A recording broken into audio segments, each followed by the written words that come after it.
Melbourne proved a test match worthy of the heightened occasion. Stark over the wicket bowls. Hamza fends, pops it up. Smith, yes! Another diving catch.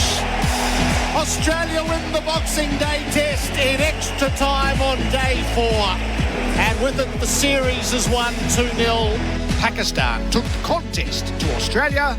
And Shan Masood's half-century to Salman. He will take the single for a well-crafted 50. Last ball before lunch. Shaheen Shah for Eddie Bowles to Lalor. Down leg sides, he hit it. He has! Hamza's got 1 for 1. It's bowled! Hamza's gone right through him. Pakistan are rampant. But lacked the finishing touch. Warner edges and missed it firstly. He is back and at Mitch Marsh. He's driving, he's dropped. He's dropped. Abdullah Shafiq has dropped an absolute soda, and not for the first time it slipped. Oh my goodness me. I don't know whether to laugh or cry on his behalf, because they've got to get him out of there. Unforgivable in this moment of the game. The challenge brought out the best in Mitch Marsh. Bowls to Marsh, back foot, gets a chance to cut, never misses out. Mitchell Marsh loves it there. Bowls, Marsh pulls out magnificently. Bowls again, Marsh dances and does go straight. Marsh hammers it. And Pat Cummins turned in a performance for the ages. Cummins gets to the crease and bowls to complete the over. Back to it, caught and bowled. Wow. Brilliant from the captain. Cummins bowls. Number bowled. Cummins got right through him. Cummins gets a look at Afridi. Bowls to him. At him. Popped up. Caught. That's 5 in this second innings and 10 for the match. While the series is decided, Pakistan is desperate to break a streak of 16 losses here that dates back almost 3 decades. This is the way we want to play Test cricket, fighting till the end, and I think that's something we have to take forward as a team. We know someone's going to step up and it's going to be their day, and yeah, it's just real trust and support in the change room for each other. For Australia, this Sydney Test is the chance to honour an all-time great. A triple jump to celebrate. 300 magnificent runs for David Warner. Dave Warner on 196. Bowls to him and Warner, it leapt at him. He got it away through the corner and down for 4. Down to his knees. This is the innings of a champion. A bullet-a-gate double century. Warner on 98. Jamal round the wicket to him. And Warner, short ball down towards the ball. Gets himself a boundary. David Warner leaps swiftly. The red ball farewell of the revolutionary force that is Dave Warner. Someone who's gone out there and just given it his all. A boy from Housing Commission having a dream. You know, I've not always fitted the mould, but I've been authentic and honest on the field in Test cricket. I've played the exact same way. I just want to leave behind that you can go out and play the way that you want to play. It's the Pink Test at the SCG on SEN Test Cricket. Over the wicket at him. He bowled him! Instant taken! That is a shot of an emperor. Stephen Smith at second slip. It's a screamer. Crawley's wrapped on the pad. They're up. He's out. Bowls to knocks him over. Bowling to Smith, who lifts him up superbly into the stands. What a mighty hit. Last ball of the over. Got it. It's the goal. Corner gully. 3 in the over for Scotty. It's a box office blockbuster. That is Test cricket at its finest. For Host Plus, live across Australia and around the world, Australia versus Pakistan on SEN Test Cricket. There is no better phrase when you arrive at the SCG for a day of cricket, a day of Test cricket, than beautiful day for it. After too many tests that have been ruined by rain, it is the most perfect day in Sydney to begin the 3rd test between Australia and Pakistan and to commence the process of seeing Dave Warner off into retirement from most of his Australian duties. It is the ground where Pakistan was last victorious on these shores. It dates back to 1995. These have been barren times for Pakistan in Australia. We gather for this 3rd test, SEN Test Cricket for Host Plus and Henley Homes Build with Confidence. Gerard Whateley with you. Simon Katich is alongside me. Happy New Year to you, Kat. Happy New Year, Gerard, Flem and all our listeners. It's a perfect setup. Damien, Fleming, hello. Gerard, Caddo, listeners, does Sydney know it's got a test on? Why is the sun out? Mate, it's always like this, Flem.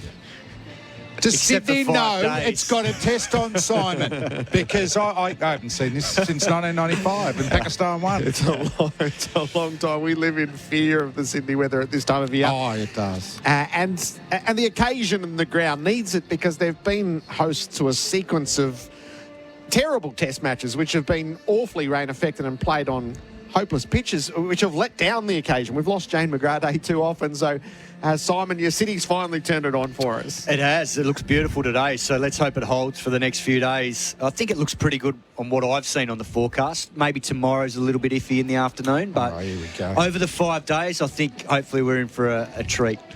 It does look absolutely beautiful, the SCG today. The pink for McGrath Day standing out beautifully. Come down and watch. Let's pack it. Let's get a fair bit of atmosphere. One of Australia's greats is retiring, Dave Warner.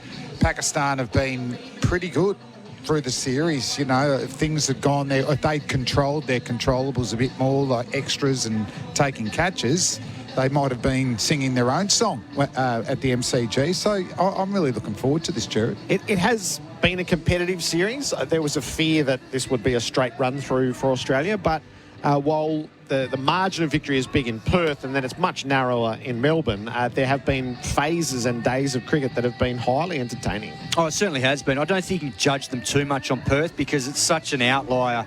The wicket there is so foreign to what a lot of countries play on, and particularly Pakistan. Their batsmen play on absolute batting paradises there where it doesn't bounce much and doesn't deviate much. So what happened in Perth, that can happen to anyone. But what they showed in Melbourne was a lot of spirit and a lot of character. And as Flem rightly said, what they can control, if they can do that better here in Sydney, then they'll be in the test match because there was a lot of positive signs. Shan Masood was excellent in both innings. Rizwan was plucky. And on another day, who knows what could have happened there, you know, in the last day, the way he was playing. Babar Azam started to look better in the second innings. And they've obviously got a debutant now today in Ayub who will give them sort of some young energy and spark. So, there's some promising signs for them. They just need to get out there now and control what they do well. The beauty of the advent of the World Test Championship is there are no dead rubbers. The trophy is decided, but this is essential for Australia, who are still behind Pakistan on the World Test Championship table. So that's one thing, as well as providing sort of a primacy trophy, is it has guarded against the notion that they're just playing for time. Yep. And they want to retain it as well, the Australians. And the thing is, you've got to win at home. So if Pakistan can eke a draw or if you get an away test win, it's so significant for your chances as well. So both teams, there's so much to play for. And really interested to see how Dave Warner goes in his last test match as well. You know, some great stories between him and Usman. Like, it's 21 years of batting together. You know, you don't think that's ever happened besides twins and brothers. And I first saw him in an under-19 carnival all those years ago. You know, Usman was the best batter in the carnival and Dave was a number 5-6 bowled leg spin best fielder. To think that they would be opening up together 15 years on is quite remarkable. It is remarkable, and what wouldn't surprise me today is for David Warner to go out all guns blazing, just like he came into Australian cricket at the MCG that night in the T20 International. It wouldn't surprise me to go out there and see him score 100 in a session like he did a number of years ago in this very test. Do we know whether his baggy greens have been found? It's not great PR for Qantas, is it? No, it's not. No, it's not. It's just such an I hope it is. Yeah. It's such an odd thing to happen at the moment where he is in nostalgia mode, and to lose your baggy greens at that stage that's terrible. It is. I mean, it's just there's so much mystique around the baggy green. You know, it changed years ago that you need a stat deck to get that second one. It has to be beyond repair. So they're just so unique to the individual. Such a big symbol for Test match cricket in Australia, isn't it? So you know, you want to hopefully he can reclaim it before the test's over. And even if he does and is allowed to get a new one, it's not the same. No. Not when you've played 112 tests like he has and seen the wear and tear and everything that's gone into it. And having seen that baggy green of his, it's weathered. and rightly so after that amount of tests. What are you thinking about with Warner and his place in the grand scheme of things as we gather to see him off? Look, I said it in the last couple of weeks. I think he goes down as arguably our greatest ever opening batsman across all formats, because he sits second now in terms of total runs across those three formats behind Ricky Ponting. And I think the hard part is when you're judging Test cricket, it's a little bit different because he's had a great Test career, but the one question is his away record is nowhere near as good as his home record, and the fact that he never scored 100 in India and England, that's probably the blip on his career. But in terms of the way he's gone about it and striking at 70, that makes him an amazing player, because only Sehwag's got a better strike rate in Test cricket. So he arguably will be in that conversation as one of our greatest ever Test openers with Haydos and these sort of guys. But it's hard because there's also some amazing Test openers that have played for Australia and in world cricket that have got superior records at home and away. Yeah, I think when we're judging the modern day greats, they are playing in against every opposition in real foreign conditions. You know, if you go back 50 years ago, they didn't tour the subcontinent as well. So opening batsmen didn't really, I don't think they would have needed to play spin as well as they need to play spin now. Over the duration of the Test match, I hope we can just look up the stats of all the great Australian batsmen and look what their records are like. Most great players just have at least one venue where they struggle. You know, if I look at Ricky Ponting, it was probably India. Matthew Hayden might be England. You know, Shane Warne, India. But to just have one, that doesn't mean you're not a great player. But Dave, probably a couple of venues. But, you know, I'm not sure if Matty Hayden's record, obviously in India, would be significant, but what's it like at the other venues? But I have a lot of admiration for the modern day player and how they adjust to each Test cricket to one-day cricket to T20 cricket. I think that mental component and to be still contributing in all three is unbelievable. And not every player can do that. And Warner's found a way. And then it's the controllables, like we're saying. I mean, he's running between the wickets. I can't think of anyone that's ran better. He's fielding outfield and then in the slips. That'll be tough to replace that. So there's those sort of things that are controllable that we teach young kids when they're coming through that he's nailed as well. The 1%ers, he's been as good as anyone. Style is thinking about his performances against Pakistan, which is front of mind. So the 100 in the first session of a Test match, which was, well, it was a feat thought consigned to folklore, and he reenacted that here, and the triple century in Adelaide against Pakistan as well. So it's a foe that he has feasted on in the past. And yes, I'm a little bit with you. He does have a sense of occasion about him. Well, I think, you know, he did it when he first started. He's always been an entertainer, and I think that's probably the thing that stands out with David Warner. I think having played with him when he was a young player at New South Wales and captained him early in sort of, I reckon it was 2009, we went to India and he was opening with Phil Hughes. What stood out was just the serious belief that not only he did, but also Hughesy in their ability, even though they were highly inexperienced in those conditions, but they backed themselves to the hilt, and you could tell then they were special because of the temperament and character that they had. So Dave Warner, we farewell him at the SCG from Test cricket, and he announced his retirement from one-day cricket as well. Just the composition of the Pakistan team. So Shahid Shah Afridi, I said regard against dead rubbers. Was there just a hint that, is he being rested for T20 cricket? I hope not, because it sends a bad message. He's their main strike weapon. He's been below his best this series. He showed some decent signs in the second innings in Melbourne, but his pace has been well down. So I actually thought when he wasn't playing, he must have a bit of a niggle. But to hear that he's rested, you know, I guess the one thing that we don't know is in the Pakistan setup, they'll have all their numbers just like the Australian hierarchy do. And they obviously track players throughout the whole 12 months and beyond. And they know what their workloads are looking like. So there is a lot coming up. They've obviously got T20 cricket. They've got the T20 World Cup next year in the US and the Caribbean. So they've probably got that in mind. But this is a test match here and now that they need to win, and he's a big part of that. And these conditions, SCG, traditionally, if it's dry and the wicket, does get abrasive, it'll reverse swing, which is right up his alley. I would have, just on that, I would have, if he was rested because of workload, just say it. Because we've changed our mentality to that too, isn't it? We'd still go, could he have just got going? But we know once they hit those numbers, they don't play, or just say he's got a niggle. I mean, he's played back-to-back test matches. He hasn't played a lot of cricket going into that, so I could live with that. So, no, that's disappointing if it's just rested for a T20 competition.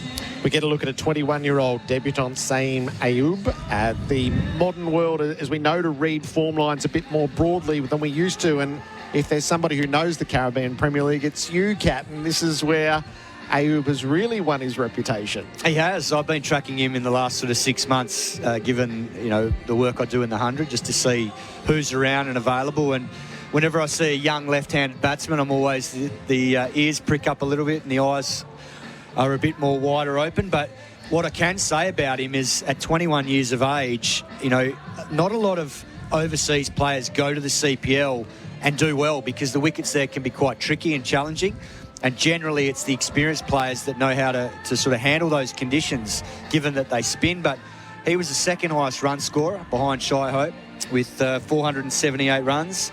They won the title, Guyana, so he played a big role in the final. I think he got 52 not out of 41. I know it's a different format, but in a way, this could be almost like the reincarnation of how David Warner's career started, because he has had a dominant start to his white ball career. He did well in the PSL earlier in the year for Peshawar, but he has got form in first-class cricket as well. In October, he got 203 and 109, playing for Karachi against Faisalabad. And in that same team was Shan Masood. So he saw that firsthand. And the big thing is it's his strike rate. So when I say he got 200, it was 203 off 259 balls, which is quick. And then he got 109 in the second, when generally this game slows down a bit, of 179. So he goes at a pretty good clip in 4-day cricket. Good record, averaging over 46. And he looks like he can play. So I think Shan Masood has basically said, right, we're going to play this way. He's walked the talk in Melbourne, and now he's made the change with Imam being dropped, because Imam hasn't really been able to put pressure on the Australian bowling lineup. And in comes the youngster for his debut. Yeah, that was in a final, domestic final, 200 and 100. I think, Masood alluded to it after the Boxing Day test. Want to get 20 wickets. That's the way I want to captain. They did that. They want to get their strike rates up. And you're saying Imam Al-Haq hasn't frustrated the Aussie bowlers. I think he's frustrated Shafiq. Shafiq is a player it looks a really good player. He wants to keep going. I think at times he just wasn't getting the strike, and it was frustrating him so much that he threw away his wicket. So if Shafiq can open with a youngster who's got that same intent, then Masood at 3, I think that does put less pressure on Bubba there at number 4 as well. So I think Imam Al-Haq has a ceiling, and he's getting the best out of himself, but I want to see what this youngster's got, because that strike rate and average is exciting. And Pakistan had been playing without the specialist spinner, which looked costly in Melbourne, as you clearly can't do that at the SCG. So Sajid Khan comes in. It's a very inexperienced test lineup, but in amongst that, there's still international experience. Sajid Khan is no stranger to international cricket. It's test number 8 for him. Yeah, and I think I saw him last year in the Pakistan series, and they were playing on totally different wickets in Pakistan, and Nouman Ali played as well. He isn't here, I think, because he got the appendicitis recently and had that operation, so I don't think he's recovered. Otherwise, I think he would have been in the mix. He's got Sajid Khan covered for experience, but in this situation, potentially they wanted the right arm off spinner for the Australian left-handers. I'm not sure, whether it is based on fitness or whether it's because of the matchups, but I think Pakistan need to have a specialist spinner in that lineup so that it enables them to, play a better tempo game. They've been playing too slow, and then that puts pressure on with your tactics when you don't need it to be a certain way at a certain stage of the test. I think it's important that you can use all your different bowlers at any stage of the innings rather than just waiting for a certain time to bowl your spinner for 5 or 10 overs to pick up the over rate. Simon Katich and Damien Fleming, part of our expert panel for in-place living, creating homes for people to create memories. The ground and weather conditions for Rainbird, leader in irrigation for more than 90 years. So we're expecting a top of 30 degrees in Sydney today, and it is gorgeous. The pitches haven't been very good here for a few years now, and there was a significant change around grasses in the off-season. It's a strange-looking pitch. So we've all been out there and had a close look. Damien Fleming, just describe what you saw. I would say 22 yards, so I measured it, it's fine. No, you wouldn't say it's well grassed. There's areas where there's thatchy little grass, but there's also ball patches. So the ball has to have natural variation, whether it's a couple of centimetres hitting the grass or a couple of centimetres away hitting the bare pitch. Heat's going to bake it as well. So I think spin and reverse swing will play a part unless we're affected by wet weather. Definitely you'd want to bat first, because I think batting last could be real trouble there, which wouldn't bother me if it is spin and reverse swing, because, we want the uniqueness of different pitches. But that's the way I've sort of read it, that, I reckon the captains would be pretty keen to bat first. Yeah, it's a good call, that, Flem, because even though this wicket hasn't been played on this Shield season, the second game that was played here in November, late November, between New South Wales and Tassie, New South Wales won by 74 runs, but Tassie bowled first and paid the price because they got resold for 68 in their second innings, and the seamers did all the damage. And the word was they left it too dry, and it was starting to go through the top. It jagged around with the new ball, and I don't think the spinners actually got a chance to bowl in the second innings, because Tremaine took 6 for 30 off 10 and Bird took 4 for 22 off 10. So it sounded like it was a tough wicket to bat on. It'll be interesting to see what this one's like, because Adam Lewis loves leaving grass. He's, that's his sort of trademark, having grass on the wicket. But this, as you rightly say, is patchy. So I think it's going to be two-paced. And as you say, have different, paces and trajectories based on whether it hits grassy bits or whether it hits the bare patches. So the grass cover is better at the Randwick end than it is at the Paddington end. So if you're a fast bowler, Flem, landing on a good length, bowling from the Randwick end towards us, it looked like there was sort of 4 different variations on a good length to, like, anything could happen there. Yeah, so I, as a fast bowler, you wouldn't be trying to do too much differently, really. I could see the wobble seam being a nightmare, because it'll move, and they don't always control which way they're going. I think bowling, from the members' end, if Mitchell Stark bowls from this end, there's bare patches in his follow-through, which I think Nathan Lyon will absolutely love to bowl into. So it's going to, I just think it's going to get chewed up. If that Shield wicket was really dry, this is a dryish pitch day one. If it gets baked today, I think it's going to age significantly.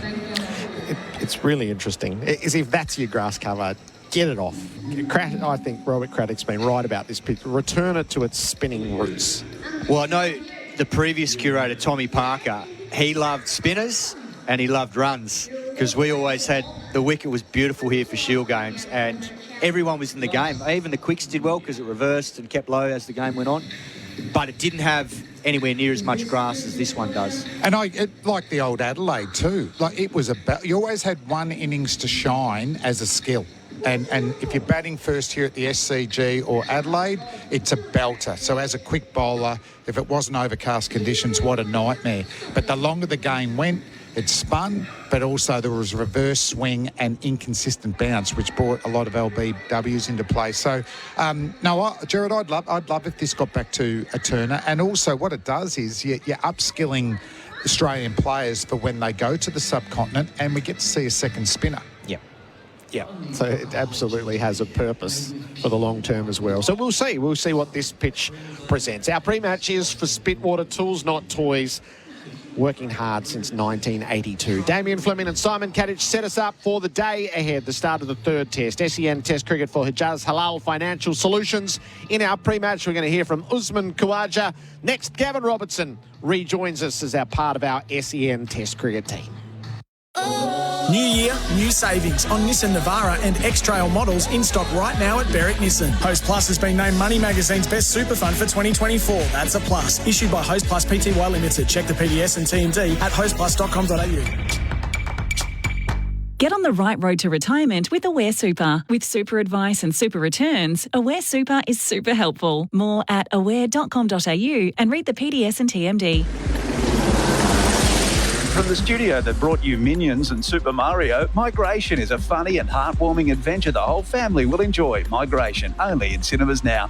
Got some debris on the Monash outbound, a ladder near Warrigal Road. Middle lanes closed, speed down to 40. Please take care, wet and slippery.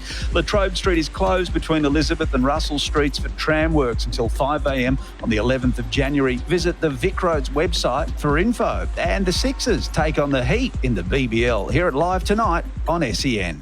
The SEN app is now compatible with Apple Watch. Download it today.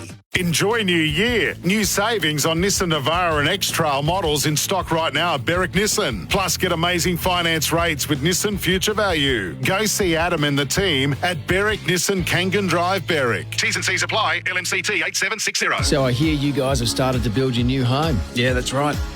But I thought you were waiting until interest rates came down. Don't need to. Henley have a fund to pay $1,000 a month off our home loan for 2 years. What?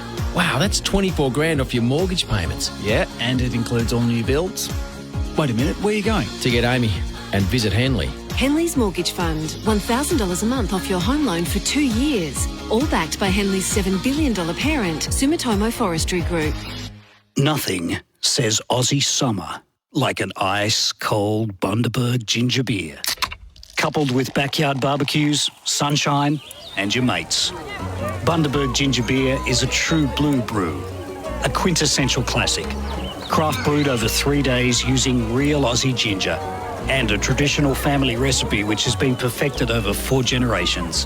Treat yourself this summer to the great Australian brew, Bundaberg ginger beer. New year, new you. What are you aiming to achieve in 2024? Better golf handicap? Corporate success? New vision? Ditch your glasses and start the year with an appointment at New Vision Clinics. Now is the time to get your vision corrected and kick off 2024 with perfect vision. From Melbourne's best laser eye specialist, Dr. Noel Alpens. Call New Vision Clinics for an obligation-free consultation on 1800 20 2020. That's 1800 20 2020. Harvey Norman clearance on now. Save on the latest tech with BYOD laptops priced from just $344. DeLonghi automatic coffee machine, hot price $499. Get bonus local delivery on selected mattresses, adjustable bed bases, bedroom furniture and kids furniture over $999 purchased in store. And hot deals in furniture. Lusso fabric recliner and footstool just $478. Don't miss huge savings store-wide. Harvey Norman clearance on now. Conditions apply. Bonus delivery on in-store purchases only. At In Place Living, they believe that every Aussie deserves a beautiful home that supports their independence and lifestyle. That's why In Place Living design and develop customised specialist disability accommodation in all categories for people with complex and high support needs. In Place Living values inclusivity, innovation, compassion and choice, and put this into practice when they design and develop fantastic homes for Australians with disability. In Place Living, creating homes for people to create memories. Learn more at inplaceliving.com.au. When they're galloping to the gates, there's only one place to bet. Top Sport, the home of horse racing. Whether you're a sprinter or a stayer or just a fashion-conscious player, go the distance with bigger bet limits and top odds on every race, every time. Download the app for a faster, easier betting experience. Top Sport. Feel the excitement. Imagine what you could be buying instead. For free and confidential support, call 1-800-858-858 or visit gamblinghelponline.org.au. Henley Mortgage Fund. $1,000 a month off your home loan for 2 years. All backed by Henley's $7 billion parent company. And Halal Home Loans and Investments with Hijaz. Australia versus Pakistan on SEN Test Cricket. The pre-match show for Spitwater. Tools, not toys. Made in Australia since 1982. An hour away from the first ball of the third test, Australia and Pakistan here at the SCG. Our pre-matches for Spitwater Tools, Not Toys. hard-working since 1982. Pakistan going through their warm-ups down below us. Babar Azam is at first slip in what's been prepared there. So maybe one of the necessary changes after what we've seen from the first two tests. Adam Collins and Bharat Sunderasen are down in front of the pavilion. Usman Khawaja is joining them thanks to Red Energy. Switch to 100% Aussie-owned Red Energy at redenergy.com.au. Usman Khawaja, thanks for joining us on SEN Test Cricket. First things first, the question the nation's been wanting answered overnight, is David Warner's baggy green shown up? I don't think so, not yet. I've been trying to get updates from him and asking him, but it hasn't. It's not an ideal situation. It's hopefully it turns up. It's something that obviously all of us cherish, and I know he does too, so fingers crossed it turns up. So we've got this chance to talk with you and celebrate Dave's career, and your relationship with him is quite emotional at his press conference the other day when talking about the rapport you two have going all the way back to when you're little kids. I mean, your reflection on your long-standing relationship with David Warner. I think when you reflect on it, I try to not reflect on it too hard because I probably end up what Davey was like, and there's a lot of emotions that go with it because you've been there so long. You never think, you always want to play for Australia, but you never 100% think you're going to, and then when it does happen, you share it with your family, but to be able to share it with your family and your close friends and someone you've grown up playing for such a long time. And I think because we've come full circle, we were 5-6 years old when we were first met, and now our kids around 5, 6 and 8, 9. I think some of his Ivy might have been the oldest there. So when you kind of reflect on that and you see how it's gone full circle, it can get a little bit emotional. It's beautiful in its own right. So yeah, it's really cool. But both of you have been through so many ups and downs, Usman. So has that relationship kind of evolved as well, just the way you are with each other on the field, off the field? Yeah, I mean, we're always close, but probably, he was out of the game for a year. It was a tough time. It was tough for him. It was tough for his family. I made sure I kept in touch, just like I did with Steve, but particularly with Davey, because he probably copped more than anyone during that time, and I think he respected that. When things aren't going your way, you find out who your real friends are, and I never stopped being in touch with him, seeing how his family was going. Met up with him whenever I came to Sydney. So Davey's one of the most loyal people you'll meet, and I think he knows that I've always been loyal to him. He's always been loyal to me, and we share that friendship. Does your mother still think he's a shaitan? Yeah, 100%. Yeah, she sees that face. Once she got that face as a youngster, she'll never forget that face. Yeah, and now she sees her kids. I think they're the shaitans now. Just on Warner, the batsman, have you got a favourite David Warner moment, watching him, be it down the other end or up in the dressing room? Mine was probably watching him score 100 in the first session out here, I think. Yeah. We played against Pakistan, the series. Him and Matty Renshaw went out to bat, and that innings was unbelievable. I mean, you can kind of fathom 100 in the first innings, or maybe a really flat wicket in the subcontinent or somewhere else where the wicket might deteriorate and get a lot worse, but it's never an easy first session in Australia, no matter what wicket you're on. So for him to do it in that first session, it was special. Even when I went out there and batting, I think I was like 10 off 20 balls. I'm like, man, I better get a move on here. This is getting a bit ridiculous. And I've never seen anyone do that in the first session before. Obviously didn't see Victor Trump or Donald Bradman do it. So yeah, it was pretty special. What is it about him technically that set him apart and allowed him to score so freely at such a high strike rate for such a long time? I think that's what it did. He put a lot of pressure on the bowlers, particularly early on. It's, opening's always the toughest time to bat. But he found a way to just put pressure on the bowler. They're good balls. He had that back foot punch. I always said that back foot punch was the one that really solidified him as one of the great openers, because they bowled a nice length ball and he back foot punched it for 2 or 4. And as a bowler, you think, well, where do I bowl to him now? And that's what made him so special. He's very hard to bowl to. He put a lot of pressure on the bowlers, and in return, he got a few freebies because of the pressure he put on him. You spoke about your relationship off the field. You two are very different characters in the middle. You're in a trance. He can't stop talking. So how does it play out between you two while you're out there in the middle? No, I talk more than what Stephen Smith would to him. Stephen Smith doesn't say a word. Marnus is not bad either, but no, we talk. We talk about the wicket, and then once we're into our rhythm a little bit, we start talking about other stuff and joking around. And just, yeah, we've always had a good rapport batting. We've always scored runs together. Obviously, we batted a long time together since we were kids, but no, we're very different people. But on the field when we're batting, we're not too dissimilar, other than how we go about it. not to look too far ahead, Usman, but in a week's time, you'll need another partner out there in the middle. Do you get a big say on it? I mean, considering you are the senior opener, or not, if not a big say, at least not a choice, but would you have like some thoughts on like who you would like to open the batting with? I think everyone's got thoughts. I don't have a say, choice, or preference. I've been quite open and honest. Selectors, and I know, will pick who they think is the best for the job, and that's who they should pick. Who they think is the best for the job long term. It's never a case of who's in most form right here, right now. It's who do you think the best next batsman is to fill that spot? And whoever the selectors go with, I'm happy. Like all the contenders that are up for it, I get along with all of them. There's not too many people in cricket that I don't get along with, and I can't figure out to get a rapport with. So, to be honest, that the selectors will do their choice. It's a tough decision. I'm going to be honest, it's a tough decision, but that's why they get paid the big bucks, eh? That's why, yeah. And being back out here on a beautiful morning at the Sydney Cricket Ground, your original home ground, where 2 years ago this remarkable run started. I think it's nearly 2,500 test runs at 60 or something ridiculous. I mean, to think how close it was to never happening again, and 2 years on, you're very much at the peak of your powers. Yeah, I mean, the journey's bizarre. 2 years ago I was batting at 5. It was nice down at 5. I missed 5. But no, I wouldn't give it away for the world. My journey through here, I've had plenty of ups and downs, but I think the last couple of years has well made up for everything else. It's been awesome. And to be able to share that with my family, something I never thought I'd do, with my girls, with Rachel, who was riding all the ups and downs with me. It's a nice place to be. Usman Khawaja, thanks as always for joining us on SEN Test Cricket. Good luck this week. Cheers, thanks guys.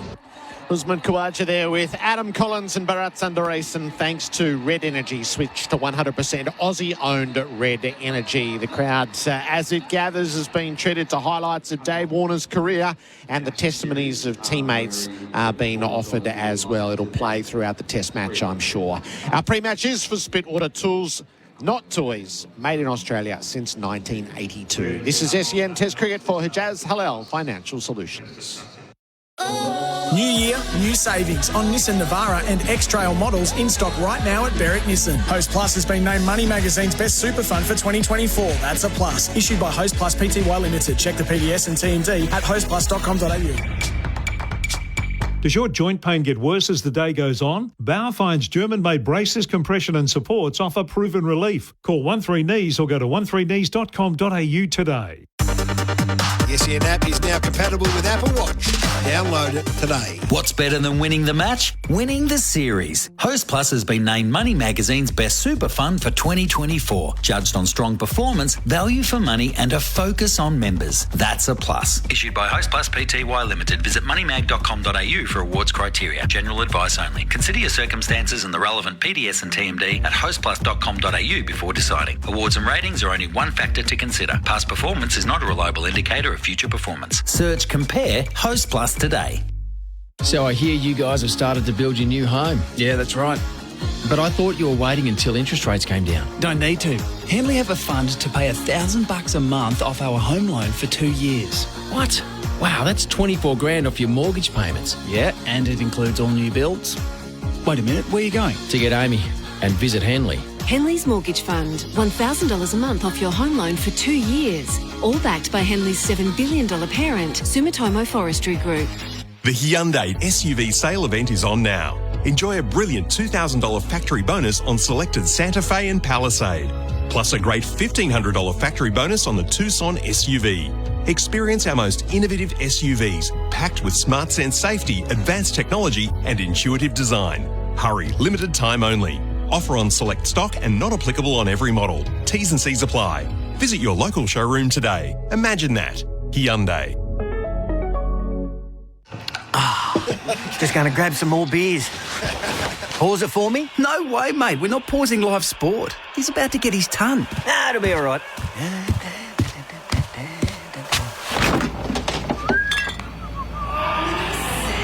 Oh, what? Oh, no. Did I miss it? Come on, mate. You've got to rewind it, please. Oh, not a chance, mate. You can catch it on the highlights reel. You won't miss a moment if you drink wise. Level up Dad's game. Skip the usual gift options for Spitwater's Aussie-made tools, not toys. Best models, bonus accessories, and savings of up to $630. Picture this: cold water petrol-driven and hot and cold electric diesel model pressure cleaners, plus the Vacstorm wet and dry commercial-grade vacuum cleaner. Visit spitwater.com.au or dial 1-800-SPITWATER to join the tool revolution. Spitwater, working as hard as you since 1982. Tools, not toys, because grown-ups deserve the good stuff. Hey guys, Sam Harper here from the Melbourne Stars. There's only a couple of Big Bash games left at the G this summer. Join us this Saturday as we take on the Sydney Sixers. Tickets from melbournestars.com.au. See you at the G.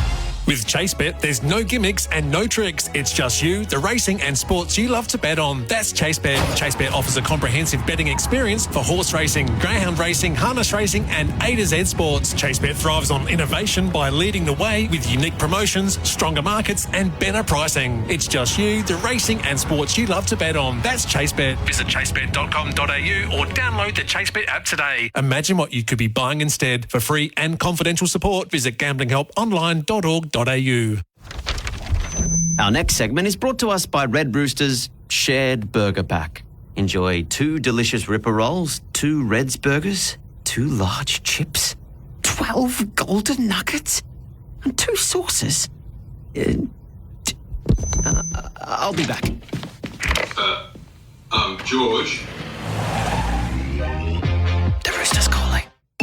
The Shared Burger Pack from Red Rooster. Get them now and get them everywhere. See website for details. Henley Mortgage Fund. $1,000 a month off your home loan for 2 years. All backed by Henley's $7 billion parent company. And Halal Home Loans and Investments with Hijaz. Australia versus Pakistan on SEN Test Cricket. I haven't found my cap, so as I said in my video, if you have got my backpack, I will give you my backpack. All I want is those baggy greens back, please. That's Dave Warner on Fox Cricket a short time ago. So the great baggy green caper goes on. SEN Test Cricket for Host Plus and Henley Homes build with confidence. We're watching the warm-ups at a glorious SCG. Our pre-match is for Spitwater, tools not toys, working hard since 1982. Peter Lalor is in place, chief cricket writer from the Australian. Pete, you've turned it on for us. Blue skies in Sydney, Gerard, Whateley. Even you're smiling. I am. Come up here, you're lugubrious, you carry on about our weather. I think we're going to have perfect weather for 5 days. Oh, I'm going to hold you to that. I'll tell you what, though, the curator was the happiest man on earth when that sun came out yesterday. I mean, it wasn't predicted. We were predicted rain for days and days and days, and that wicket was damp. It needed sunshine. Looks like it's got a little bit too much sunshine. It looks like a palm has arrived in Australia and gone straight to the beach and got burnt. Yes. In fact, just applied the sunscreen patchily. That might be the trick there. Bharat Sunderasen, part of our call team for in-place living, creating homes for people to create memories. Bharat, Happy New Year. Happy New Year, Gerard, Pete. Oh, this David Warner baggy green saga. I think the kind of summer we've had with Mitchell Johnson and everything else. I honestly woke up this morning with I'd seen a nightmare that Cap was with me. I'm not even kidding. He walks up to me in an airport and says, it was with you all along. But it's such a classic David Warner saga, though. It's sad that he might have to walk out to bat without his beloved baggy green or walk out on the field. But drama till the very end. Never ran out of giving us headlines, Pete, like he always says. No, as you say, you can see these things through the prism of being a journalist, and it's just another David Warner headline, isn't it? But it's really got to have taken an edge off this week. I mean, it's a tinge of sadness about this. Yeah. You know, they cherish that. And the very fact that he's actually carrying around the original with him tells you something, doesn't it? You know, that he keeps that close, and his other one. And, yeah, he would have loved to have walked out there with his baggy green on for his final test. But it's not to be, and... is it Ian Chapman? It's just a piece of green cloth.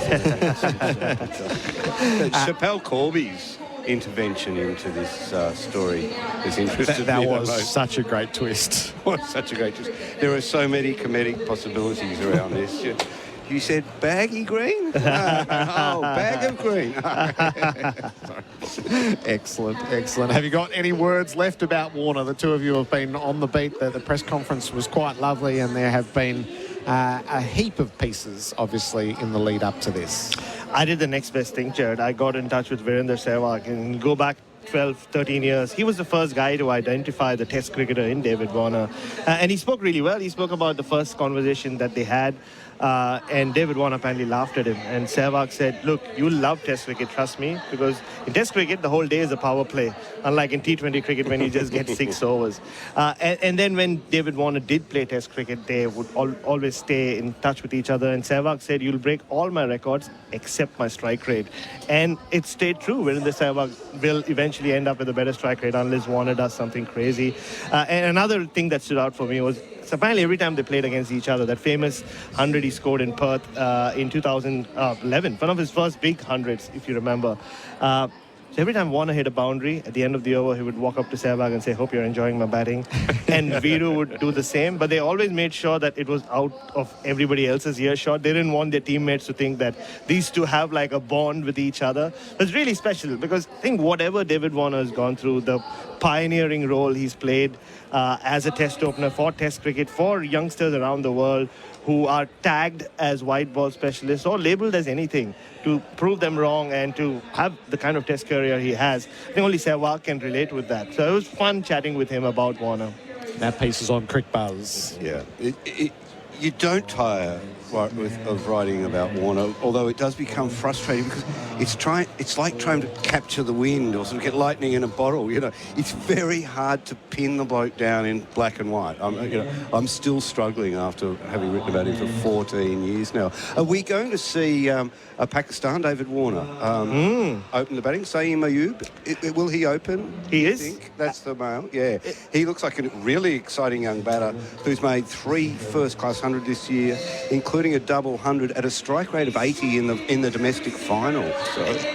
Isn't it ironic that David Warner's last test is his first test? Like Pakistan are trying to break free from their traditional ways and play positive cricket, and they picked someone who has a strike rate of 70 in first-class cricket, average is 47. A lot like David Warner, and he is left-handed. He plays a lot of shots. His first impact so far has been in white ball cricket. Hit a 6 at 20 years old to win a CPL final for Guyana last year. So it sounds like a Pakistani David Warner. You're absolutely right, and I can't wait to see him go. So there's a couple of changes in their team, and the shock for us yesterday was that Afridi's out, and then just trying to second-guess precisely what's going on there. Could well be the number of balls he's bowled. I think only Nathan Lyon has bowled more deliveries in this series than Shaheen Afridi. I was surprised. I saw him at training 2 days out. He bowled like he always does for a long time. He batted, and he seemed up and about. I'm surprised that, I don't know at what point that selection call was taken. Shan Masood did keep us waiting for the press conference for nearly an hour yesterday. They said they had the team meeting. Another important change, though, I was watching the slip Gordon. Abdullah Shafiq, the slip fielder, R.I.P. It's all over. Baba was there at first slip. Well, he has bowled, 4 balls short of 100 overs, which is, by comparison, I think Nathan Lyon's bowled 70 overs, is the next highest bowler. He has been he's coming off an injury. His pace is down, but for God's sake, resting him for a T20 series, it's 4 overs. It's a warm-up. I mean, you don't rest a bowler for a T20 series. Maybe you rest them from a T20 series. It's just, I don't know, it's a mysterious call and it's a disappointing call. If it was 1-1, he'd be playing. Yeah. But the bowlers that they brought in for the second test, they were impressive. You know, they were really competitive. I thought in that second test, Pakistan, without sounding patronising, just not competitive for long enough and at enough elements of the game. Yeah, I think themselves down in a few areas. In that for Australia, I don't think they'd be tremendously satisfied with how they played in Melbourne. I think there are aspects they got themselves into trouble, and there are aspects that they got themselves out of trouble, and Mitch Marsh and Pat Cummins led the way there. But I suspect that they don't feel they played that well. Australia? In Melbourne. Yeah. Yeah, and I think that was really interesting to watch and to think about, because they have developed into a team that's confident enough to know that it probably can get itself out of certain situations. It's starting to develop, not a visible swagger, but a bit of a swagger about the talent it's got in the team and the ability to win from certain situations. And of course, nobody personified that better than Mitch Marsh with the bat. And And, of course, the guy who sets the tone now, Pat Cummins, he becomes more impressive the more we see him, Pat Cummins. I think there were worries at times during the Ashes that he looked a little clueless on the field, and understandably so. I mean, it was a very interesting assault that was being launched on their batting and on their fielding at that point. But he just seems to grow tactically and in his presence as a captain and in his influence on the group. And so that's why I thought that was really good that they weren't always in front in that game, and but they won it, and you kind of always knew that they would, except maybe when they were 4 for 14 and Mitch Marsh walked out the bat. And in a way, you compare this to last year, there was so much more focus on what is to come with the India Tour and the Ashes and the WTC final. I think this summer is more about establishing that it is a kind of small sample size, but it's a legacy that this Pat Cummins team is creating around it, isn't it? The year that was 2023. And you're right. I mean, finding ways of winning matches that seem to be slipping away, but also the way Pat Cummins seems to be speaking about his own captaincy and his own bowling. There's a lot more confidence in the way he speaks about his captaincy, I feel, this summer as compared to even last summer. He's just grown to another level. And you would when you have two tours like that of India and England and then the World Cup. This is a very confident team. And also there's a little battle playing out in the back. It's in jest, but Marnus Labuschagne and Cameron Green, watch that space. There's lovely banter going on between each other in the nets about, oh, you're the opener, no, you're the opener. And I'm very, very intrigued by it. Like every shot Cameron Green plays, we'll talk about it more when we go on air, Gerard, but Marnus will be like, that's the shot of an opener. Hey, Bharat, watch out, that's the next opener. Hey, Bharat, he looked really good in the nets the last couple of days, Cameron Green, didn't he? With bat and ball, he looks ready to go. Let me at Test cricket again, please. It's been a rough week for Test cricket. Is that South African squad, which was well forecast, landed with a thunderclap. And it followed the naming of the West Indies side, which maybe snuck under the radar a little bit while we were talking about other things, but 7 who haven't seen Test cricket before, is I suspect the next couple of series are going to be unflattering for the cherished form of the game. Yes, and for people who haven't been following it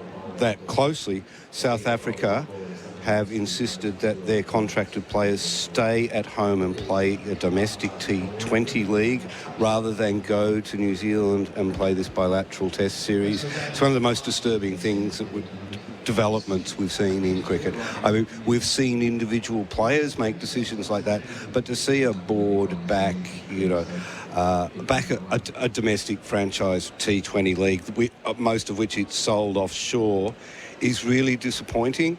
I mean, they will argue they're going broke, and everyone accepts that they are going broke. It's more, and there is more pressure now than ever on the game to actually back nations like South Africa to play Test cricket and be able to afford to play Test cricket. A lot of focus on the South African Cricket Board. We've spoken about this before, Gerard. This is the IPL franchise owners having a bigger and bigger say on world cricket. The decision, yes, it was taken on paper by the South African Cricket Board, but it's a league that's been funded by India. All the franchise owners are IPL franchise owners, and also a chunk of the money in just running the tournament comes from India. So Cricket South Africa went to India with open hands a couple of years ago and said, bail us out. They did bail them out, but now they've given them the say on how South African cricket is run. And this is an early sign of what we always feared, of them beginning to run a portion of the game before they completely take over, I'm sorry to say. The start of conversations that we'll have over the next few days. Pete Lalor, Bharat, Sunderasen, lovely to see you both. Lovely to see you, Joe. Thank you. Our pre-match is for Spitwater Tools, Not Toys, working hard since 1982. The toss at the SCG is up next. SEN Test Cricket for Hijaz Halal Financial Solutions. New year, new savings on Nissan Navara and X-Trail models in stock right now at Berwick Nissan. Host Plus has been named Money Magazine's best super fund for 2024. That's a plus. Issued by Host Plus Pty Limited. Check the PDS and TMD at hostplus.com.au. Every game has a beginning. The Hunger Games, the Ballad of Songbirds and Snakes. New to buy or rent on digital.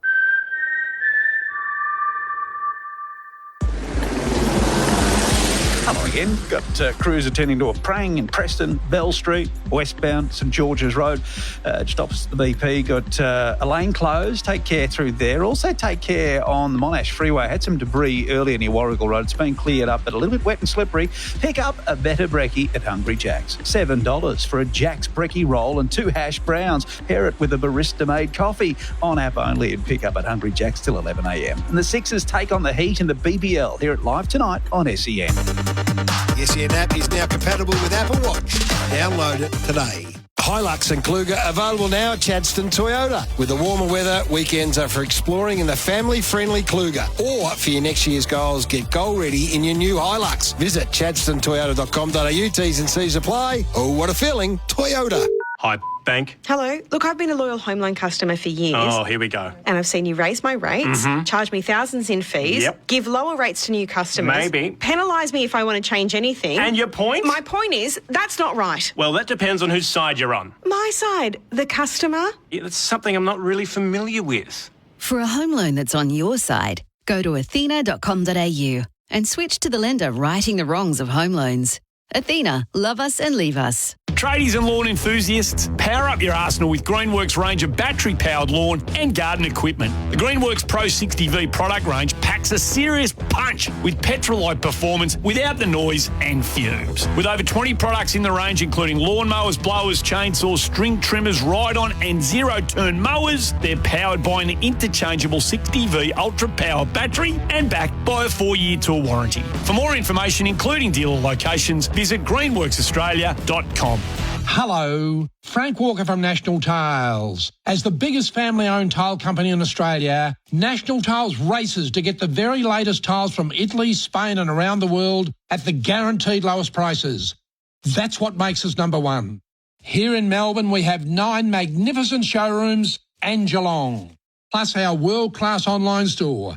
National Tiles, number one for the very latest tiles at the very best prices in Australia. Conditions apply. Energy bill got you cowering in fear? At Tango Energy, we get it. Life's expensive. That's why we're making bill time easier on your wallet with our low rates. Right now, Tango has some shockingly low rates on offer. And we've made the switch easier than ever with our online sign-up that takes just 2 minutes. Plus, with no lock-in contracts or exit fees, why wait? You could start saving now. Visit tangoenergy.com to see the rates for yourself. Tango Energy. With ChaseBet, there's no gimmicks and no tricks. It's just you, the racing and sports you love to bet on. That's ChaseBet. ChaseBet offers a comprehensive betting experience for horse racing, greyhound racing, harness racing and A to Z sports. ChaseBet thrives on innovation by leading the way with unique promotions, stronger markets and better pricing. It's just you, the racing and sports you love to bet on. That's ChaseBet. Visit chasebet.com.au or download the ChaseBet app today. Imagine what you could be buying instead. For free and confidential support, visit gamblinghelponline.org.au. The Outdoor Living and Caravan Expo rolls into Yarra Glen Racecourse for 3 big days, January 12 to 14. Explore the latest in caravans, campers, pods and teardrops, hybrids and heaps of camping accessories. Whether you're an adventure seeker or just want top-notch gear for your next getaway, the Outdoor Living and Caravan Expo has it all. Hey, the great outdoors are calling. Go to outdoorlivingcaravanexpo.com.au to find out more. Henley Mortgage Fund, $1,000 a month off your home loan for 2 years. All backed by Henley's $7 billion parent company. And Halal Home Loans and Investments with Hijaz. Australia versus Pakistan on SEN Test Cricket. Have arrived in their blazers out in the middle of the SCG, so the toss in a few moments. Time, SEN Test Cricket for Host Plus and Henley Homes. Build with confidence, the third test of the series here at the SCG. Our pre-match is for Spitwater Tools, Not Toys, hard-working since 1982. Adam Collins, hello. Great to be back at the SCG, Gerard. It's great to see some sunshine here, hello too, because we've endured a few together. The recent record at this ground runs totally counter to everything we know about Test cricket, where the draw has become passé, but not here. I mean, just bad luck or something else. 6 of the last 9 Test matches here have been draws. I count 5 of them being rain-affected. Yes. A couple of those heavily rain-affected. Remember that Windies Test here in 2016 where they barely played more than a day. So, I mean, the forecast is a lot better than it was a couple of days ago. But, yeah, Shield cricket, A lot of wickets here in a hurry. So that's the other side of it, I suppose. Our home ground knowledge is with Gavin Robertson at this test match, part of the call team for in-place living. Straight from the SB to the broadcast box. Hello to you, Robbo. It's lovely to see you. Good morning to you both. I hope you're all excited about the fact that the sun is out. And because I'd got a message from Flemmo saying, oh, it's going to rain. Robbo, I know all about rain. I'm a Melbourne boy. Just ask me any questions. So look at it now. It looks magnificent today. I'm astonished. And the pitch is such a curiosity. Well, I was looking at some of the comments, and when you think about, Shan Masood was discussing the pitch in a way that, it's going to be a turner. We can't wait to get there and assess it, but we're thinking, what bowling group will we have? And their assessment of that, I reckon, would have changed in the last 18 hours because, when it's all said and done, if you look at the wicket now, Gerard, and go back 15 and 20 years ago, the wicket's been sponsored by Shirley 17. Test, I've got the two captains alongside me and the match referee, Javagal Srinath. Pat, you've got the coin. Please give it a spin. Heads is the call. It is. Heads.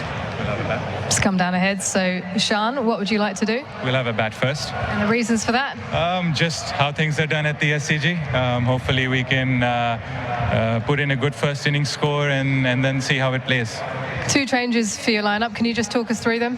Very excited about Saim Ayub. We feel that he's one batsman that's going to set the tone for Pakistan in terms of a batting unit going ahead. So we're very excited.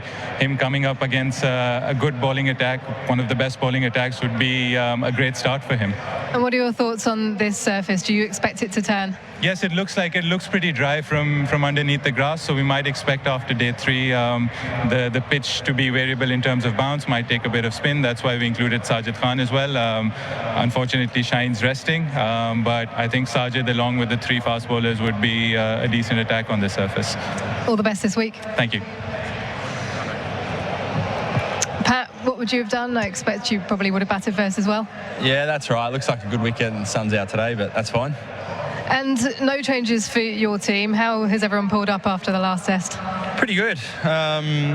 It's short turnaround, but everyone's in a good space and happy with how everyone's going. So, it's rare that we play the same team 3 games in a row, but it's nice.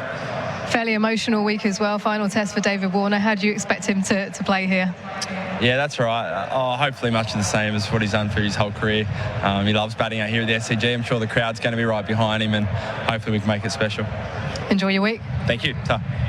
So news from the middle is that Pakistan have won the toss and elected to bat first. That's Pakistan's best chance, isn't it? Is the opportunity to bat in the most splendid day and then see if the pitch does break up, and the 4th innings is really difficult. Australia have enjoyed playing at the SCG so much over the years, Gerard. They've lost one of their last 22 here. That was England by an innings in 2011. But, batting first, getting runs on the board and giving themselves some chance. I think it's ambitious to reference Sajid Khan straight away from Shan there. I mean, that's very hopeful on his part. But if you've got runs on the board and you've got a spinner, at least you're something of a chance. It'd be interesting to see how the spinner copes if the pressure sits on his shoulders with regard to runs. But I think it's also going to be a battle to see the fast bowling groups of both teams. That the only battle between them is the shape of the seam.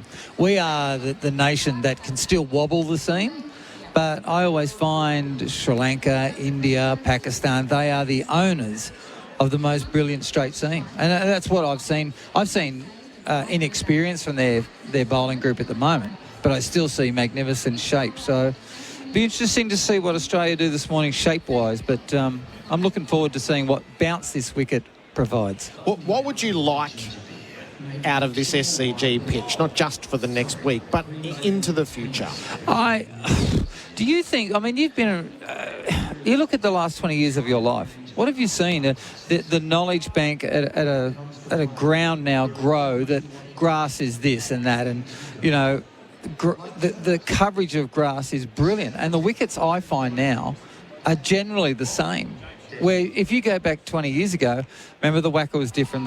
Melbourne was a certain type of wicket. Adelaide, 3, 4, 5 days would turn, would also have different bounce. Here was famous for day 2 spinning sideways.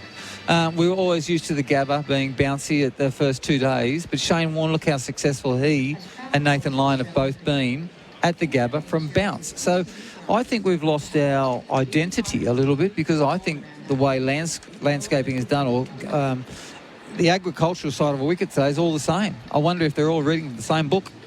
It is a choice to leave grass on. It's an absolute choice. Having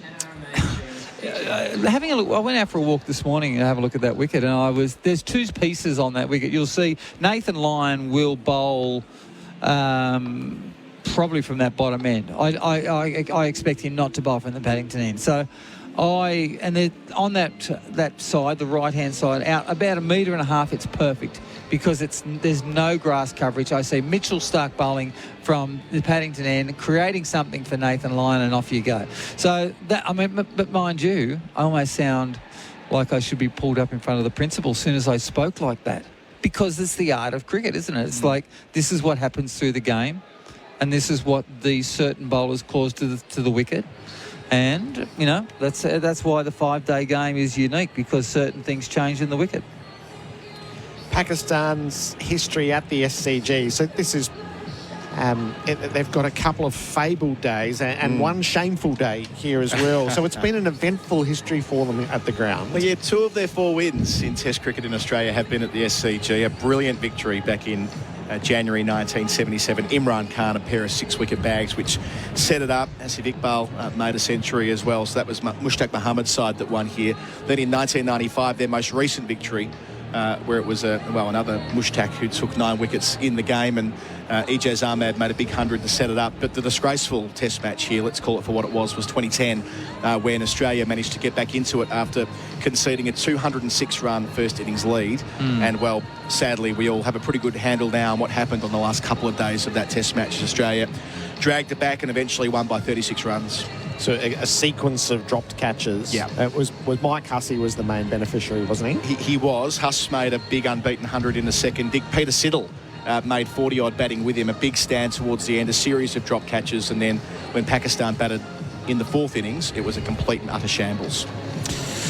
Well, catching's interesting when you say that. Did you listen to... in the last 24 hours, I've heard 2 press conferences from their captain talking about catching and the work they do. It just didn't sound like there was as much work that he feels that they're doing that used to be done. I mean, everyone says to me, or people will say to you, Mark Waugh is just such a brilliant catcher. But no one really ever talks the hours that he did. So it's interesting. I'll be interested to see how they go with regard to catching. I think obviously the Test match series could be different with regard to the word catching. Yeah, so Abdullah Shafiq had been banished from the slips warm-ups. So Babar Azam was at first slip. Salman, who's got just a splendid pair of hands. He's been outstanding during the series. He was at second, so I wonder where they'll hide. So they're trying to... The captain has to hide, and now they're trying to hide Shafiq as well. I suppose the benefit is they're batting in the sun. And they get the chance to put that to one side and hopefully apply some scoreboard pressure. Sayam Ayub, I've seen a little bit of him playing T20 cricket, just to reinforce the commentary from Bharat earlier. Had a fantastic CPL. And, I mean, if we're thinking about having players get onto the Test scene and transfer their white ball skills into red ball cricket, akin to what David Warner did back in 2011, he's exactly that. He's 21. That double 100 he made at that strike rate of 82 was against an attack that was all Pakistan internationals. So there's something there, and I love the fact they picked him for this Test match. Well, the primary thing for me is in 23 minutes, I'm interested to see where his front foot goes. I mean, I've heard for the last day all about his batting and his aggressive style and all. I'm cool with that. I'm more interested in where he puts that front foot, and then what Josh Hazlewood and Pat Cummins do with that. For me, if he's a guy that gets very much middle and off only, short front step and hits through the line of the ball, cool, but I'm going to back ourselves inside 10 and 15 of the early overs. We're a big leg cutting chance of an LBW. So that when you don't know someone, that will be the immediate conversation for the Australian cricket team in that first hour. Australia's bowling lineup, so unchanged through the first 3 Test matches, which is not unusual, as by the time you get to Sydney, we do historically get variations because it's the 5th Test of the summer. But Cummins absolutely magnificent at the MCG. Stark's been a little bit of everything, and Hazlewood's been grossly unlucky. He sort of feels like the bowler who's if you're going to stack somebody up to get what he deserves, it may very well be Hazelwood at his home ground. It's a good point about it being the third test of the summer of the sequence this year. I mean, Stark struggles here. Typically final test of the run, and he's knackered. And his numbers reflect that. But getting a chance to bowl on his home ground when he hasn't quite got that work in the legs will be interesting. Nathan Lyon hasn't got a particularly good record at the SCG either, which belies the reputation of the surface as being one that turns. He averages in the 40s here, and that is helped along by a 10-wicket match against New Zealand back in 2020. And as you say, Hazelwood, I don't think he could have bowled any better in those last 2 test matches. I don't think I've seen him put 2 test matches back-to-back where he's been more consistent even by his high standards. So the numbers would suggest at some point he'll clean up. And as for Cummins, well, has he ever bowled better than last week? He may have. If he has, I haven't seen it. I'm actually, Gerard, why don't you go for a walk when we get the break? Why don't you just duck down and see Josh Hazelwood? Because, I mean, he does love you. And I think he might listen to you. I'd love to see him, I want him to hit the deck about 10% more, maybe even 15% more. Because, and I'd like to maybe just change where he delivers from, because from what my mail is, and I got this from India, but they're so used to his structure of where he bowls, because he literally hits the top of the ice cream lid. Yep. Constantly. So it's actually good when, from a batting perspective, when you generally know where it's going to be, you can line yourself up. And if he doesn't make the change, you as a batter don't make the change. And if you're continually getting off strike and then he's getting slowly frustrated and all of a sudden he's losing a boundary every 2 overs, all of a sudden he's getting the 1 for 61 off 28. You know, it's interesting how he is almost too perfect. Yeah, so put a bit of wild thing into your metronome. Just change, just change his angles up a bit and make them think a little bit more. I've never seen. I mean, he is absolutely perfection limited. He gets it. You know, I think if he's bowling 100 balls, he bowls 98 exactly, pretty much in the same. And I think that a batsman knows this, and they discuss this. You look at the whiteboards; they discuss it. They know what's going on. So, to me, Pat Cummins, his biggest threat is the hitting of the deck. Hits the deck really hard, really quickly. Our apparel partner across the summer is Ringers Western. Whether it's the paddock or the pub, Ringers Western has the kit to keep you cool this summer. How's the return of 6 and out been? Magnificent. And look, I mean, Colo, both you and myself and Gerard more likely, we know what it's like to get a little bit of grey hair, but you don't. Not yet. And 6 and out's greatest thing is that all of a sudden they don't feel old. We don't feel like we're going to be anywhere near Centrelink anymore, and we feel like we're actually living life. I tell you what, it's just great to do things that you did when you were 25 and feel that age again when you're 57. Have you sold out tonight? Oh, it's going pretty well, yeah. I mean, we had 220 odd down at the Espy off the cuff, and all of a sudden the paddo was apparently they were very happy yesterday. But we don't put on we're not James Taylor, Gerard. We're not that nice BG soft 60s. We're a hard rock show and we lean in. And when we come off, and how many times have you both seen, say, Brett Lee come off sweating? Well, that's no different when we finish 2.5 hours later, so I'm looking forward to it. Where are you playing tonight? The Paddo RSL will come on about 8:30 and we will rock on to about 11. So we're going to lean in. Robbo, it's great to have you as part of the team throughout this test match. Looking forward to it, boys. Gavin Robertson joins us. Our pre-match is for Spitwater Tools, Not Toys. Hard-working since 1982. It was interesting just to see the sneaky between the toss and the anthems as Pat Cummins just went and did a little bit of work alongside the pitches, just topping up the captain after his 10-wicket haul at the MCG. This is SEN Test Cricket for Hijaz Halal Financial Solutions. New year, new savings on Nissan Navara and X-Trail models in stock right now at Berwick Nissan. Host Plus has been named Money Magazine's best super fund for 2024. That's a plus. Issued by Host Plus Pty Limited. Check the PDS and TMD at hostplus.com.au. Bevmarks, the sleep professionals' January sale has 50% off all mattresses and 20% off all furniture, no exceptions. Available at all Bevmarks stores and online. Go. Now, watch out for a bingle on Bell Street, Preston, westbound at St George's Road. A couple of lanes are blocked. In Croydon, got a burst fire hydrant after a crash. I didn't think they had them anymore. Dorset Road, northbound's got the left lane closed at Mount Dandenong Road. The intersection of Latrobe and Swanston Streets is currently closed for tram track maintenance works until 5 a.m. on January 11. Detours in place. Visit the Vic Roads website for info. And the Sixers take on the Heat in the BBL. Hear it live tonight on SEN. The SEN app is now compatible with Apple Watch. Download it today. Hello again, Sebastian Cant here. Somebody recommended Spinal Ease pillows for my neck pain recently. Best recommendation ever. Try for yourself. Search Spinal EZE. The SEN app is now compatible with Apple Watch. Download it today. Work ute ransacked overnight. Locks before, stores left ajar. All your tools gone out of sight. Good thing you're with IMA. The ones that aren't just by your side, but always have your back. They're the tradies, mate. That's IMA. IMA covers all you need. And tradies, yep, they all agree. They're the tradies, mate. They're the tradies, mate. That's IMA.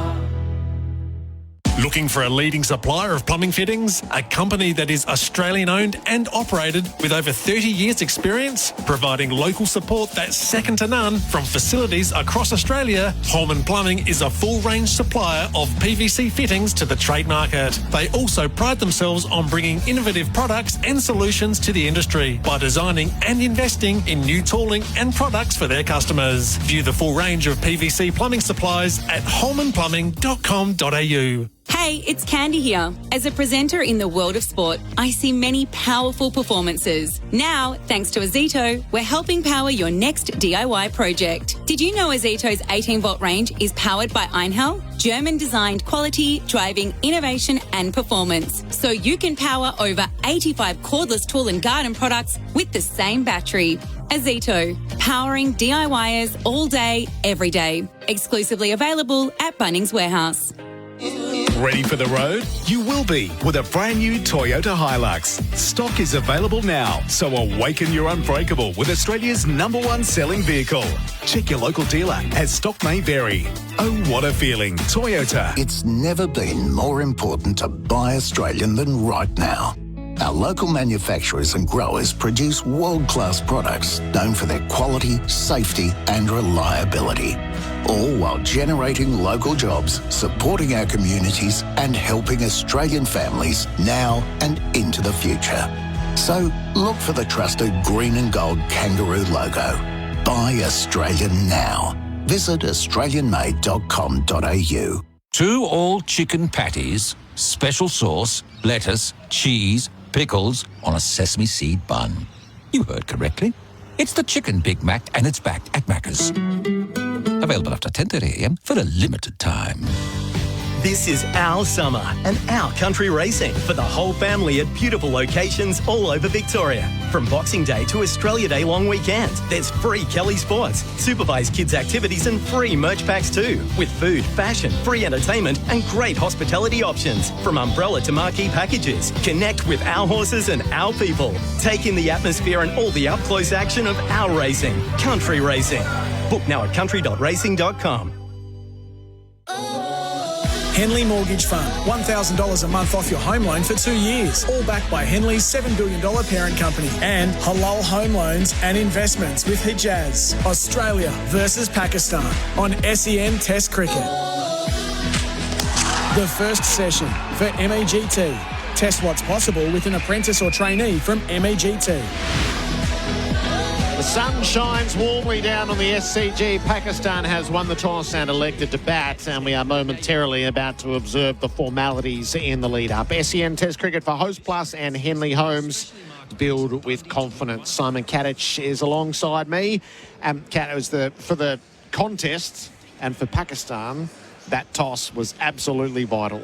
I think so, particularly given the momentum they built up in the back half of that MCG test, but also because the sun's shining here today. And traditionally at the SCG, if you can get runs in the bank on day 1 and 2, not to say you can't bat well here as day 3 and 4 unfolds, but it's certainly a big advantage if the wicket bakes and cracks up and takes spin as the test goes on, which we expect it should do given the forecast for the next few days, looks pretty good from what I've just seen. And always a ripple of excitement when you've got a debutant who's been foretold as we might see the start of a career of real significance. Yeah, let's hope that that's the case, because I think we've already seen some nice green shoots from this Pakistan team over the first couple of tests. We saw young Ahmed Jamal come in and do well in the first test in Perth with the 6-for. Then he batted well the other day in Melbourne when the tail was wagging. And obviously Shafiq's had a couple of decent starts with 40 in Perth and 60 at the MCG. So now adding to that, you know, it's exciting for Pakistan to have another young player come into the mix. Our pre-match has been for Spitwater Tools, Not Toys, hardworking since 1982. The numbers emblazoned in pink on the Australian whites. That's how it's been for numerous years now. There's the sale of the virtual seats and the celebration of Day 3, Jane McGrath Day, which in a couple of recent occasions has been entirely washed out, but we'll see the full day's play by the look of the forecast. So the pink test takes its place. Each player was introduced individually before they made their way down, and now just wait to be called for. So pinktest.com.au to buy your virtual seat today and donate to the McGrath Foundation. So from an Australian perspective, so the quick backup, what did they bowl? They bowled 68 overs in the fourth innings, 74. So Pakistan couldn't stretch them to the new ball. So sometimes we get to Sydney and attacks are flagging, but this is only the third test of the summer, and the only time the second new ball's been required was the first innings in Perth. Yeah, and that's probably, you know, helped the Australian attack, because they did come in with a lack of red ball cricket under their belt. We spoke about it in Perth, that if Pakistan could, you know, bat deep in their first innings and take the innings, you know, well into the 120 over mark, that would be a challenge for the Australian bowlers coming off the World Cup and lack of red ball cricket. But I mean, they're so experienced and so well equipped physically that they've managed the summer well. Let's join the formalities with James Sherry. It's the third NRMA insurance test between Australia and Pakistan. Please join me in welcoming the teams to the arena. Pakistan, led by Captain Shan Masood, and Australia, led by Captain Pat Cummins.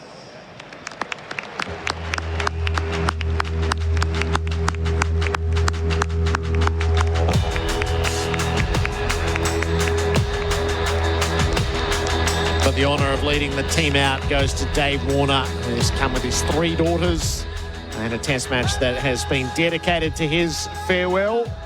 Joining us mic'd on the up field as today well. for the anthem ceremony are our match officials, field umpires Richard Illingworth and Michael Goff, our third umpire Joel Wilson, match referee Javagal Srinath, and our fourth umpire Claire Polisak.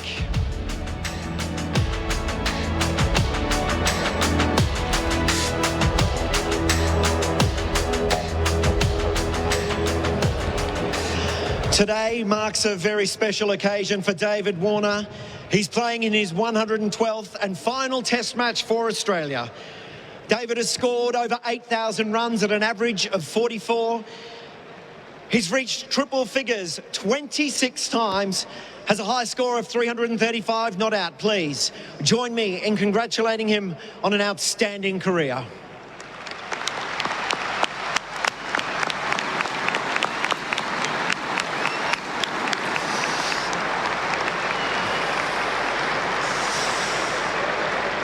Cricket is a sport for all. We welcome all fans and participants, regardless of their background, their identity, their beliefs or choices. We provide a safe space for everybody to come together and to connect and to feel respected. And we thank you all for playing your part.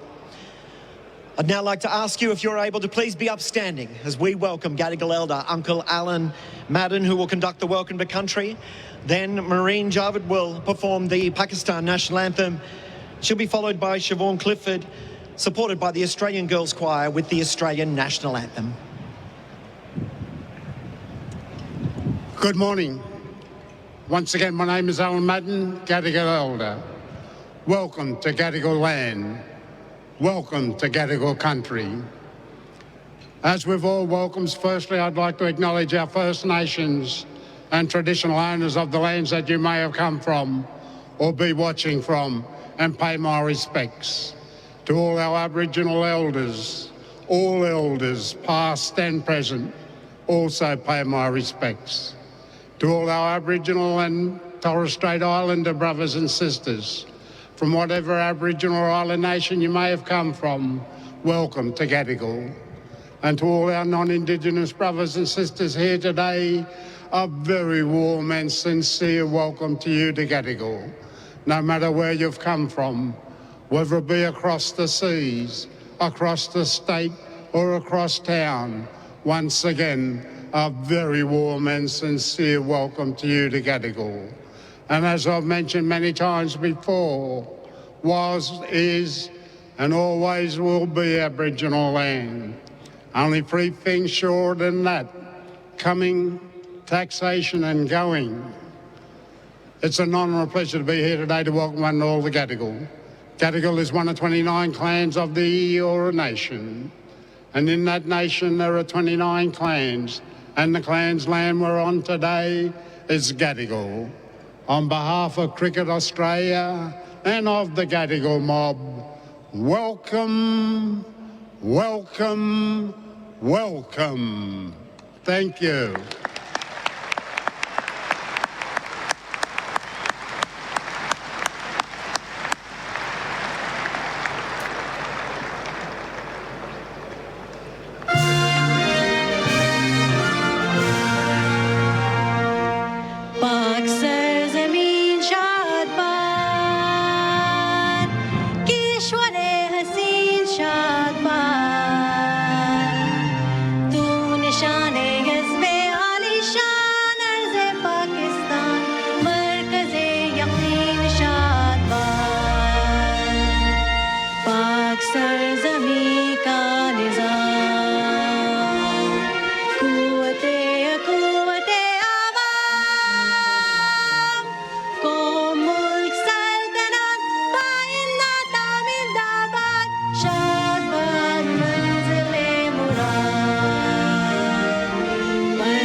The Australian team in full voice, Siobhan Clifford as well. We celebrate the national anthems for Tobin Brothers celebrating lives. And at the end of the formalities, play will be set in train. Pakistan has won the toss and elected to bat. It is 26 degrees, approaching 10:30 in the morning in Sydney for Rainbird, leader in irrigation for more than 90 years, an expected top of 29 or 30 degrees. It's a splendid summer scene in Sydney for this test match. It's a test match that's seen 3 consecutive draws, all weather affected. The thrilling one of those was against England, where just a little bit too much of day 5 was lost and Australia was striving and England was 9 down at the end. but the others have petered out. They've just never given a chance because too many overs have been lost to the weather. Yeah, it has been a shame. 6 of the last 7 affected by rain, so let's hope this one is different. And having just checked the 5-day forecast this morning, it's looking really promising. I think it's changed since earlier in the week, so let's hope it stays like today because it's beautiful conditions here. Sun's out, Pakistan with a big opportunity here to lay a strong foundation. It won't be easy because this attack will back up well, no doubt. They're highly experienced. They've been relentless all series.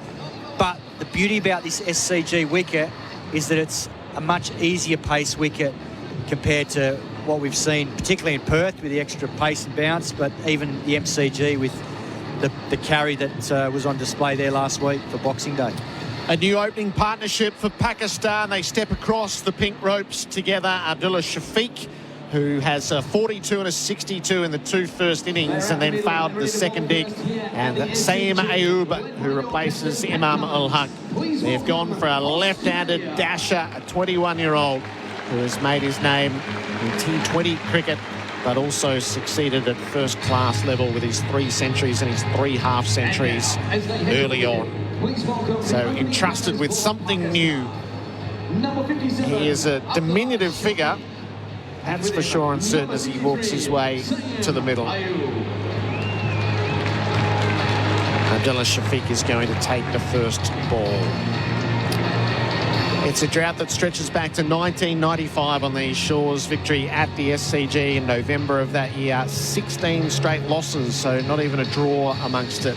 And given the way the schedule is, it will stretch well beyond 3 decades by the time they get here again, if they can't break it here at the SCG. And with the way the World Test Championship is, Australia has just gone past Pakistan. There's rich motivations. Any win away can set you up. Definitely. I think the problem that Pakistan might run into is that they don't have a lot of Test cricket scheduled until the end of the cycle in 2025. So that might be a challenge for them, because when you've got young players finding their feet at international level, they've just got to play more to get exposure and experience to get better. So play about to begin. First day of the 3rd test. Our umpires are Michael Goff and Richard Illingworth in the middle. Joel Wilson is in the TV box for this test match. And that has been a major talking point in its own right out the back of Melbourne. Abdullah Shafiq just getting things set. He will prepare himself. So from the Paddington end, Mitch Starc to begin the first test match of the year. Starc strides in and he bowls to Shafiq, who defends a ball that jagged in at him. Dropped it at his toes. Yeah, good swing from Mitchell Starc, first ball. And he's posed good problems for Shafiq. Got him out in the second innings at MCG, just angling the ball across him and bringing Usman Khawaja into the game at 3rd slip. So his challenge is, with this new ball, swinging back in, protecting his stumps and not getting his front pad blown off. But he's also mindful that Mitchell Starc, with this 3/4 seam that he's got now that nips across the right-handers, is also a worry for him. Starc left arm over the wickets, up beyond the 140s as he works into things. He bowls to Shafiq. It's full, he's edging and he's out. It's caught at 2nd slip. Shafiq's gone, 2nd ball. Starc strikes instantly. The most straightforward catch to Steve Smith. And Pakistan dismally 1 for none. Yeah, it's a poor start for Pakistan. Shafiq is trudging off the SCG. And it's exactly the ball that I was mentioning. The ball that just angles straight across after the first one swung back in. Shafiq just decided to waft the bat at it, and in the end, just a comfortable catch to Steve Smith at 2nd. And Shafiq departs for a 2nd ball globe. Pakistan, the worst possible start, imagine. 1 for none. But those are the 2 scenarios for Pakistan. Is they have progressively got better during this series, and they are close in Melbourne. So they either continue on and grow in this series, or, having missed out, it all goes wrong at the end of the tour. So that's such a troubling start for them. Shan Masood straight out in the middle.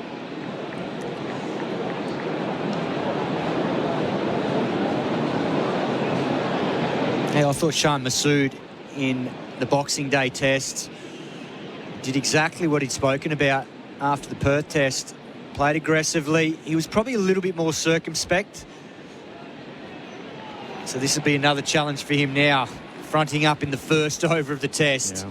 Big difference compared to coming out when the ball's a little bit older and softer. It's 3 wickets in 4 balls for Stark because he finished the MCG with consecutive wickets. So he's picked up where he's left off. He's got the full support of 3 slips and a gully. Points, mid-off, mid-on, mid-wicket and fine leg. Shan Masood won the toss, chose to put Pakistan in this scenario, and he's leaving a ball that shapes quite beautifully away. Yeah, that's a nice start from Mitchell Stark. And I think, no doubt, the Australians will have done their homework again, and they know that Shan Masood wants to feel the ball on the bat early on. And we see the seam. Good swing away from Masood. It was a nice full length. So I wouldn't be surprised if they really tempt him in this first set here. A couple of almost half volley lengths to see if he wants to drive and feel that ball on his bat early. A pair of half centuries at the MCG. The captain upright in his stance, faces up to Stark, who bowls to him. Oh, he went after it. The swinging ball, he had a wafty drive. He makes no contacts. Oof, that's high risk from Masood there. You're 1 for none. The ball swinging.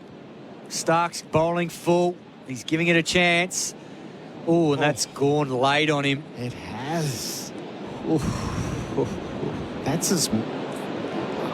It's a long time since I've seen Stark swing the red ball quite so far. That replay for Titanium Caravans built tough. He's got it hooping under bright skies in Sydney. Stark in bowls, in on the pads this time, and turned away by Masood. He got it sweetly off the blade, and it rushes to the boundary for 4. That will help relieve a little bit of pressure. A boundary for Azito all day, every day. Stark tried to be straighter.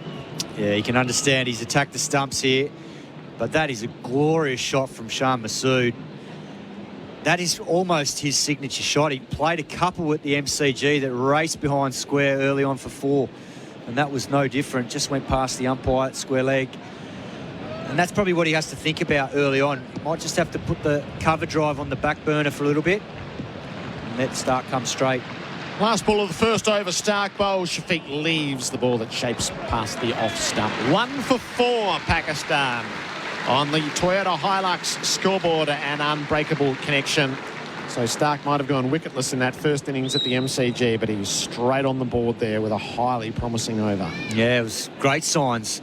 I mean, it certainly was humid outside earlier today. I mean, there's a nice breeze we see now with the flags coming sort of, look like coming from the north.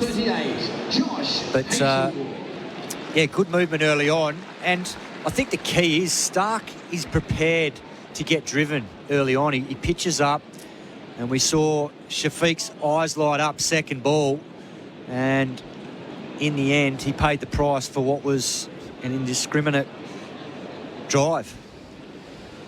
Josh Hazlewood handed the ball at the Randwick end. SEN Test Cricket for Host Plus and Henley Homes, build with confidence. Saeem Ayub begins his Test career. Hazlewood bowls to him, and Saeem, bat and pad tight together in neat defence, plays it to the offside. Rock solid start from the youngster there. Typical Josh Hazlewood delivery there, right on the money first ball. Good line and length around that off stump, but Ayub was right up to the challenge. 14 first-class matches for the 21-year-old. You mentioned the 203 in a century in a final against world-class bowlers.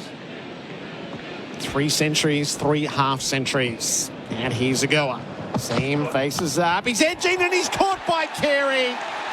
It's a duck to start a Test career for Saeem Ayub. Second ball of the over, just as Stark did. Hazelwood finally gets the edge that he's been probing for all series. And Pakistan is 2 for 4 with both openers departed. That is an absolute beauty from Josh Hazelwood. Both openers gone now for second ballers. Ayub just tried to defend that, but it was a beautiful line and length. Just left him off the surface. And in the end, all he could do was get an outside edge. And well taken by Alex Carey. Pakistan are reeling now at 2 for 4. It's a diabolical start in the best of conditions. And outstanding bowling from Australia. As we were pondering out in the middle a bit earlier, Hazelwood he's been on starvation rations. He's taken the 6 wickets, and his plays and misses in Perth were extreme, and he had no stage has got what he's deserved. And just wonder if it might be on offer for him here. Well, they're all lining up for their home test, this attack. It's pretty much a New South Wales attack. And I think the key with this is it just highlights the experience and class of the Australian attack, particularly with that ball there to Ayub. He hasn't done a huge amount wrong, the youngster. It was a great ball, second ball, and if anything, he just didn't quite cover the line well enough, and in the end presented the outside edge. Australia has already celebrated 2 wickets thanks to Tobin Brothers Funerals celebrating lives. Carey, a lovely catch, diving across in front of first slipper. Macca's catch of the summer. Clean bell your taste buds with a chicken Big Mac. Babar Azam faces the music, and he's nearly nicked off as well. Hazelwood right on the money. Babar drawn to defend. It went past the outside edge. Well, we can't underestimate the pressure that Bubba's under, because he's been worked over throughout this campaign by not just Hazelwood but Cummins, and that was a good start again from Hazelwood. There's just enough movement out there at the moment, both through the air and a little bit off the seam. Hazelwood's got Bubba 7 times in test matches at an average of 18.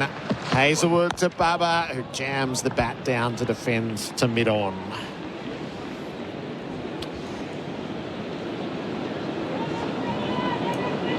Well, the pace of this wicket certainly doesn't look anywhere near as sharp as what we saw in Perth or even at stages in Melbourne. It's just a nice, easy pace wicket.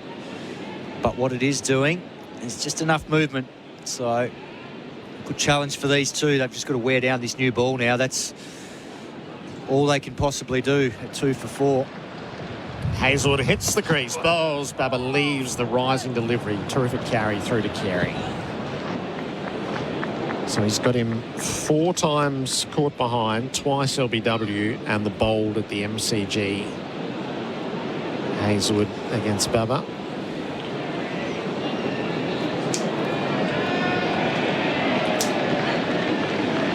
And I'm sure Bubba Azam would have been glad to put 2023 behind him.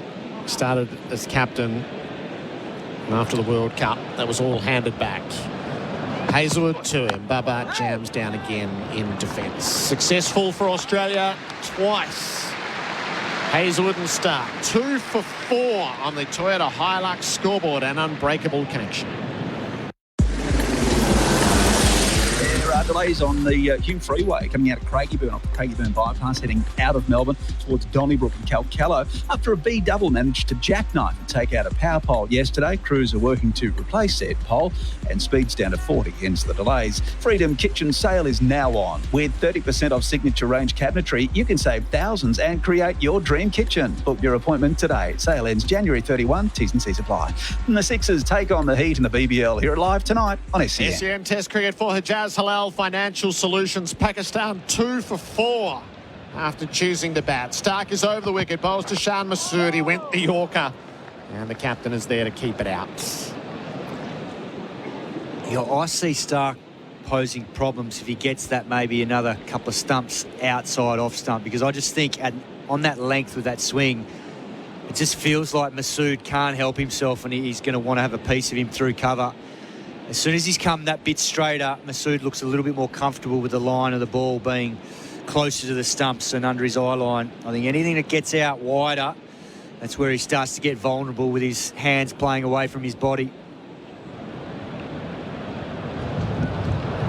Stark, in he goes. Masood jams down on the ball to cover, calls for the sharp single. Labuschagne around to his right. It's well taken to get off strike and to get things ticking. Masood has all of Pakistan's runs. It's 2 for 5.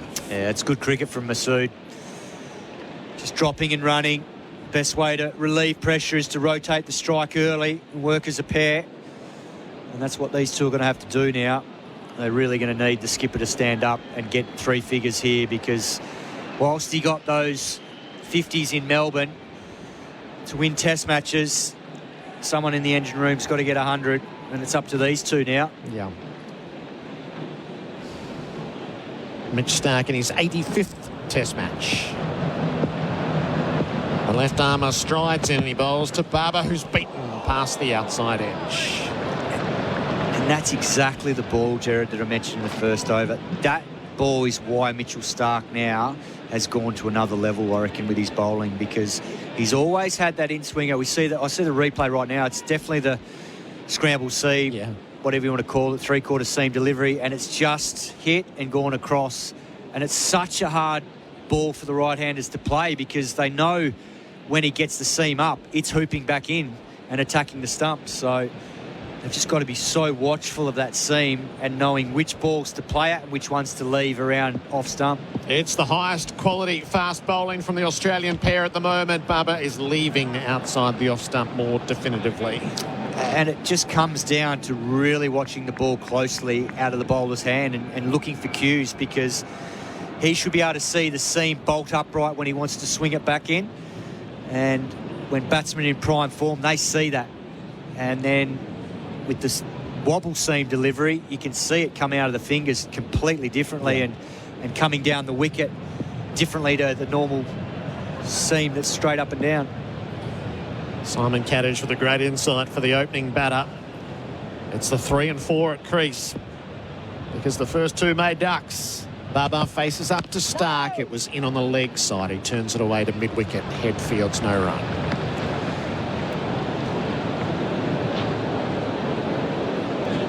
Australia probably can't believe this start. No.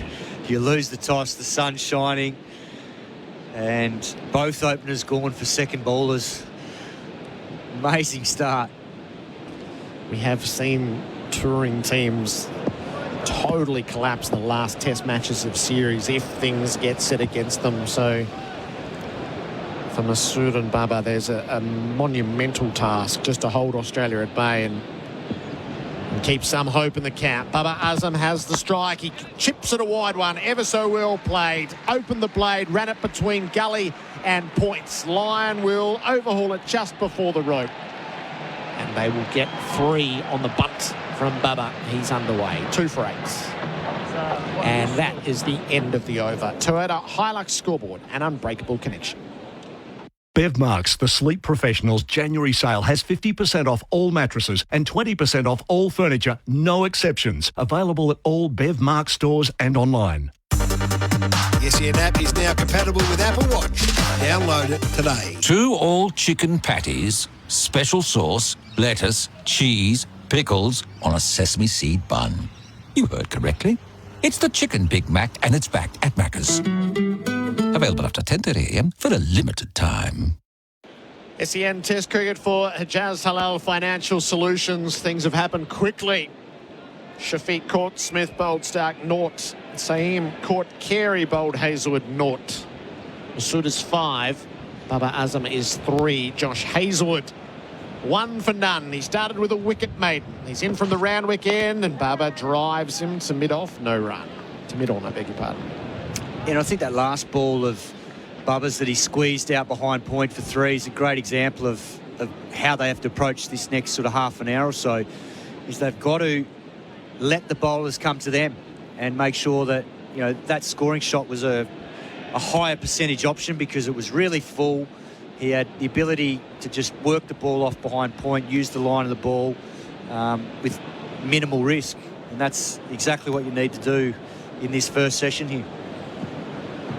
Hazelwood has the blood pumping. He bowls and Baba drives him, but he stroked it straight to Labuschagne at mid-off.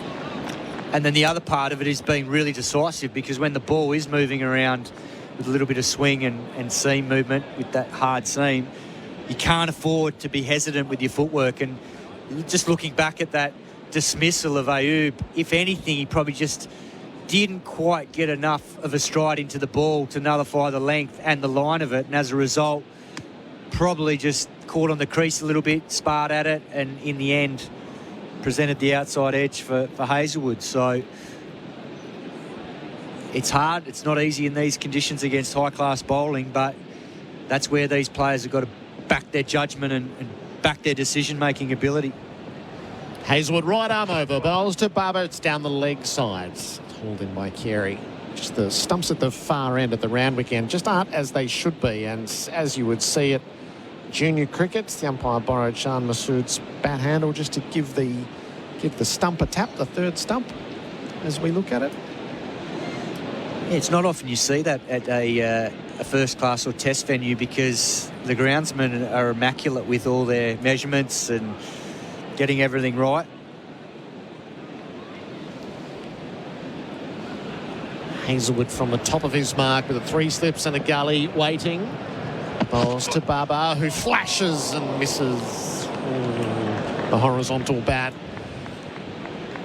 He survives. Andy from the Central Coast has been busy. We love a good stat in the morning.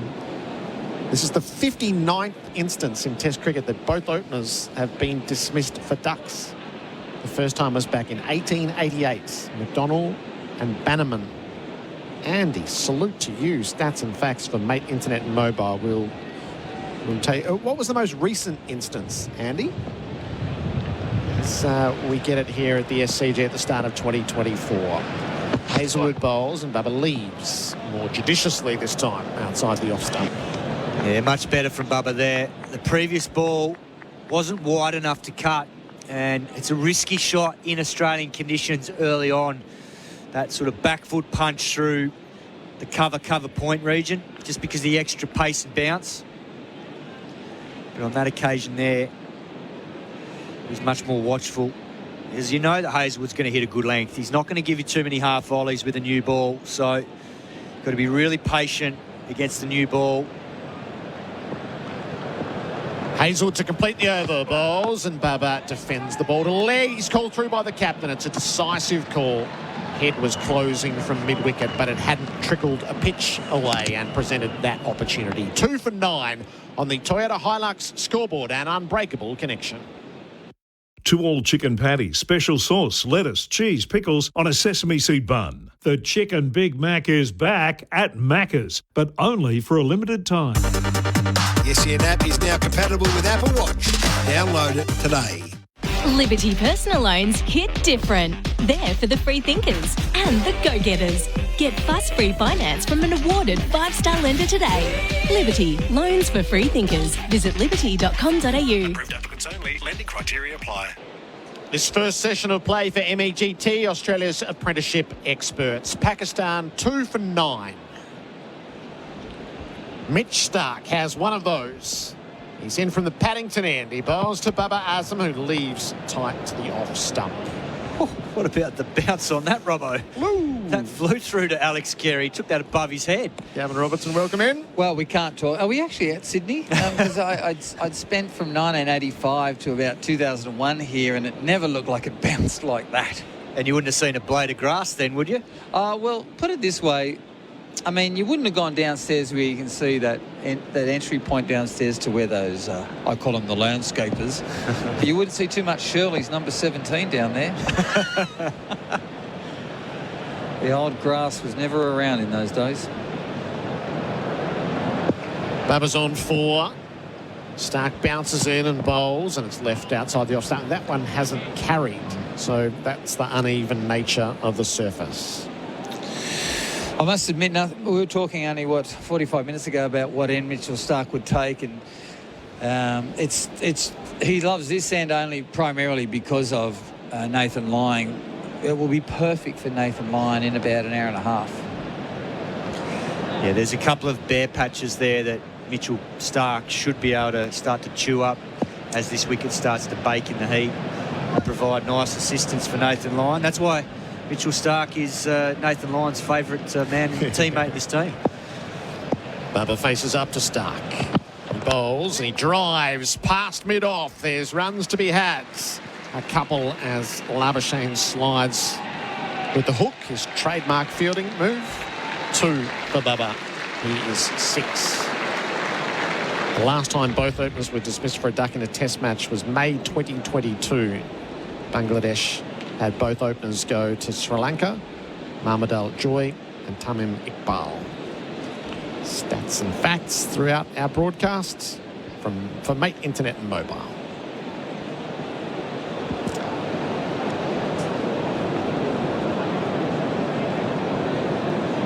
Stark pushes in past the umpire bowls. Bubba off his pads. He'll beat heads just enough to get a single. Head made contact on the dive to his right at mid-wicket. It trickled out the back of him and presented a run. 2 for 12. I'm searching here. I'm just watching the slow replay here, but for me, in Mitchell Stark's run-up, it's so much better than it was 10 years ago, but it's just, once he's got his rhythm, if his head and front shoulder become married for the day and stay constantly where they need to be, he's so dangerous. You'll see then, obviously, that went from outside off to the next ball, middle and leg. So if he just builds that consistency up, I think he's going to be dangerous in this first hour. Shan Masood. 5 from 6 balls, the captain. Stark bowls to him. Masood cuts, got it off the under portion of the bat. Great fielding from Labuschagne. Around to his right, one-handed, hauled it in, and you heard the batters change their mind. Gerard, if Marnus was your child, do you think you'd go to the doctor and ask for the, you know, those tablets that settle? Ritalin? Yeah, those ones. Yeah, just to settle him. Like, could you imagine him making baked beans on toast? He wouldn't do it slowly. Like, he does everything at 100 mile an hour. He's chased a ball a minute and a half ago like he was racing 100 metres at the Olympics. He's just run off to the side there, dived at a ball and thrown it at the other end when the batsman hasn't even moved. His energy is right up there. Robert, there's only one Australian cricketer in this team that Gerard would be father to, and that's Mitch Marsh. Pat Cummins is already warming up. Mitch Stark's been hot from the moment that he started. He bowls to Masood. It's in on the pads. They're asking. It felt a little leg side, but he is getting it to swing a long way. It's nodded away. Not out.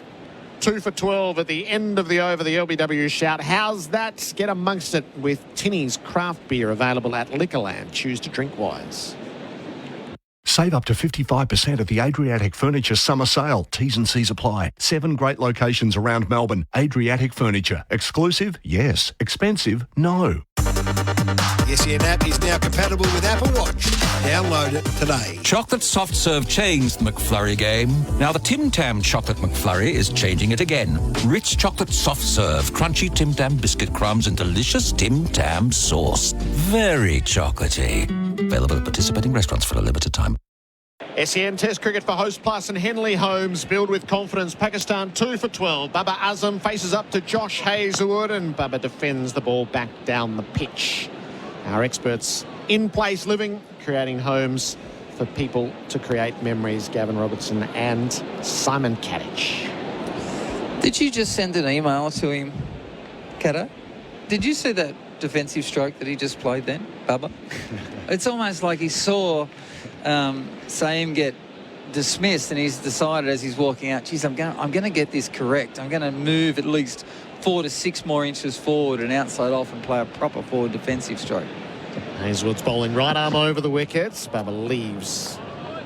Well, I think part of it is that dismissal, but I think a big part of it is what we've seen in the first 2 tests. His stride into the ball hasn't been there, and as a result, he nicked off in Perth to sparring at balls outside off stump. I think Mitch Marsh got him once, and then he was out, I think, maybe to Cummins in the second dig there, from memory. Or one, it was either him or Hazlewood. But then in Melbourne, he went the other way, and he started trying to counter the ball that was moving away from him, and that created the chance for Cummins to get through the gate and knock him over top of off in that first innings. He was better in the second innings, but it's because his front foot hasn't got a good enough stride into the ball and he's so upright. So it looks like he's tried to probably go away in those couple of days since Melbourne and really work on that. Hazelwood bowls to him, but defends back down the pitch. Yes, Marsh and Cummins nicked off there and then knocked over by Cummins and Hazelwood in Melbourne. I wonder, when such a fine cricketer, he's still a young man. This is his 52nd Test match, and 2023 has been an awful year for him on all sorts of fronts. You turn the page on the fresh year and get here and try to re-establish yourself. No test score beyond 50, a World Cup campaign which doesn't amount to what Pakistan expect. You're relieved of all forms of captaincy. I suspect New Year's Eve was just a moment to go, right, enough of that.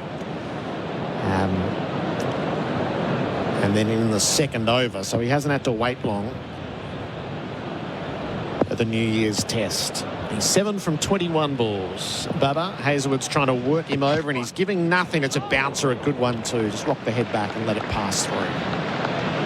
Yeah, sometimes as a top order player, it can actually be better to get straight out there and into it, because you can chew up a lot of nervous energy sitting around waiting to bat. And it's probably something that I learned later in my career when I had to open, that it actually worked for me, because as you get older, that nervous energy, it can be good, but I think when you're at your best, you actually want to get out there and you've got the positive mindset that you want to get into the thick of the action, because at some stage you have to face the music. It doesn't matter where you're batting.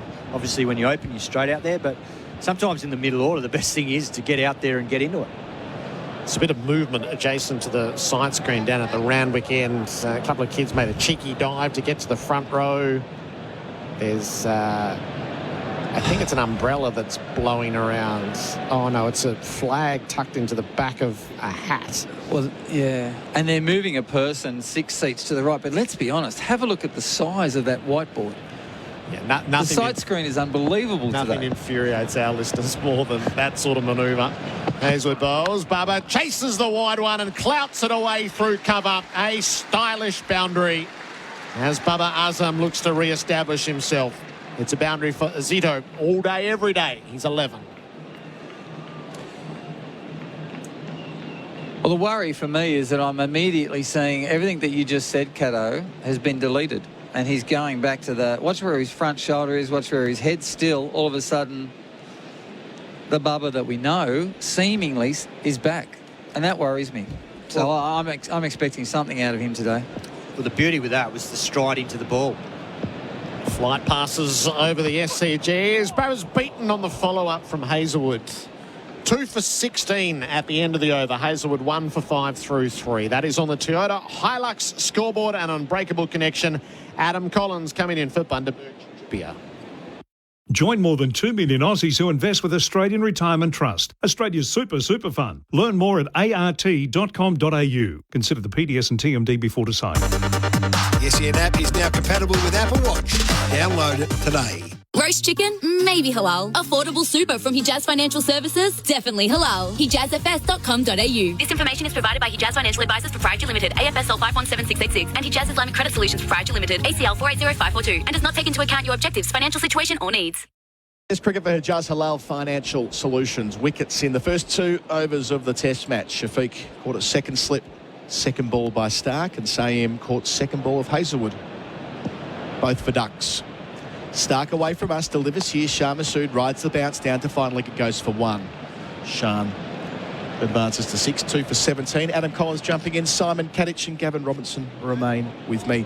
I quite enjoy the sort of ducks start of a Test match subcategory. On 4 instances, both openers have been dismissed first ball of a Test match, the most recent of which was 2016. But they've all happened in the second innings. Of a Test innings, but they've been the second innings of the side. I wonder whether there have ever been 2 openers dismissed as quickly as that at the start of a Test match. One for kind of like the Andrew Sampson database or something like that, Kat.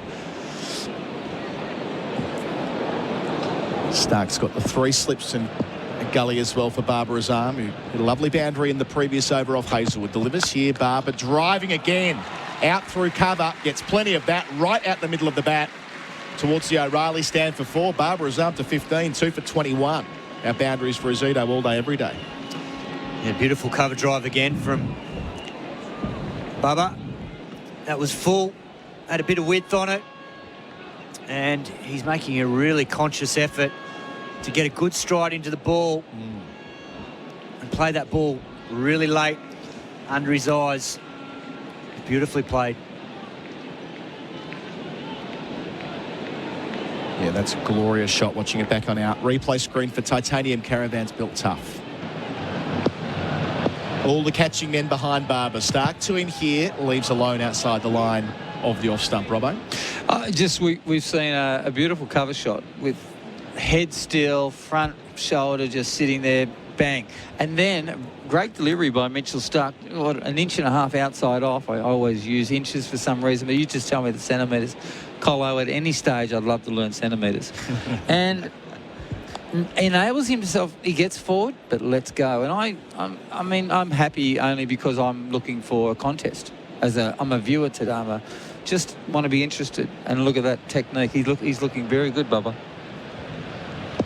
Stark passes. Umpire Goff and bowls here in Barbara's arm in behind it defending. Bat and pad close together. A loud shriek of no. Yeah, I like that too, because Mitchell Stark's just pulled his length back those last two balls. Good leave, and then followed up by a really good forward defence there. He's trying to look to defend as straight as possible. Not always that easy against the left armour where the angle's going across. It's easy to defend the ball to sort of gully or point, but he's tried to defend that towards sort of mid-off and cover. Well, it's good because he's showing the confidence. And, you know, when you go out there, if you're not finding the ability to get forward and own the defensive stroke, you are searching for 10 overs. Stark away from us at the Paddington end. Short ball misdirected down the leg side. Bounces before reaching Carey. Barber was in the duck anyway. And Mitchell Stark just having a look at the wicket there. He's interested because he banged that ball in and it did not get up at all. But because it was a fair way down leg side, it didn't trouble Bubba. He just let it go, but it had to bounce before it got to Alex Carey. Can you think of that? The 7th over? Yeah. At the SCG? I know. The chat from the players out there this morning was road, for what it's worth. Really? They come out with the E-tags, did they? on their shoulders? Nothing worse, is there? It's got the highest average batter score here over the last 5 years in Australia, that is. So 40 per player since 2018, the SCG. Stark to finish his 4th over. Bowls to Barber again, driving through the covers again. That's an even better shot. Nailed out towards the O'Reilly stand for the 2nd time in the over. The dive from Labuschagne will count for nothing. 2 fours for Barber, taking him to 19 at the end of the 7th over. 2 for 25 on a Toyota Hilux scoreboard, an unbreakable connection. Liquorland is a proud gold sponsor of Cricket Australia. This season, the best delivery isn't just on the field, it's at your place. Get drinks delivered to you or pick up via click and collect in just 30 minutes. You'll be raising your glass in no time. Whatever the reason, Liquorland will bring the drinks to the cricket. Cheers. Liquorland. Choose to drink wise. Our first session of the test match at the SCG for MEGT, Australia's apprenticeship experts. 2 fours for Barber Azami. Struck 3 boundaries now, all in the last couple of overs. Those 4s for Azito. Just being held here. Something going on down around weekend. I find this amazing because, I mean, we're talking about sight screens that are about 40 metres wide, and let's run with about 4.5 metres in height. Yet we're still looking. Hazelwood to the Pakistani captain from the Randwick end. Over the wicket, bowls here, and he defends down the pitch, knows the call. Yeah, and it's interesting because Masood batted at 3 and he's just faced his 10th ball. It feels like Babar Azam's been on strike for the last couple of overs. He's managed to milk the strike, which presents a different dynamic. You know, as a pairing, there's certain times where you get more of the strike and less of it, but that's the challenge for Masood because he does like to get on with it. And when you have been starved with the strike, you can lose a little bit of rhythm. Twin 50s at the MCG last week, Shan Masood. Looked fantastic in that second dig before, predictably, Cummins trapped him in front. Bowling here and beating him outside the line of the off stump is Hazelwood in that channel, always threatening. Yeah, that's where Hazelwood's so good to left-handers. Just threatening on and around that off stump. Just goes a little bit off the seam. And Shah Masood Plays inside the line there. The importance of these senior men, Kat, having lost the openers early on, the younger players in the side, Shafiq and Sayem. Barbara Azam had a dreadful 2023, highest score of just 41. Shan facing Hazelwood here and defending out into the offside. I mean, you look at Barbara Azam, he's ranked number 5 in the world according to the ICC, but that's after a year where he made 204 runs at 23. He'd be desperate to make it count on a day like today. Oh, definitely. He's their premier player, and he'd be disappointed with what he's put up so far in Australia. His record here isn't great either, but this is the best attack in the world. So it's never going to be easy, but if he can come out of it with a big score, it'll do his confidence the world of good and lead into hopefully a strong 2024 for him. Averages 25 here in 14 innings, Barbara Azam. Shan facing Hazelwood here off the outside part of the bat, just in front of point. Nathan Lyon will field after they rotate for a couple. Masood up to 8. Pakistan 2 for 27 in the 8th over. It's an interesting ball, this. I mean, it was a good length, right on middle and off, and he only half came forward. And I suppose, you know, the Pakistan coach would be hoping that he can find his way to a few more inches forward and playing through that mid-off, mid-on mode instead of he got an edge there through point. Yeah, he was probably looking a bit more mid-on rather than mid-off on that angle. 2 left in Hazelwood's over. Bolster. Shan, it's short and pulled down to fine leg, where Mitchell Stark will do the fielding away to our right. Shan Masood's 9, 2 for 28, Pakistan. Hazelwood gets one crack at Barbara Azam here. Went through the gate, smashed into his middle stump last week at the MCG. He's got a great record against Barbara Azam, Hazelwood. He's picked him up 7 times in Test cricket. Got him twice here at the SCG in 2017 as well, both leg before, for single-digit scores. So can he make the most of this early on? Well, he bowls that perfect area to him because he's probing around the top of off, bit of bounce, and that's the area that Bubba has found so difficult this series. Hazelwood finishing here to Barbara Azam, and he's in behind it, bat and pad very close together. Barbara Azam's 19, Shah Massoodi's 9. Pakistan 2 for 28 on the Toyota Hilux scoreboard, an unbreakable connection. The big delays heading out of Melbourne on the Hume Freeway after a B double managed to jackknife and take out a power pole yesterday. Hume Freeway near Calcallo. Crews are replacing the pole, so speed's down to 40 and the delays all the way back onto the Craigieburn bypass. Hillsville Cooey-Rupp Road will be closed between Southeast Boulevard and the Northern Princes Freeway roundabout, including the inbound freeway ramps from today till January 25. Search Big Build. And the Sixers take on the Heat in the BBL here at Live tonight on SEN. Yeah, Test cricket for Hijaz Halal Financial Solutions, and Patrick Cummins is going to bring himself on for the first time in the Test match. He was brilliant at Melbourne in the Boxing Day Test, claiming 10 for 97 match figures, Robbo. Absolutely, and I'm looking 8 overs. I'm expecting him to hit the deck hard here. He's going to. We'll know in the first 3 or 4 balls of just how hard he's hitting the crease, because I think he can see Masood not getting as forward as he needs to. 3 slips in the gully. Away from us, Cummins' first ball of the Test match. Shah Masood, leg stump, clipping through mid-wicket, not quite, stopped. Nice piece of fielding.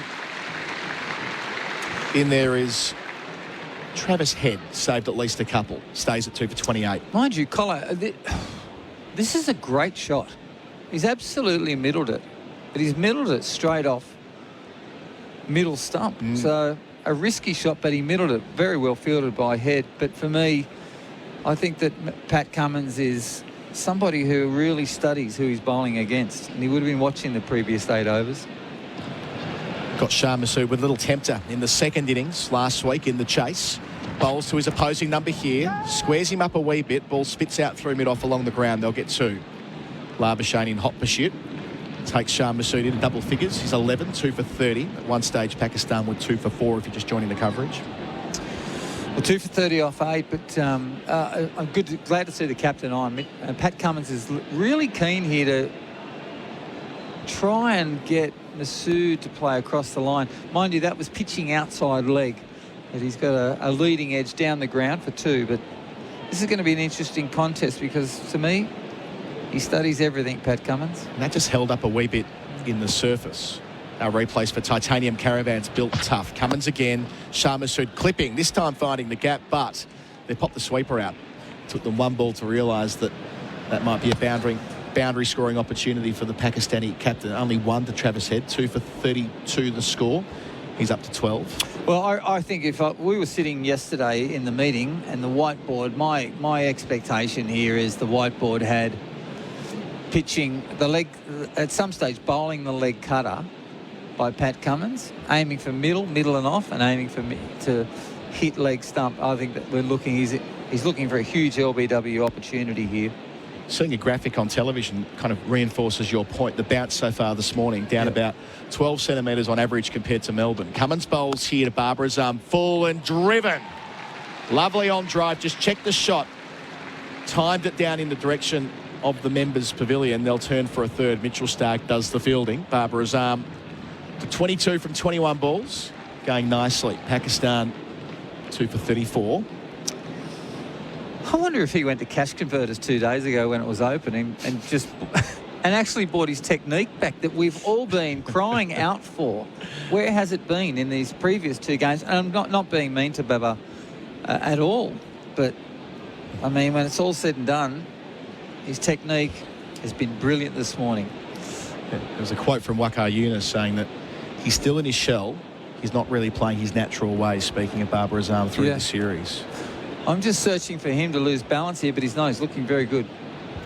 So Cummins round the wicket to Shah Massoud. Change of angle, 2 slips the gully, make that 3 slips the gully. Still defended out into the onside, no run. So only taken a couple of balls from Cummins to Massoud to change his plan. And I was going to say that to Cato the previous over with Josh Hazlewood. I thought Hazlewood may have looked to come around to Massoud and try and change the angle and see if Massoud would come forward. And if Josh Hazlewood could bowl, which he did, at the start of the game to Saeem and obtain the wicket. If he could bowl that off cutter, that's probably what he was aiming to do. But Pat Cummins has taken the job early and gone around the wicket. So last ball of his first over. Up to Shan, wide on the crease. Shan defends it out to mid-off. End of the over. 6 runs coming from it. Pakistan 2 for 34. Shan's on 12. Barbara Azam 22 on the Toyota Hilux scoreboard, an unbreakable connection. The Beds and Dreams Stocktake sale is on now. Save up to 25% off the full range of timber or fabric bed suites and matching bedroom furniture. Hurry into Beds and Dreams today. The SEN app is now compatible with Apple Watch. Download it today. Conserving water is so important. Nylex helps you do that with our range of grey and recycled water hoses and accessories. So don't just conserve like a Nile expert, water like a Nile expert. Nylex Recycled Watering Range. Available at Bunnings. In Sydney with Hijaz Halal Financial Solutions. Adam Collins with you. Gavin Robertson with me in Place Living, our experts for them, creating homes for people to create memories. Robbo's old home ground, the SCG. As we noted before, not a lot of bounce in the surface. Well, you notice the change in the grandstand from, you go back 30 years ago, but geez, my bowling accidentally broke a lot of windows here, Collo. Very sad days. Yes, this ground has, I suppose, evolved a little bit since you were playing here, the Victor Trumper stand at the Ram weekend, which is the end that Hazlewood's taking off from now. Into Barbara Azam, now just 2 slips in the gully. Delivers here, Barbara from leg stump, pushing out to mid-wicket where there won't be a single. So 3rd slip, Khawaja has jumped out to catch in cover. Already gone from to 2 slips and a gully. That, to me, is a little bit early. I'm interested in what they're thinking. I feel there's been a quick discussion around the pace of the deck and what Alex Carey is receiving. I feel that they think that there's not as much pace in this deck. So there's grass on it, Robbo. You were out there this morning. Yeah. That's in fashion right now, isn't it, around Australia? Well, it looks green, but we're just not seeing the type of bounce we would have expected. So Hazlewood up again to Barber, closer to the stumps, bowls here. Barber plays with soft hands, taken nicely by Smith. Saved 4, diving to his right. It was into the turf, but David Warner gives his old teammate a pat on the bum.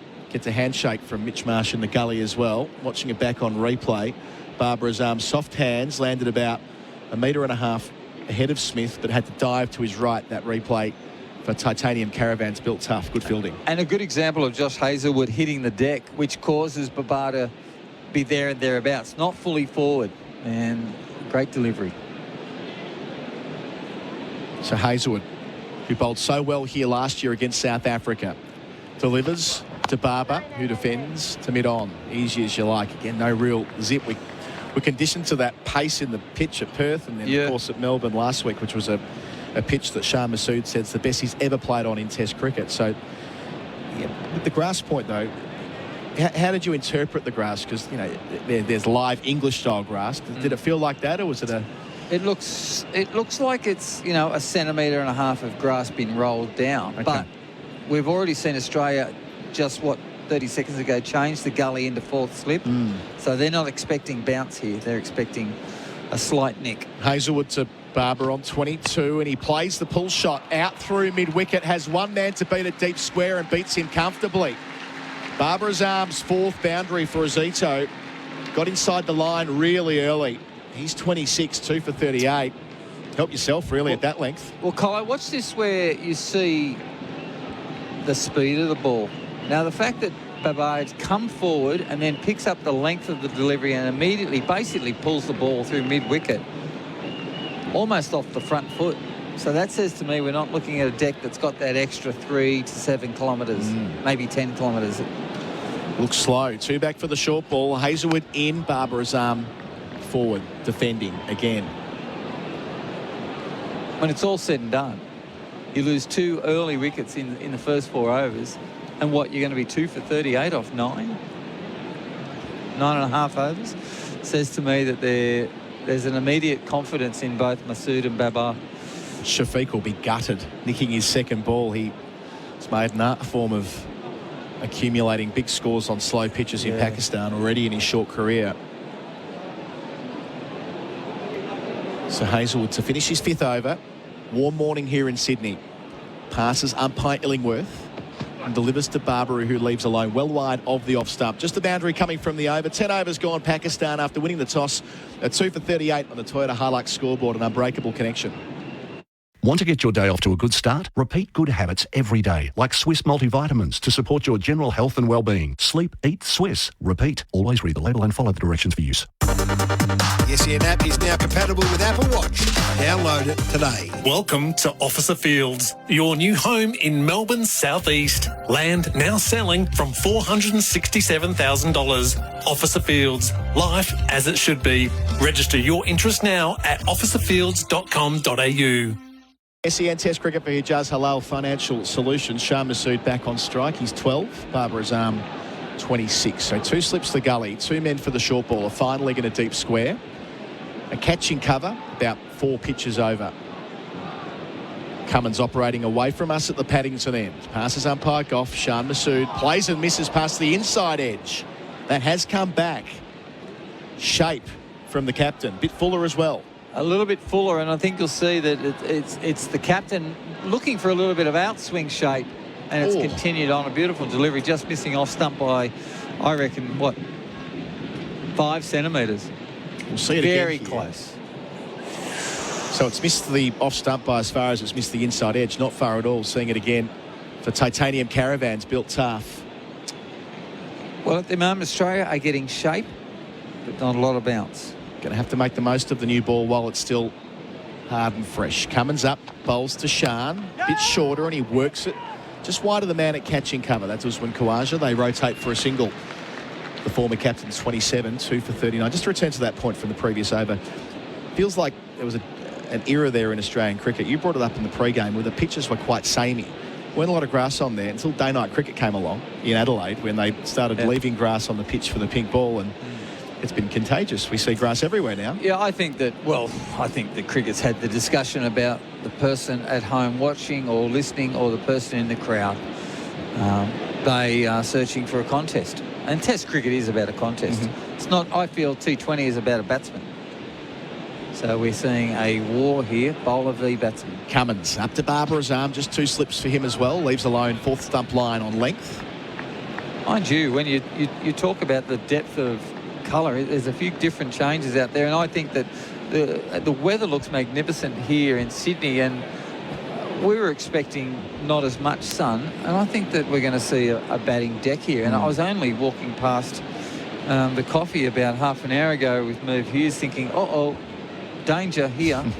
And it's only half an hour onwards, and we're thinking, looks like a pretty good batting deck. Yeah, certainly giving that impression. Cummins in again to Barber. Delivers and defends. Easy as you like all the time in the world. Message in here from James on our Tyre Power line, 0433 98 11 16. Tyre Power's hot summer sale.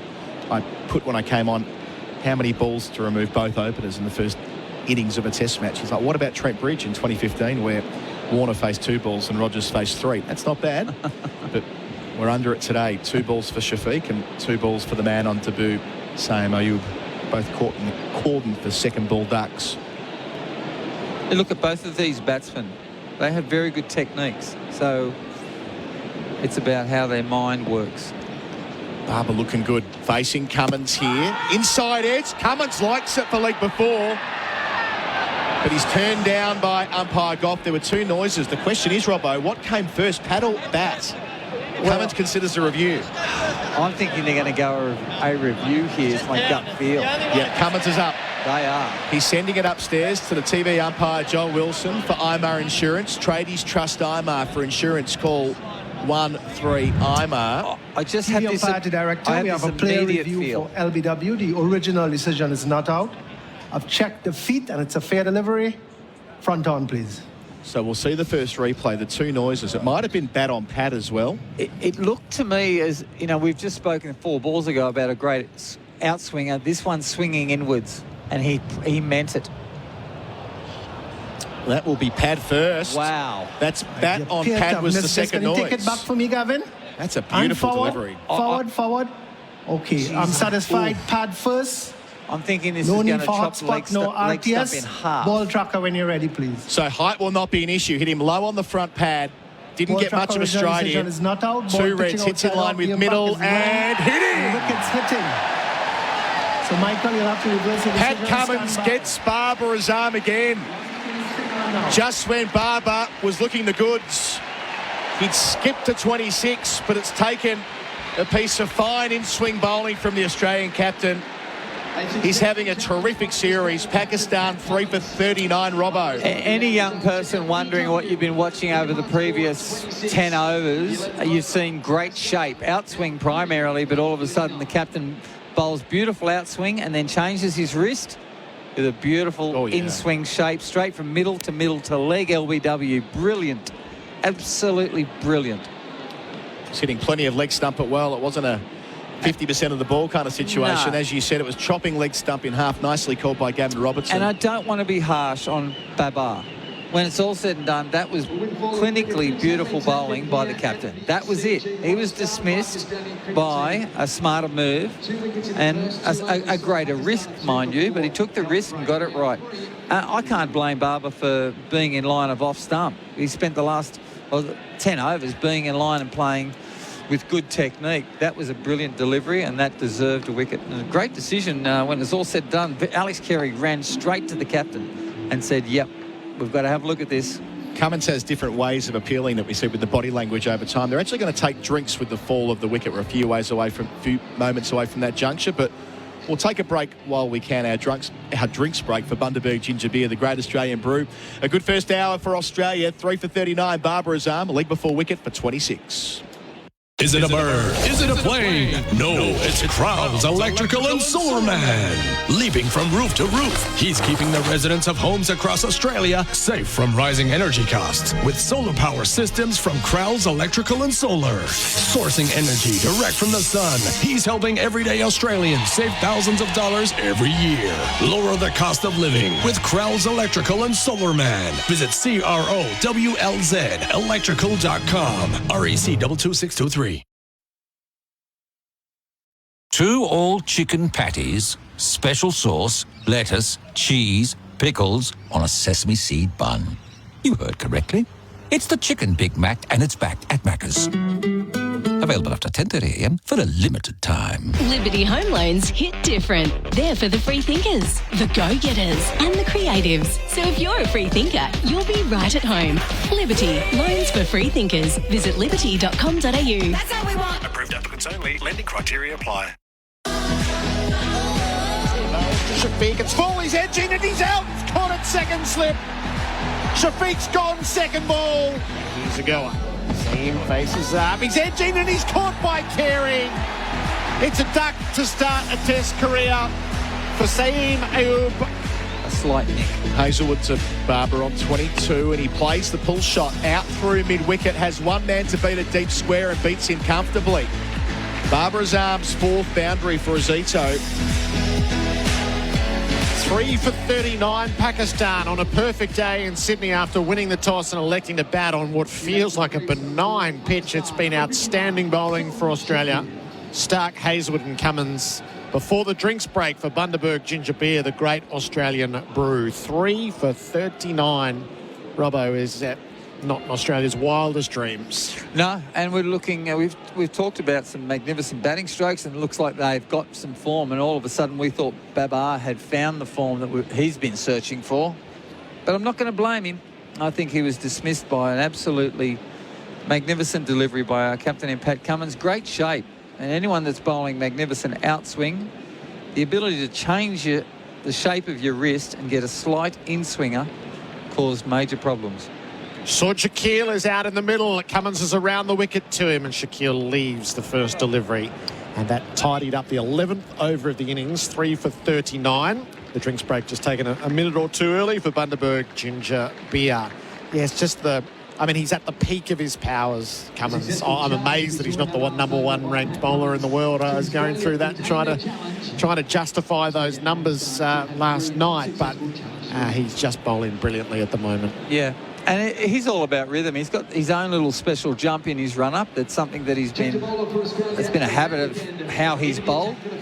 But he looks his rhythm today looks magnificent. Speed, hitting the deck, great shape both ways. So good news for Australia. Mind you, I'm still.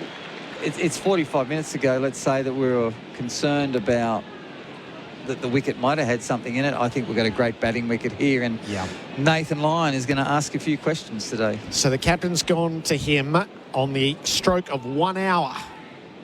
He will be bowling from the Randwick end, 3 for 39. SEN Test cricket for Hijaz Halal Financial Solutions. Shan Masood has watched a lot happen. He's only seen 21 balls. He's 13. Shafiq naught. Saeem naught. Baba 24. Lyon begins his work around the wicket. Masood bat and pad tight together to smother the spin.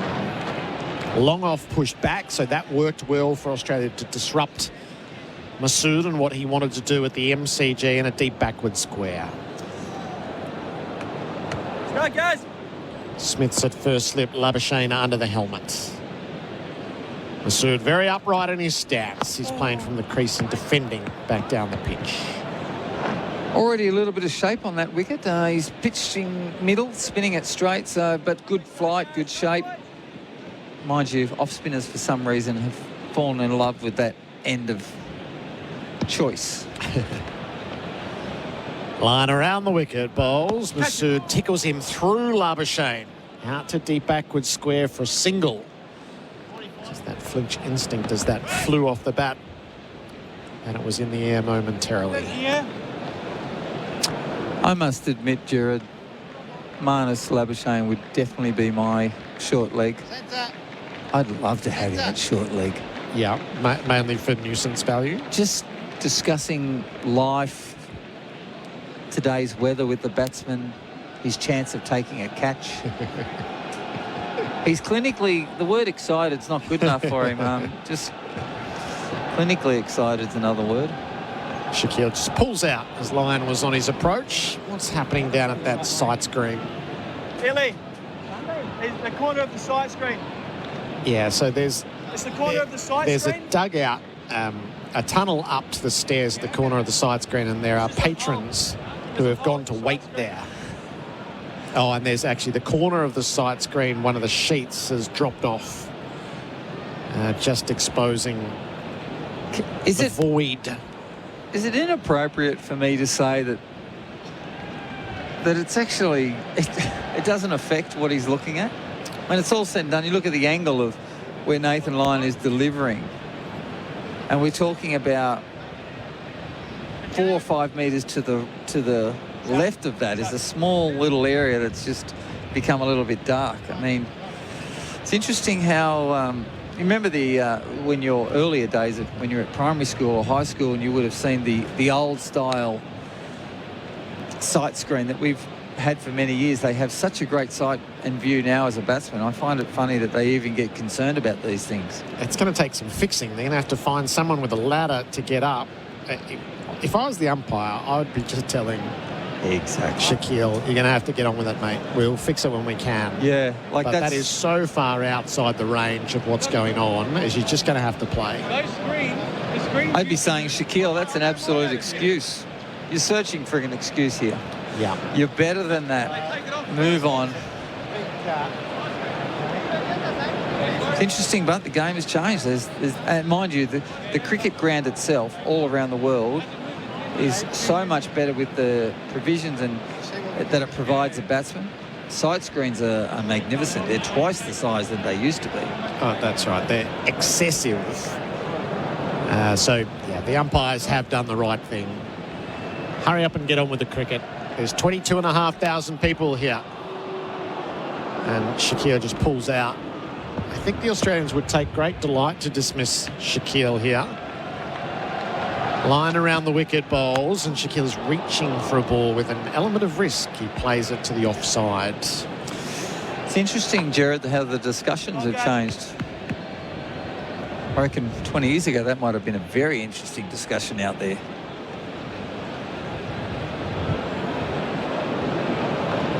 Line bowl, Shaquille, a bit closer to the pitch that time as he defends. I think there would have been a bit of aggro and rage. Well, one good thing is that Nathan would be happy that he saw bounce in that delivery. Shaquille coming forward, but the bounce was good, and that's really what he's searching for. Last ball of Lions, first over. Shaquille plays back and defends. 3 for 40 at the end of the over. Toyota Hilux scoreboard and unbreakable connection. Delays remain on the Hume Freeway after an incident involving a truck and a power pole yesterday afternoon just after Donnybrook Road. Speeds are reduced to 40 on the approach. You're probably better off taking Epping Road to avoid delays. If you spot anything else, give us a call, 1300 595 937. Bevmarks, the Sleep Professionals January sale has 50% off all mattresses and 20% off all furniture, no exceptions. Available at all Bevmarks stores and online. And the Sixers take on the Heat in the BBL here at Live Tonight on SEN. Test cricket for Hijaz Halal Financial Services. The ground staff just getting their instructions from the umpire. They've got 1 over from Pat Cummins to sort out that side screen, which is a bit saggy and baggy and loose at one end. So that's got to be sorted out. Pat Cummins has struck. Each of the quicks have done the trick for Australia. Shafiq 0, Saeem 0, Baba 26. It went Stark, Hazelwood, Cummins. Shan Masood's on 14. Cummins bowls to him and Masood defends the ball, jagging in at him. Good technique. He's searching right now. He's obviously still hasn't got off the mark, but searching for being able to find the rhythm. Getting used to Pat Cummins, but good technique, good forward defensive stroke. Just having a look at that ball, Gerard, I feel that I'm going to try and keep an eye on it, but let's see what the fielders do with the ball, how they return it. Do they bounce it to the keeper? Do they hit the keeper on the full? There's a bit of abrasion to work with on the square, isn't there? Cummins is around the wicket, short. Masood drags it into the turf and sends it out to deep square. Head is there to field. An easy single taken. Shan Masood is 15. And, you know, even when I bring that sentence up with you, I almost feel like, you know, I should be lining up at church because I probably shouldn't even bring that up. But that's, when you look at the wicket today, it is definitely, you go three wickets to the left of it, and there's a lot of dirt. And in the old days, that's how we used to use it. When we wanted the ball at 30 and 40 overs to start shaping the way we wanted it to, that's what would happen. 3 slips and a gully in place. Shaquille is yet to score. Cummins bowls to him. He drives. He'll get runs now through mid-on.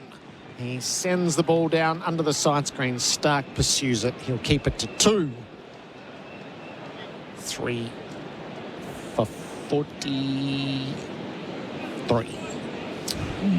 Would you expected, when you saw the early wickets go, and then you saw a nice partnership starting to happen, would you expect them to have that confidence and aggression? I would have thought they would have been. This looked to me like a setup where Warner would have reprised his 100 before lunch.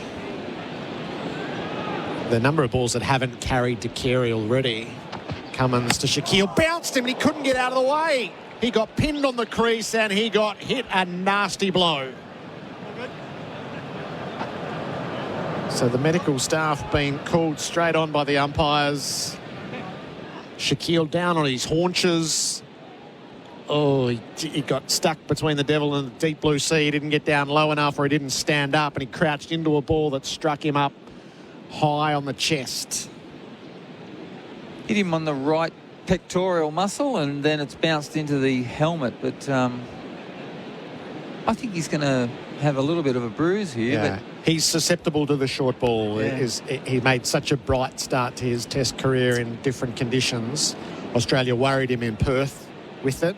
He got hit in Melbourne, and he's got hit again in Sydney. So I know Pakistan don't come here terribly often, but in what he's going to be asked to do in his Test career, he's going to have to figure out a better technique against the short ball than he's currently got. We've spoken a lot about how to evade, and I just don't think in these, especially in the last 10, 15 overs, that they're so used to not having to do that. They don't learn that as much. But hopefully he will be okay. So the medic just gave him a rub on the peck, and he said, "Oh, leave that alone. don't be making it worse." So 3 for 43. As Shaquille just goes through the motions. There's no real head contact here for the concussion, so a lengthy delay. First he was arguing about the side screen, and now having been struck a nasty blow. Our apparel sponsor, Ringers Western, whether it's the paddock or the pub, Ringers Western has the kit to keep you cool this summer. Damien Fleming slides into our experts chair. In place living, creating homes for people to create memories. Hello to you, Flem. Probably Australia's hour. Bowlology. Yeah, it was brilliant. Get to work. 4 overs, 1 for 20 Stark, 5 overs, 1 maiden, 1 for 12 Hazelwood, and then Cummins, 2.4 overs, no maidens, 1 for 10. Yeah, I've probably got Hazelwood with the votes. He's been so unlucky through this series. I think he's probably forced more errors from the Pakistan batsman than anyone, and he's got the least wickets out of the fast bowlers, so he might really cash in today. Stark swung the ball excessively for his first couple, and then as the swing decreased, he still gave it a chance, but Babar Azam and Masood were able to get after those. And Cummins started with 4 full deliveries, didn't he? And it wasn't until he come around to the lefty. But that in-swinger to Babar Azam, that's the reason he's getting more LBWs in the second half of his career. Leg slip in place. Cummins around the wicket, bowls to Shaquille, who turns into leg straight to head, sent back by his captain. Head throws from side on and misses. That's been a big upskill for him. He was always, the nip backer was his main major weapon, and his pace, obviously. But the in-swinger that probably been around for 3 or 4 years now, it swings so late, and his setup is generally brilliant, isn't it? It's challenging outside edge to the right-hander, pushing him across the crease, then the late in-swinger. And it was a big wicket because Babar Azam looked like he could have gone big today. He really did. Cummins to Shaquille, who defends the last ball of the over back down the pitch. 3 for 43. The Toyota Hilux scoreboard and unbreakable connection. Level up Dad's game. Skip the usual gift options for Spitwater's Aussie-made tools, not toys. Best models, bonus accessories, and savings of up to $630. Picture this: cold water petrol-driven and hot and cold electric diesel model pressure cleaners, plus the Vacstorm wet and dry commercial-grade vacuum cleaner. Visit spitwater.com.au or dial 1-800-SPITWATER to join the tool revolution. Spitwater, working as hard as you since 1982. Tools, not toys, because grown-ups deserve the good stuff. This opening session of play for MEGT, test what's possible with an apprentice or trainee from MEGT. Nathan Lyon, the sight screen is fixed. He's bowling from the Randwick end. Shan Masood is driving. He won't get a run as Marsh gets around. So there's a bit of coverage at cover, as it were, a slip, a backward point. 2 in the gully. Marsh is deeper than Warner, who's in a catching position 4 pitches away. A long off, a mid-on, mid-wicket, deep backward square and bat pad. Masood clips to Khawaja at mid-wicket. No run. To Lyon early. On the stroke of the first hour. That's the bonus of getting sent in. Oh, sorry, Pakistan winning the toss and batting. Lyon bowls to Masood, who's back and cutting the ball, but straight to Marsh, who's at point now. Lyon gets to bowl in the first session, and if there's any moisture there, I mean, it shouldn't be excessive. It's going to turn, but I think there's been enough inconsistent pace and bounce already for Nathan Lyon to back himself. Lyon to Masood, who defends. So his average here in Test cricket is 40.72 against his career average of 30.92. 44 wickets in 13 Test matches at the ground, which is sort of an oddity in its own right. It hasn't been the era of spin at the SCG while Nathan Lyon's been in operation. Masood defends from the stumps, squirts it away to backward square and takes his 16th run, 3 for 44. Well, last year it was rain affected, but Australians fell for it again, played 2 spinners. Yep. Ashton Agar didn't spin 1 ball. No, that was... He bowled himself out of its side. He was given a little tester on the way to India, and that was the plan, and then his red ball game just wasn't in order. No. He couldn't play him. Just wasn't accurate enough to be able to bowl here without massive amount of turn. Lyon to Shakeel. It was flighted. It's nibbled away to this point. Throw from Marsh to the non-strikers. It was a well-judged single. 3 for 46 at the end of 14 overs. Make it 3 for 45 on the Toyota Hilux scoreboard and Unbreakable connection. Chocolate soft serve changed the McFlurry game. Now the Tim Tam Chocolate McFlurry is changing it again. Rich chocolate soft serve, crunchy Tim Tam biscuit crumbs and delicious Tim Tam sauce. Very chocolatey. Available at participating restaurants for a limited time. In-Place Living. Design and develop customised specialist disability accommodation, valuing inclusivity, innovation and compassion. Because beautiful homes should support independence and choice for Australians with disability. To learn more, visit inplaceliving.com.au. SEN Test cricket for Hijaz Halal Financial Solutions. 3 for 45. Masood is 16 and Shakeel is 3. Gerard, Whateley and Damien Fleming in place for you. 2 slips at gully and the leg slip with Cummins bowling to Shakeel, who pulls the short ball. He tucked that well past head at square. It'll trickle without great force into the deep. Hazelwood gets around and they get 2. I heard you mention it last. Cummins over, Gerard. He's going to get a lot of short balls, Shakeel. So even that was well timed, but he just hung his bat there. If it's a little bit quicker or a little bit bouncier, he's going to be in trouble. And the nature of this pitch, some are flying through and some are blancmanging through. I think leg gully's come out. They've got 2 men at backward square for that shot now. So Khawaja and head either side of the square leg umpire. And the fine leg in place down in the deep is Hazelwood. Cummins around the wicket, bowls. Shakeel defends a well-pitched delivery. Yes, even in Baba's career, this is his 3rd tour of Australia, and he made runs last time he was here. Brisbane and Adelaide, he made his century and he's 90. So Shakeel's going to be a long-termer in the middle order for Pakistan, but the difference to playing here, and you don't get many goes at it, maybe 3 across your career. The steepling bounce, it's been a high learning curve for him, I think. I think he's going to make a lot of runs at Test level, though, Shakeel. Yeah. Cummins is bowling to him. He's edging and he's out into the gloves of Carey. He fended at the ball outside the off stump. And the Australians are running through Pakistan on the opening morning in Sydney. Shakeel goes for 5. Cummins has 2. Pakistan 4 for 47. I'll still back my comment before that ball that he will get some runs, but it's the pace and the bounce that, as you were saying, Gerard, Babar's arm found too much on his first tour.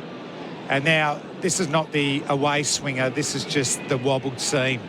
that's held its line, extra pace and bounce. And really, it's just another big tick to Pat Cummins, who trained Shaquille to defend and feel the ball on off stump. And then when he goes fraction wider, Shaquille still feels like he needs to play at it, and he didn't. So brilliant bowling from Pat Cummins, brilliant bowling from the Australians. Yeah. You know, this pitch is better than 4 for 47 because the scoring rate suggests that. They've scored fluently, but they've bowled some brilliant deliveries. But starting from Shafiq, second ball of the test match, unfortunately, Pakistan are playing at deliveries they could leave. Australia celebrating a 4th wicket thanks to Tobin Brothers Funerals, celebrating lives. This was a toss that you were desperate to win and bat. If you'd said to Pat Cummins, say, just by the way, you can have 4 for 47, they wouldn't have believed it. No. Wouldn't have believed it. Oh, I feel like Shaquille got totally unsettled with the blow that he suffered to the chest. And it's not such a problem when they're bowling at you full, but was he thinking about the short ball for that dismissal? Because, you know, that was quite a wide delivery. A play of the day for Drinkwise. Mohammad Rizwan is in the middle far too soon. 1,500 runs to his name. He showed us at the MCG what a sprightly character he is. He will take the attack to the Australians, but this is a desperate scenario to walk into. We'll change in commentary. Bundaberg, Ginger Beer, Bharat, Sunderasen in to join us. Hello, Bharat. Good morning, Gerard. Happy New Year, Very good. Good to see you. The full deployment in the cordon, 3 slips and a gully. Pat Cummins 2 for 12. He's in his 4th over. Rizwan has the strike and he's driving immediately. Bat turned in his hands. It runs out through square. Lyon hunts it back under the Brawongle stand. He's 2 immediately, Rizwan. It's 4 for 49. Australia have been so good with the ball throughout this series, haven't they? And Fleming, you'll remember in Perth, there were so many plays and misses, and we kept saying, at some point, this is going to pay off, and they're going to start getting the edges. And as the series has gone on, starting with Pat Cummins, is just coming. And with saw Shaquille, once he got out to that short ball in the first innings in Perth, Gerard, you knew it could only go 2 ways. Either it just follows him around, or he makes runs and really shows us why everybody talks him up so much. 2 in the deep on the leg side now. Lyon pushed back to the fence. Cummins bowls at the stumps, and that's only just kept out by Rizwan. Well, 140, bowled. that's veering him, isn't it? Well, that's the nip backer. That's not the in swinger. It's just an ugly length. It's about bail height. So you've got to come forward, but it's not a half volley. You're not confident. And also, they're not sure which way it's going. Study the replay. Lovely seam release. Sorry, it is the in swinger. That's beautifully bowled. Replay for Titanium Caravans, built tough. Rizwan did well to keep it out. Cummins at him again, and Rizwan defends back down the pitch. Cummins knocks it down in his follow through. 15 overs gone. Pakistan 4 for 49. The Toyota Hilux scoreboard, an unbreakable connection. Now that we're enjoying 2024, is it time for you to explore life with 20/20 vision? Call New Vision Clinics. Dr. Noel Alpens has performed LASIK eye correction for more than 20 years. It's the one with the fastest results. Enjoy clear vision without the hassle of glasses and contact lenses. Call New Vision Clinics on 1800 20 2020 to find out more about LASIK vision correction. That's 1800 20 2020. SEN Test Cricket for Hijaz Halal Financial Services. Nathan Lyon in operation. He's around the wicket to Shan Masood, who defends him to leg. Lovely, mate. I wonder what this does to the mood of Pakistan, Bharat, as we've seen over summers. The last test sometimes is a bridge too far for the tourists, no matter whether it's 2, 3, 4 or 5 tests. Line bowls. Masood drives. It's a long off where he's been granted that single. He's 17. That's the 50 up for Pakistan. Second ball of the 16th over. Yeah, and you've seen this so often, haven't we, Gerard? That you see some players from the opposition, one foot is already in the plane. Not back home for a lot of these guys. They're heading to New Zealand to play that T20 series. And some of the white ball players are with the side. So it's been bizarre having red ball training sessions in 3 of the pitches, and then on one pitch you see the white ball players just bowling to each other. I guess that's just the way of the world these days. And they just seem down on energy. And yeah. Marsh out into the deep at mid-wicket. Rizwan faces up. Lyon bowls too many turns to Labuschagne under the helmet. And Shan Masood has said all the right things. He has done that throughout this tour. But they needed, finally the toss went in their favour yet again. They got to bat first. Once again, things haven't helped themselves either. Rizwan plays back and manages to get the bat down before the ball thuds into the pads. And also, what are they building towards, Gerard? Their next test is until the end of the year. So it's not that you can take these performances and build on it and take positives forward to where.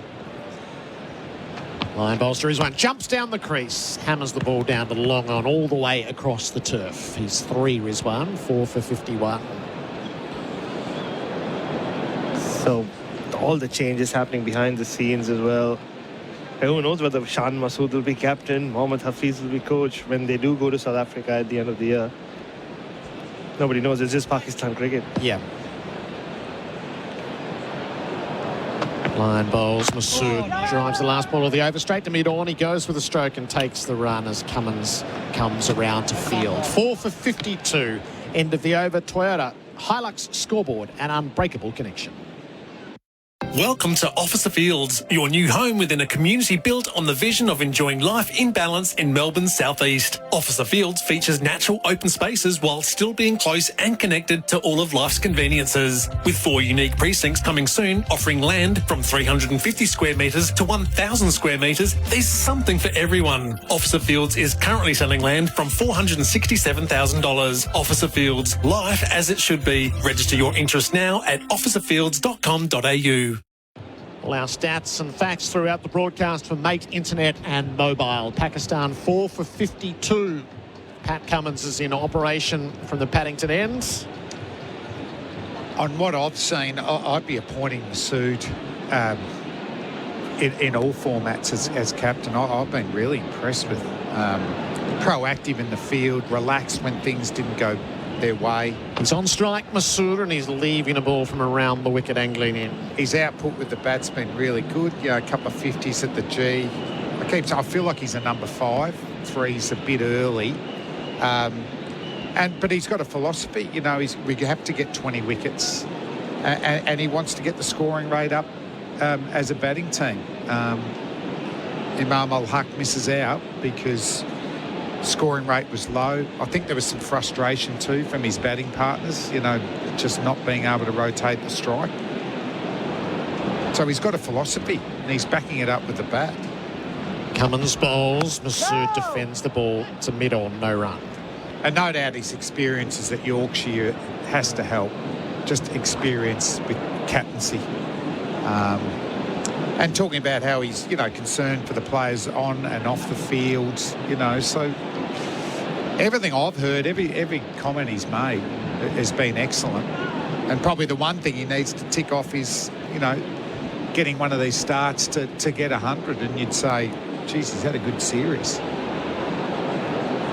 4 test centuries, 9 half centuries, 2 of those at the MCG last week. Shan Masood facing up, goes after the short ball, drags it to ground to head a deep backward square. Safe as houses to take a single. 4 for 53. Yeah, he's so right. And especially for countries like Pakistan who don't seem to play a lot of test cricket, if you have someone who plays all formats, it makes sense to have them captain all 3 formats. So there's some sort of continuity. Because if he's just test captain, so he has to wait 9 months before he can continue that philosophy forward. Who knows who he'll be given as a coaching staff or what players he'll have at his disposal. So let him build his philosophy not just around this format, but just overall around this whole Pakistan team. Mohammad Rizwan at 6. Cummins bowls to him. He defends. Labuschagne quickly out of the blocks at mid-off, but so too were the batters.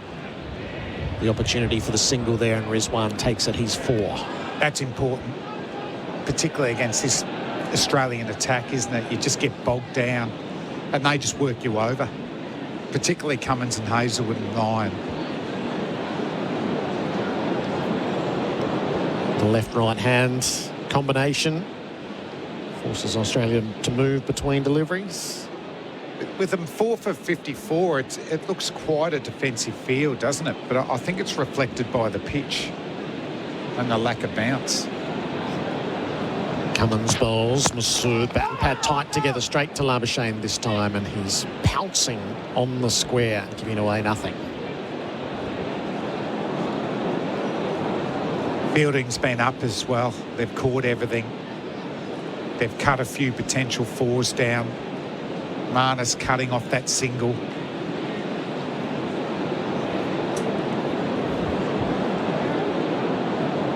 So 1 to come in this over, and Mitch Stark is beginning to limber up at mid-off for his return to the attack shortly. Masood is 19. Cummins bowls to him and he defends the last ball of the over. Back to the bowler. 4 for 54. The Toyota Hilux scoreboard and unbreakable connection. Adam Collins to take you to lunch.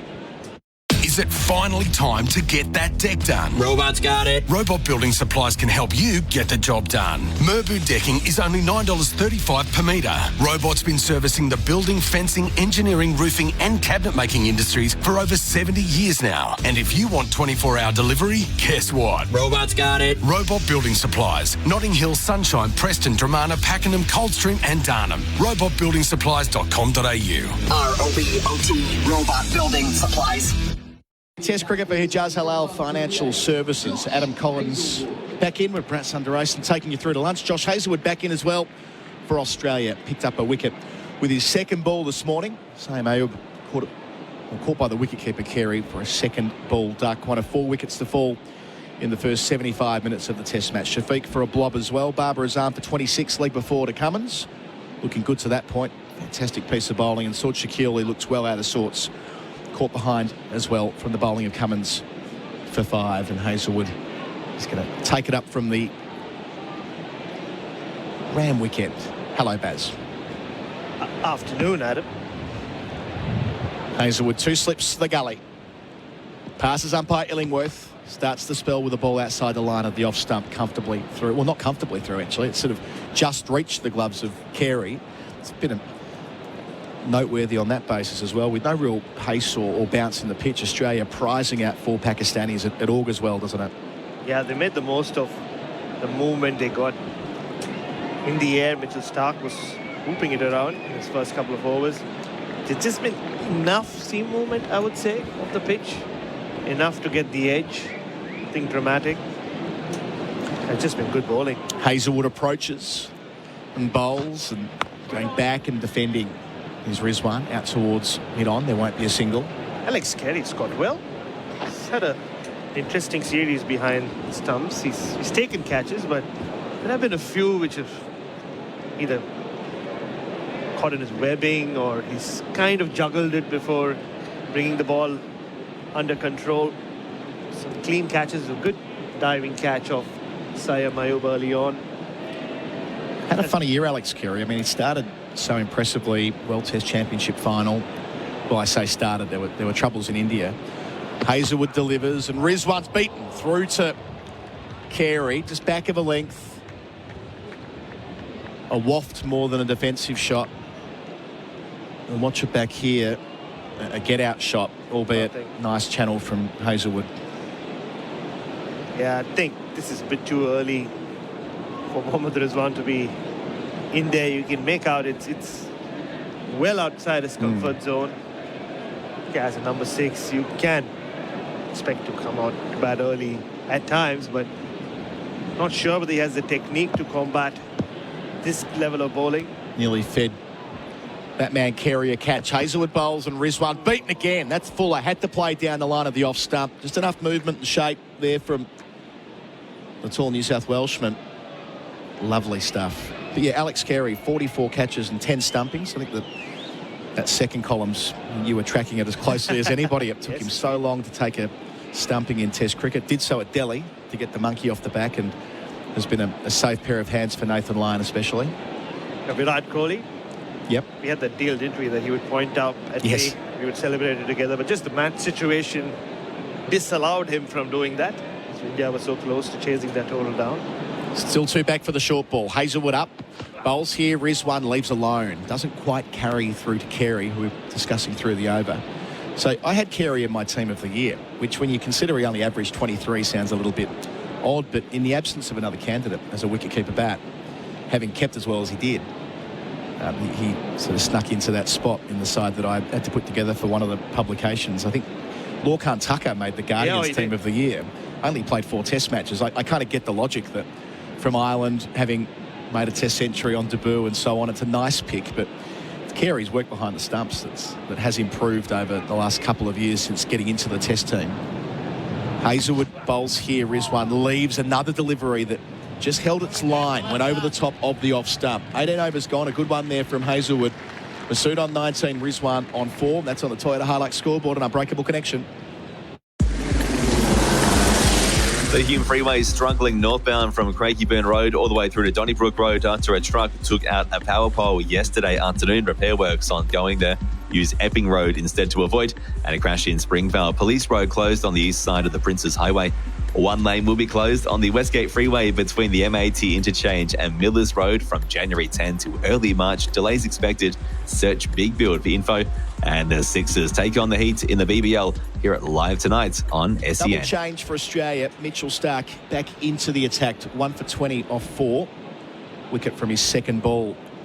Another wicket here, and he'll be our king bowler of the session for Janny King, the king of commercial cleaning franchises available. Interesting you bring up that World Test 11, Adam, and Lorcan Tucker making it to the Guardian version of it. SEN's own beloved Robert Crash Craddock came to me, as he does, as Crash does, in the MCG press box, and he said, Bharat, mate, which wicketkeeper do you think I should put in, mate? So I said, your options are Johnny Bairstow and Lorcan Tucker. He said, I'll take Lorcan Tucker.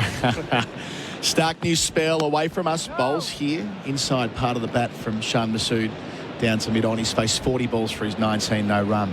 So basically he said, should I include an Irish name and surprise everyone, or put Bairstow in there and, get the comments going? That would have been quite something. Yes. The comments would have really flown if he had put Johnny Bairstow in a World Test 11 in an Australian newspaper in a year when we saw what happened at Lord's.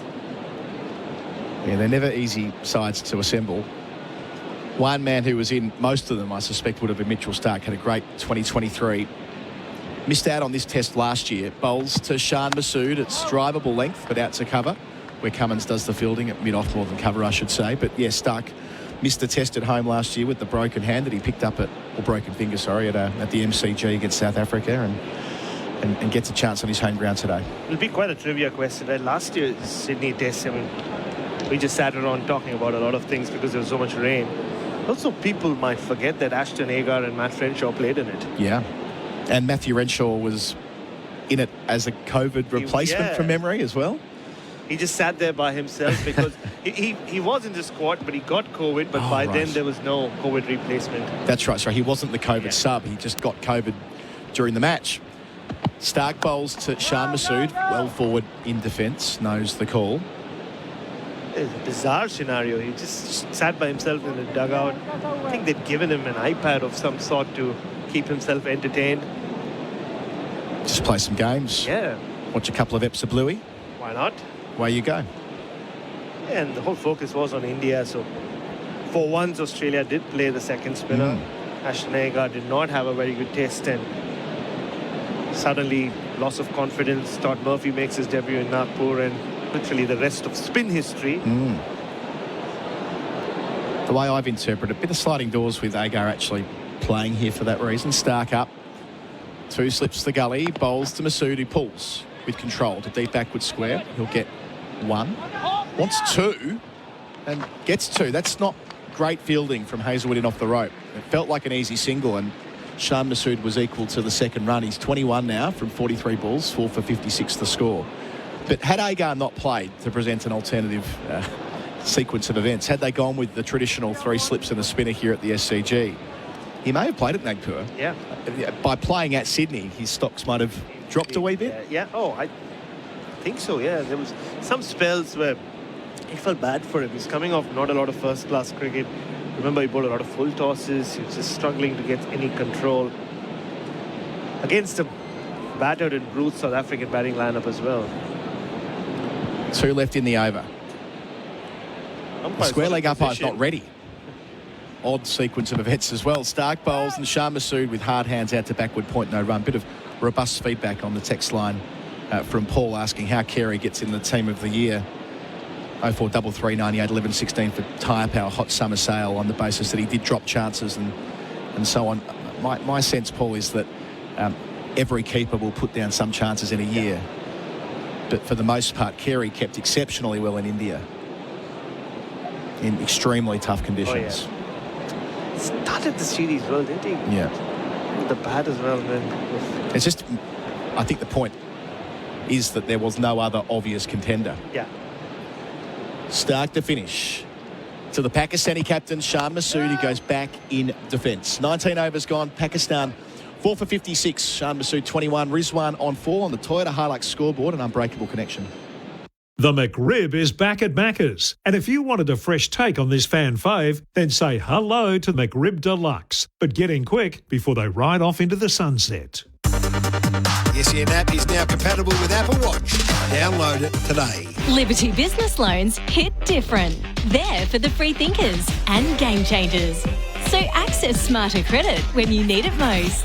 Liberty, loans for free thinkers. Visit liberty.com.au. Approved applicants only. Lending criteria apply. Coverage here at the SCG for Hijaz Halal Financial Services. 22,914 people in as of last count. So plenty of room here. There's an entire bay that's vacant at the Randwick end to the side of the sight screen, bizarrely. Hazelwood delivers here to Rizwan, 2 slips the gully, swings across the line, down to deep backward square, and clears Mitchell Stark for 6. Into the Delhi Messenger stand, ambitious. He's up to 10, 4 for 62 as I welcome Gavin Robertson. Hello. Well, you could welcome me, but could you call the doctor and I might need some type of tablet. What in God's name was that shot? We're talking about, they're currently 4 for. They're searching for 2 batsmen to create something special. They're searching to be 4 for 250. That's the most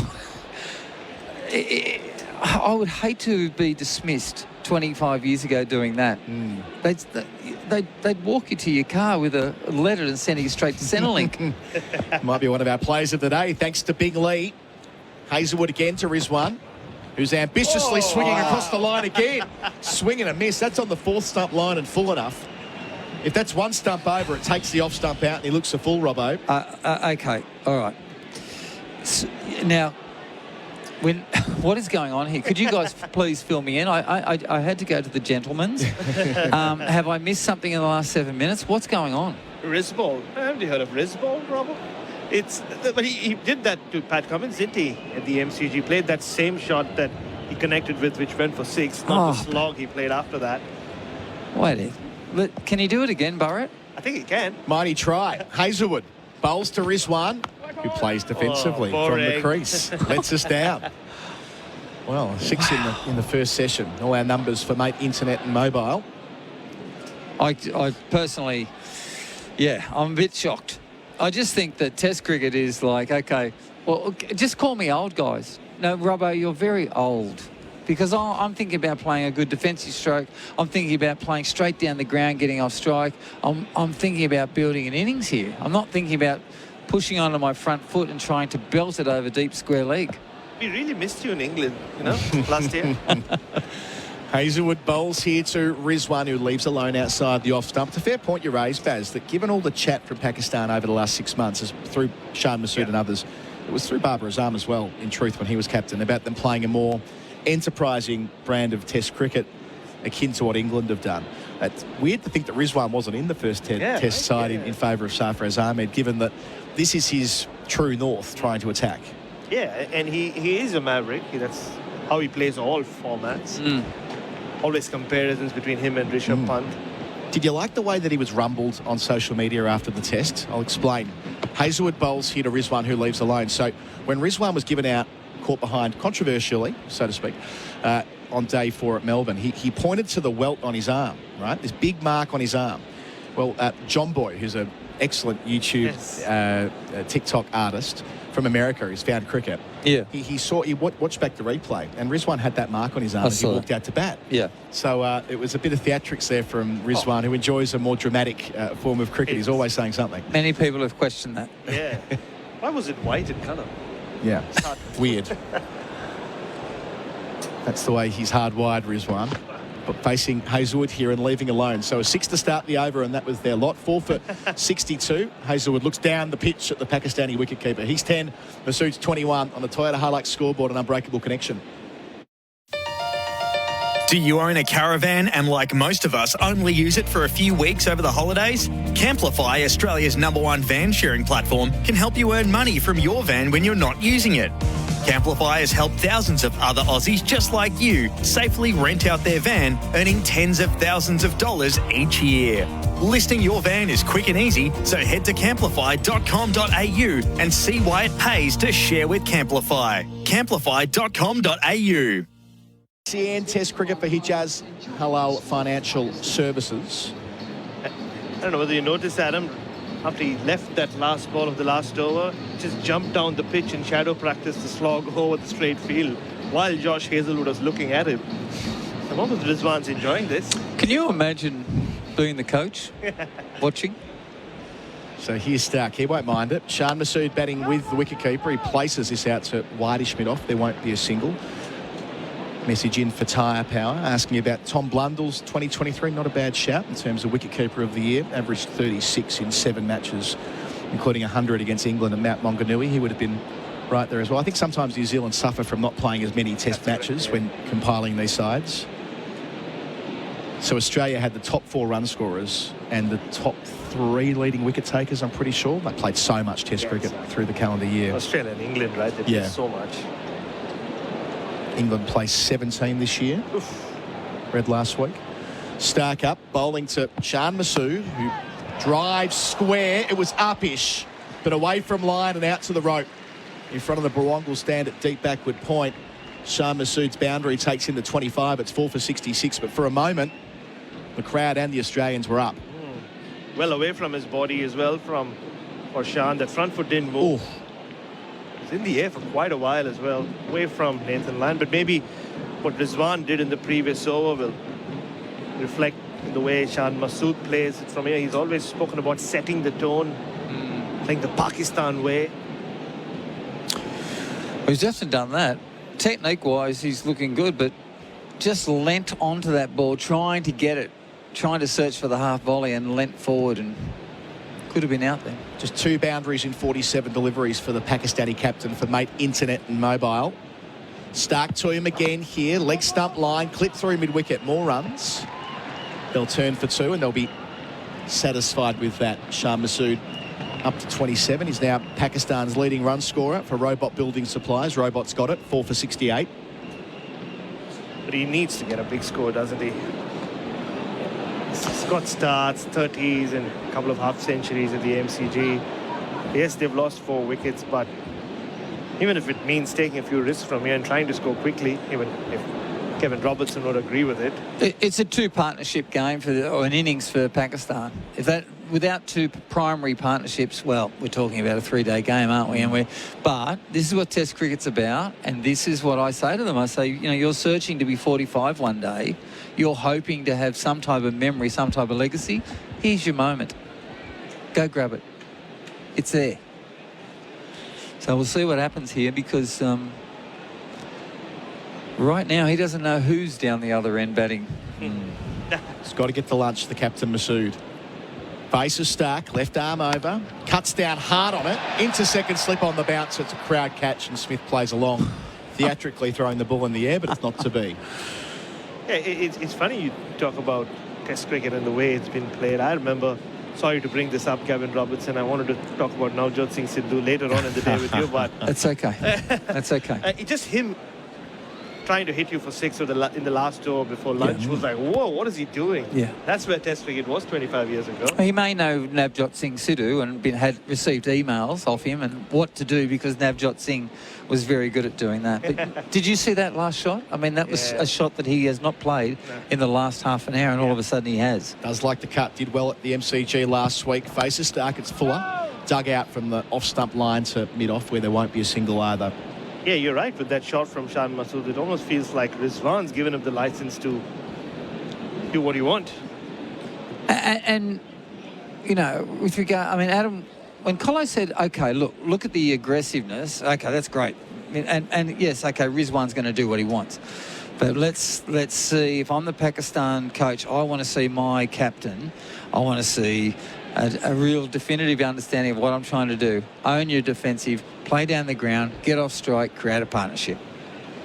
So last ball from Stark. He's got the catching cover as well. Bowls to Masood. He's hit on the pad. Shout for leg before. Umpire Goff says no, but Stark goes straight up to his keeper.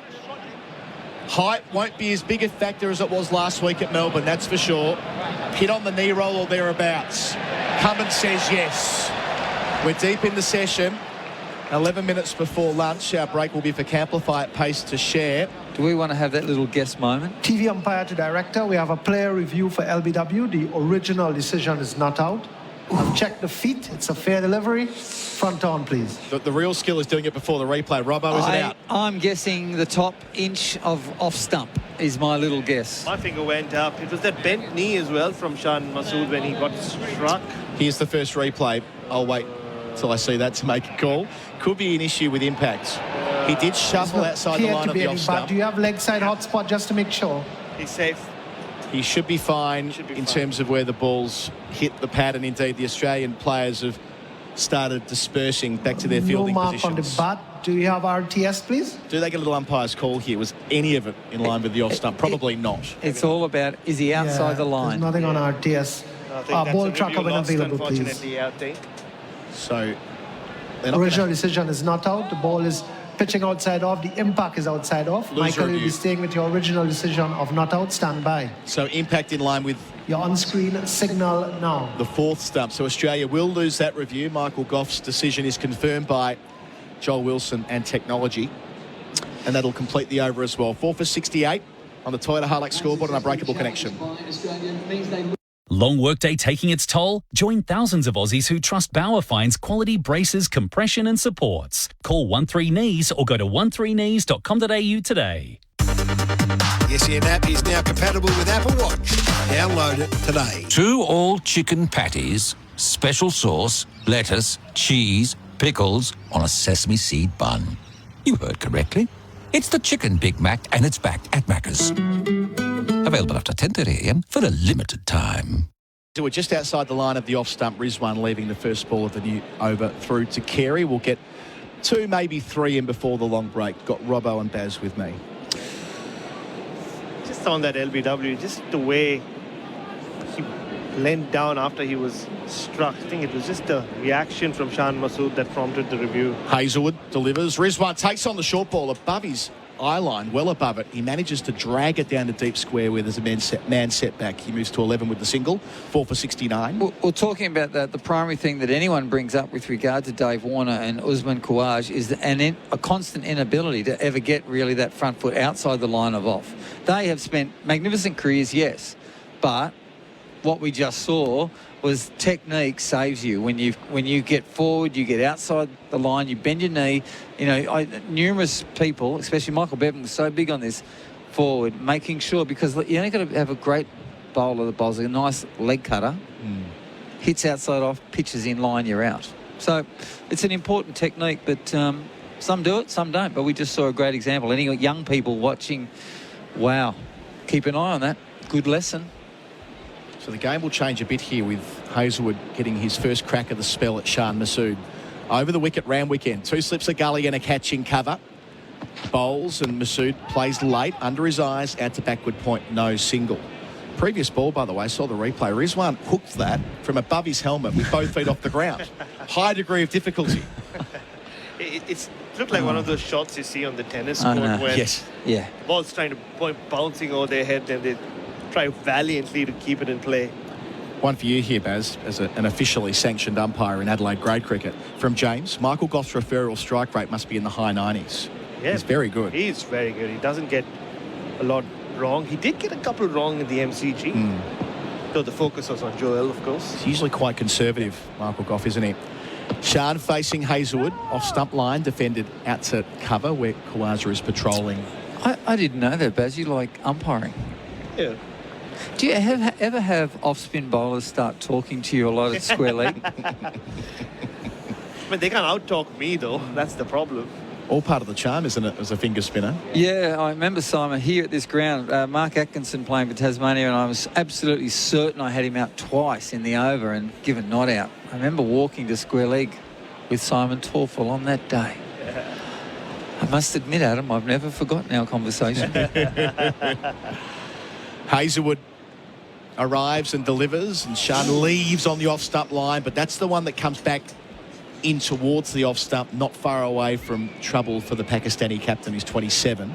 Yeah, I will give you this, though, Robert. Finger spinners always seem to be more polite than wrist spinners when it comes to chatting. That's true. Yeah. That is true. Well, you have to be, because sometimes you've got to hope. You know, you've got to hope that that umpire knows that you probably do need things to go well today because you've got 3 kids and a mortgage. Just praying a few times. Yeah, fair enough. So good to bring up family, yeah. Hazelwood to finish his set. To Masood, who pulls.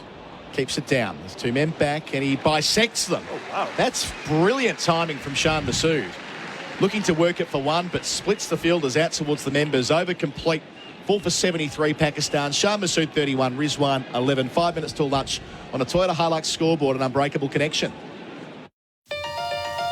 Do you own a caravan and, like most of us, only use it for a few weeks over the holidays? Camplify, Australia's #1 van sharing platform, can help you earn money from your van when you're not using it.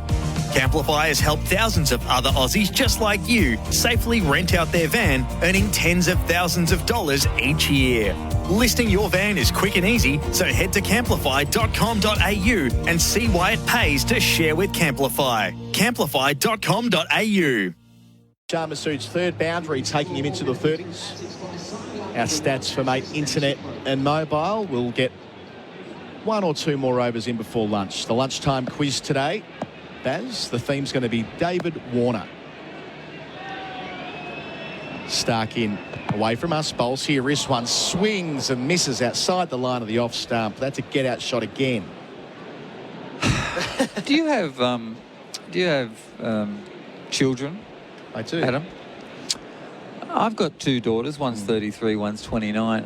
I must admit, if my daughter turned up at the house with Rizwan and said, "Come and watch him play cricket, Dad," I'd be extremely worried about their future.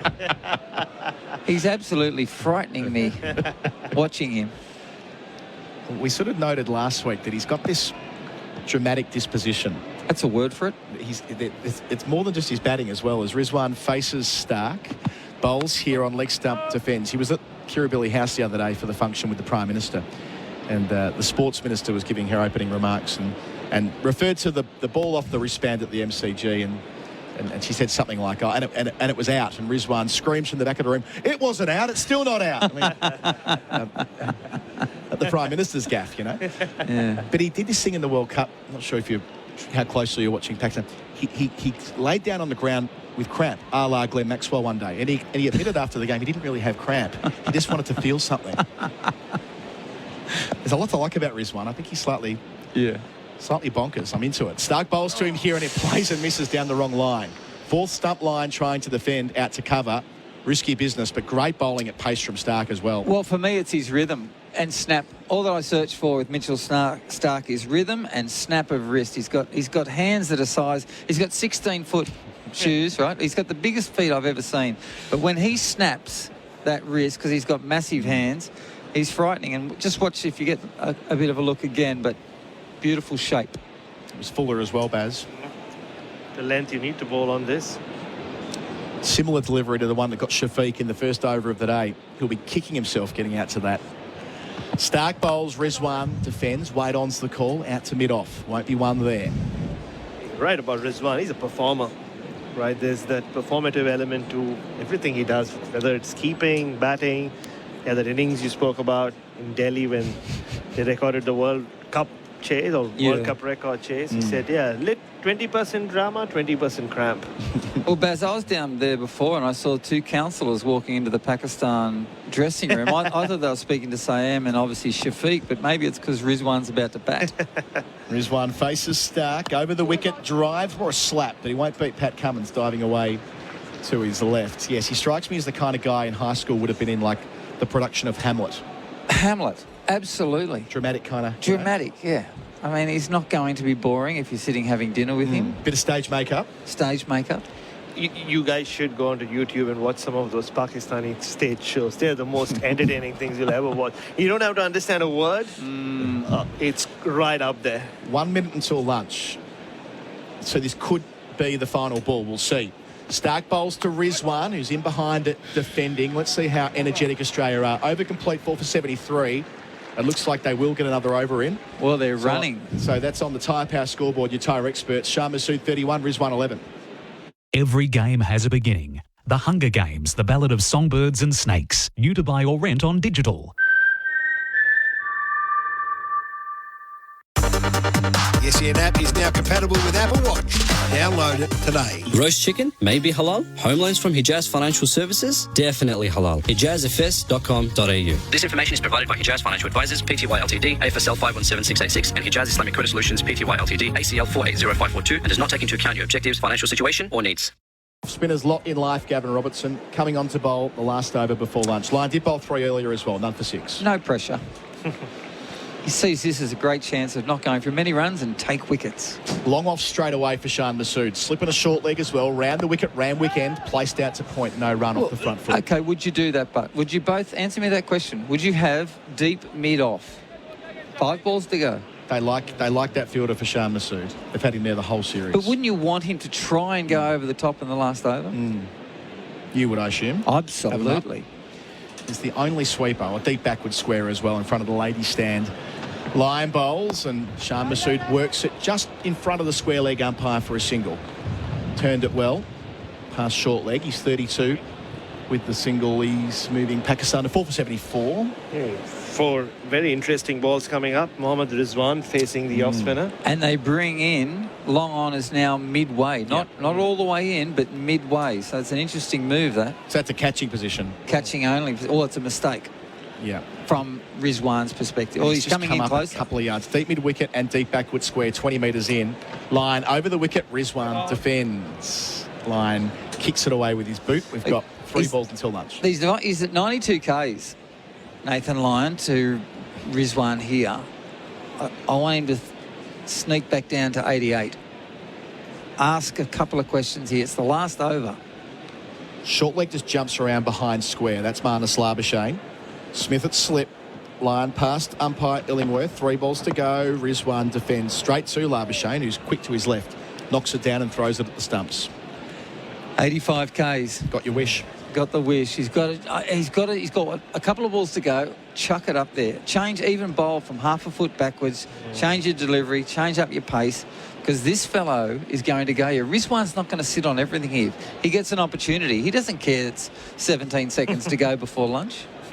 So 2 balls for Lyon.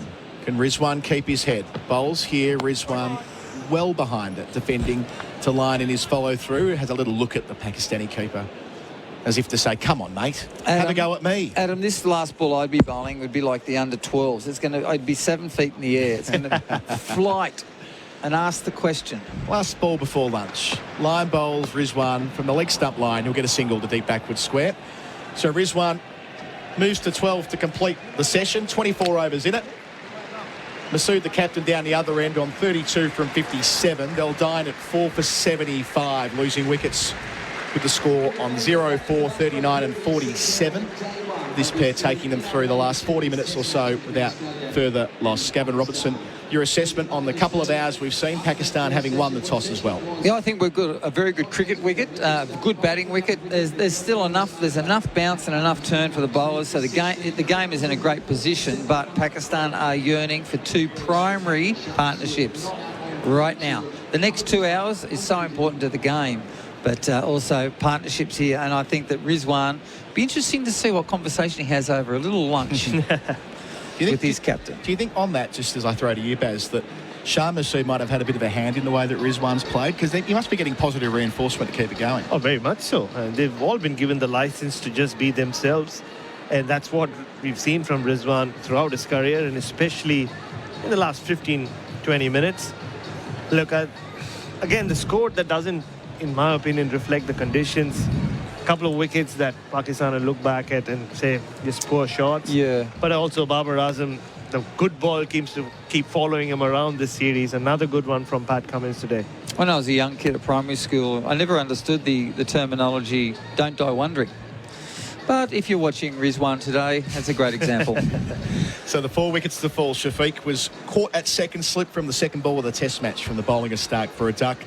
Saeem on test debut suffered the identical fate, caught behind from the second ball of his test career by Alex Carey from the bowling of Hazelwood. Second ball duck 2 for 4 after 8 balls. Babar Azam put on 35 with Saud Shakil, 39 make that, before he was caught stuck on the crease. Cummins, fine piece of in-swing bowling, leg before wicket. And Saud Shakil made 5 from 12 balls. He's out of sorts. Caught behind from the bowling of Cummins. They were 4 for 47. They've subsequently put on 32 to take them for 4 for 75. Shah Massoud 32 from 57. Mohammad Rizwan 12 from 28, sorry, my apologies, that partnership as we go to the lunch break for Camplify. It pays to share. Stick with us. It'll be Gerard, Whateley and Simon Katich pouring over the first couple of hours of play after the break. And after that, Bharat and I will be back with the lunchtime quiz. I'm not sure who's on it. Is it you today, Robbo? It's you. Ooh, and the quiz topic is David Warner. So you can dial in for that. Gerard will give you all the details of when the starter's pistol fires on getting in to win the prizes. So lunch here at the SCG with our coverage for Hijaz Halal Financial Services. Pakistan 4 for 75. Do you own a caravan and, like most of us, only use it for a few weeks over the holidays? Camplify, Australia's #1 van sharing platform, can help you earn money from your van when you're not using it. Camplify has helped thousands of other Aussies just like you safely rent out their van, earning tens of thousands of dollars each year. Listing your van is quick and easy, so head to camplify.com.au and see why it pays to share with Camplify. Camplify.com.au. So I hear you guys have started to build your new home. Yeah, that's right. But I thought you were waiting until interest rates came down. Don't need to. Henley have a fund to pay $1,000 a month off our home loan for 2 years. What? Wow, that's 24 grand off your mortgage payments. Yeah, and it includes all new builds. Wait a minute, where are you going? To get Amy and visit Henley. Henley's Mortgage Fund. $1,000 a month off your home loan for 2 years. All backed by Henley's $7 billion parent, Sumitomo Forestry Group. Do you own a caravan and, like most of us, only use it for a few weeks over the holidays? Camplify, Australia's #1 van sharing platform, can help you earn money from your van when you're not using it. Camplify has helped thousands of other Aussies just like you safely rent out their van, earning tens of thousands of dollars each year. Listing your van is quick and easy, so head to camplify.com.au and see why it pays to share with Camplify. Camplify.com.au.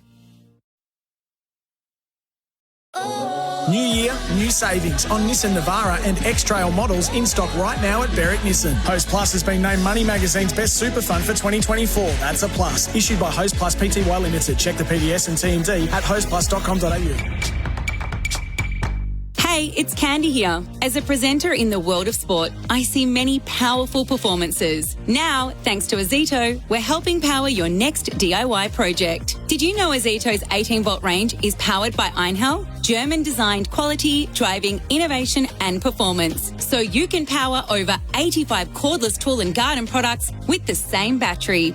Azito, powering DIYers all day, every day. exclusively available at Bunnings Warehouse. Roast chicken, maybe halal. Home loans from Hijaz Financial Services, definitely halal. HijazFS.com.au. This information is provided by Hijaz Financial Advisors, Pty Ltd, AFSL 517686, and Hijaz Islamic Credit Solutions, Pty Ltd, ACL 480542, and does not take into account your objectives, financial situation, or needs. Chocolate soft serve changed the McFlurry game. Now the Tim Tam Chocolate McFlurry is changing it again. Rich chocolate soft serve, crunchy Tim Tam biscuit crumbs, and delicious Tim Tam sauce. Very chocolatey. Available at participating restaurants for a limited time. For over half a century, there's one name that Aussie gardeners have come to trust. Holman offer a range of quality watering equipment with an affordable price tag. For the past 55 years, this family-owned business has been helping gardeners save time, money and water. And now, with Holman Smart Watering products, you can water from anywhere, anytime, all from your smartphone. So, protect your garden from the heat this summer with the name you trust. Holman, for the smart gardener. Is the shock of your energy bill hitting you hard? Well, at Tango Energy, we're turning energy on its head with our shockingly low energy rates. That's right, we're making bill time kinder on your wallet and your heart rate, with energy rates you might find hard to beat. And with our quick and easy online sign-up, you'll be on your way in minutes. So if you're sick of bill shock, head over to tangoenergy.com to see the low rates for yourself. Tango Energy. Roofers, plumbers and builders, you're building the Melbourne of the future. And Roofing and Sheet Metal Centre are here to help you do it with custom-made metal roofing products. Flashing, rain heads and roof penetrations, sumps, downpipes, hatches and more. Our friendly team deliver weekdays right across Melbourne and will meet you for your crane lift. Visit the website today. Roofing and Sheet Metal Centre. Everything sheet metal from the roof down. rscentre.com.au. Millions of kilometres covered, thousands of servo coffees, tons of boats towed, plenty of that's not going anywheres, and countless grains of sand. Seriously, where does it keep coming from? A whole lot of work sites, trips with workmates, and getting roped into helping just about everyone move house. 50 years, 8 generations, only one Toyota Hilux. Hilux, an unbreakable connection since 1968. Oh, what a feeling. Toyota. The song Amazing by Alex Lloyd takes me back to our family car trips up to Bright when I was a kid. Living on a Prayer by Bon Jovi takes me back to the very first Bon Jovi concert I went to. Killing Me Softly by Roberta Flack, and I was very happy to see it get another lease of life later on with the Fugees. Celebrate the greatest moments in your life with a fixed price funeral plan from Tobin Brothers Funerals. Get to know the team at tobinbrothers.com.au. Tobin Brothers Funerals, celebrating lives. Do you own a caravan and, like most of us, only use it for a few weeks over the holidays? Camplify, Australia's #1 van sharing platform, can help you earn money from your van when you're not using it. Camplify has helped thousands of other Aussies just like you safely rent out their van, earning tens of thousands of dollars each year. Listing your van is quick and easy, so head to camplify.com.au and see why it pays to share with Camplify. Camplify.com.au.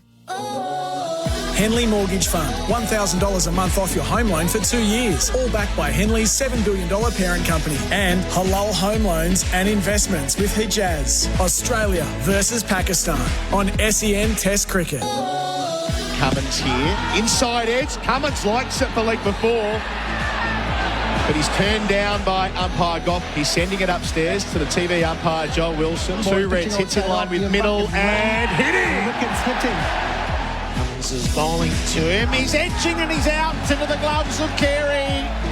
He fended at the ball outside the off stump. And the Australians are running through Pakistan on the opening morning in Sydney. Hazelwood delivers here to Rizwan, who slips the gully, swings across the line, down to deep backward square, and clears Mitchell Stark for 6. The Lunch Break. Camplify is Australia's leading RV and caravan sharing community. List your van and start earning now. Pakistan won the toss and elected to bat in Sydney. It looked a good scenario for the tourists, but instantly in trouble. Both openers gone for ducks, and Baba and Shakil removed thereafter. First 2 hours of play, 4 for 75 Pakistan at the lunch break for Camplify. it pays to share. Cummins with 2 and 1 each to Stark and Hazelwood. Simon Katich is our Red Energy expert. Switch to 100% Aussie-owned Red Energy.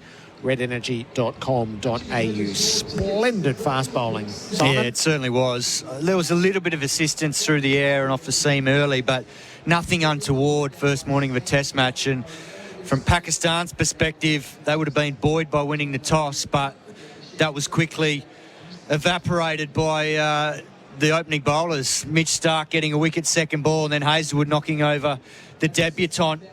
Same Ayub second ball. So as soon as the openers are both gone, it puts huge pressure on the middle order. I thought Shan Masood, he's dug in there well and looks like he's in there for the long haul, knowing that he's got to try and manage 5 or 6 partnerships now with the rest of the order and make this a big innings for him as captain. Babar Azam, he tried his best, but he got worked over once again by Pat Cummins, and he's just had his measure throughout this series and in previous series, and it just shows the class of this Australian attack all working together, and just there's no let-up for the Pakistan batsmen, so it's hard enough making test runs in their own conditions. In foreign conditions here, it's even harder, and they've fallen short. It's the Cummins work, the setup, so both openers get nicked off quickly, but Cummins works over Babar and then really worked over Shakil. How did you see those phases of play? Yeah, so Babar, his biggest issue this series has been his footwork, and part of that is because Australia just keep hitting. It's almost like a handkerchief on the wicket, which is on and around the top of off stump, whether it's Cummins, whether it's Hazelwood, and even Stark now has become more consistent as well. And so as a result of that, there's a lot of indecision with the decision-making around, do I get forward, do I play back? Because it's that in-between length that's hitting the top of the stumps. And as a result of that, Bubba just hasn't been able to break the shackles. And even today, Cummins set him up by dragging him a little bit wide of off-stump in the lead-up to the dismissal. And then he's using this big in-swinger he's got now, which is just a beautiful seam, headed towards fine leg, dips in late. And it was a surprise that Michael Goff didn't give it out straight away. I think he probably felt that Bubba got an inside edge on it, but in the end, it was a great review from Alex Carey. He was adamant that it was pad first. He got confirmation, I think, from the point fielder, which I think was Marnus Labuschagne, which is not always his strong point. Yes. So the way they're referring is a strength of Australia's now. When you think back in the day, Jim Payne did a great job as captain, but that was one of his areas that probably wasn't his strong point. So Australia are doing that really well. And then the wicket of Shakil, that was a masterclass. Australia knew from previous tests that he's been bounced out, either over the wicket from Hazelwood in Perth, and then he struggled against it. So Cummins bounces him twice. One he hits out to sort of square leg, and then the next one hits him in the chest because he takes his eye for it. Then he decides to go a little bit fuller. One he makes him hit the ball straight, and then the next one he throws probably about an inch wider, throws his hands at it, feeling for it, and gets the nick through to Carey. So, I mean, it's just brilliant craft from Pat Cummins and someone that's in full control of his game. Is he our player of the day so far for Bingley? I think he has to be. Yeah. 2 big wickets, and particularly when the partnership was forming. I mean, Masood's looked good.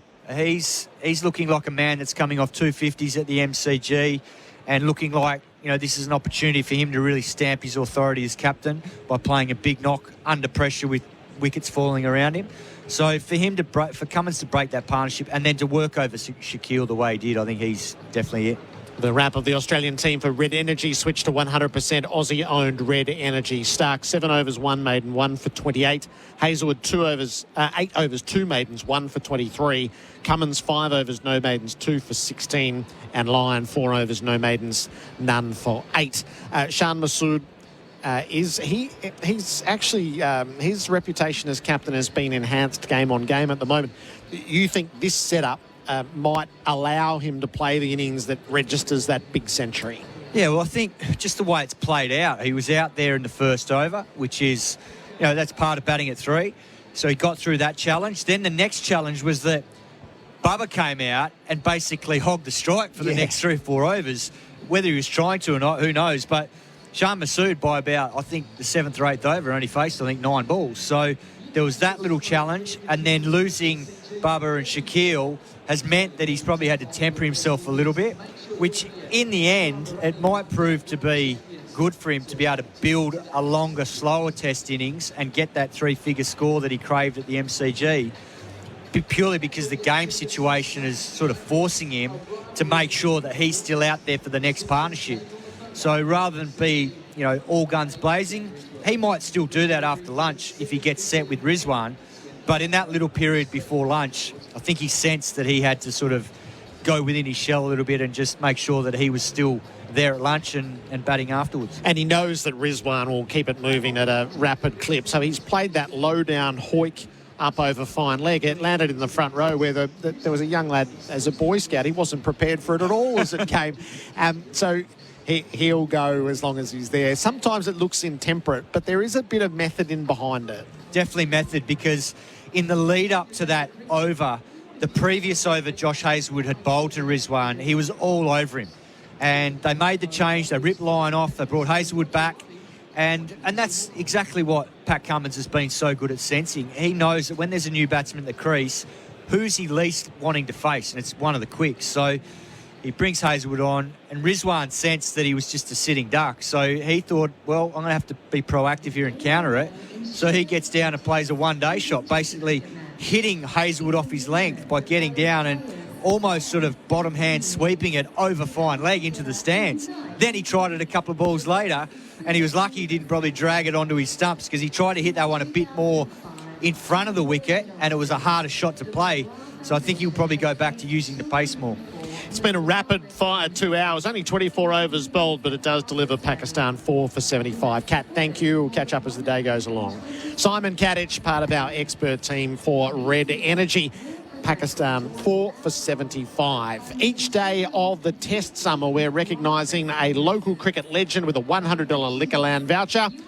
Do you live and breathe local cricket? Enter now at iCanWin.com.au. Anthony Jordan is a man who does that and probably has done his whole life, I would say. St Bernard's Cricket Club we salute today. Anthony, congratulations. Welcome to SEN Test Cricket. Thank you very much, Gerard. Games record holder at St Bernard's, Anthony. So how far does this take us back? Back to 1990, Gerard. That's when I commenced my senior career with St Bernard's as a 16-year-old, and still going. How many games, Anthony? 324 is the current. That's the number, and these days with a few more one-dayers in the fixture than was sort of back in the original days of more two-day cricket, it's still a lot of games. And the club run record holder, how many have you got on that front? Oh, geez. I think it's somewhere around the 7,000 mark over my career. So, it's been quite a few runs, many failures in there, though, as well. No, that's brilliant, Anthony. Now, one of the roles you've taken on is the junior coordinator at the club, there's so much interest in what the new generation experience of cricket is. We debate that seemingly each day during Test cricket and wondering about the Big Bash influence. What's life like for the juniors at St Bernard's? Yeah, strong, Gerard. Yeah, we've got 10 junior teams, including a girls' team, which is a new thing in the last few years with the popularity of girls. But yeah, right through the age groups, under 10s, 12s, 14s, 16s, we've got sort of multiple teams at that age group, as well as a junior blast program.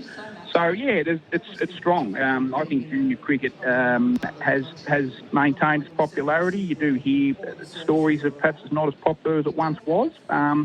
I think that might be true right across the spectrum of sports followers, but for those kids who are keen on their cricket, there's still plenty willing to play and have a go.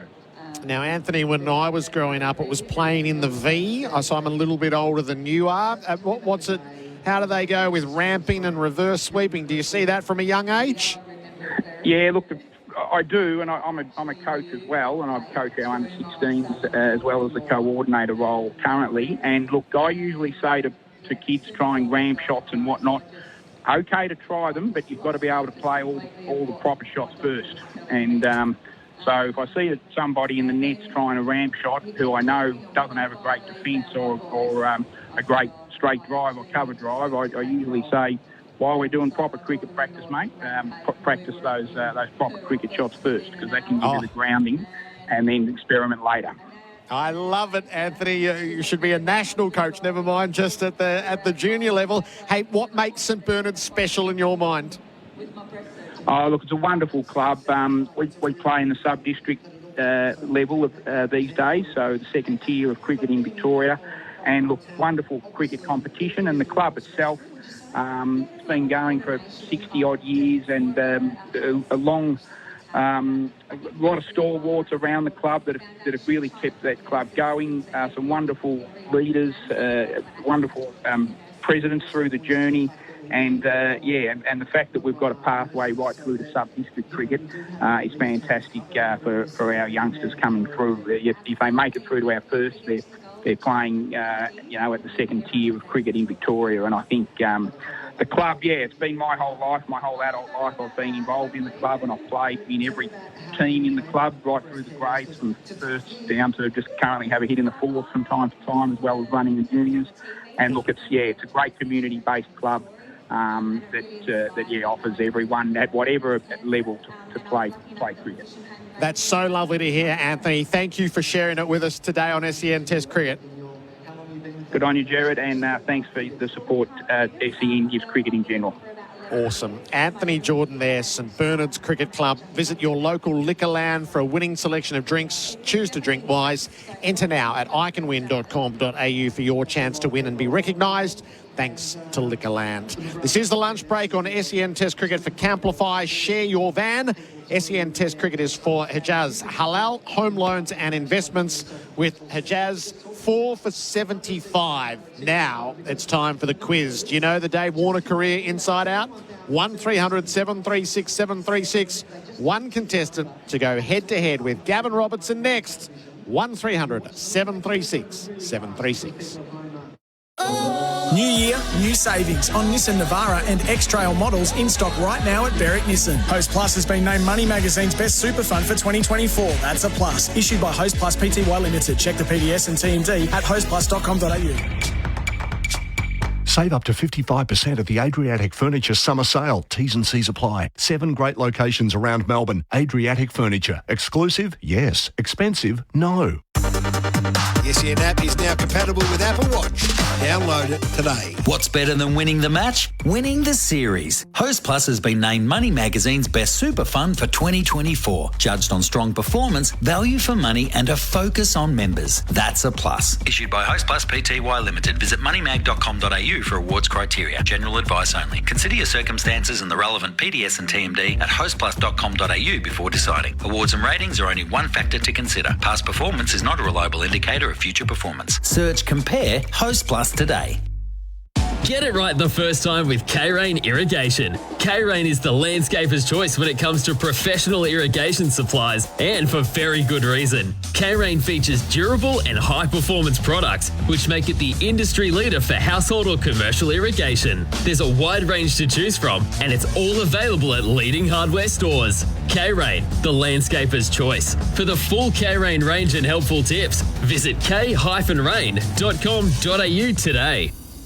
That's one day, that's not just one day. Mum, can you be more specific? Boxing Day. Of course. We knew what you meant. I think Nana will box you, Dad. It's not that kind of boxing. It's a Bingley Boxing Day sale. Everything in boxes and not in boxes. Huge deals on fridges, ovens, washers and dryers, TVs and tech, coffee machines and more. The whole box and dice. The Bingley Boxing Day sale. And it's not just Boxing Day. It's on now. Bingley, better living every day. Welcome to Officer Fields, your new home within a community built on the vision of enjoying life in balance in Melbourne's southeast. Officer Fields features natural open spaces while still being close and connected to all of life's conveniences. With 4 unique precincts coming soon, offering land from 350 square metres to 1,000 square metres, there's something for everyone. Officer Fields is currently selling land from $467,000. Officer Fields, life as it should be. Register your interest now at officerfields.com. Millions of kilometres covered, thousands of servo coffees, tons of boats towed, plenty of that's not going anywhere, and countless grains of sand. Seriously, where does it keep coming from? a whole lot of work sites, trips with workmates, and getting roped into helping just about everyone move house. 50 years, 8 generations, only one Toyota Hilux. Hilux, an unbreakable connection since 1968. Oh, what a feeling. Toyota. Now presenting the King of Clean, Jenny King. For 30 years, Jenny King has offered comprehensive, tailored cleaning services for commercial offices, retail, healthcare, education spaces and more. Jenny King, the King of Clean. Visit jennyking.com.au. Summer is here, and you want your car air conditioning working at its best. You'll be blown away with the air conditioning service at your local Repco authorised service centre. Our fully qualified mechanics will help keep you cool through the summer with a comprehensive service of your car's air conditioning system. So book online today at repcoservice.com. So I hear you guys have started to build your new home. Yeah, that's right. But I thought you were waiting until interest rates came down. Don't need to. Henley have a fund to pay $1,000 a month off our home loan for 2 years. What? Wow, that's 24 grand off your mortgage payments. Yeah, and it includes all new builds. Wait a minute, where are you going? To get Amy and visit Henley. Henley's Mortgage Fund. $1,000 a month off your home loan for 2 years. All backed by Henley's $7 billion parent, Sumitomo Forestry Group. Henley Mortgage Fund. $1,000 a month off your home loan for 2 years. All backed by Henley's $7 billion parent company. And Halal Home Loans and Investments with Hijaz. Australia versus Pakistan on SEN Test Cricket. The Lunch Break Quiz. For Crowds Electrical and Solar, we have you covered. This is a lunch break for Camplify. Camplify is Australia's leading RV and caravan sharing community. List your van and start earning now. Adam Collins, Bharat, Sunderasen. It's the Colo and Baz quiz back for another week. We've not been cancelled yet. Not yet. 2024, here we come. Another year of lunchtime quizzing. Gavin Robertson is with us for the first time. You've never done this before. How are you feeling? I'm a little bit nervous because in just spending the time with you both, obviously, see, I know both of you did extremely well in your high school certificate. And me, when you're getting 117... In cricket, it's magnificent. But when you get 117 out of 500 in your HSC, not that good. So I'm a little bit scared today. You've managed expectations. The lunch break quiz. Hey, how's this, Baz? We've got a sponsor. For Crowds Electrical and Solar, we have you covered. And up for grabs, a $60 Archie's footwear voucher. The comfiest thongs. I've got an Archie's pair of thongs as well. Me too. Oh, great fit. I bought some up at Maroochydore earlier this year. The comfiest thongs designed right here in Australia. And competing with Robbo for that $60 Archie's footwear voucher is Blake from Tasmania. Do you read us, Blake? I do. How are we, lads? Good as gold. Better for having you down the line. I should say, by the way, Australia have got Pakistan 4 for 75 at lunch. Shah Massoud 32. Mohammed Rizwan 12. This could not be more straightforward, Blake. You yell your name, your buzzer. Why don't we test your buzzer? Blake. There we go. Robbo, your buzzer. That'll do. You see the tone of it? It's a beautiful tone. It is a good buzzer. You watched a bit of Family Feud in your younger days, clearly, Robbo. Right, so the quiz has 5 questions. The theme today was going to be David Warner, Baz, but we've changed our mind to David Warner, the early years. The early years of David Warner. So the early bits of his Test career. Question 1, Blake versus Robbo. David Warner made his Test debut with 2 fast bowlers. Mitchell Starc was one. Who was the other? Robbo. Mr. Siddle. Oh, no. Sid's debuted a few years before that. Blake, over to you. What was it? Jimmy Patterson? Well done, Ding, Blake. ding, 1-0. Early lead. Come on. Early lead. Question 2, Baz. All right, Robbo went early with the buzzer. All right, here we go. Okay, in that Test, who did he open the batting alongside? It's a Test win at the Gabba. Blake. Blake, can he go 2-0 up? Was it Chris Rogers? Wasn't Bucky. Robbo gets the pass. Oh, Jesus. 2011, we talking, Robbo. Simon Katich? It wasn't Cat either. He finished up the previous summer. It was the late Philip Hughes, who Warner spoke lovingly of this week. And God rest his soul. That comment he made that if not for his passing, it would have been Phil Hughes still out here batting for Australia, not him. And Warner hit the winning runs in that Test. Usman Khawaja appropriately was out there with him. Feeling today could be like my batting average. Keep going. Question 3. David Warner carried his bat in his second Test match, making 123 not out against New Zealand, where Blake's from, down in Tasmania. But who took 6 for 40 for New Zealand to win the Test by 7 runs? Robbo. Vittori? Not quite. I think Vittori was playing, I reckon, Daz. He was. Blake, who took 6 for 40? Tim Southey? No, it wasn't Tim Southey, so you both miss out there. Blake, just quickly, thank you so much. Look, I've never met you, Blake, but personally, thank you for just making me feel human and normal. Thank you. So it's 1-0 Blake. What a lovely man. All right. Dougie Bracewell took 6 for 40. Really? But Tim Southey did get Warner out in his first Test inning. So you're you're warm. Well, Bracey's dad, he was my hero here. He was a gun in the 80s. Yeah, magnificent spin bowler. He had so much courage. Anyway, I'm sorry for bringing some history. Fair enough, it's history. We love history. On this show, in which country did David Warner first play a Test away from home?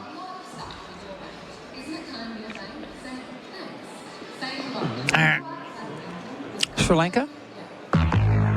Close, but not quite. By close, I mean they travelled to Sri Lanka when he was in the squad, but didn't play in late 2011. I'm having one of those. This is so much like high school. Like, here's your chance to take an unassailable 2-0 lead. What an emotional moment. We'll go Pakistan. No, it wasn't Pakistan. Baz, who did they play in 2012 first up? West Indies. So it's in the Caribbean. Was he in the Caribbean, man? Was he? That would have been so cool a time to play. A good Bajan accent. It was in Barbados, and that's a bonus question. No, not a bonus. It's just bonus intel, really. He took a wicket. He took a wicket in his first Test in the Caribbean. Really? What was he bowling? I think he bowled medium pace in that Test before he moved to the leggings. Because, no offence, Blake, but look, I have a little bit to do with the spin bowling union. It's $192 a year now. And he can't even spin the ball enough to even get to pay $11. So, no, he wouldn't be in that. So, there you go. There's a bit of All right, so 1-0 going into the last question, Yeah, Adam. so you're still a chance of tying it up. Do you reckon I'm a chance of getting one of these correct? I reckon you might get this one. Yeah, I'm actually crossing my legs now. Just, excuse me. Okay, good. Okay. So, it's all on the line, question 5. Warner twice made a century in a session. The second was out here against Pakistan in January 2017. The first was 5 years earlier. Who was it against?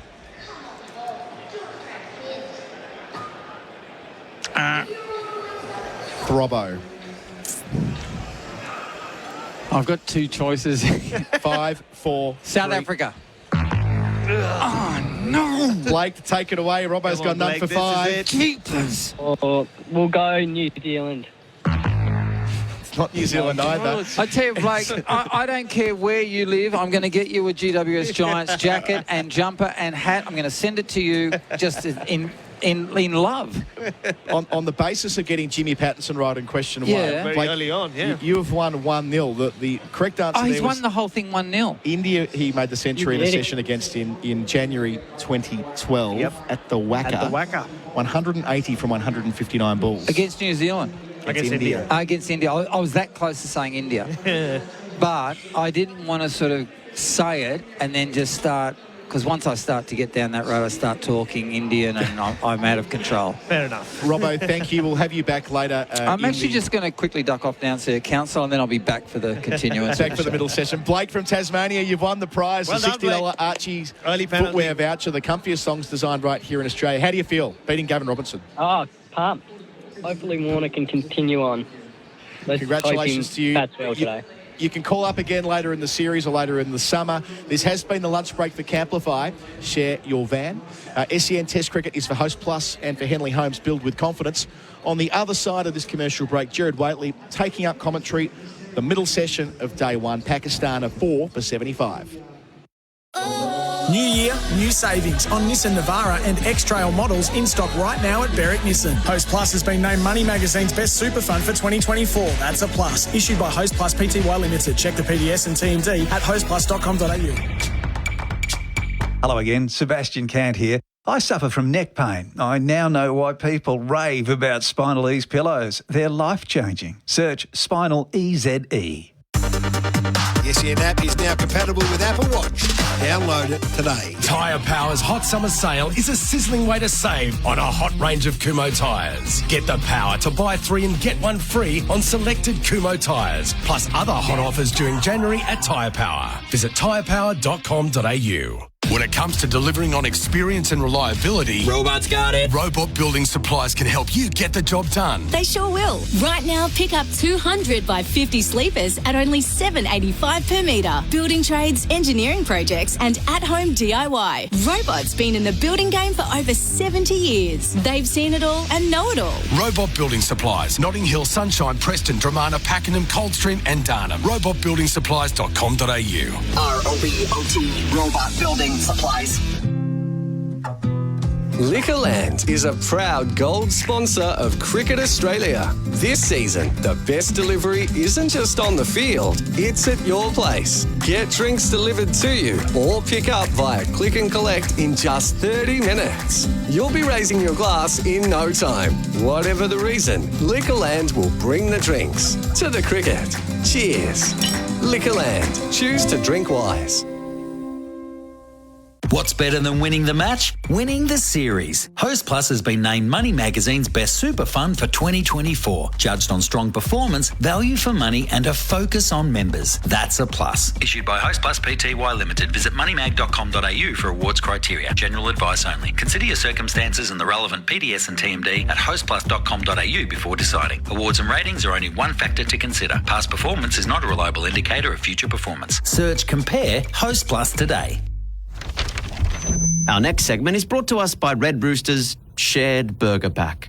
Enjoy 2 delicious Ripper Rolls, 2 Red's Burgers, 2 large chips, 12 golden nuggets, and 2 sauces. I'll be back. George. The Rooster's calling. The Shared Burger Pack from Red Rooster. Get them now and get them everywhere. See website for details. Harvey Norman clearance on now. Save on the latest tech with BYOD laptops priced from just $344. DeLonghi automatic coffee machine, hot price $499. Get bonus local delivery on selected mattresses, adjustable bed bases, bedroom furniture and kids furniture over $999 purchased in store. And hot deals in furniture. Lusso fabric recliner and footstool just $478. Don't miss huge savings store-wide. Harvey Norman clearance on now. Conditions apply. Bonus delivery on in-store purchases only. Hello, Frank Walker from National Tiles. As the biggest family-owned tile company in Australia, National Tiles races to get the very latest tiles from Italy, Spain and around the world at the guaranteed lowest prices. That's what makes us number one. Here in Melbourne, we have 9 magnificent showrooms and Geelong, plus our world-class online store. National Tiles, number one for the very latest tiles at the very best prices in Australia. Conditions apply. The new freeway is still struggling northbound between Craigieburn Road and Donnybrook Road after a truck took out a power pole yesterday afternoon. Repair works ongoing. Use Epping Road if you want to skip around. And apart from that, not going too badly around the other major arterials. From the studio that brought you Minions and Super Mario, Migration is a funny and heartwarming adventure the whole family will enjoy. Migration only in cinemas now. And the Sixers take on the Heat in the BBL. Hear it live tonight on SEN. Henley Mortgage Fund. $1,000 a month off your home loan for 2 years. All backed by Henley's $7 billion parent company. And Halal Home Loans and Investments with Hijaz. Australia versus Pakistan on SEN Test Cricket.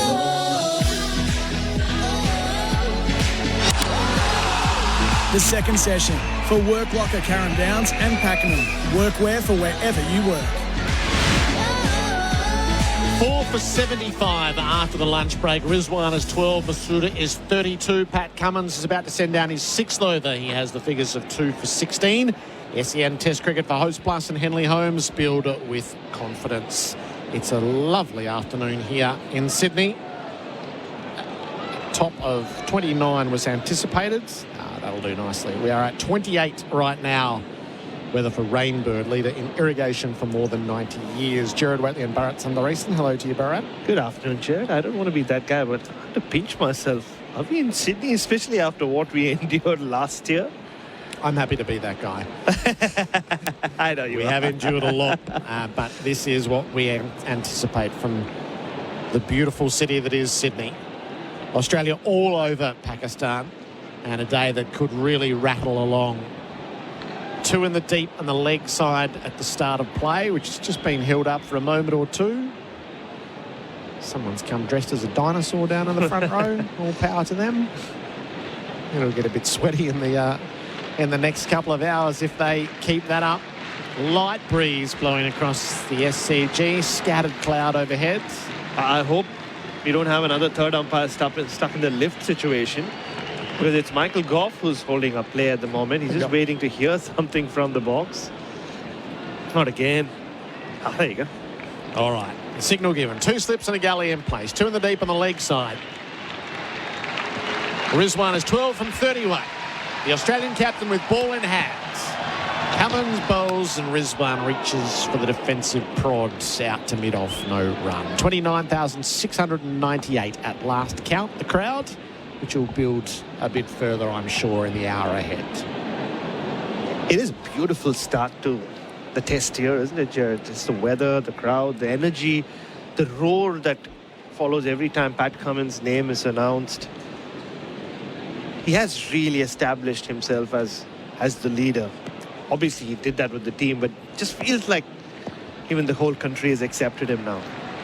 Cummins to the crease, bowls. Rizwan plays on the up, away to mid-off. Starkfield throws in. Masood had headed down and turned back, and just as well he did. Yeah, Shan Masood had no idea where he was going. Went straight to Stark, to his throwing arm as well. There's a nice buzz around this Australian team. So much negativity in the last couple of summers about, oh, are they popular? Do they get along with the crowd? Slowly but surely that seems to be pushed to the background. Rizwan readies himself. Cummins bowls to him. Rizwan plays a late cut down to the boundary for 4. He waited on it, opened the blade perfectly between gully and points. A boundary for Azito all day, every day. 4 for 79. Saw him play some audacious shots just before the lunch break.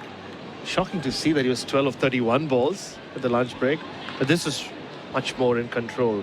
That's his strength area, square of the wicket on both sides. Loves just using his hands. A really nice shot. Hopefully it can get Pakistan going. It's Travis Head who's at points, while Nathan Lyon is at deep square to the right-hander. Cummins bowls to Rizwan again. He flicks off his pads, down to Lyon in the deep. It trickles out to him, but Lyon arrives in time to keep it to a single. 4 for 80. Yeah, and just going back to the way the Australian team seems to be connecting with the Australian fans as well. They'll need that next summer when it's India, and where the drums will be going, and there'll be a lot of blue shirts around as well. It can get very one-sided, can't it, when an Indian team is playing these days, Gerard? Like they say, India don't play away games. It'll be good to have a big section of Australian fans like really rooting for them. Last couple of summers, people have run their own agendas off the field with specific players, with the whole team, with Captain Cummins. You need the parochial crowds in across the summer. Masood is 32. Cummins around the wicket to him. He jams down on the ball, keeps it out of the off stump. He thought a single was there to point, but Rizwan did not agree. Khawaja around the field. It is, we are in such an interesting phase with Test cricket, a troubling phase with Test cricket. Obviously, the headline to that during the week is South Africa, but we're about to see it graphically play out with the West Indies. So I sit here in fear of those 2 Test matches. 7 uncapped players in the 15, so they're 2 different reasons. South Africa's cricket board has chosen to prioritise the local competition. West Indies players are just spread out everywhere. Cummins bowls, Masood is forward and defending. The view in Australia will be a little bit different. So that's the end of the first over after lunch. 4 for 80, the Macca's scoreboard cricket. I'm loving it. So it's not that... I was listening to Kane Corns last night, so he said Test cricket is dead. It's not quite that. It's Test cricket is being marginalised and it's reducing, the next 2 summers will show what the primary Test cricket product is. And that's going to be Australia-India and Australia-England. That will last my lifetime and beyond. It's what other Test cricket will be played. And are we going to see Australia-Pakistan? Are we going to see Australia and the West Indies on these shores again? And if so, there'll be an uncomfortable question as to why. Yes. When the premium product is so clearly revealed as something else. The idea, so even Pat spoke about it yesterday, having 15 or 20 countries playing Test cricket at a high level, but like this is going rapidly in the other direction. It will never be that. So once you've got the series that captivate, what's the undercard look like, and how many summers of an undercard can you absorb? And why would you want to? Marsh into the attack. Rizwan plays on the up or streakily just past gully to the boundary for 4.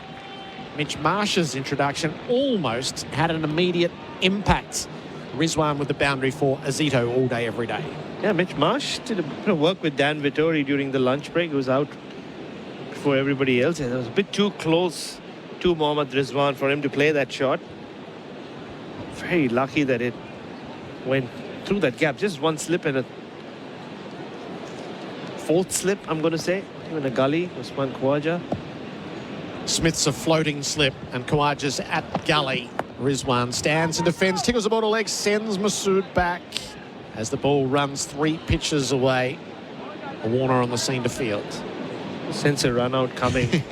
But you're right, Gerard, and we've seen it across the last 2 summers. Last summer, well, we sort of found our way through that West Indies series. We kept talking about South Africa and said that'll be the big challenge. And when South Africa disappointed, we were like, oh, what do we do next summer? It's Pakistan. And then the West Indies again. Marsh right arm over the wicket. Bowls. Rizwan clouts a ball that was wide of the off stump. He's put it to backward point. There is coverage in the deep as Lyon gets around 2 to the score, which stands at 86. And the way the summers have been planned, so you have India next year, so I think no worries, everything's sorted. And then the Ashes, regardless of how well or badly England play, like we saw 3 years ago, it's still the Ashes. And then we once again enter the 2 summer period of who knows where, and where will New Zealand cricket be in 2 years or 3 years from now? You just can't say anymore in terms of Test cricket. Marsh bowls. Rizwan off his pads, takes it down to fine legs. Stark in rapidly off the rope. A single taken, 4 for 87. And we've almost reached the stage where talking about the growth of Test cricket almost is utopian. It just, you can't see it happening. And look at what's happening to the teams that have been Test nations for well over 100 years.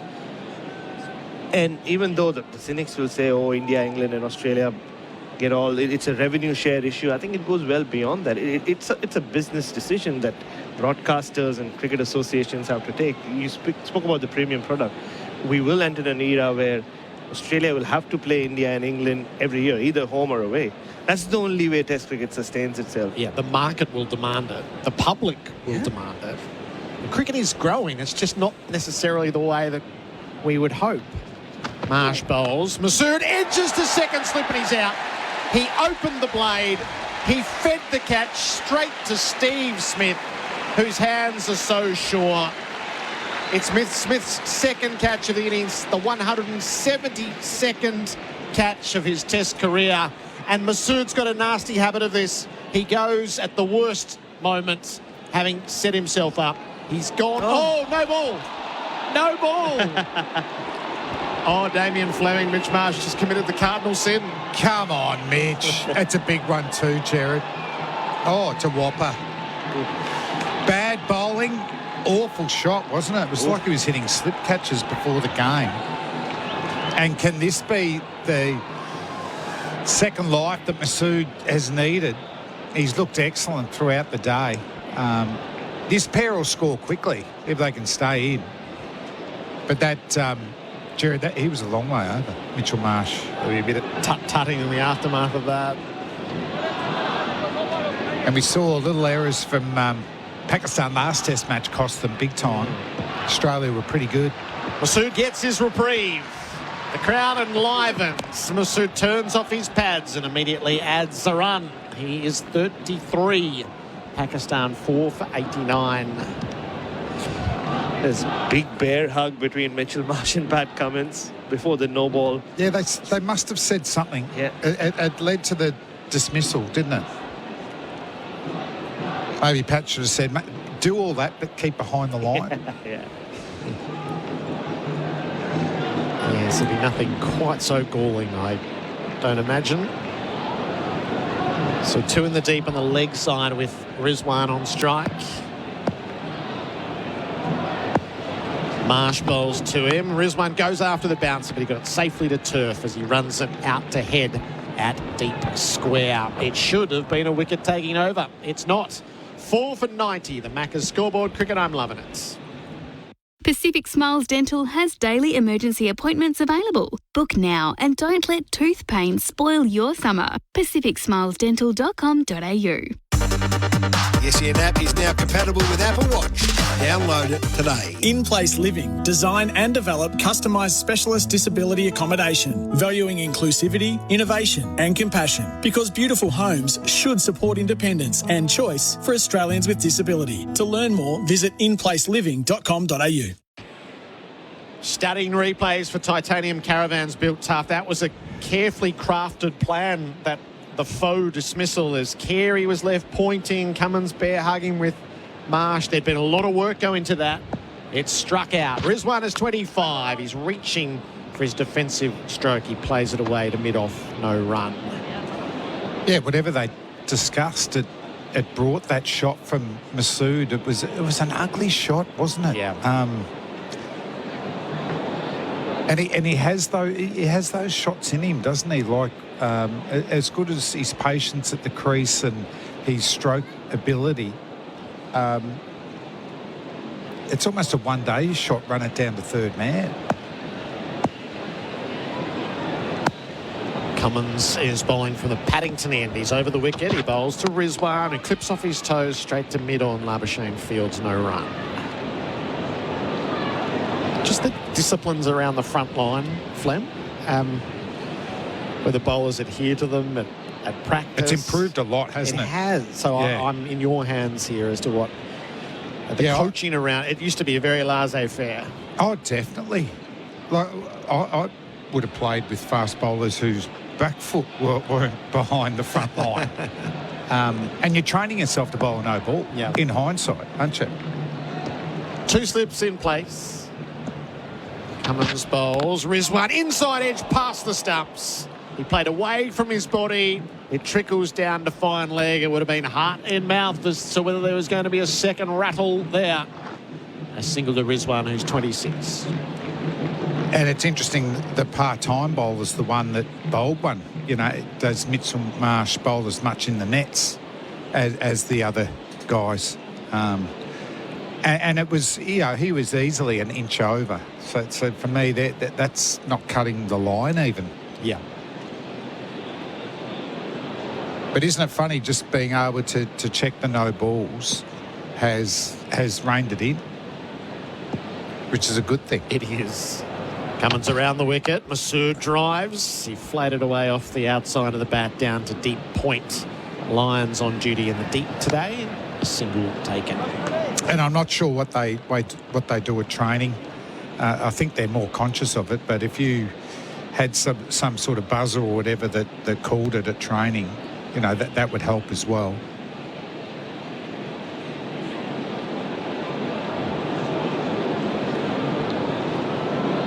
Cummins 2 for 23. The run rate is up at 3.5. It's good.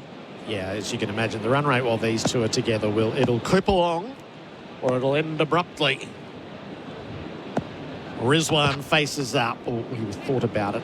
It was a bit close to cut, so he shoulders arms and lets it pass. It's his last option, isn't it? His first option, I want to score. Yep. I want to hit a boundary. And that makes him very, very exciting.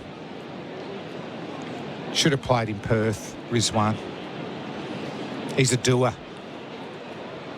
It's exactly what you need in Australian conditions. And happy to have banter with the Aussies as well. Excellent keeper. Yeah, it was a very strange decision not to have him there. He's 26 from 44 balls. Rizwan plays straight and he'll beat mid-on to get runs. The chase is on for Labuschagne, who loves nothing more. He doesn't bother about the slide this time. He'll restrict it to 2, simply overhauling the ball. 4 for 94 at the end of the over. Macca's scoreboard cricket. I'm loving it. Is it finally time to get that deck done? Robot's got it. Robot Building Supplies can help you get the job done. Merbu decking is only $9.35 per metre. Robot's been servicing the building, fencing, engineering, roofing and cabinet making industries for over 70 years now. And if you want 24-hour delivery, guess what? Robot's got it. Robot Building Supplies. Notting Hill, Sunshine, Preston, Dramana, Pakenham, Coldstream and Darnham. robotbuildingSupplies.com.au. ROBOT Robot Building Supplies.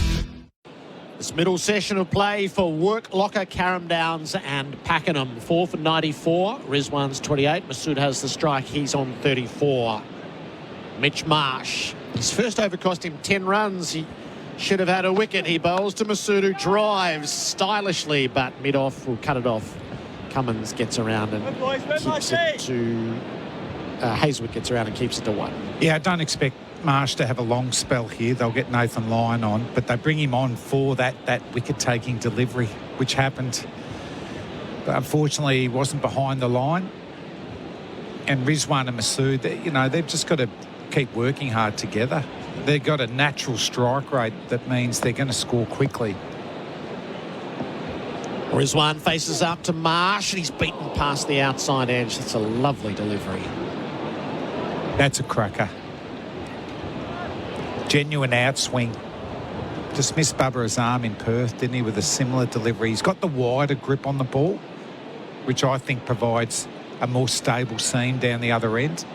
That has just gone past Rizwan's outside edge. Wow, squared him up. That is some sort of replay for Titanium Caravans. Built tough. Good bit of bowlology. It's a security guard just meandering around, completely oblivious, just to the side of the side screen. Miles away, though, isn't it? Yeah, it is. Rizwan readies himself. Marsh bowls to him. Rizwan squared up defending. Marsh used sparingly in this series, so the 1 for 34, which was the Bubba wicket in the first innings in Perth, and then the second innings in Melbourne, just not much, none for 8. So it hasn't been required, and Pakistan only got Australia to the second new ball once in the series. But he's a very handy option. Pacey enough, genuine outswinger.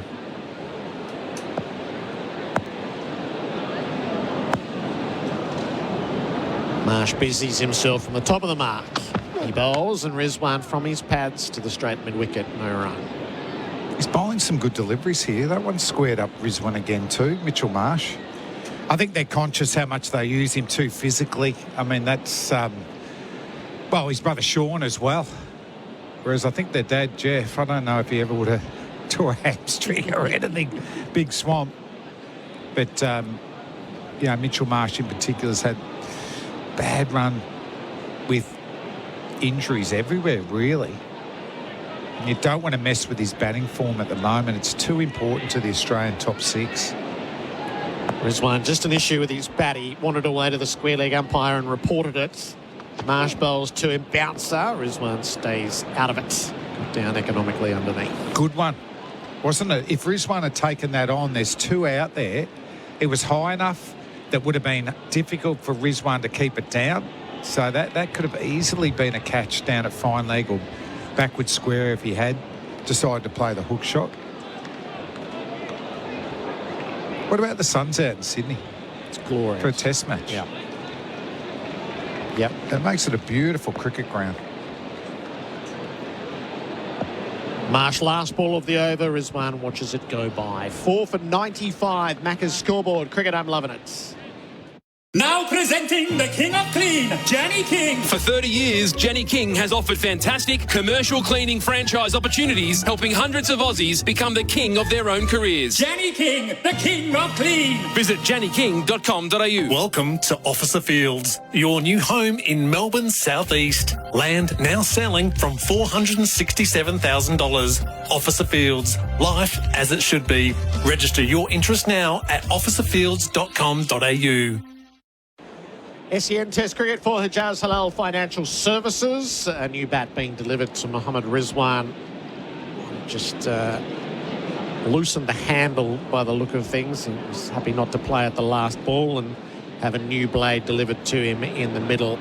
Damien Fleming is in the experts chair. Gavin Robertson in for in-place living, creating homes for people to create memories. Robbo, welcome back. Thank you. Did you see the size of that cricket bat? Wow. That size that Rizwan has changed. The bat, if you melded my cricket bat and Damien Fleming's cricket bat together, it would equal the size of that.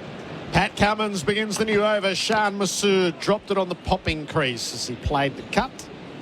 Khawaja ambles in, no run. What were you rocking on your Sheffield Shield debut bat-wise, Robbo? You mean the first one? The bat, yeah. It was the Dunlop Schlesinger one, the V100. Okay. And then do you remember... Borrowed from Mark Waugh? Or did you get your own?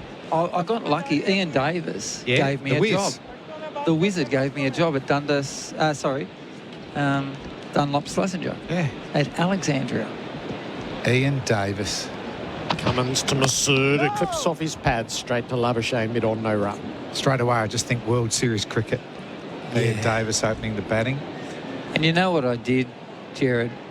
As soon as we signed we brought the first ever Bradman bats out. And I said to Wizard, can you please, when you see Sir Donald, can you please get me one of these bats and get him to sign it? I said, because I want to move away from owning my HT 186 Holden. Yeah. I want to get a Datsun 1600. Cummins over the wicket now. Bowls. Masood leaves it alone outside the off stump. Sponsored by the Don. Emotional. I've still got the bat today. Really? Yeah. And that's a good thing, to be honest, Gerard. When you've been married for 36 years, sometimes, you know, you can have those debates in the kitchen. And sometimes you just have that bat sitting right next to your bed.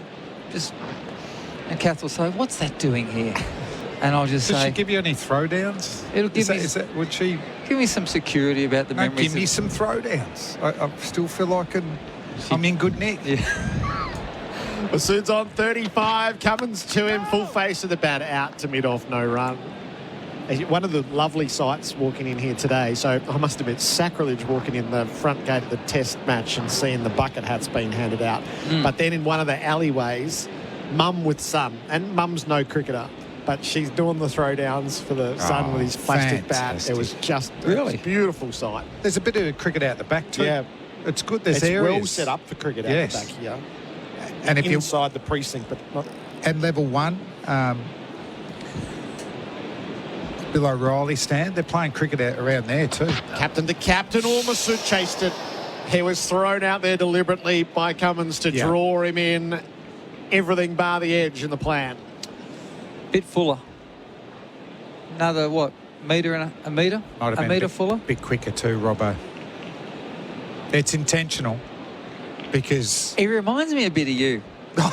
Because even though people don't think it, you actually did a lot of thinking out there, even though you acted cool and blah, blah, blah. But I tell you what, just watch Pat Cummins, watch his change of delivery spot, watch how he changes decisions on what to bowl, when. He's always hatching a plan. He bowls, Masood leaves the last ball of the over. 4 for 95 on the Macca's scoreboard. Cricket, I'm loving it. Hi, bank. Hi, I've been loyally paying off my home loan for... You want a medal? No, I want to be able to lower my rate. Why would we do that? So I can pay off my home loan faster. Why would we do that? Or else I'll switch to a lender that puts me in control of lowering my rate. No bank would ever do that. You're right. Thank goodness Athena's not a bank. Ha! Go to athena.com.au and switch to a new kind of lender who drops your rate as you pay down your loan. Athena, love us and leave us. Qualifying criteria applies. SEN Test cricket for Hijaz Halal Financial Services. Mohammed Rizwan's got buyer's remorse. He's like the kid going back to Rebel the day after. He's changed that bat. Had it for a ball or two. No, that's not the right one. That security guard's there again. If he hasn't realised he's the problem yet. He's been sent away, shooed away, but he hasn't gone far enough. He's still in the stairwell. It's very lucky the batsman can even see the ball. Rizwan's 28, new blade in hand. Marsh over the wicket to him. Rizwan on the back foot defending. What was your first international bat, Flem? That's a good call. I don't know. Gee, I'll put it on you, Robbo. See, I don't know. Were you brand loyal through your career or chop and change a bit? Well, it's whether they were loyal to me. That's right. Yeah, I phrased that wrong. I know I got my Test 70 with no stickers. That's right, yeah. It was an old county bat. Yeah, I thought you were a county boy in the early days. And Marsh hits the crease, bowls. Rizwan plays out to point. All this is risky. Labuschagne shies. Labuschagne's hit at the non-strikers. Rizwan got home. It ricochets out into the deep. What superb work. Wow. So by the time Labuschagne's reached the ball, he's at the striker's end essentially. He swivels and throws the length of the pitch and throws the stumps down. Umpire to director. We have an umpire review for run out at the bowler's end. Can you give me the best side on, please? This is for IMAR Insurance, Tradies Trust IMAR for insurance. Call 13 IMAR.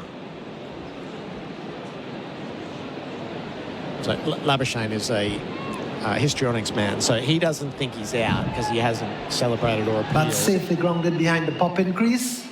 Great I've feeling, made a decision for the big screen. That might lead to a run out down the track, though. It's such a good piece of fielding. It's not like he flukes it either. He has that same technique. We've seen him do it 4 or 5 times already this summer. Yeah. So next time, the chance it creates that moment of hesitation and opens up the possibility of batters meeting mid-pitch. We'll see the impact of it as the afternoon unfolds. Marsh is bowling to Masood, who's edging and he's caught. Marsh has got the captain this time. He immediately turns to the umpire. Am I all clear? Am I all clear? Shan Masood is walking. Mitch Marsh, he had to wait, but he got his man. Masood out for 35. And if you wrote it in the book, you can just leave it there. Caught Smith, second slip. I tell you what, if Masood gets going in the second innings, I think Mitchell Marsh will come on. Let's just have a look. Foot halfway across the crease. He's bowling from 22 and a half yards with that one, Gerard. He learnt. That's a better ball. That's not a bad shot from Masood. He got squared up. It moved around. Good pace and bounce. He's got his man. 35 from 70 balls. It's 5 for 96. And whatever the plan was, he's done the job. Well, that one was a better ball than the original one, wasn't it? We said that Masood chased the dismissal that was a no ball, but on that occasion, that's pitch middle, going across, squaring Masood up. And we know he doesn't commit forward much at all. I love Mitch Marsh. So they've just shown the replay we saw at the front foot. The crowd cheered. Look at him. And Mitch is there. He signalled, thank you, thank you. I learnt my lesson. I'm out of the naughty corner. He's got a lovely demeanour with Australian he's crowds such a now. great man. And a celebration for the wicket thanks to Tobin Brothers Funerals, celebrating lives. And if you are keeping count, that's Smith's 172nd catch in Test cricket. So I think he was outright 8th and on the climb. Macca's catch of the summer, clean bowl your taste buds with the Chicken Big Mac. With this attack, he's going to get plenty of opportunities. Yeah, and he's hitting the deck. You know, he's not just rolling in at that 126 kilometre mark. He always has, hasn't he? Like, really good. Just injuries hurt to a degree. Yeah. Well, it's a team under pressure, isn't it? 5 for 96. Yeah. Won the toss and batted. Agar Salman called into action. He faces the music onto the pads and grounded his first run on a turn down to backward square. Marsh throws his head back in disgust. He's given up a couple. Marsh Or watched Stark do the fielding. That's a heavy throw in from the deep that Carey couldn't quite glove, but it's rounded up behind him. I think he's gone for the big in-swinger. Started too much on leg stump and it just went on. Yeah. But for me, when he gets it right, he can shape the ball. Yeah. It's all about... To me, have you ever said anything to him about how he holds the ball? Because he's got... Yeah, the great wide grip. Love it. Gerard, he's got hands that are massive. Yeah. Marsh bowls, someone bat and pad together defending. He holds it like Craig McDermott used to hold it that wide. Terry Alderman. And look at Flemmo, right? You know, he's right next to. He's got those thin little things. Those fingers that just make the seam slide down like an arrow. Get the bunny ears up. Get the bunny ears up, Riddler. Come down the back half of the ball, please. That's right. Yep. But good shape. No, he's a major weapon for Australia. His capacity just to chime in and take a top order wicket. So Babar in Perth and the captain Masood here in Sydney. Bowls and Salman's beaten on the outside edge. Oh, he's bowling so well, Mitch Marsh. I'm going to go to the back of the box and really enjoy this. Mark's talking my language. Marsh is man of the series so far. Macca's scoreboard. Cricket, I'm loving it. 5 for 98. The Hyundai SUV sale event is on now. Enjoy a brilliant $2,000 factory bonus on selected Santa Fe and Palisade, plus a great $1,500 factory bonus on the Tucson SUV. Experience our most innovative SUVs, packed with smart sense safety, advanced technology and intuitive design. Hurry, limited time only. Offer on select stock and not applicable on every model. T's and C's apply. Visit your local showroom today. Imagine that. Hyundai. SEN Test Cricket for Host Plus and Henley Holmes build with confidence. Adam Collins jumping in with Gavin Robertson, the Riddler. I want to find out what that's all about, provided it's fit for publication. Looking towards you playing on that. That's totally fine. Totally fine. Coven's in, bowling to Rizwan on 29, the other Riddler. Pushing, driving, beating the man at mid-on, down to the rope. It'll reach the rope as well. At least it looks like it's going to. Labuschagne pulls out of the dive he was weighing up. Rizwan to 33. Pakistan bring up 3 figures. 5 for 102. Well played. Just beautiful shot. Then watching Labuschagne running for the ball at the boundary, it was immediate, like checking the betting tab to see if he's going to dive. Yes, he's 2 to 1. No, he's 3 to 1. He dives every time he can get any chance on that field. So the Riddler, just to finish that off, what's the story there? It was an emotional moment. I'll come back to it. Okay. 93-94. 2 slips the gully. Deep backward point as well for Rizwan. Bowls here pushing to the man at catching cover, who was a problem for him at the MCG last week. No run. Now, you're beautifully young and fresh, right? So do you remember when in Western Australia, when New South Wales were beaten in 1 day, 5 hours and 10 minutes by Western Australia? Do you remember that at the Wacker? I don't have that in my...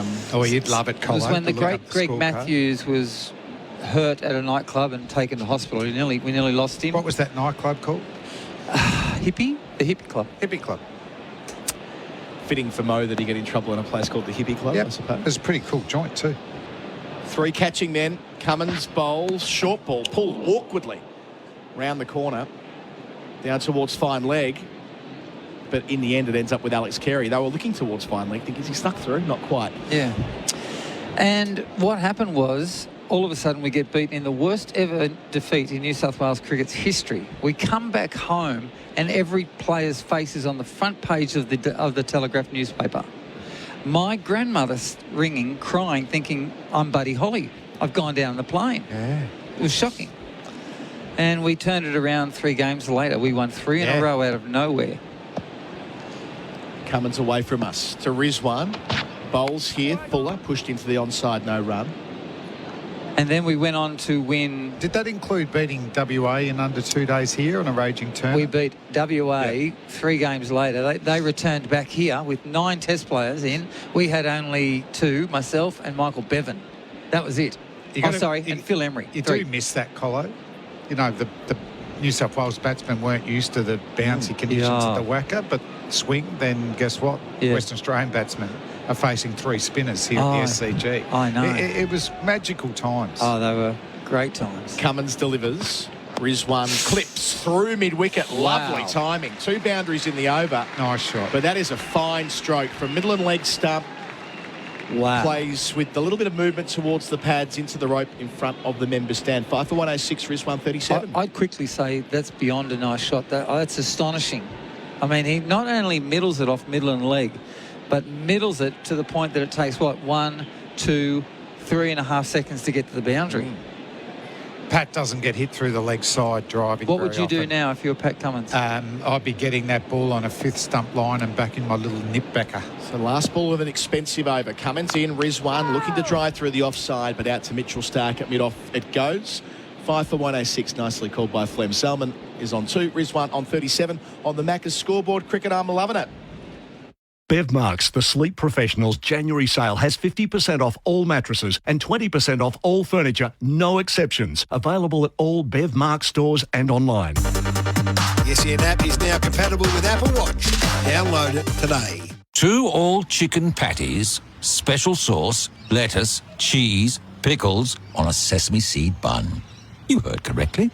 It's the Chicken Big Mac, and it's back at Macca's. Available after 10:30 a.m. for a limited time. Sessions for Work Locker, Karen Downs and Pakenham. Riz 1 cut you off with that boundary. Finish the story, please. Yeah, well, basically, I ended up taking 6 for here, and the journalist said, "Oh my God, what is going on with your team? I can't believe it when you get a wicket. It's an amazing feeling what we, the journalists, are seeing." Salmon made a half-century in the second dig last week, facing Mitchell Marsh from the Randwick end, defending the cover, no run. And when I said to him, look, I can't explain it. We've come back from nowhere. We've won 6 Shield games in a row. And I said, to be really honest, maybe if you could just coagulate all of that energy you see into a bottle, just whack it onto the kitchen, onto the chemist, and just order a truckload of them, you'd make millions. People would be buying that little bottle of stuff everywhere. Well, David Friedman was sitting next to me, and he looked at me like I just... Marsh to Salmon, 3 in the cordon, back of a length defended to cover. He looked at me like... The journos looked at me like, what?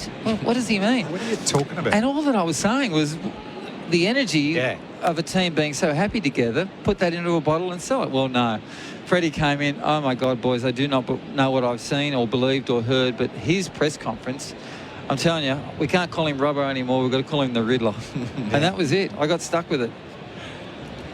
Sounds about right, Robbo. Yeah. It's a fair nickname. Yeah, it's become... Yeah, you had a few sayings that led to the legend. Marsh bowls here, bumper, rare one for him. Hits the gloves hard of Carey after Salmon. Yeah. Well, they deleted the word flummoxed, and I brought that back in about 14 years ago. Yeah, but you loved, when we were starting to get a little bit out of our game plans, you loved, come on, boys, let's swim between the flags. Yes, yeah, when we get a little bit loose. Because, we were the start of the leadership group.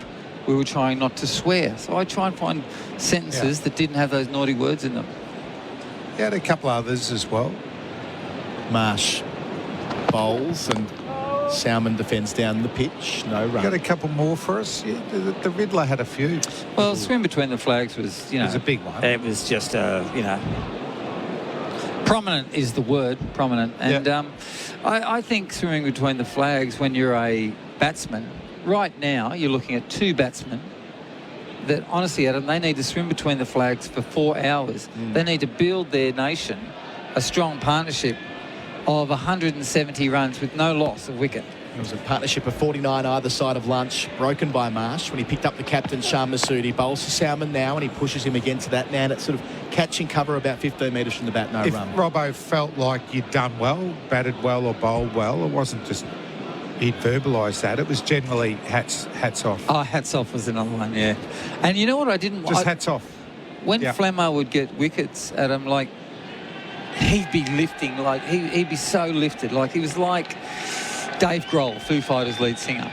And you'd walk past him, instead of giving a long sentence, he'd just be, hats off, Flemmo. And he knew... Hats off. The whole team was like, that's a big rap from the Riddler. 2 back for a short ball. Last ball here from Marsh is the short ball, and he sways out the way. Good batting from Salmon, well bowled by Marsh. Hats off indeed. 5 for 106 at the end of the over on the Macca's scoreboard. Cricket, I'm loving it. Salmon's 2, Riz 1, the Riddler, 37. Is it a bird? Is it a plane? No, it's Crowell's Electrical and Solar Man. Leaping from roof to roof, he's keeping the residents of homes across Australia safe from rising energy costs with solar power systems from Crowell's Electrical and Solar. Sourcing energy direct from the sun, he's helping everyday Australians save thousands of dollars every year. Lower the cost of living with Crowell's Electrical and Solar Man. Visit CROWLZ electrical.com. REC 22623. We're here with Hijaz Halal Financial Services. Josh Hazelwood back in the attack, 1 for 23 from 8. Between overs, Robbo's continuing his story. I'm like, stop, mate, stop. Don't let the fizz out of the bottle. I'm so sorry. Tell us some more. I will. So Damien Martin facing out here at the SCG. No, but also mention the old scoreboard here. Yes. It'd be a relic now, but at the time it's like, wow, how good that replays, personal statistics. Personal statistics. That's what they used to do here for some reason. It was actually really good. stopped. Hazelwood away from us. Paddington end. Delivers to Rizwan on 37. In behind it, pushing out to mid-off Kawaja Fields. No run. Beautiful forward defence. Well, that's covering off stump. That's what, if I'm a Pakistan coach, that's what I'm asking for my team. But going back to the story was that for some reason, if you fail, like the scoreboard would show your average here at the SCG. Now, 3 games earlier, New South Wales has been flogged by Western Australia in a day and 5 hours. Damien Martin walking out to bat, 4.91 he averaged here. And what then happened to him next was so sad. And a memorable test match here as well, early in his career. Hazelwood bowls and defending his Rizwan to mid-off no run. And New South Wales opening batsman Rodney Davison, a very good player. And he, I never forget it, him running down about 2/3 of the way down to where the batsman's entering, and he walked Damien Martin out to bat, telling him, look at the average. You only averaged 4.91, Marto. Oh. It is so inappropriate today. Imagine how much trouble you'd be in today if you did that. Out of curiosity, did Martin just walk out and strum 100 after that? Got him for 6. 6? Yeah. Improved his average. Hazelwood bowls here is one off the hip. There'll be one to Cummins, wide of him at mid-on. 5 for 107. Rizwan up to 38. Mind you, he only got 198 3 games earlier at the Wacker. At the Wacker. Yeah, I mean, that was... He was a beautiful player. And that's what we were calling earlier. Yeah, it wouldn't bother me if this turned into a spinning test deck again. Well, one is it provides, a unique pitch compared to the other ones. It prepares players that could potentially play in the subcontinent. Lets us play a second spinner. Because that uniqueness has been lost with a lot of the pitches in Australia. Interesting, there was no second spinner chat ahead of this test this week. There almost always is. Hazelwood bowls here, finds the inside edge, shout for caught behind. Hazelwood didn't really go up, it was more the cordon.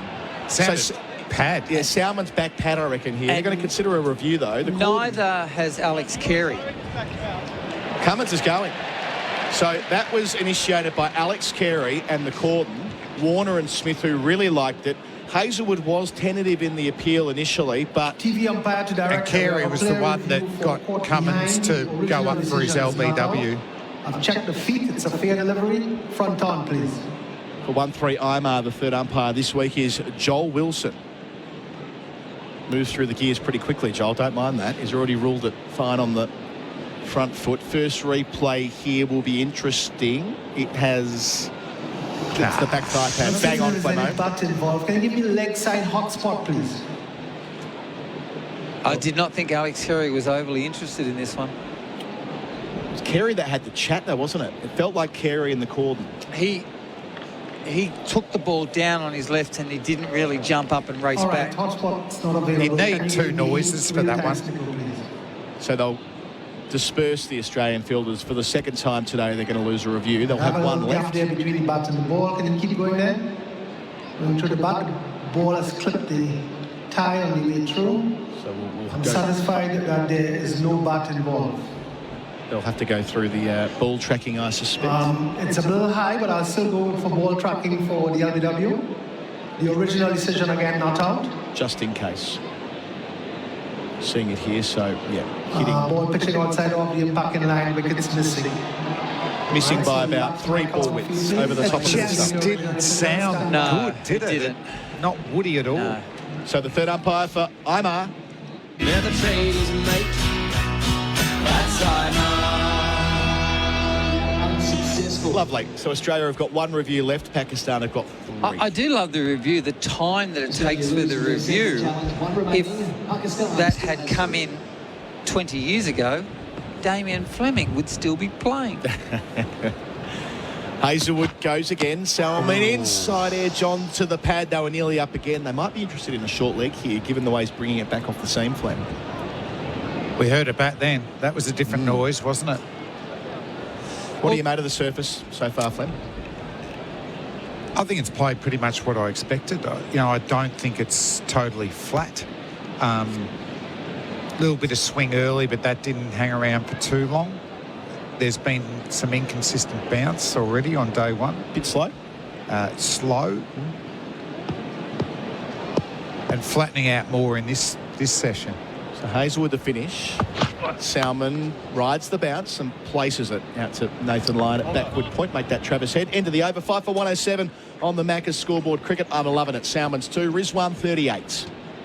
Chocolate soft serve changed the McFlurry game. Now the Tim Tam Chocolate McFlurry is changing it again. Rich chocolate soft serve, crunchy Tim Tam biscuit crumbs and delicious Tim Tam sauce. Very chocolatey. Available at participating restaurants for a limited time. Celebrate the new year with a same-day service offer at Chadstone Toyota. Get a special lube service on SUV and 4x4 vehicles for $299 and for small passenger vehicles just $249. Visit chadstonetoyota.com.au. T's and C's apply. Oh, what a feeling. Toyota.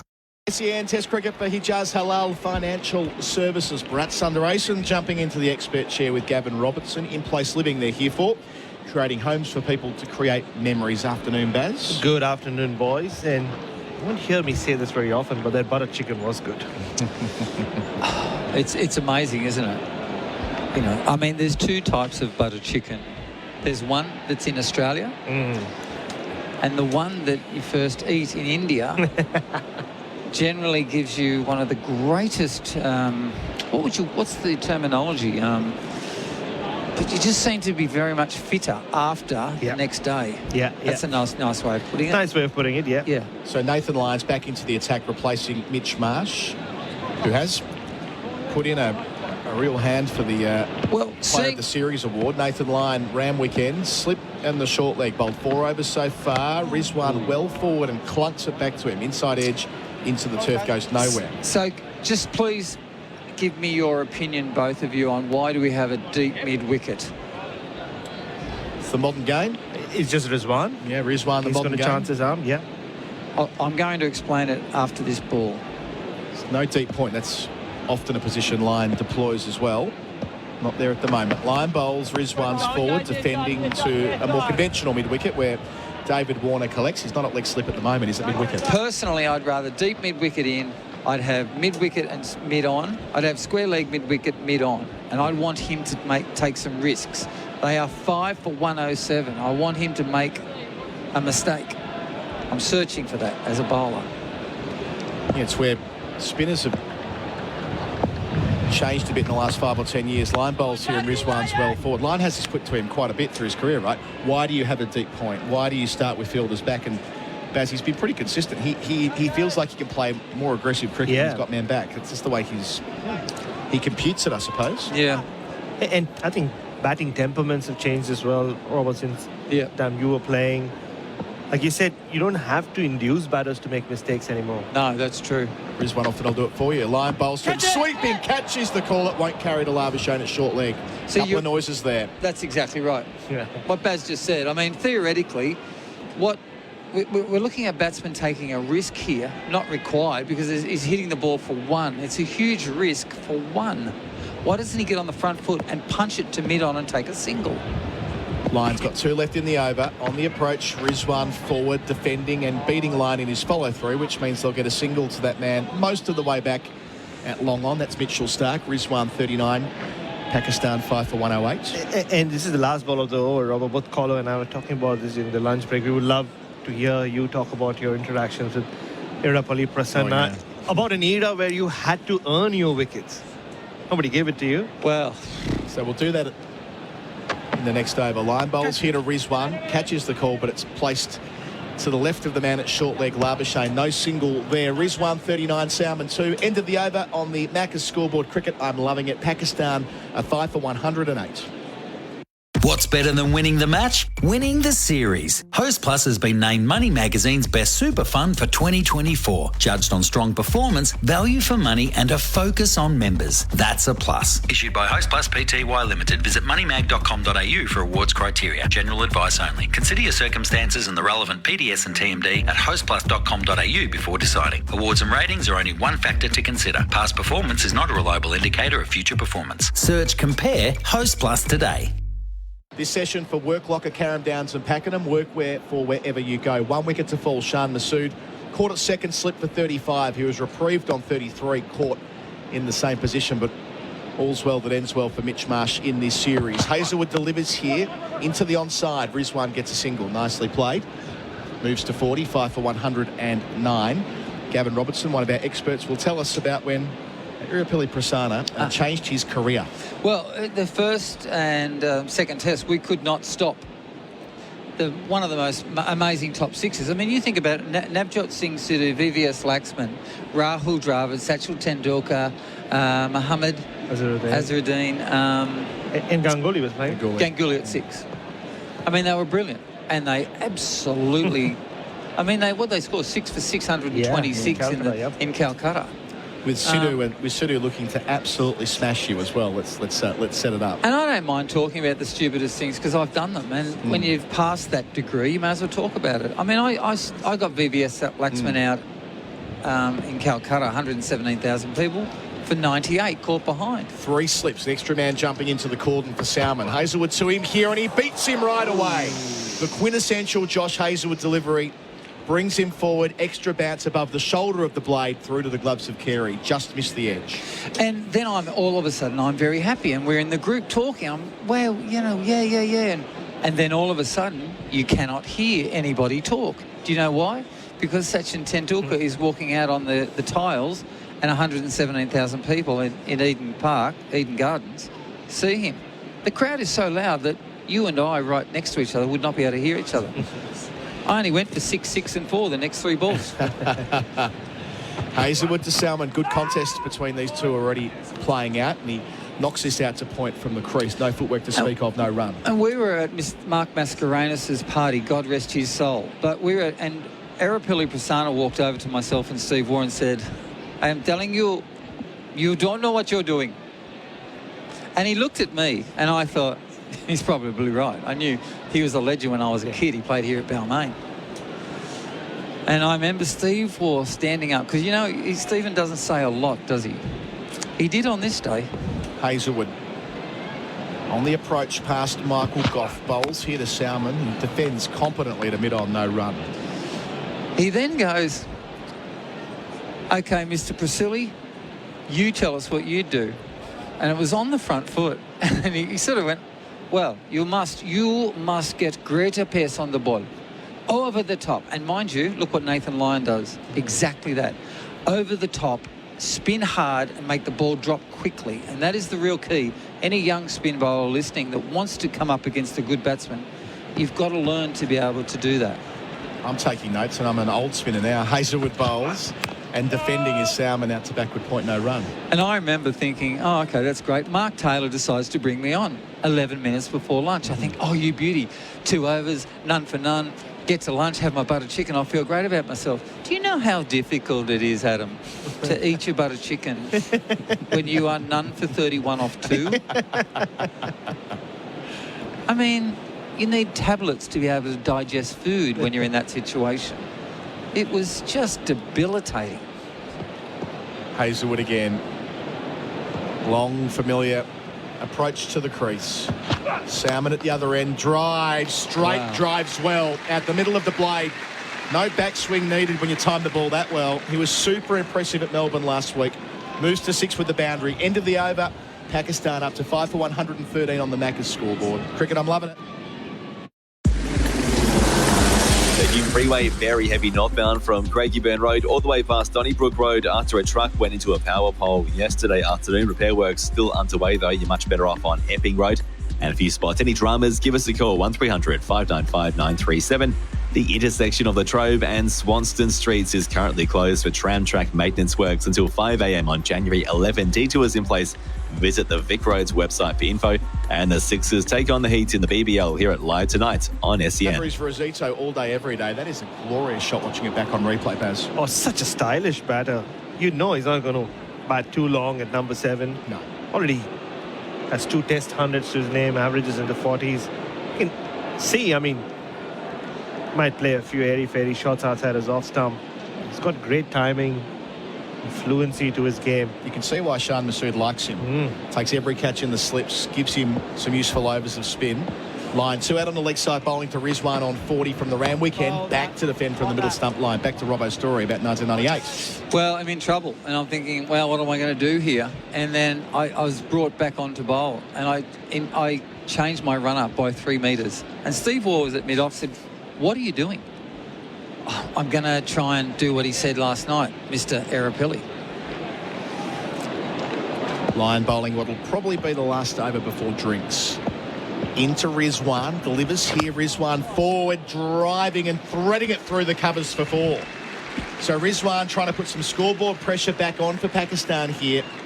His 3rd boundary in the last 3 overs. 5 for 116. Rizwan up to 44. Our boundaries for Rosito all day, every day. Beautiful stroke. Yes, and what I did was I increased my pace. I told myself to bowl as a medium pace bowler off spin, and I bowled it. Sachin Tendulkar came forward. It spun through bat and pad, hit Ian Healy on the shoulder, and went for 4 byes. The turning point. Line bowls. Rizwan back. Shout. Hasn't snuck through, not quite.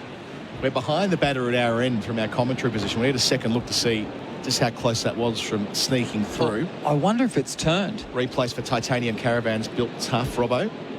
Inside edge. Just a little inside edge. Saved by it. Still 2 back. Rizwan facing line, defends, or tries to force it, shovel it to mid-on, doesn't get it there, line cuts it off. And I thought this is what to do. And I stayed with that whole idea and ended up I went from, none for 31 off 2 to 2 for 57 off 15, I think. So survived, and I ended up 3 for 30 in the second dig. But Arapilli Prasanna saved my career just by, if young bowlers are watching Nathan Lyon now. Delivers here, round the wicket, change of angle on the sweep, sweeps it well. Rizwan into position so early. He plays that shot so often in white ball cricket. And that's the kind of innings we're seeing from him today. He advances to 48. 5 for 121, Baz.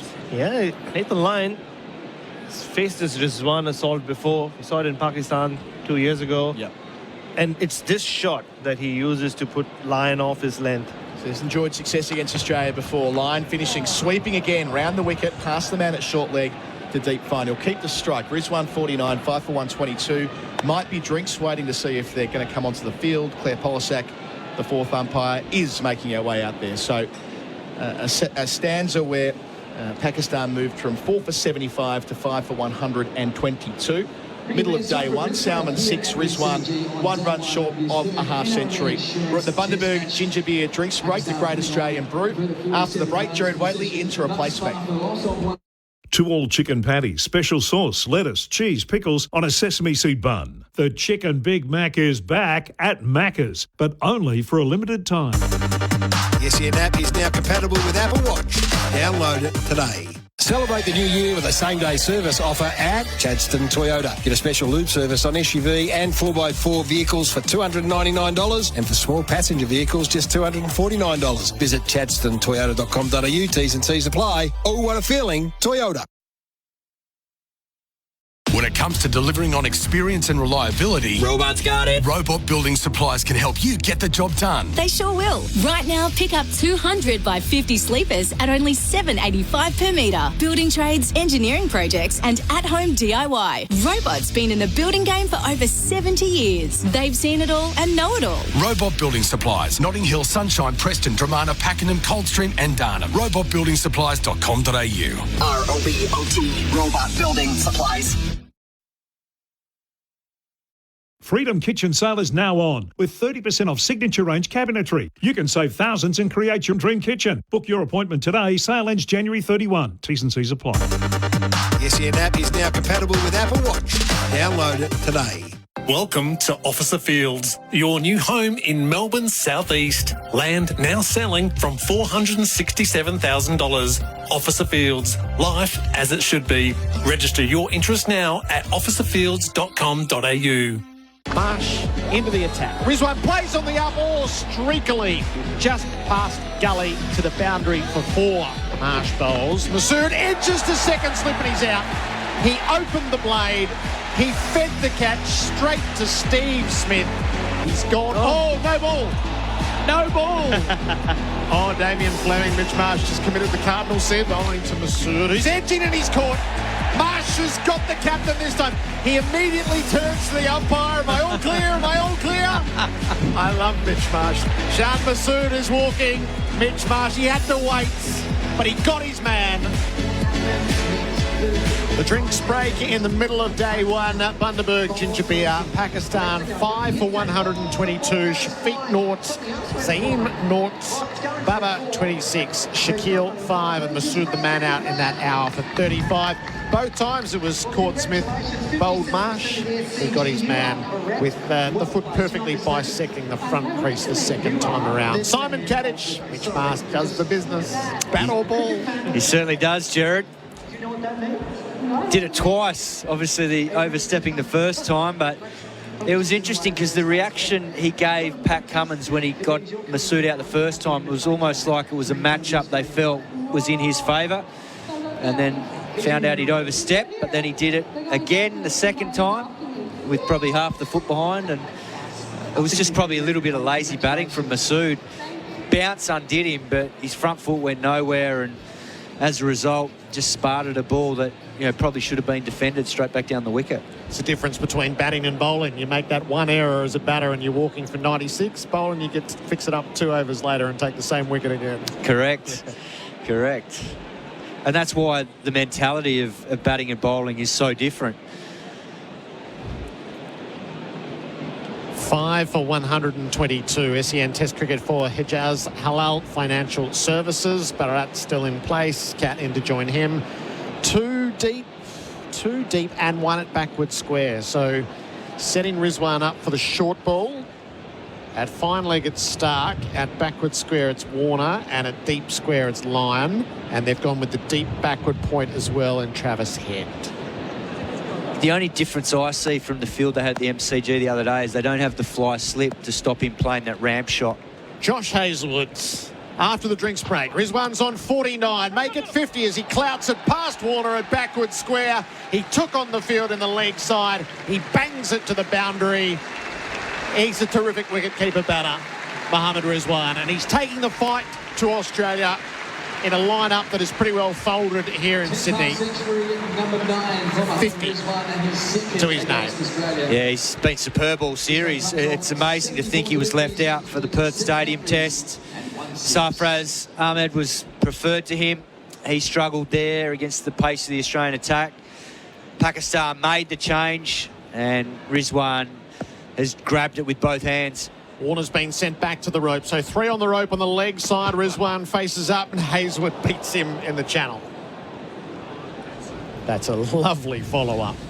50 from 74 balls for Rizwan from Mate Internet and Mobile, and it has come with 7 4s and a 6. He's one of 3 world-class cricketers in this squad. Shaheen Shah Afridi's not playing, of course. And it's Babar Azam and Mohammad Rizwan. And Kat, we were there in Pakistan 2 years ago. And he seemed to have got Test cricket at that point. The innings he played to draw the Test in Karachi, and then continued that win of form in Lahore. Hazlewood at Rizwan, who pulls the ball into the turf. It landed really on the pitch. He dragged it down to mid-wicket. Cummins a long way around from mid-on, keeps it to a single. And he's one of those cricketers, right? I mean, it's a cliche, but when his team is batting, till the time he's in there, you just as a fielding team don't feel settled. You feel like he can take the game away from you. He almost takes the scorecard out of the equation, the likes of Rishabh Pant and even Ishan Kishan maybe to an extent come to mind from that part of the world. And yeah, still can't believe he was left out in Perth, especially with his record in these conditions from 4 years ago. 3 slips and a gully in place with Hazlewood bowling to Salman, who's on 6. Hazelwood to him, and someone ducks the bouncer, which didn't get up at all. Carey takes it on the bounce. Yeah, another sign that this wicket is two-paced. We sort of talked about it earlier today. There's been a number of short balls that haven't got up and not carried to Alex Carey. You expect that maybe as the test goes on, but not so much day one. So maybe it is a bit drier than expected, like the recent Shield wicket was. And this wicket might just play a few more tricks earlier in the test than later. Australia haven't needed any tricks so far to get the first half of Pakistan's wickets. Salman faces up and he's driving through mid-off. He'll get runs there. Labuschagne out of the blocks to get chasing. They have two as he takes a quick glance over his shoulder. The hook slide. They come back for a third. Labuschagne gets it off quickly. And hammering home is Salman to make his ground. He's 9, 5 for 130. When Labuschagne is fielding, the race is on. That was such a good piece of fielding because that was probably to most fielders an easy 3. Because Salman, he took off straight away. He hit it. He knew how much he'd timed the ball. And he knew it wasn't going to the fence. But Labuschagne's effort to try and create something from nothing, it's second to none. And then when he does it didn't quite do a sort of hook slide, but the way he threw it in off balance, the throw came in close to the stumps beautifully. Rizwan's on 54. He's turning from his pads wide of Cummins at mid-on and helps himself to a 55th run. 5 for 131 at the end of the over for Maccas. That's the scoreboard. Cricket, I'm loving it. With NHP's N line of electrical enclosures, you can save without compromising on quality or performance. Thanks to the workability of ABS material, N-line wall mount enclosures and terminal boxes are easy to install, drill, cut and modify. So it's a breeze to customise to suit your specific needs. NHP N-line wall mount enclosures and terminal boxes help deliver efficient projects for a range of applications without breaking the bank. Get NHP N-line wall mount enclosures and terminal boxes from your local electrical wholesaler. The Australian bowling card for Red Energy. Switch to 100% Aussie-owned Red Energy. redenergy.com.au. Nathan Lyon, 6 overs, no maidens, none for 18. Mitch Marsh, 4 overs, 1 maiden, 1 for 14. Pat Cummins, 9 overs, 1 maiden, 2 for 33. Mitch Stark, 7 overs, 1 maiden, 1 for 28. Josh Hazelwood just finished his 11th over, 2 maidens, 1 for 38. Lyon begins anew, driven away by Rizwan down to long on. He takes a single and moves to 56. But Marnus Labuschagne, the fielder, the angles he cuts off on the field, and even when he chases the ball, I've rarely seen a fielder have the ability to turn around without losing speed and know which end to throw in before he gets to the ball. I don't think we speak enough about Marnus, the fielder, and where he fits in with the greatest that Australia have ever had. Salman uses his feet, jumps down the pitch, didn't quite get there, smothered it away to short mid-wicket. Oh, Salman gave Nathan Lyon a look then. He went a little bit early and Nathan Lyon sensed it, just pulled his length back. Salman wasn't able to sort of fend it off to mid-wicket nicely. They're up on the straight head. Salman plays back and nearly chops it on. Off the bottom edge into Carey's boot. Yeah, there's just enough happening here for Nathan Lyon. Previous over, there was an inside edge off Rizwan that was right in front, didn't bounce, probably bounced about shin height. And if Rizwan hadn't got the inside edge, could well have been LBW. Salman just reaches forward, clips it away through mid-wicket. So that's where the gap is for him, with Marsh set back and Warner patrolling the infield. So he finds that gap and moves to 10, 5 for 133. They do spread for Rizwan. Deep backward square, deep mid-wicket, long on and deep cover. Line over the wicket. Rizwan plays from his pads. He tickles it fine. Head gets around in the deep. They have one and come back for a second. 5 for 135. And that's a great example, right? If that was Marnus and not Travis Head, he would have run towards the ball, cut the angle off and kept it down to 1. Spot on. Different attitude to it all in terms of the intent to, 1, get to the ball as quickly as possible, and then 2, you know, as you rightly say, Bharat, get that angle. And on that occasion, Travis Head was just sort of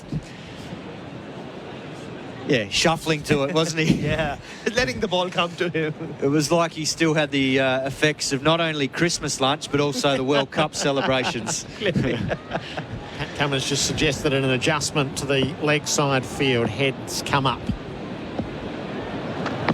Lion bowls, and Rizwan's reaching and playing the ball safely away to mid-wicket. 5 for 135 on the Macca's scoreboard. Cricket, I'm loving it.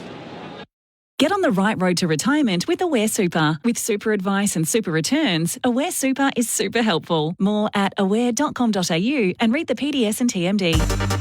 The SEN app is now compatible with Apple Watch. Download it today. Looking for a halal super fund? Talk to Hijaz Financial Services. Keeping halal super affordable. HijazFS.com.au. This information is provided by Hijaz Financial Advisors Proprietary Limited, AFSL 517666, and Hijaz Islamic Credit Solutions Proprietary Limited, ACL 480542, and does not take into account your objectives, financial situation, or needs. SEN Test cricket for Hijaz Halal Financial Services. 28 degrees here in Sydney, as we've reached 20 past 2 in the afternoon. Pakistan won the toss, elected to bat. It was carnage early. It's 5 for 135. Josh Hazlewood is asking plenty of questions from the Paddington end. He's going to begin the fresh over with Salman on strike. He's on 10. Hazlewood to him. In on the pad. Struck away through mid-wicket for 4. Saw the line and wasn't going to be denied. Salman's boundary moves him to 14. It's there for Azito. Well, when these two were together in the second innings at the MCG, Pakistan believed they were a chance to win the Test match, and it was only once Rizwan got out that Salman then started to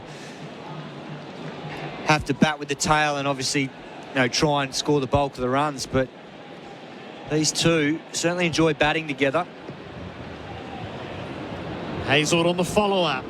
Bowls to Salman, who clips the ball to mid-wicket this time. Lions, the infielder, no run. And it's not that easy a position to bat, number 7, when he's not a genuine spin option in this team, bowled a few overs, but when you're batting at 7, you're pretty much coming in, you've got 5 more partnerships, and if you don't bat for any length of time with the last designated batsman, which is Rizwan, then you've basically got 4 partnerships with the bowlers, which impacts how big a score you can get individually and how you have to go about it. And that's where Salman got caught out in Melbourne. The wave around the SCG. Salman drives stylishly, but straight to Khawaja at mid-off. But he's looked as accomplished as most of their batsmen on this trip so far. And he's had a good start to his Test career. He's averaging in the mid-40s. He's a handy cricketer. He's wasted at number 7. I think they played him at number 7 for the balance of the side. But on the basis of what we've seen, and you see him, you look for improvement, right, Simon? The way he started, didn't do much with the bat in Perth. You could see as that Melbourne Test developed, he was getting his head around batting here. Hazlewood into him. Salman pulls the short ball. He didn't get a whole lot of it. It trickles away particularly fine. They're going to call through for the second. The throw comes in from Stark. And it will be 2 to the batter. Just a thin edge onto that. Salman is 14. It's 5 for 141. And he seems to have the proverbial time, doesn't he? That extra time on the ball. And just in terms of batting technique as well, I was watching them in the net side on, Simon. A lot of Pakistan batters have these wide stances that they bring here. He doesn't. He's always on top of the ball. He times the ball sweetly, like the boundary he hit earlier in the over. There's everything there for him to maybe bat 5 or even 4 at some point. And I don't think any of them can be judged too harshly on Perth because those conditions are so different to what they experience in Pakistan. Salman has the strike. He's playing on the back foot, guiding the ball to point. No run. But you're right. I think as this tour has progressed, Shaquille has come here with a superior Test record, but his game's been found out in these conditions. And today was a great example. Pat Cummins worked him over beautifully. A couple of short balls, hit him in the chest. He was probably shaken up a bit. Then got him basically defending the ball just around off stump and then fed him one probably a couple of inches wider, sparred at it and nicked it. So it's been a tough tour for him, but Salman's impressed. Hazlewood with the last ball of the over to Salman, who's got bat and pad together, squeezing the ball out to point. No run. 5 for 141, the Macca's scoreboard. Cricket, I'm loving it.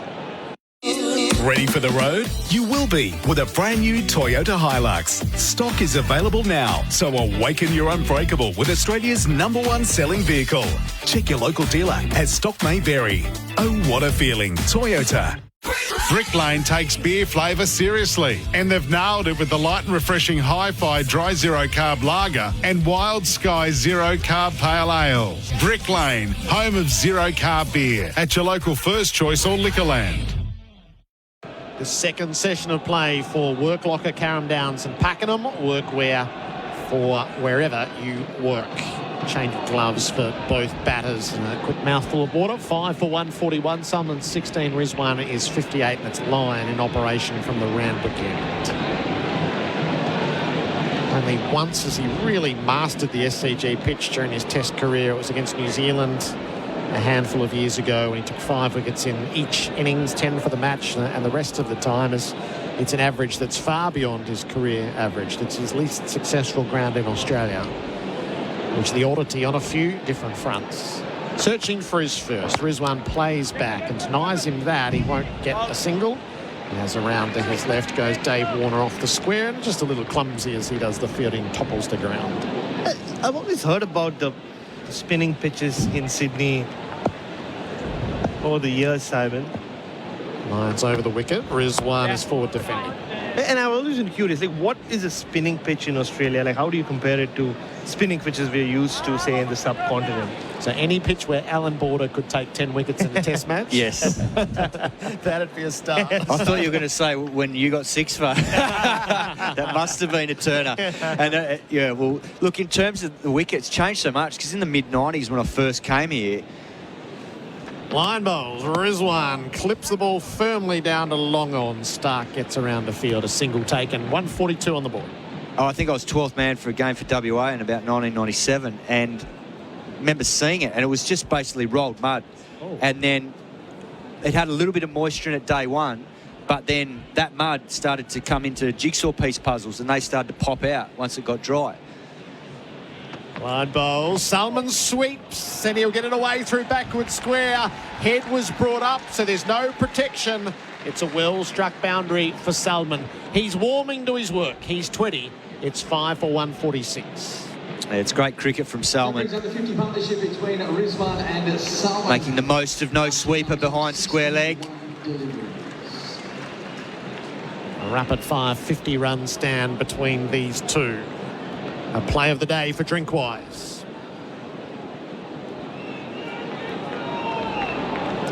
And that wicket I was talking about, it was white, beautiful, not a blade of grass on it. But then, once it baked and got drier over a couple of days, then it started to spin. There were good foot marks. And I think WA got rolled for about 50 in the second innings.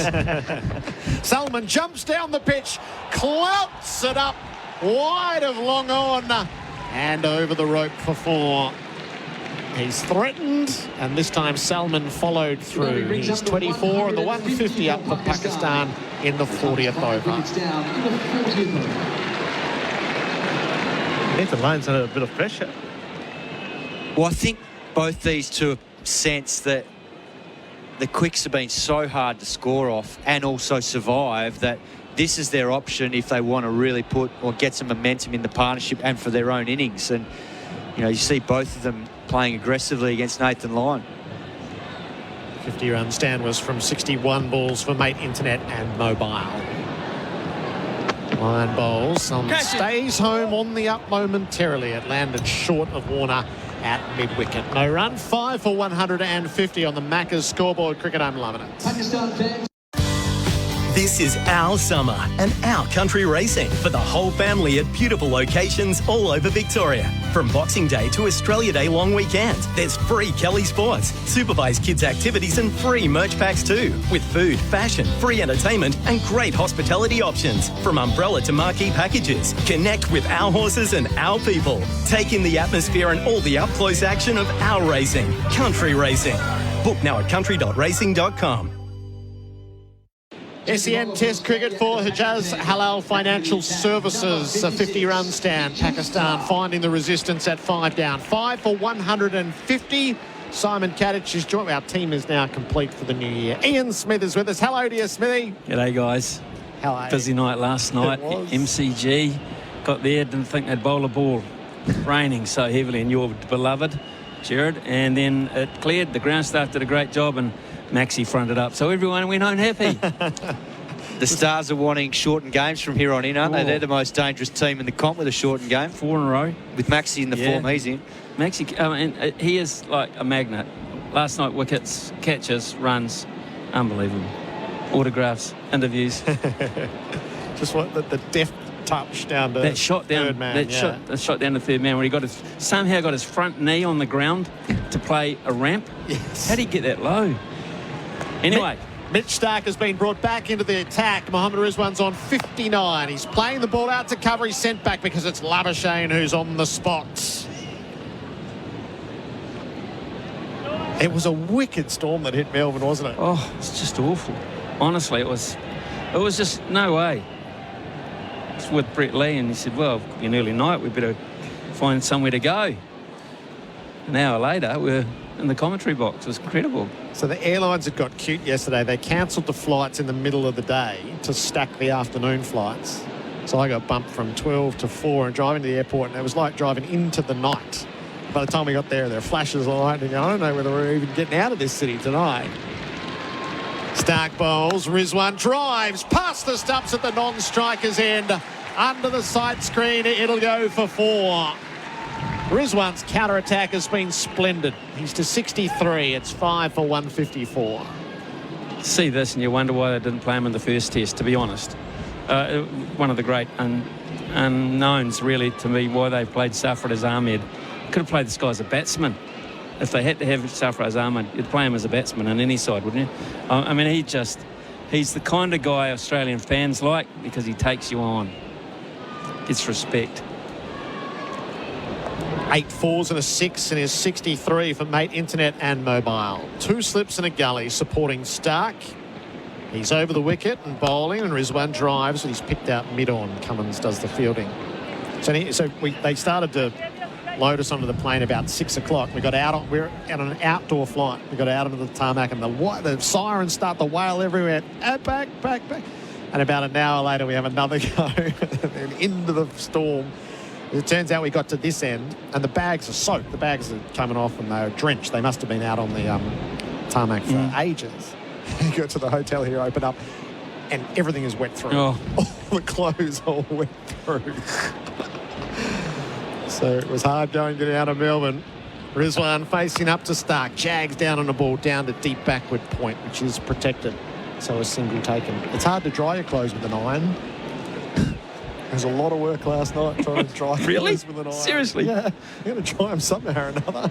The legendary Gerard Whateley has to dry his clothes with an iron. It'll smell like wet dog all week. Sitting next to you, and these are tight spaces. Well, you're lucky I can't smell, Gerard. You're sweet this way.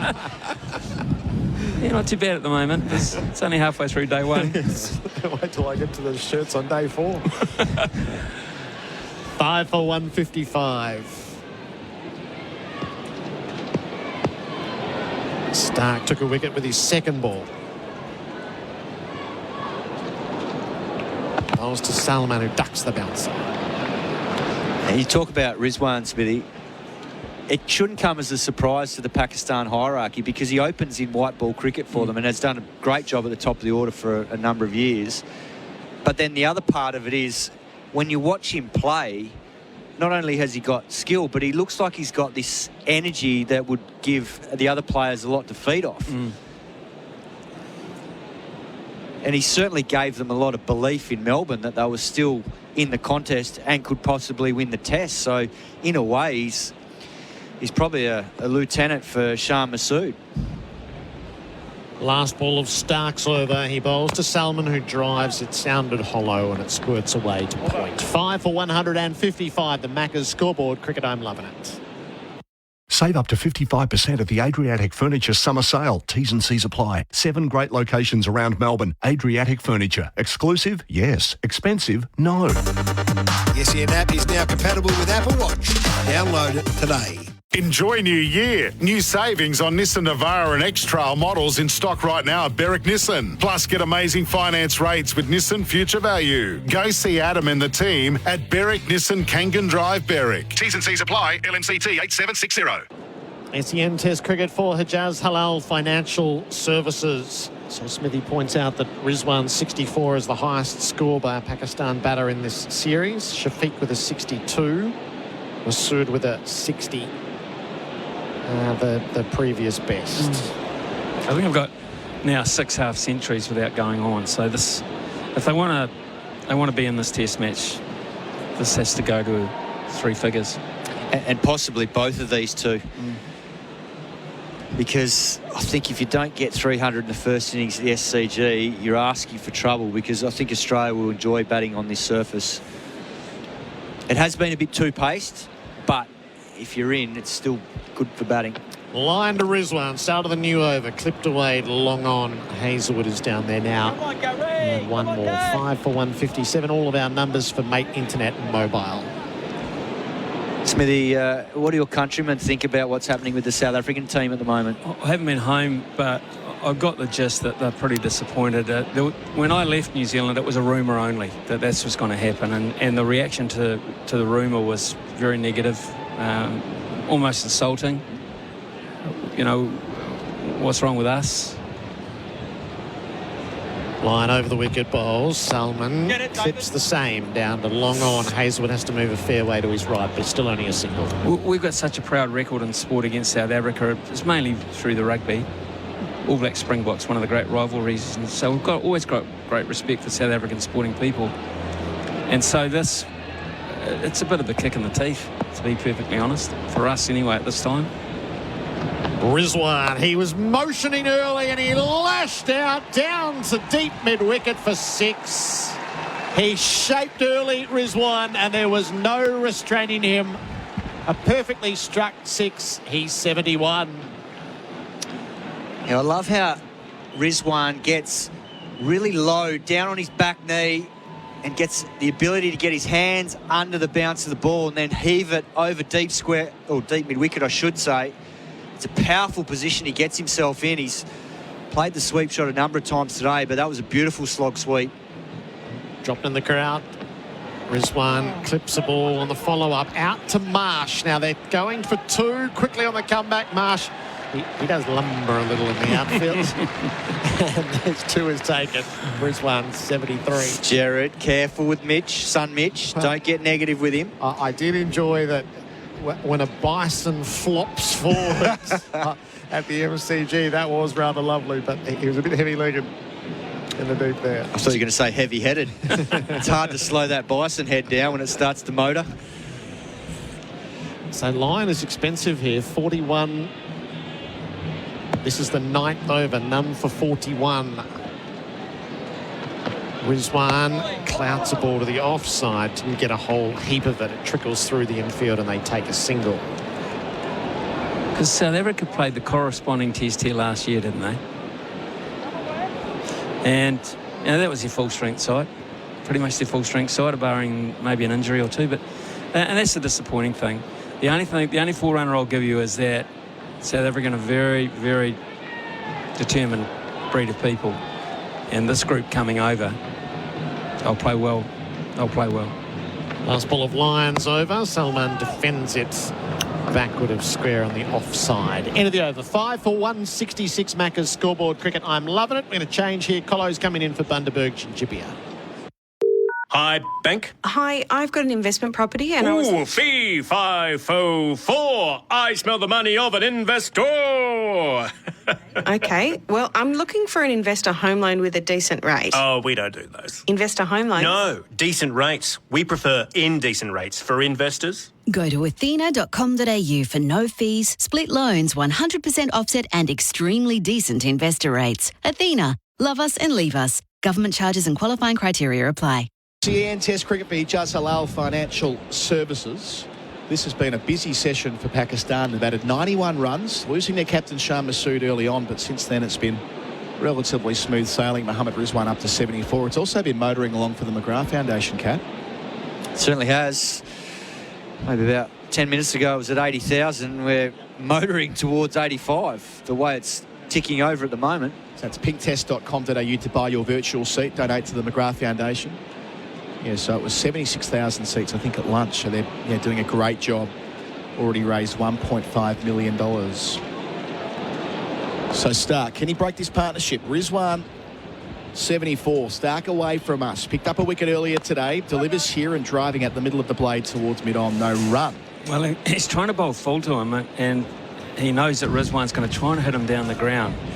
He's got a mid-off and a mid-on in a fairly orthodox position. Maybe Usman Khawaja at mid-off is a tad wider, which gives him the optical illusion that there's maybe a chance to hit. And then, of course, he's hitting against the angle. So it's quite an interesting contest, this. He'll take him on. Stark knows that. Rizwan, who has enjoyed some success in Australia. A Test 95 at the Gabba 4 years ago. A couple of good starts at the MCG last week. He's facing Stark here. Back of a length, cutting in front of point. There's a sweeper who won't catch up with it. Thumps into the rope in front of the Bill O'Reilly stand. It takes Rizwan up to 74. 5 for 170 Pakistan. Well, that's almost shot of the day for mine. There's a sweeper out there. It's probably gone 10 metres wide of him, but he's hit it that cleanly that the sweeper had absolutely no chance of stopping that. He's basically hit it right on point. So he's picked that up early, because normally that sort of shot off someone like Mitchell Stark's pace will go behind square, but he's picked it up early, and he's got such fast hands. It feels like he's cracking the whip when he puts his hands through the ball at certain shots. Sounded glorious. 9 4s and 2 6s for Rizwan. All our numbers for Mate Internet and Mobile. Stark in here, bowls to Rizwan again, cutting in the same direction, but the sweeper, Travis Head, this time has ample time to collect. He's 79, 5 for 171. He's got a very good eye, a very quick eye. He picks up length really well. I mean, that's a hallmark of most really top-class players. They buy themselves a bit of time because they spot length early. Smithy, I do want to pick up the conversation with you we're having with Gerard about the South African Test squad that's been named for New Zealand later this month. As we work through our commentary stint, noting that Cricket South Africa have put out a statement this morning in response to the considerable backlash, understandable backlash. Stark, 5 runs from the over, bowls here to Salmon, who drives as well out to deep point. Nice contact. He's 26, 5 for 172. So they say Cricket South Africa have the utmost respect for the Test format as the pinnacle of the game we love. The dates for this tour were set when the Future Tours program for 2023 to 2027 was finalised in 2022. Our schedule for the remainder of the FTP has been managed to ensure there will not be any further clashes between our bilateral commitments and the SA20. So effectively saying this will be a one-off, but it's not a one-off. They did it last year and they jeopardised qualification for the 50 over World Cup. And this time around, it's the first series they're playing in the World Test Championship is the one they're up against India right now, and they're 1-0 up. Stark arrives and bowls here. It's down the leg side. Rizwan doesn't catch up with it. They've actually got a pretty soft draw, South Africa, in the World Test Championship. And they are sacrificing the chance to compete against New Zealand, effectively conceding that series unless something goes radically wrong for the Black Caps. It's an unbelievable turn of events. Just read me the first sentence again. First sentence, what they said? I haven't got it on the screen anymore, but it said that Test cricket is the format that they prioritise. Well, utmost respect for the format as the pinnacle of the game we love, allegedly. Well, so they changed their own schedule then, if they respect it that much. Exactly.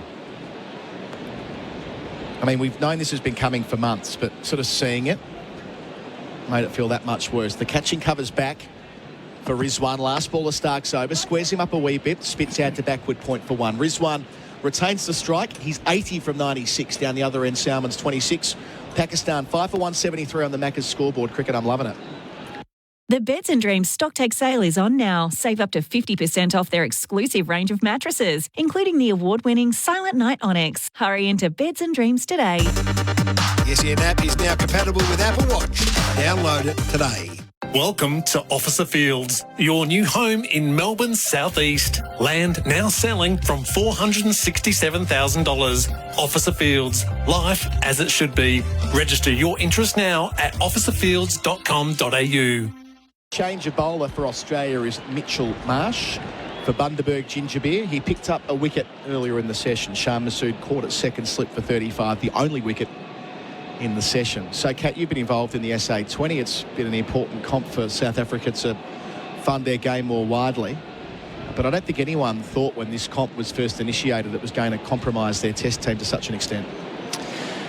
No, but I think the dates have changed this year, because last year it started a lot earlier in January, whereas I think this year it's been pushed back to probably the middle of January. So, and that's because there's so many competing interests at the moment with these leagues at this time of the year, with BBL, the Emirates League, and the SA20 all sort of jostling for that window, and then the PSL in Pakistan trying to find a window for that in sort of February, March. So there's a lot of competing interests, but also the big part of this is the investment from the IPL that is in the SA20. There's a number of the IPL teams invested heavily. I think it was for 10 years, from memory. Field spread immediately for Marsh, the new man. A straight catching mid-wicket, though. Bolster is one on 80. Short ball, 2 men out for that. And he pulls it into the gap between deep backward square and fine legs. So sufficient time to get back for a couple. Rizwan 82, well played, 5 for 175, 100 runs in the session. Got a very close catcher to the pitch surface, and that is David Warner. He's at what you'd call a mid-on, which is forced mid-on slightly wider, but he's about 1 metre away from the cut strip, right on the eye line of Mohammad Rizwan. Not for that length delivery, though. So he's motoring at the moment. Facing Marsh, Rizwan plays late. Out to backward point. It's Smith running around from slip to collect it. Controlled batting. He's 83, 5 for 176. And I think this is one of those boiling frog situations where we've known this has been coming. We've known a situation like this, a friction point has been on the way, but it's so glaring when you see that South Africa's next test captain has never played a test match. And there are a number of players in that squad who have played credible test cricket. Dwayne Olivier is a good example of that. But to allow none of the players to be released, Kisa Rabada, Marco Jansen, Gerard Coutier, who formed the attack that knocked over India twice last week. I mean, what's it say about the respect for the format? Ridiculous. Test cricket being the pinnacle of the game we love. I mean, come on. It doesn't marry up. It doesn't marry up at all. Master Salmon, 26 for him, facing here and defending under his eyes. And Smithy, the other part of this, for over a decade we've been hearing about the prospect of a test match fund for nations who find it harder to fund the game. And I know New Zealand's been in that boat before, right? Reluctant to host series that are more than 2 test matches long. We hear about it a lot. We hear about maybe television broadcast rights being divided up more equitably between the playing nations. Nothing's happening. Nothing's happening at this point, no. And at the moment, the chairman of the ICC is a New Zealander, Greg Barclay.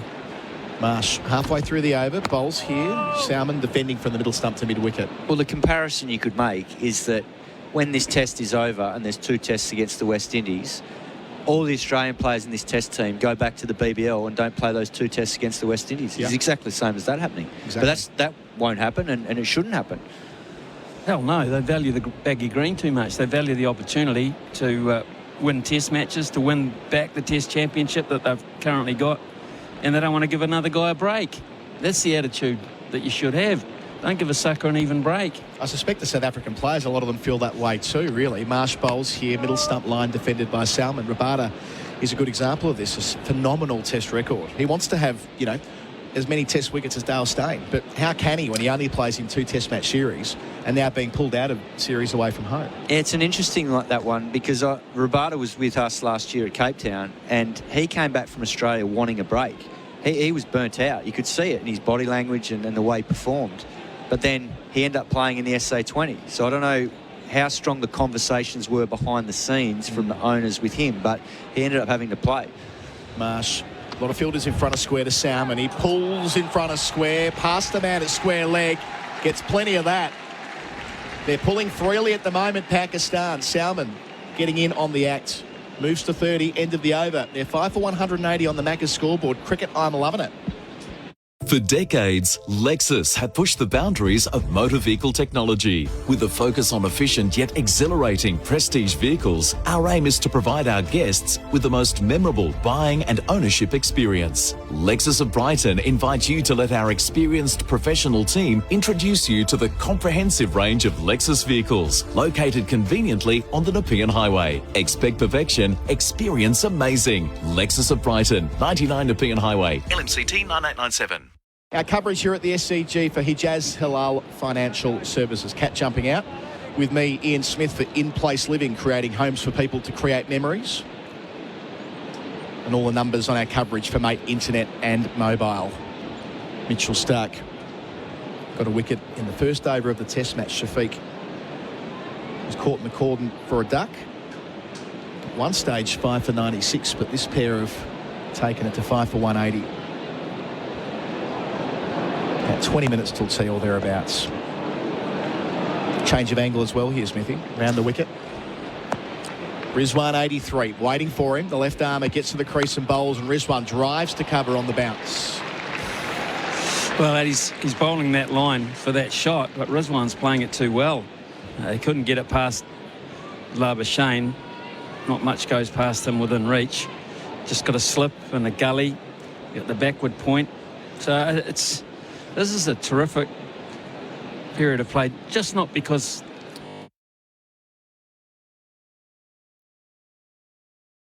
it's attractive cricket. It really is attractive cricket. There's a massive crowd in here. Probably thinking they were going to see David Warner bat in the last session. Well, they might not now. Cummins warming up at mid-on as Stark bowls again to Rizwan, who cuts behind point, well behind point, through the cordon, 4 more. He was trying to place it out past gully, but only one slip and the gully in position. That takes Rizwan up to 87 from 100 balls, 5 for 184. Not far away, though. It was an interesting shot. We just talked about the slip and the gully, but sometimes he's in control and sometimes he isn't in control. And that one there was just a little bit too close in. But he does throw the kitchen sink at everything he does play at. And that gives him an advantage. If it's a top edge right at the bottom of the bat, but a top edge as such, it's going to fly. Yeah, it was an uppercut, wasn't it? So even though it didn't go where he wanted, it was still relatively safe. Seeing it back for Titanium Caravans, built tough. 13 away from 100. Stark again to Rizwan, who works it off his hip square for 1. He's 88. Good cricket from this pair. Partnership continues to build.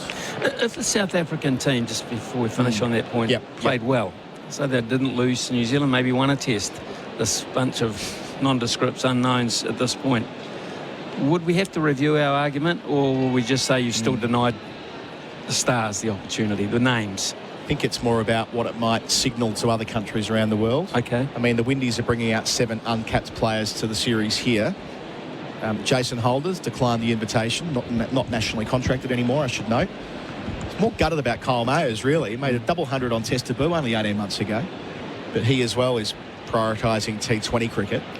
Stark halfway through his over, bowls here and driving unconvincingly as Salman out to the offside, no run. But yeah, it's a fair point that maybe there could be a world where Todd Greenberg from the Cricketers Association was good on this last week when we spoke to him in our coverage at Melbourne, that it might be that we, and by that I mean the international game, the Test game, have to find a way to evolve quite quickly and adapt. Otherwise, we might lose our spot altogether. And that'd be just, I mean, it'd be a horrible reality. It's not easy, but feels like administrators, this decision from South Africa has sharpened the focus of former players, pundits around the world, etc. Stark again, bowls here, back of a length, rides the bounce defensively, Salman, no run. I mean, New Zealand have 2 Test matches against South Africa, 2 against Australia, and that's their lot for the summer, so 4 at home. So it'll make the Australian series the marquee series, I suppose. Well, it probably would have been anyway. Yep. Because of just the history, the rivalry, and the fact that Australia is chocker full of world superstars, and they set the benchmark. So that probably would have been anyway. But South Africa would have been a terrific series at full strength, especially their bowling attack, top draw. So Australia's first Test series in New Zealand for 8 years it'll be. Really? 8 years? That long? Yeah, 2016. A shame it's only 2 tests. We always say it. Stark to finish the over. Inside edge onto the pad of Salmon, who moves it on to 31. It completes the 45th over. Pakistan 5 for 186 on the Macca scoreboard. Cricket, I'm loving it. Salmon 30, Rizwan 88. Did you know that right now you can rent long-term from Budget? What? Trucks? And utes, buses, 4x4s for as long as you need. A week, a month, half a year. Half a year? If you need it. Sounds expensive. Great rates and way cheaper than buying them. But what happens if I don't need it anymore? Give it back. Long-term rentals, they're the way to go. Head to budgettrucks.com.au to find out more. Our coverage is for Hijaz Halal Financial Services. We're 15 minutes away from the tea break for Bundaberg Ginger Beer. And our leading run scorer on the day is Mohammed Rizwan on 88. That's for Robot Building Supplies. Robot's got it. Marsh on the way, Ram Weekend bowling to Salmon on 30. A couple of men catching behind the wicket, defending into the onside no run. I said in the previous over that it's an ongoing frustration, these 2 test match series, which are constituted in the World Test Championship. It does feel like New Zealand have increasingly moved to that model. Now, financially, is it the case that it's so expensive to put on test cricket there that even having a 3rd test isn't viable right now? It's true. It's true. And it's also, I mean, I also think that we're going to get 4 tests here, I think, in 3 years' time. Does that sound right? For the first time ever, I think. Marsh bowls and defending into the offside is Salmon. But that's my understanding. It's the cost. That's the cost factor. It's not the length of time that the opposition can be on your soil as such. And it's the need to play the income games, the T20s. And this year there will be, of course, and I say this year because we're into it, quite a lot of emphasis in the first half of the year on T20 cricket because of the World Cup. It's, 6 months away, less now. Yeah, it's the interesting balance between the formats. It feels like we were kind of in a decent place when the World Test Championship started in 2019. Marsh approaching Salmon, slipping a gully, bowls here, Salmon, cuts and sneaks it through. Hits it pretty well between backward point and gully. That's where the gap was. 4 out towards the members' stand. Salmon 34. Pakistan 5 for 190. Well, they haven't had many flat patches with their bowling, Australia, in this series so far. But in the last hour, they've been cut a lot. They've been hit square of the wicket a heck of a lot. 2 players who enjoy that type of freedom, but they've been given it. Australia have been quite loose by their own high standards. They've got to get in tighter. It's a big collection area for both these players. Also, the sun just hiding behind a cloud for the first time today. 6th boundary for Salmon, who's facing Marsh here. Defends to mid-wicket, wants one for a moment, but calls it off.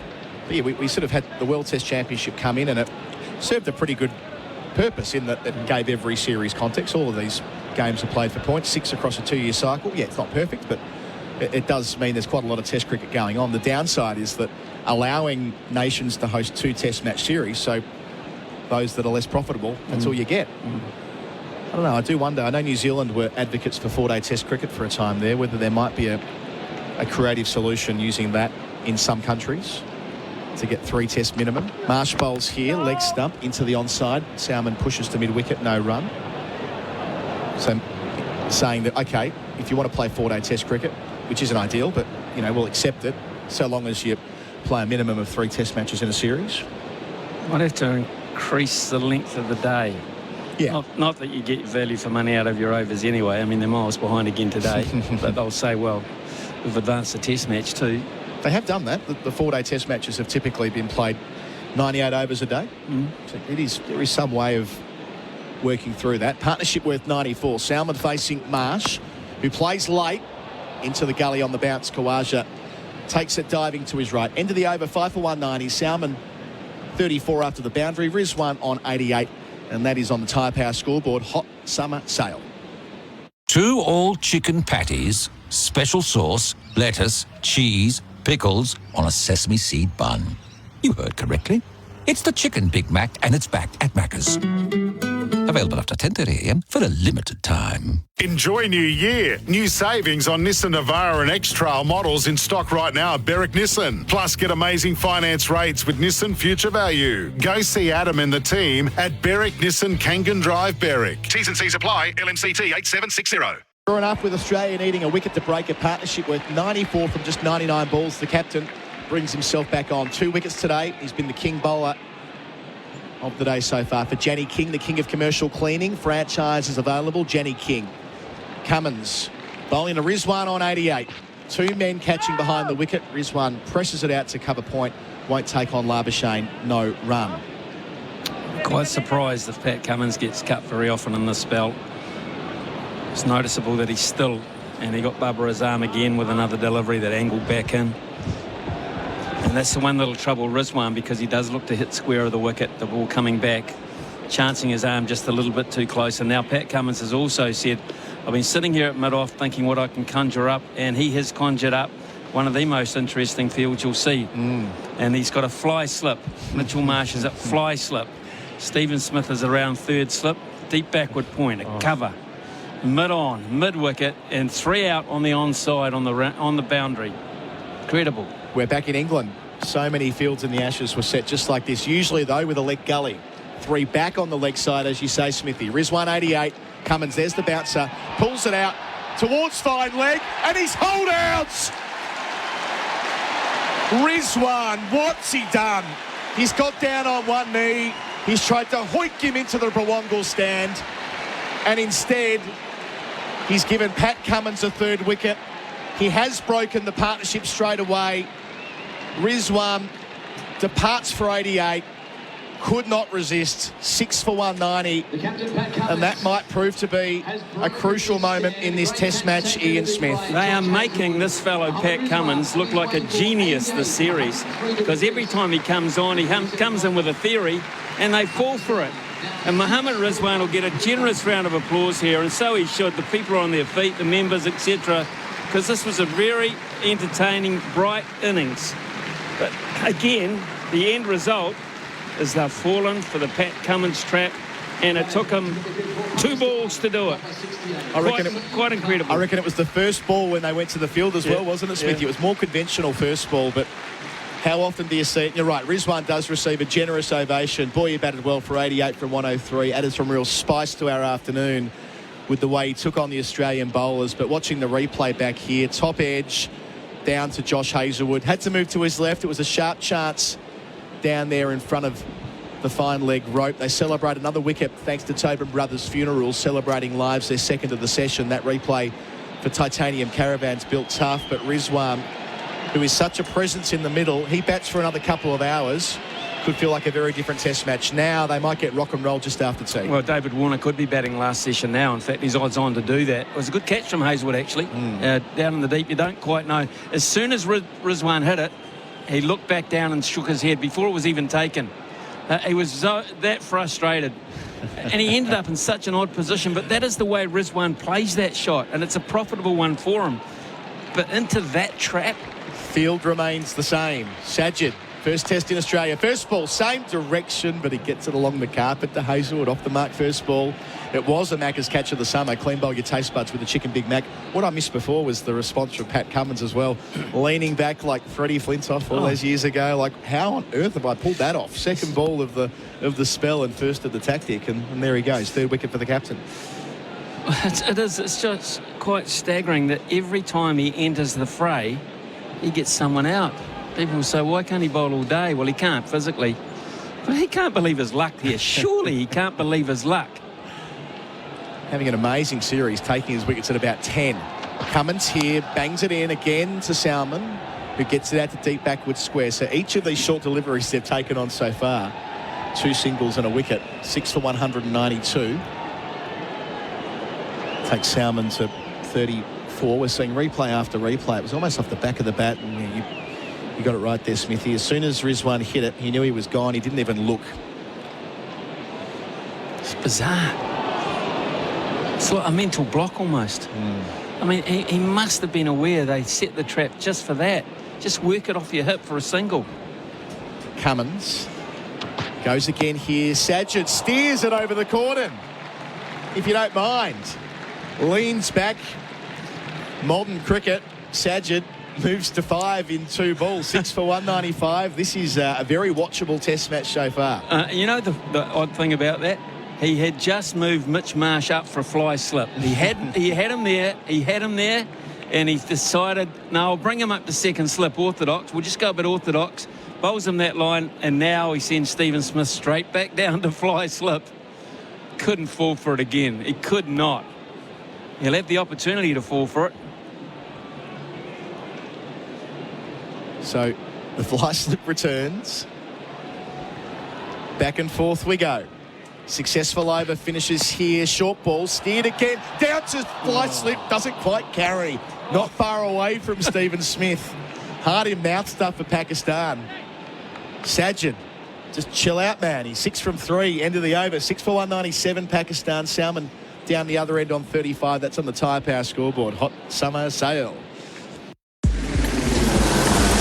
Good afternoon. There are repair works following a crash on the Hume Freeway this afternoon outbound just after Donnybrook Road. One lane is currently closed there. Traffic's quite heavy from Craigieburn Road, so use Epping Road instead if you can. There has also been an incident in Brunswick on Brunswick Road west of Sydney Road. 2 all chicken patties, special sauce, lettuce, cheese, pickles on a sesame seed bun. The Chicken Big Mac is back at Macca's, but only for a limited time. And the Sixers take on the Heat in the BBL. Hear it live tonight on SEN. Coming in for Tyre Power, your tyre experts alerting us to the fact that it is rain around Penrith at the moment, so that might be a factor in our final session. Have to get the heavy clothes on thanks to Ringers Western. They're our apparel partner, whether it's in the paddock or the pub. Ringers Western has the kit to keep you cool this summer. I would say the Pat Cummins move, spreading the field, is our play of the day so far, thanks to Bing Lee. And here's Mitch Marsh bowling the Sajid. He's 6, and he's through the cordon. Did it carry to Khawaja at Gully? Think it might, based on the body language. Went low to his right. We're behind Khawaja at our end, but it feels as though there was another opportunity for a breakthrough again just before T. Smithy. Well, I'm just looking at I can't read lips that well, but I think he said sorry, Mitch, and now I know why. He just couldn't get his hands underneath. It did carry, and he wasn't able to hold on to it. It was low, a difficult catch, but Australia generally hold those. Definitely a chance. Bowls again. No! Sajid, first ball he's played conventionally. He's played a hook shot that looked unconvincing. A ball over to fly slip when then one wasn't there. Then he nearly fed a catch to fly slip when there was one there, and then dropped in the gully. So it's all happening. Khawaja sort of motioning to Nathan Lyon, who's come across from point, as if to say, it dipped on me.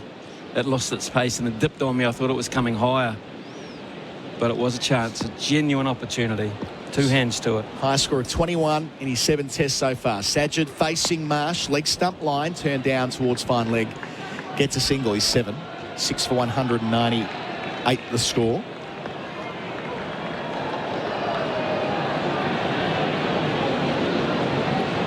So 2 in the session for Australia. Shan Masood out to Marsh for 35 and Rizwan holding out for 88. The bowling of Cummins. No leg before shouts when they do come. How's that? Get amongst it with Tinny's Craft Beer, available at Liquorland. Choose to drink wise. And the field spreads again. Not usually known for the short ball, Marsh, but 3 out on the leg side. They're going to tempt Salmon here. No fly slip though. Marsh in, Randwick end. Salmon, can he play for T? Does so here. Knocks it on the head. Loud call of no to mid-on. Has to play for T. Has to play for right through the next session, Salmon, and he has played well throughout the series. I mean, he's been a very handy number 7 for them. He looks solid, he looks compact, he looks in control of the situation. Good foil for Rizwan, who just looks anything but is so exciting to watch. And that partnership, had that lasted till T, would have set Australia thinking a wee bit. Not now. They've opened the door up once more. Just cannot sustain the pressure on Australia for long enough with ball or bat. Salmon, 2 balls till T. Bowls here. Marsh into the onside, gets 1. Happy with that. Lots of space in that direction with 3 men set back. A deep square leg, a deep backward square, and a fine leg. So Salmon 36, 6 for 199. He actually averaged 63 with the bat last year, Salmon. So there's plenty to work with there. You can see why Shah Masood likes him. Just trying to eke up a bit of time here. Yeah. and make sure that this is the last delivery. About 9 seconds on our clock here upstairs. And I think Pat Cummins will make sure that this is tee, because he's going to just mix and mingle his field again. He's got Kawaja gone back to that fly slip position. How's he going to handle this? Is he just going to let it go by? I don't think it's a delivery that's going to threaten the stumps. So is he going to let it go by? Last ball of the session, Mitch Marsh to Sajid Khan down the leg side. Anticlimax. Time, gents, called by umpire Richard Illingworth. And that completes the middle session on day one. Pakistan at lunch were 4 for 75 and they've moved to 6 for 199. They lost Shan Masood, caught by Smith from the bowling of Marsh for 35. He was nearly out for 33, but Mitch Marsh overstepped. And then Pat Cummins picked up Rizwan for 88, inexplicably holing out into the leg side trap that was set only one ball before it. 88 for him. Pakistan reaching 199 by tee. It's not a vaguely credible score as yet. Probably won't be given the relatively flat surface. But Australia did have to put up with some pressure in that middle stretch where Salman and Rizwan put on 94 and 99 balls together. Yeah, win the toss and bat first. 6 for 199 is not a good 2 sessions. I'm sorry, but it isn't. But it's a better session than clearly the first one was when they lost control of the test match. Try to wrestle it back at a rate of knots. Almost did get to a point where they're sort of on parity, but they're not now because they've lost their most dangerous player.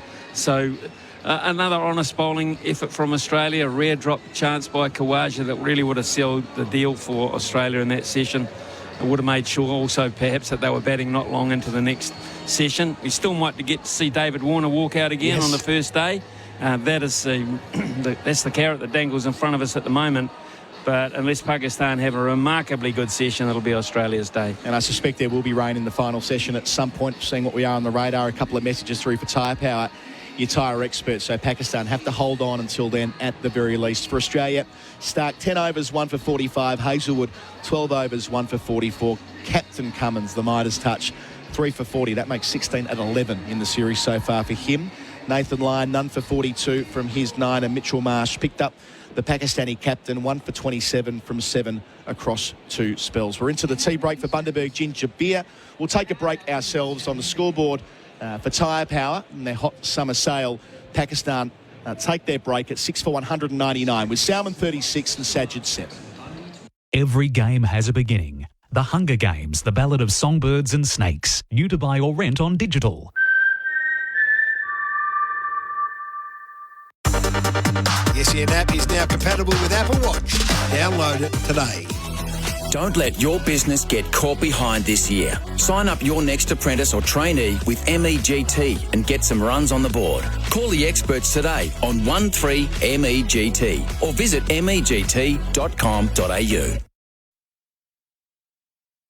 Get your super on track this year with super helpful Aware Super, one of Australia's largest profit for members super funds. Learn more at aware.com.au and read the PDS and TMD. The SEN app is now compatible with Apple Watch.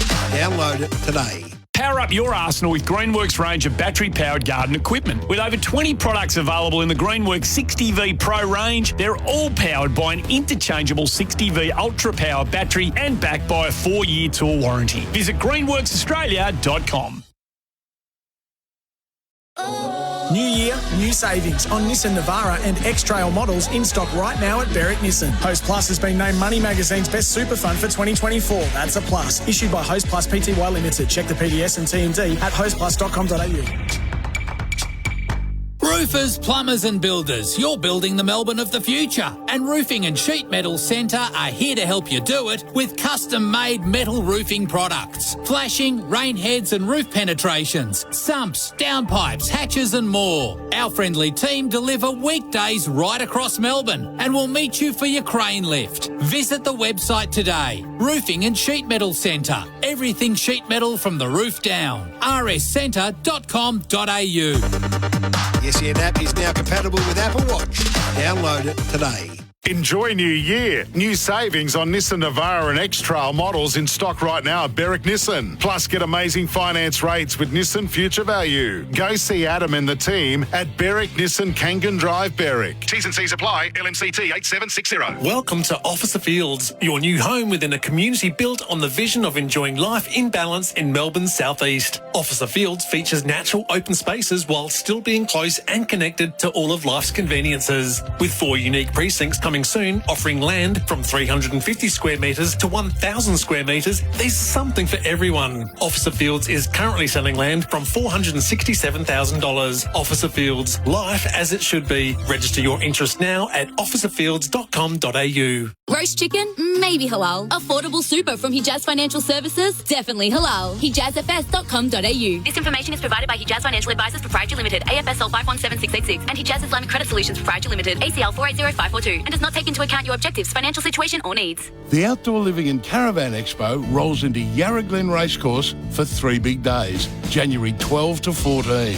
Explore the latest in caravans, campers, pods and teardrops, hybrids, and heaps of camping accessories. Whether you're an adventure seeker or just want top-notch gear for your next getaway, the Outdoor Living and Caravan Expo has it all. Hey, the great outdoors are calling. Go to outdoorlivingcaravanexpo.com.au to find out more. Why pay FPOS fees to your bank? Switch to SmartPay. You could save thousands without dropping your business bank. Visit smartpay.com.au. T's and C's and minimum turnover apply. Now presenting the King of Clean, Jenny King. For 30 years, Jenny King has offered comprehensive, tailored cleaning services for commercial offices, retail, healthcare, education spaces and more. Jenny King, the King of Clean. Visit jennyking.com.au. The people have spoken. Month after month, the LTV Deliver 9 van continues to stand alone as the best-selling large van in Australia. From just $43,990 drive away for ABN holders, drive.com.au called the LTV Deliver 9. Terrific value for money. Visit your LTV dealer today for a test drive of the Deliver 9 to see for yourself why it's Australia's best-selling large van. LTV. Bring it on. Based on VFAX year-to-date 2023. T's and C's at ldvautomotive.com.au. Harvey Norman clearance on now. Save on the latest tech with BYOD laptops priced from just $344. DeLonghi automatic coffee machine, hot price $499. Get bonus local delivery on selected mattresses, adjustable bed bases, bedroom furniture and kids furniture over $999 purchased in store. And hot deals in furniture. Lusso fabric recliner and footstool just $478. Don't miss huge savings store-wide. Harvey Norman clearance on now. Conditions apply. Bonus delivery on in-store purchases only.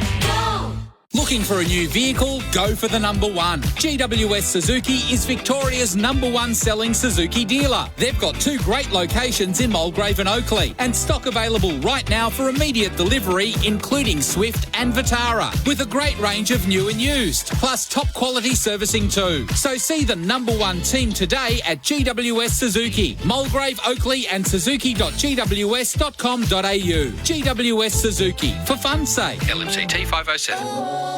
Henley Mortgage Fund, $1,000 a month off your home loan for 2 years, all backed by Henley's $7 billion parent company. And Halal Home Loans and Investments with Hijaz, Australia versus Pakistan on SEN Test Cricket.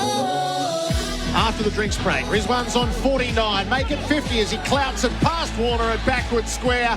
He's a terrific wicketkeeper batter, Mohammad Rizwan, and he's taking the fight to Australia. Rizwan, he was motioning early and he lashed out down to deep mid-wicket for 6.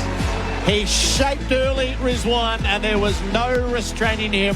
Rizwan 88, Cummins, there's the bouncer, pulls it out towards fine leg, and he's hold outs. Rizwan, what's he done? He's tried to hoik him into the Rawongal stand, and instead he's given Pat Cummins a 3rd wicket. The tea break for Bundaberg Ginger Beer, the great Australian brew. It's a tea break for Bundaberg Ginger Beer, the great Australian brew. Bharat Sunderasen is our red energy expert. Switch to 100% Aussie-owned red energy, redenergy.com.au. Bharat 6 for 199. The score at tea. Pakistan won the toss and batted. They were 4 for 75 at lunch. They lost 2 further wickets in that session. Shan Masood caught at second slip from the bowling of Marsh for 35, and the most recent wicket to fall, Rizwan, as you hear on the highlights there. The first ball of the leg side trap, he fell straight into it. Caught by Hazelwood on the rope, but deep backward square from the bowling of Cummins for 88. They were 6 for 190. Since then, it's been Salman and Sajid getting them through to the break at 6 for 199. The number 7's on 36 and Sajid's on 7 from as many balls. And Rizwan, Baz, we saw last week that he wants to take it to the Australians. He's capable of taking it to the Australians. He loves being in the scrap, but he's thrown away 100 there. He has, but once again, that man, Pat Cummins, no wonder I call him the Grinch for those who dare to dream in the opposition. And we saw him do that at the MCG so many times, especially on that last day in the second innings during the run chase. And it's a ploy that Pat Cummins has used to Mohammad Rizwan before.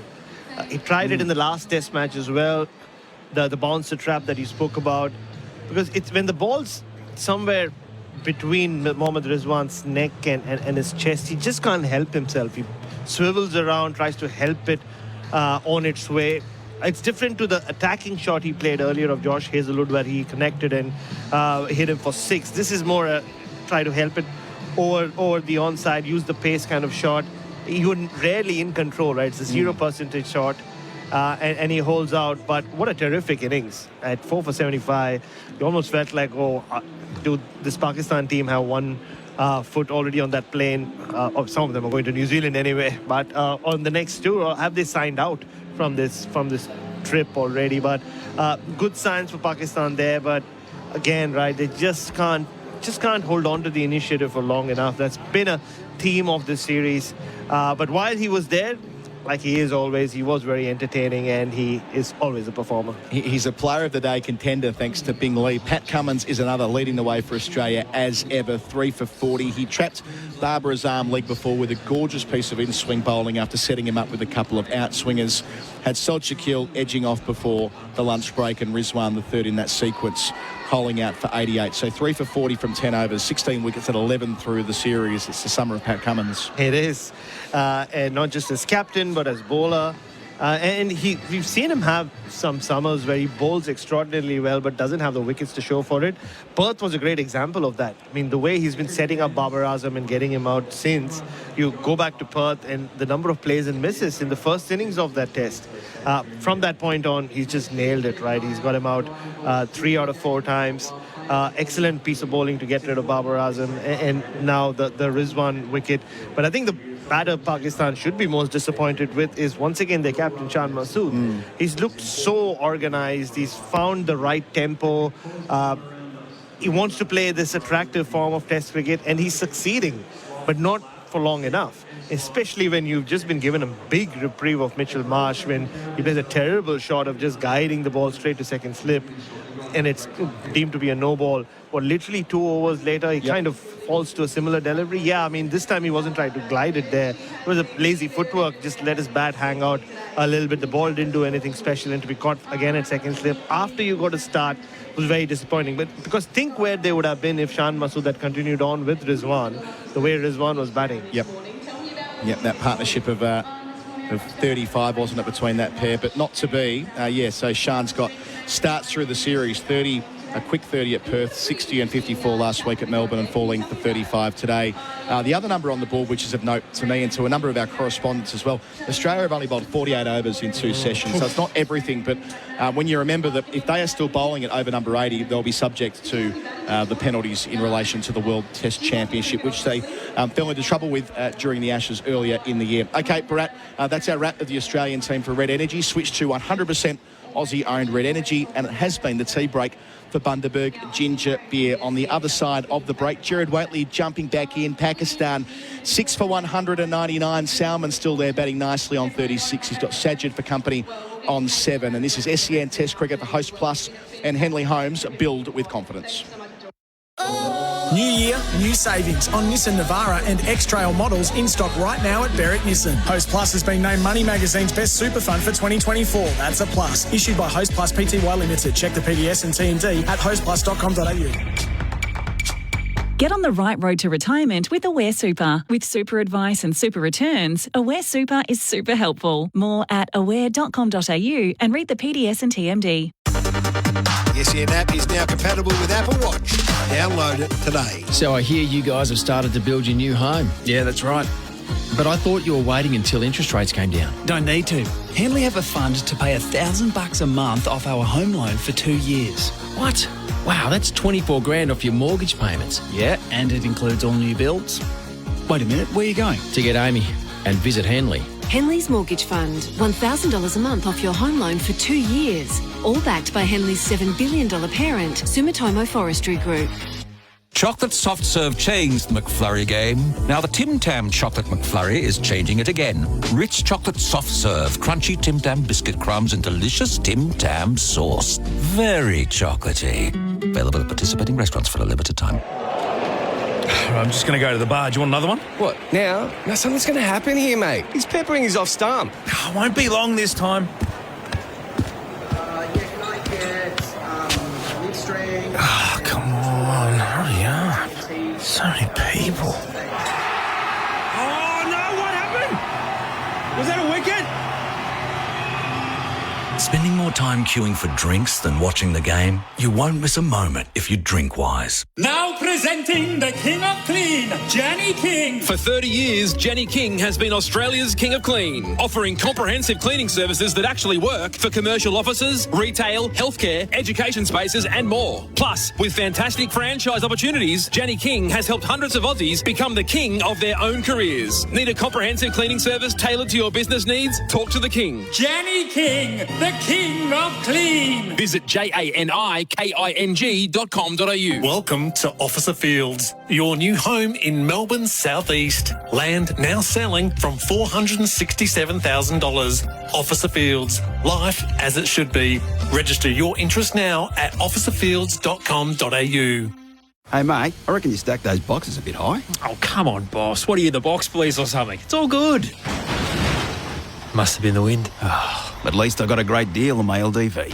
It's your last chance to get $1,500 off the cargo-friendly LDV G10 van, or for even more cargo room, the LDV V80 van, also with $1,500 off. Both from just $33,490 drive away for ABN holders. Hurry to a dealer today. LDV, bring it on. New stock vehicles only. T's and C's and exclusions at ldvautomotive.com.au. Hilux and Kluger available now at Chadstone Toyota. With the warmer weather, weekends are for exploring in the family-friendly Kluger. Or for your next year's goals, get goal ready in your new Hilux. Visit chadstonetoyota.com.au. T's and C's apply. Oh, what a feeling. Toyota. Harvey Norman clearance on now. Save on the latest tech with BYOD laptops priced from just $344. DeLonghi automatic coffee machine, hot price $499. Get bonus local delivery on selected mattresses, adjustable bed bases, bedroom furniture and kids furniture over $999 purchased in store. And hot deals in furniture. Lusso fabric recliner and footstool just $478. Don't miss huge savings store-wide. Harvey Norman clearance on now. Conditions apply. Bonus delivery on in-store purchases only. Good afternoon. There are repair works following a crash on the Hume Freeway this afternoon, outbound just after Donnybrook Road. One lane is currently closed there. Traffic's quite heavy from Craigieburn Road, so use Epping Road instead if you can. There has also been an incident in Brunswick on Brunswick Road west of Sydney Road. 2 all chicken patties, special sauce, lettuce, cheese, pickles on a sesame seed bun. The Chicken Big Mac is back at Macca's, but only for a limited time. And the Sixers take on the Heat in the BBL. Hear it live tonight on SEN. Henley Mortgage Fund. $1,000 a month off your home loan for 2 years. All backed by Henley's $7 billion parent company. And Halal Home Loans and Investments with Hijaz. Australia versus Pakistan on SEN Test Cricket. The third session for Liquorland. To the cricket. Cheers. Liquorland. Choose to drink wise. The end of the final session, the opening day of the third test here in Sydney, Pakistan, 6 for 199. The weather update for Rainbird, leader in irrigation for more than 90 years. It feels a little stormy here in Sydney. And then you look at what's coming on the radar. On a day that had no rain. This is why we are eternally suspicious of Sydney's forecast, because Armageddon is building. It's coming over the mountains, Peter Lawler. It's coming over the mountains. Good afternoon, too.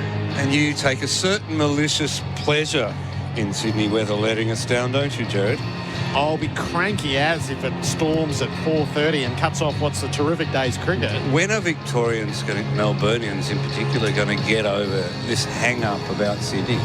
We don't ever think about you, but you're obsessed with us. You're obsessed with us. Always comparing yourselves like the little brother, you know. Look at us. We're good too, honest. Everywhere around the world, Pete, has shed draws in cricket except Sydney. Because your weather keeps ruining your test match. It's your test match. Take a bit of pride in it. One of the great things about Test match cricket, Gerard, is it's an organic game. It's played with a ball that you just have to skin a cow to create the ball. You have to cut down a tree to make a bat. You have to grow grass and roll soil. You don't want to take the elements out of cricket. It's part of the great diverse and sort of fluid and multifaceted game that it is. Do you want to play it in a shopping mall? It's with a roof and air conditioning and an artificial deck. We play, is that what people from Melbourne play during summer, which seems to work everywhere bar Sydney. It's nice to see it. Oh, dear. SEN Test Cricket for Host Plus and Henley Homes, build with confidence. There's a lot that has happened today. Australia seized the ascendancy early. Mohammad Rizwan led a stirring fight back, but he was dismissed just before tea. And now it's with Salman, who's on 36, and Pat Cummins is in to bowl to him. He's pulling down across the ground into the deep backward square position and taking a single to move to 37. The 200 up for Pakistan in the 49th over. It just crept up on us, that 200, didn't it? So it was it just looked like this Pakistan innings was just heading for the garbage dump, basically, from the first 2 overs. But that was a fantastic little cameo from Mohammad Rizwan. Yeah. God bless him. That was bright, entertaining cricket. That one over when he cracked those 2 fours against Pat Cummins, he has no respect for any batter. He deserved 100. Great wicket-keeper batting. But wicket-keeper batting gives you that dismissal, doesn't it? So you have to, Yes, take you have it to all take that, yep. and be glad he got to 88, 10 fours and 2 sixes. And we had a hint from Babar Azam of what he's got going there. Sajid Khan, bouncer, swayed out of it. There is a fly slip, deep backward square and fine leg plus a backward point. So there's a ring behind square for the short ball assault.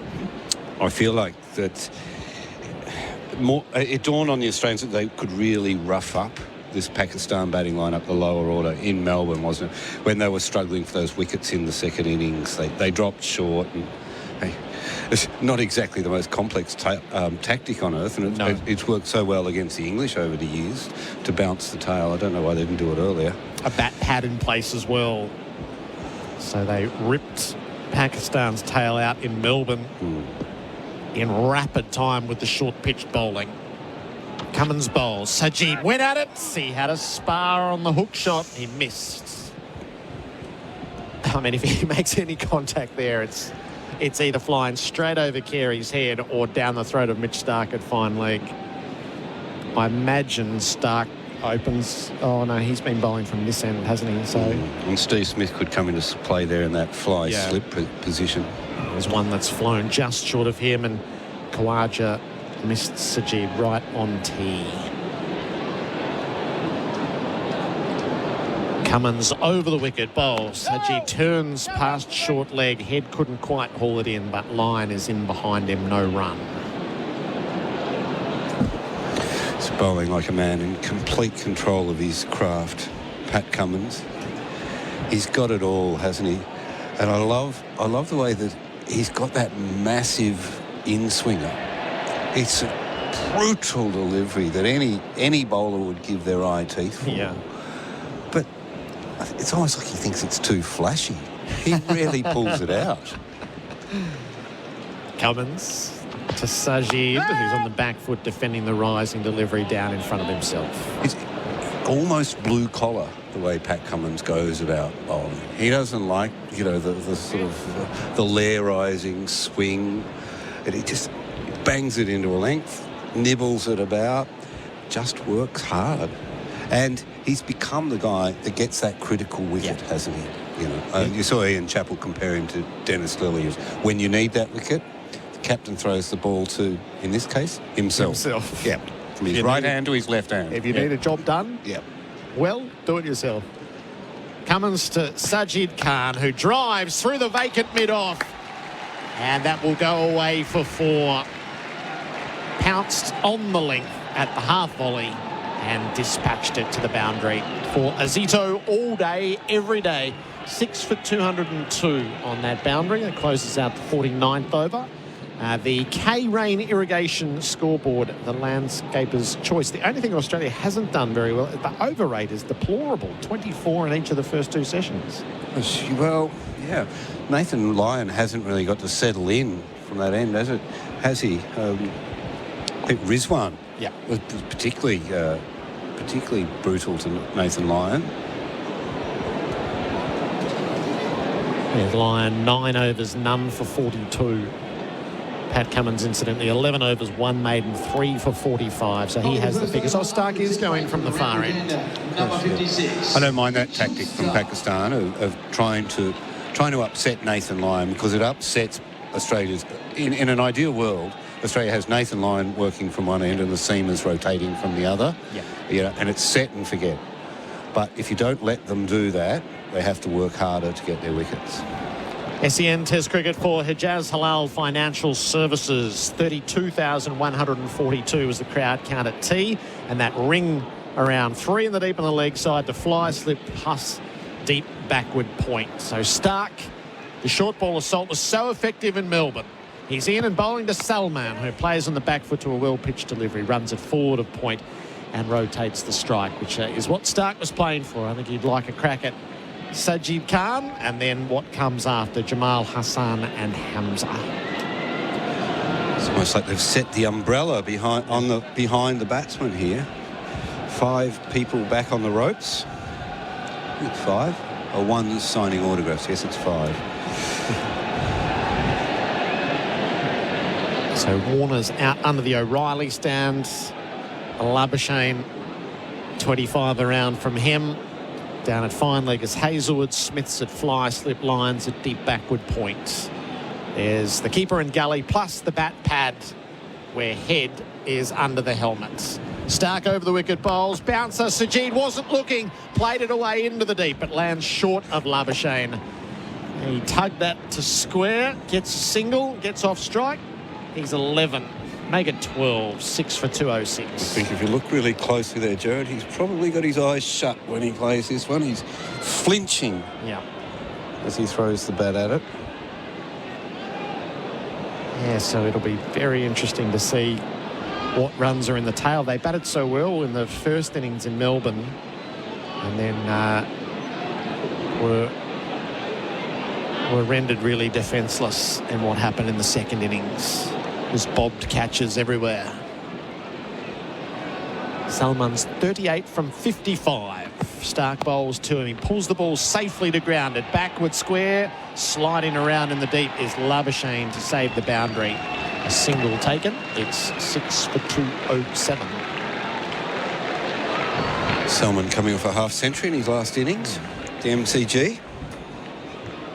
What have you made of Sydney's wicket, Gerard? Have you got a kind word for that?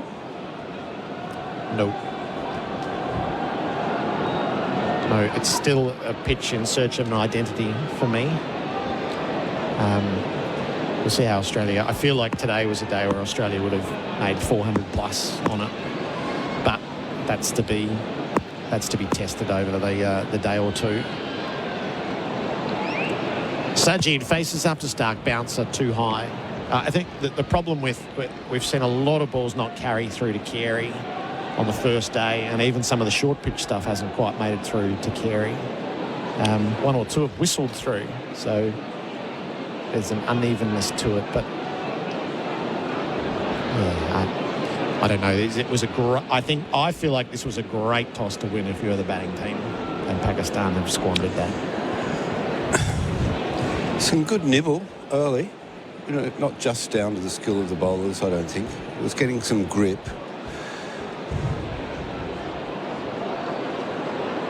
Stark pounding in, bowls. Sajid reaches for the wide ball, pounds it away to deep point. Lyon hops around to his right, does the fielding, and 1 from the last ball of the over. 6 for 208 on the K-Rain Irrigation Scoreboard. The landscaper's choice. No, hang on, I got 1 to go. Apologies. Apologies. It's the 0.5.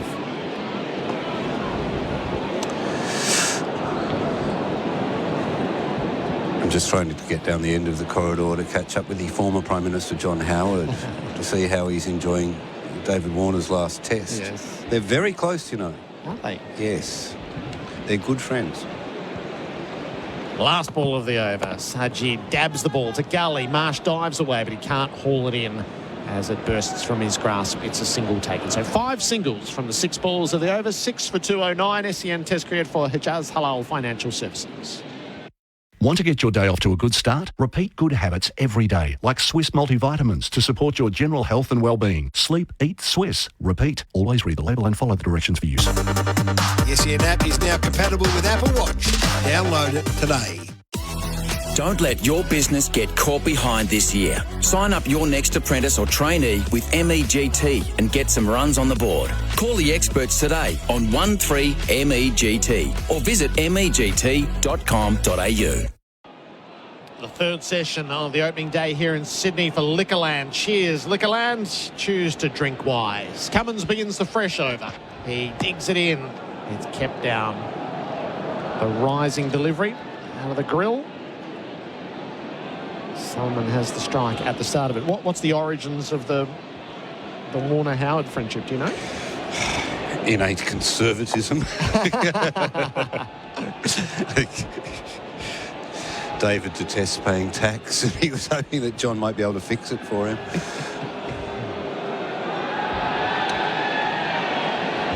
Former Prime Ministers have always been a feature here in Sydney. Cummins rounds the top of his mark. He's in and bowls to Salmon, who pulls out into the deep but lands safely at backward square, and Labuschagne down to do the fielding. 6 for 210. No, David and Candice and John and Jeanette have become quite close. I think they've even had dinner together a few times. It's a really unusual sort of meeting of people, isn't it? It is. Yeah. It is. Was there a time where did you float or somebody float that Warner fancied a future in politics? God save us. I feel like that drifted into the consciousness sort of peculiarly at one stage. Couldn't have made that up. You wouldn't dare make something like that up. Sajid Khan on strike. Cummins bouncer swayed out of it. Well, the opposition leader, Peter Dutton's down there. Maybe if it doesn't work out for him in the next election, they could sort of Davey Warner for Parliament. How did Watto, etc. go last night? Fascinating. Interesting guy, Shane Watson. And what a time to talk to him, actually, I think. Particularly you see this sort of Mitch Marsh at where he's at in his career and Cam Green and where he's at in his career. And they are basically doing what Australian cricket hoped Shane Watson would do and did do. Cummins bowls, Sajid stayed out of it. But Shane Watson ticks so many topics. He's the reinvented opener. Yes. He was Ricky Ponting's one exception. Only openers should open. Oh, and you say, what about Shane Watson? That was your choice. Oh, yeah, but I was forced to. And in fact, because he needed to get the all-rounder into the team. Yep. Because they wanted that scenario. I put it to him. I said, well, what's your view on who opens for Australia following this? And he said, he likes what Bancroft has done. Gideon Haig's very big on Cameron Bancroft getting that job. Cummins around the wicket now to Sajid, ducked the bouncer, didn't carry to Carey. But Shane said, and we were in furious agreement on this, that is too much talent to leave sitting on the shelf. You have to find a way to get Cameron Green into that side. So, sorry, Cameron Bancroft. But beware, an all-rounder in the hand's worth 2 in the bush, isn't it? You could trip yourself up being a little bit greedy.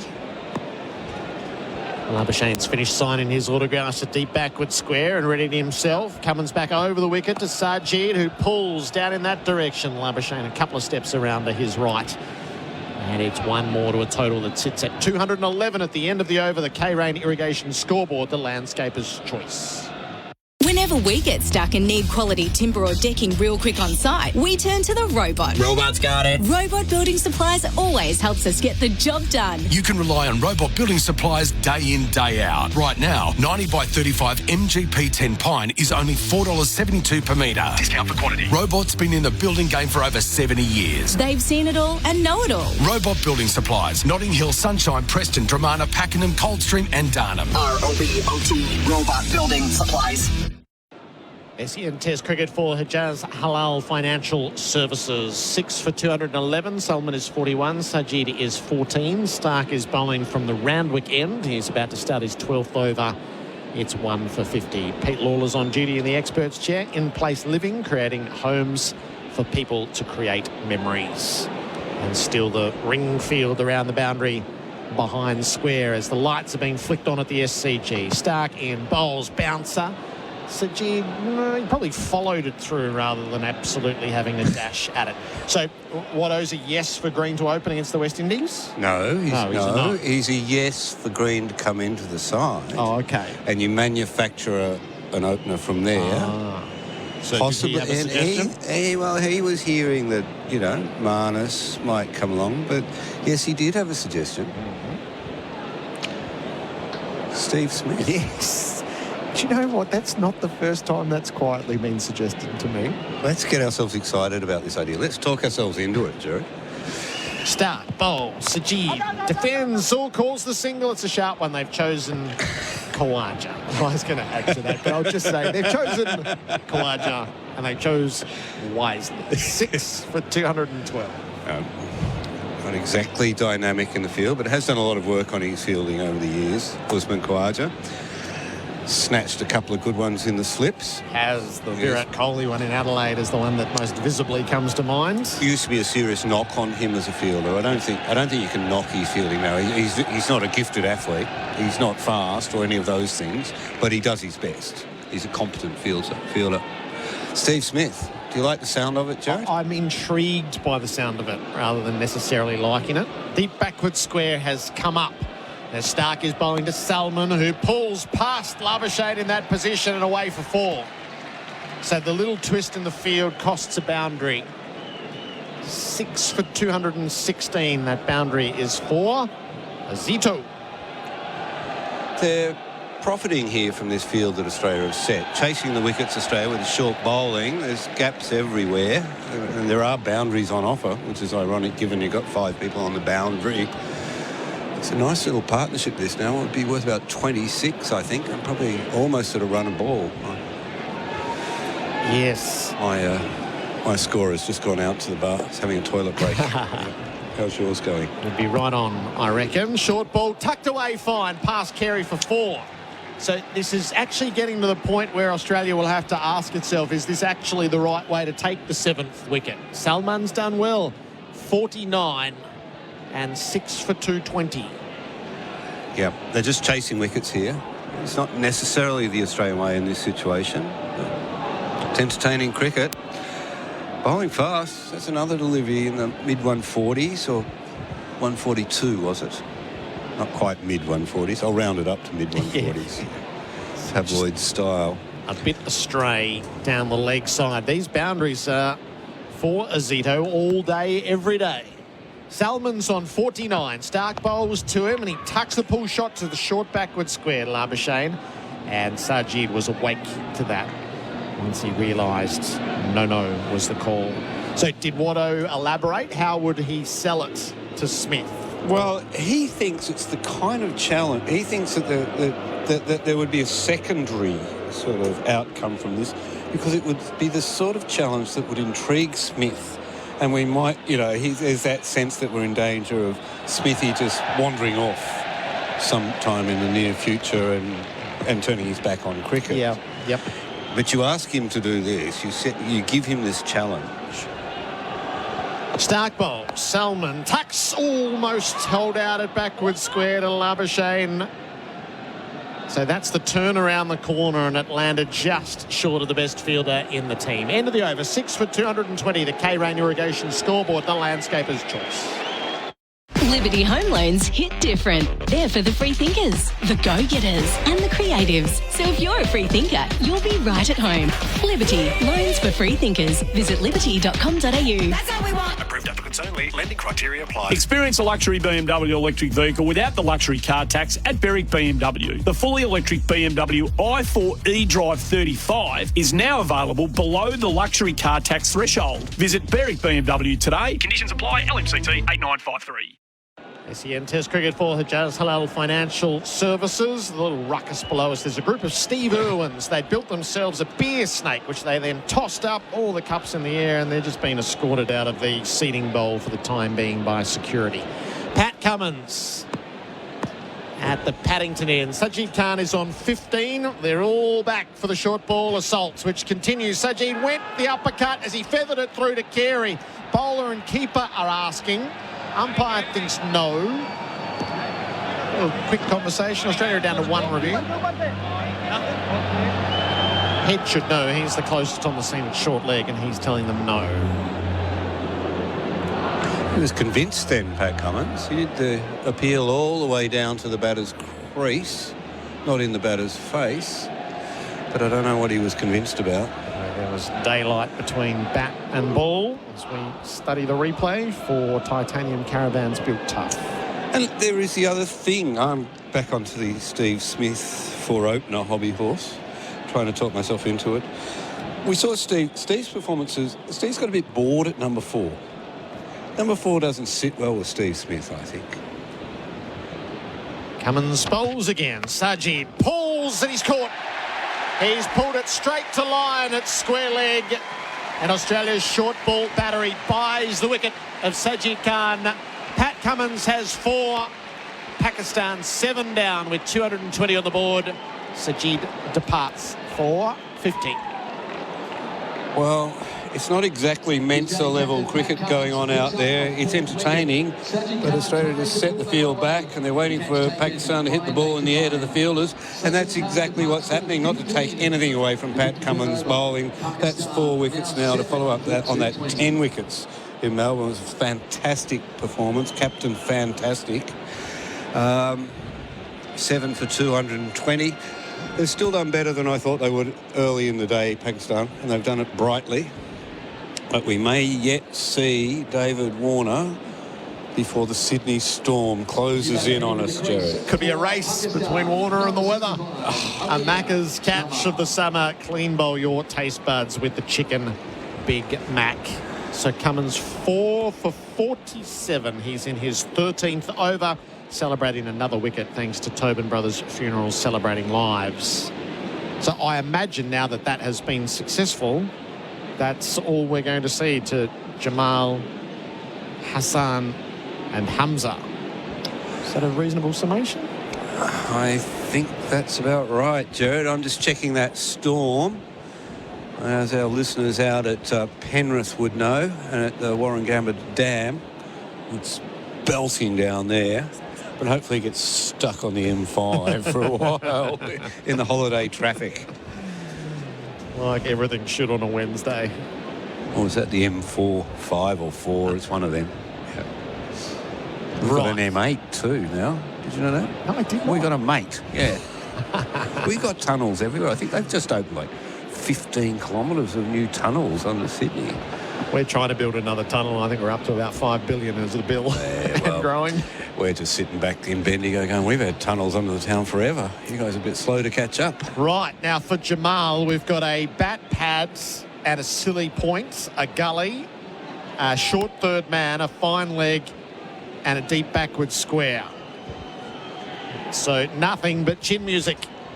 Oh, yeah. Yorker first delivery. Amir Jamal faces up, Cummins to him, short, got away from it. He's the bower, isn't he, Jamal? Yes. Bows toward the ball too, which is a bit of a worry. It's a fraction disconcerting to watch. Yep, it does make me worry a bit. So intrigue for Smith. Smith, to go at the top. Bit bored at 4, trying to solve things which he can't seem to solve. Yeah. To his satisfaction. Not everybody else. He preferred shouldering the load at 3, didn't he?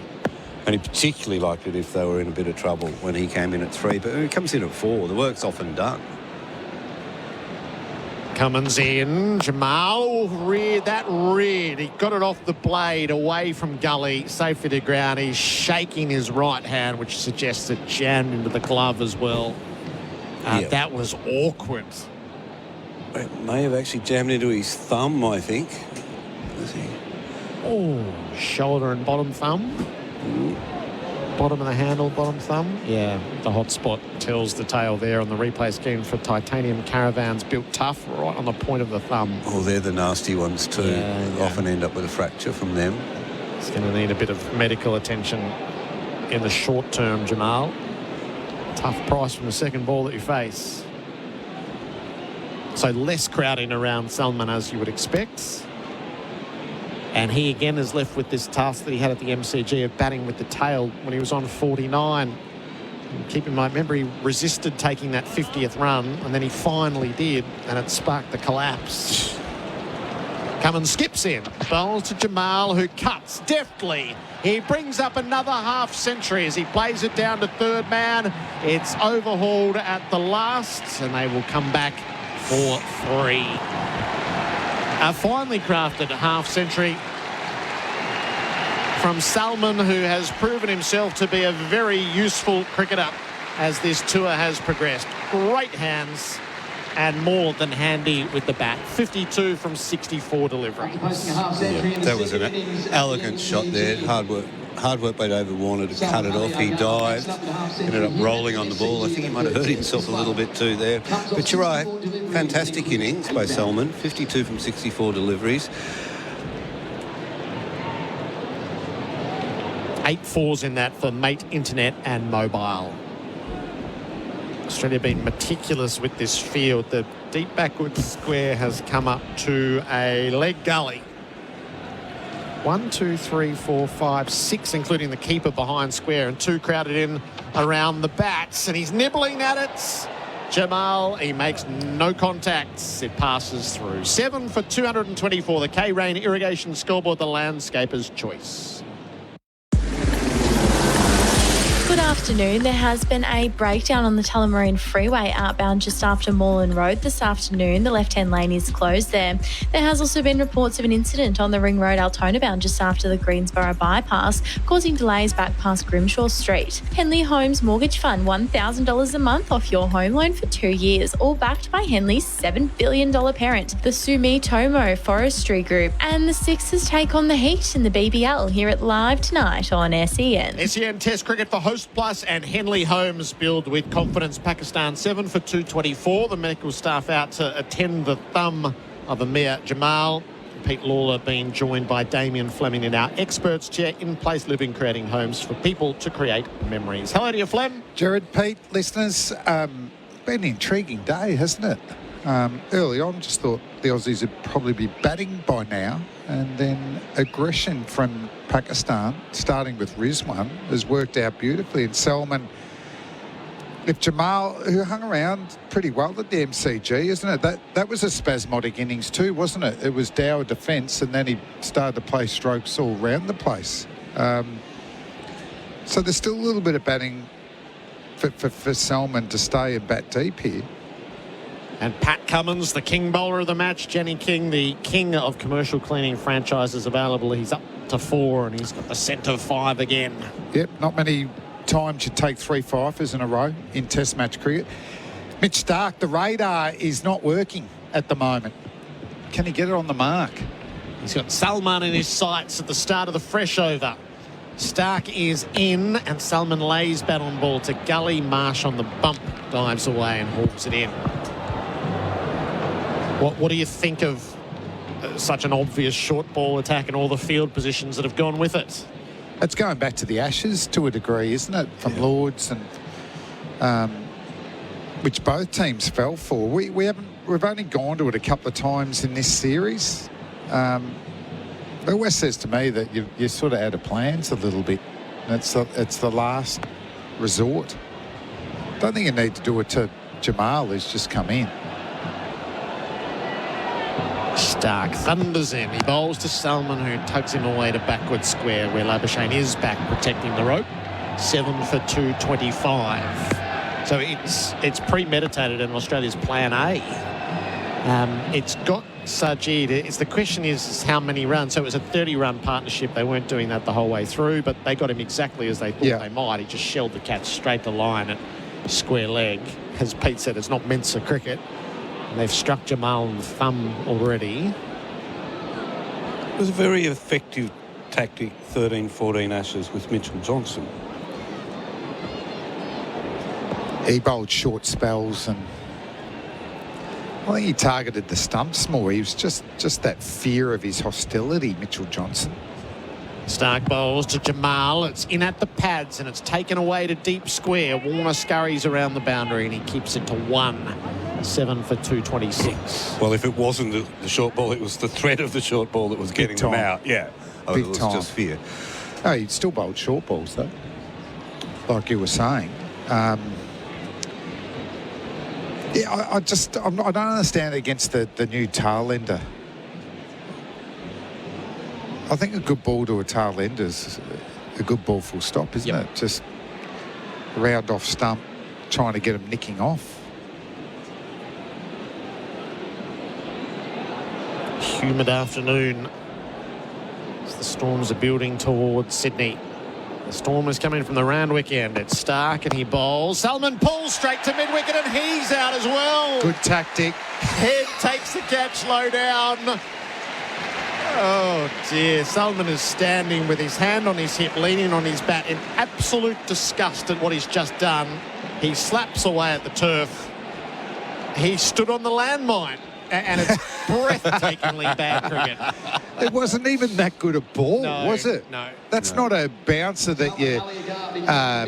well, he didn't get it anyway. Well, it wasn't a bouncer where you're going, oh, I'm going to take this on. And it wasn't a bouncer where you went, oh, gee, I've got to protect myself. It's a nothing shot. Nothing shot. You could not get an easier wicket for Mitchell Stark, who I said is just battling a bit with his radar.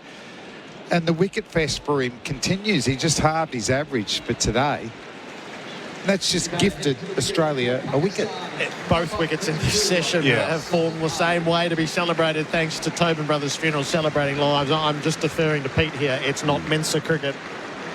No. And look, they're setting them up for the searing bouncer and the catch on the boundary. But in fact, it's sort of the half-hearted half-tracker that's just been hit down square leg's throat on 2 occasions.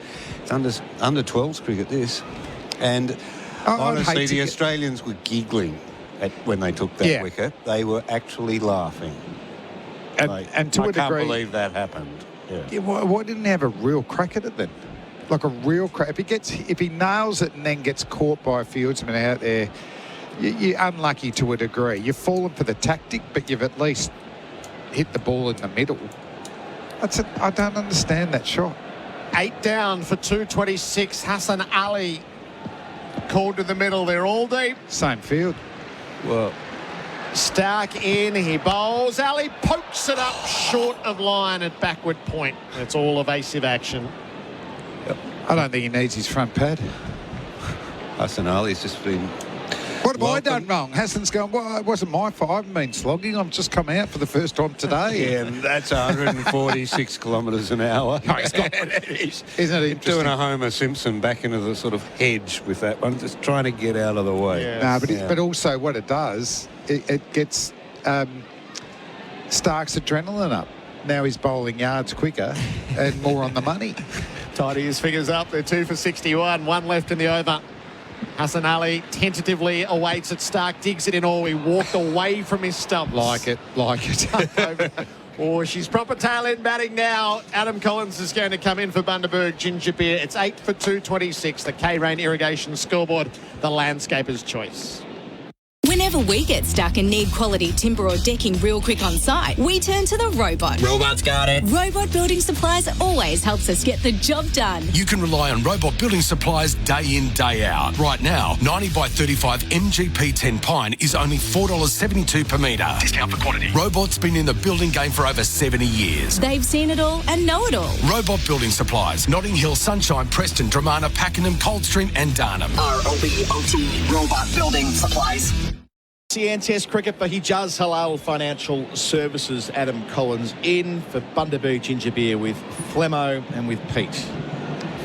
Just feel that Test cricket is moving in the direction of when things are going a little bit slow, throw 5 men out, bang it in for as long as you want and wait for the side to fall into the trap. But if batsmen keep falling for it, then... Keep doing it? Yeah. It's not the most exciting cricket, to be honest. I mean, I completely agree. Cummins, he's got 4 for bowls here. Swinging into the head by the inside edge. Jamal had no idea where that was going. That'll require, I suspect, a little check. It sounded like that was inside edge onto grill.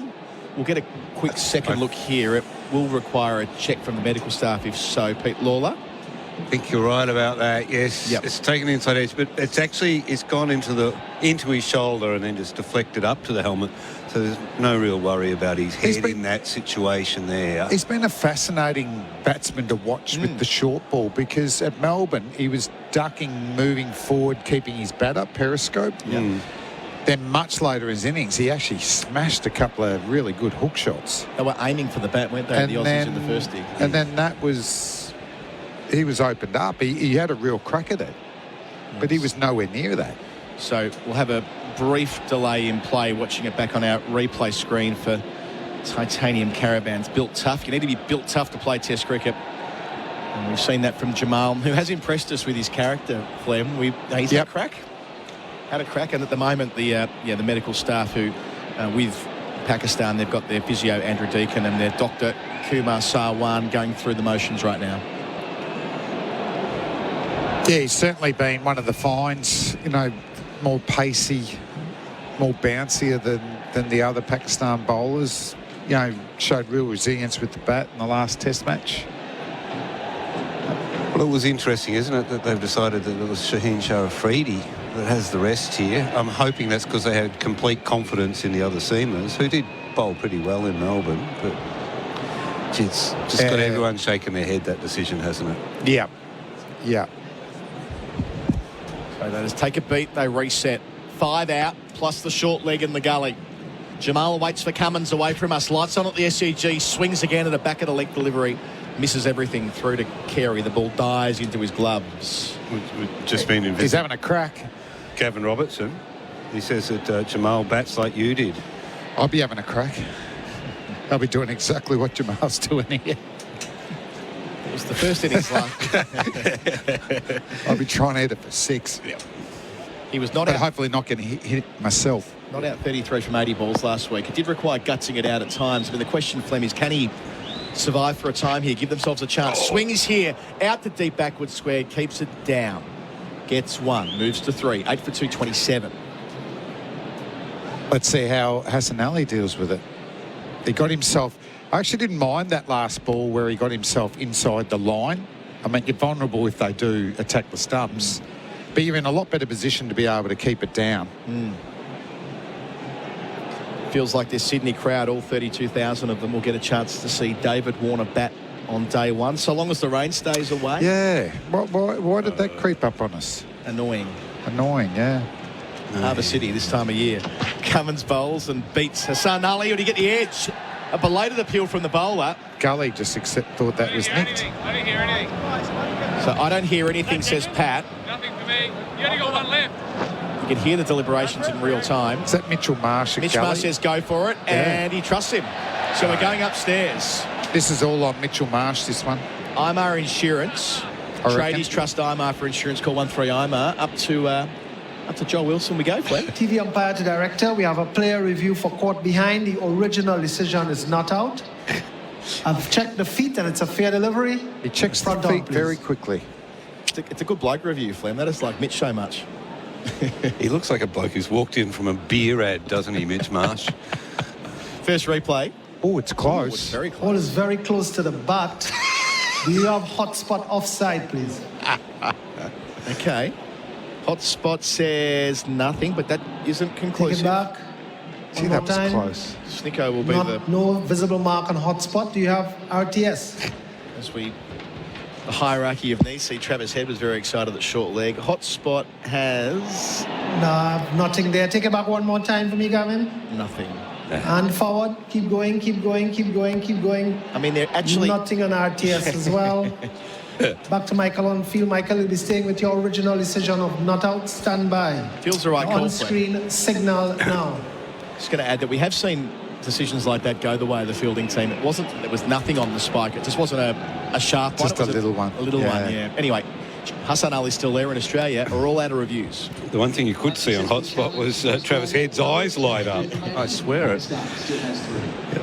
And now Mitch Marshall's being sent to fine leg. Sorry. Yeah, not quite. Not quite. There is a fly slip. Hassan Ali, 2 balls to get through from Cummins. He's got 4 bowls here. Short ball wants to play it. It doesn't. Probably for the best because Alex Carey was prowling for a glove or something like that. So, yeah, David Warner on day 1. That'd be a moment. Oh, it'd be magic moment. if he was just not out overnight, 20-odd. Comes out to bat in the storm. Big black clouds, lightning behind him. Maybe. It's a chance though, Pete, isn't it? It's coming in. It's coming in. Maybe in that kind of newish baggy green that he's wearing. Might come back to that next over. Cummins bowls here, back of a length. Hassan Ali helps it down to fine leg, and it carries as well. Another Pakistani player caught in the trap. Straight to Mitchell Stark at fine leg. A 5 for Pat Cummins, 3 on the trot for the captain. 9 for 227 Pakistan. Hassan Ali, a duck for him. Cummins, it just works all the time, Flem. Oh, soft dismissal again, isn't it? Well, why wouldn't you continue these tactics? That's a 3rd Pakistan dismissal to the short ball. And Pat Cummins, 3 consecutive 5. He's getting RSI from raising the ball. He's doing it that much these days. It's the end of the over as well. We see the replay on the titanium caravan screen built tough. Pat Cummins 5 for 52 on the K-Rain irrigation scoreboard. The landscaper's choice. Pakistan 9 for 227. Good afternoon. There are currently repair works happening following a crash on the Hume Freeway outbound after Donnybrook Road. One lane is currently closed there and traffic's heavy from Craigieburn Road. Use Epping Road instead if you can. There has also been an incident in St Albans on St Albans Road near the Ring Road overpass this afternoon. Save thousands on merchant fees with SmartPay, the FBOS specialist. Simple sign up, get started today. Visit smartpay.com.au. T's and C's, minimum turnover apply. And the Sixers take on the Heat in the BBL. Hear it live tonight on SEN. Cummins 12-5 in Test cricket. He's first at the SCG, which is significant. 3-4 for on his home ground. Gets to raise the ball. Doubtless to plenty of family members here, Flem. Yep, he's been incredible. As he stepped up even in this series as a bowler and also captain. I think tactically we reckon he hasn't been better, and I think he actually said he felt like he hasn't bowled better than his 10th at the MCG, which is scary for the opposition. 18 wickets in the series. Stark's turn. Can he finish it off here? First ball carved away by Jamal for none. They're not going to expose Hamza. Jamal down the business end on 3. 9 for 227 in the business end in our SEN commentary box. Let's expose him. Experts for in-place living, creating homes for people to create memories. It's Gavin Robertson. Hello. I've just seen some of these wickets. Let's just look at the last 5 wickets, but it's actually so inspiring at 57 years of age. You might try and make some type of comeback. Because to be able to get a wicket at fine leg, deep square leg, deep mid wicket, deep long on, seriously. The short stuff works. That's what we're finding. Stark bowls here, making room for himself, Jamal, to try and fly it over the keeper's head. There is a fly slip, but it's not to be because he plays and misses. Flem, we see a bit of grief to the quicks when, let's say they're bowling at a number 10 and number 11. They're bowling short stuff, and people online go, why do they just bowl at the stumps? The reason is that you look at all the analytical work. It's all the data. It works. For whatever reason, short bowling has taken a new turn in the last couple of years. Yeah, I'm still not totally... I'll be giving the first few balls mine, how I want to get them out, and then I'm happy to go to the team data after about 6 balls because I reckon I can get the tail ender out. 5 back on the rope. A short leg as well. Swings and edges. It hits something. Helmet again, was it? Lid again for Jamal. My question to both, can you please help me a little bit? Just what is he doing? Just tell me, what does Jamal think he is doing by swinging? And taking his eye off the ball. Taking his eye off the ball, swinging at everything and anything, and just trying to hit the ball up in the air and get out. That's hit him in the neck. Yeah, that's hit him on the collar. I tell you what, just quickly have a look at this. That's hit him 1.5 inches away from the danger area. It's not nice. If that was I do want him to watch the ball as late as possible. On 3, facing Stark. He swings himself off his feet. That wasn't the bouncer. That was back of a length. He was trying to pop him over to Fox Studios there. He got nowhere near it. If you were the coach, Flemo, would you accidentally run out with a drink in your hand pretending to give the batsman a drink and tell him what to do? Or what would you tell him to do right now? What would you say to him? Right now? I'd be watching the ball all the way and just back your natural instincts. Because for me, there's too much premeditation here with his hook shots. And then he's ran down the wicket to Stark. I'd back the number 11. I'd get bat on ball and just get as many runs as possible. Exactly. And he's a better player than this as well, Jamal. We saw that at the MCG. Stark to him here. It's full and dug out to mid-wicket. Quick single. Chance at the non-striker's end. Isn't capitalised upon by the captain. Had one stump to aim at, not quite. Jamal to 4, 1 ball left in the over, 9 for 228. Harms are 1 to get through. It's a lot of effort for 1 run, isn't it? Yeah. In those 5 balls. It verges on ridiculous. And I'll tell you why. In fact, if we were at school in the 70s, you guys would be giving me the cane for my horrible attitude. But what I want to see here is I want 9, 10 and 11 playing back, playing straight, playing forward, over, defending when they can, getting off strike when they can. If they get a loose one and hit a 4, do that. But create some type of 25-run partnership. Well, Jamal can do that on what we saw at the MCG. Exactly. He's got strokes.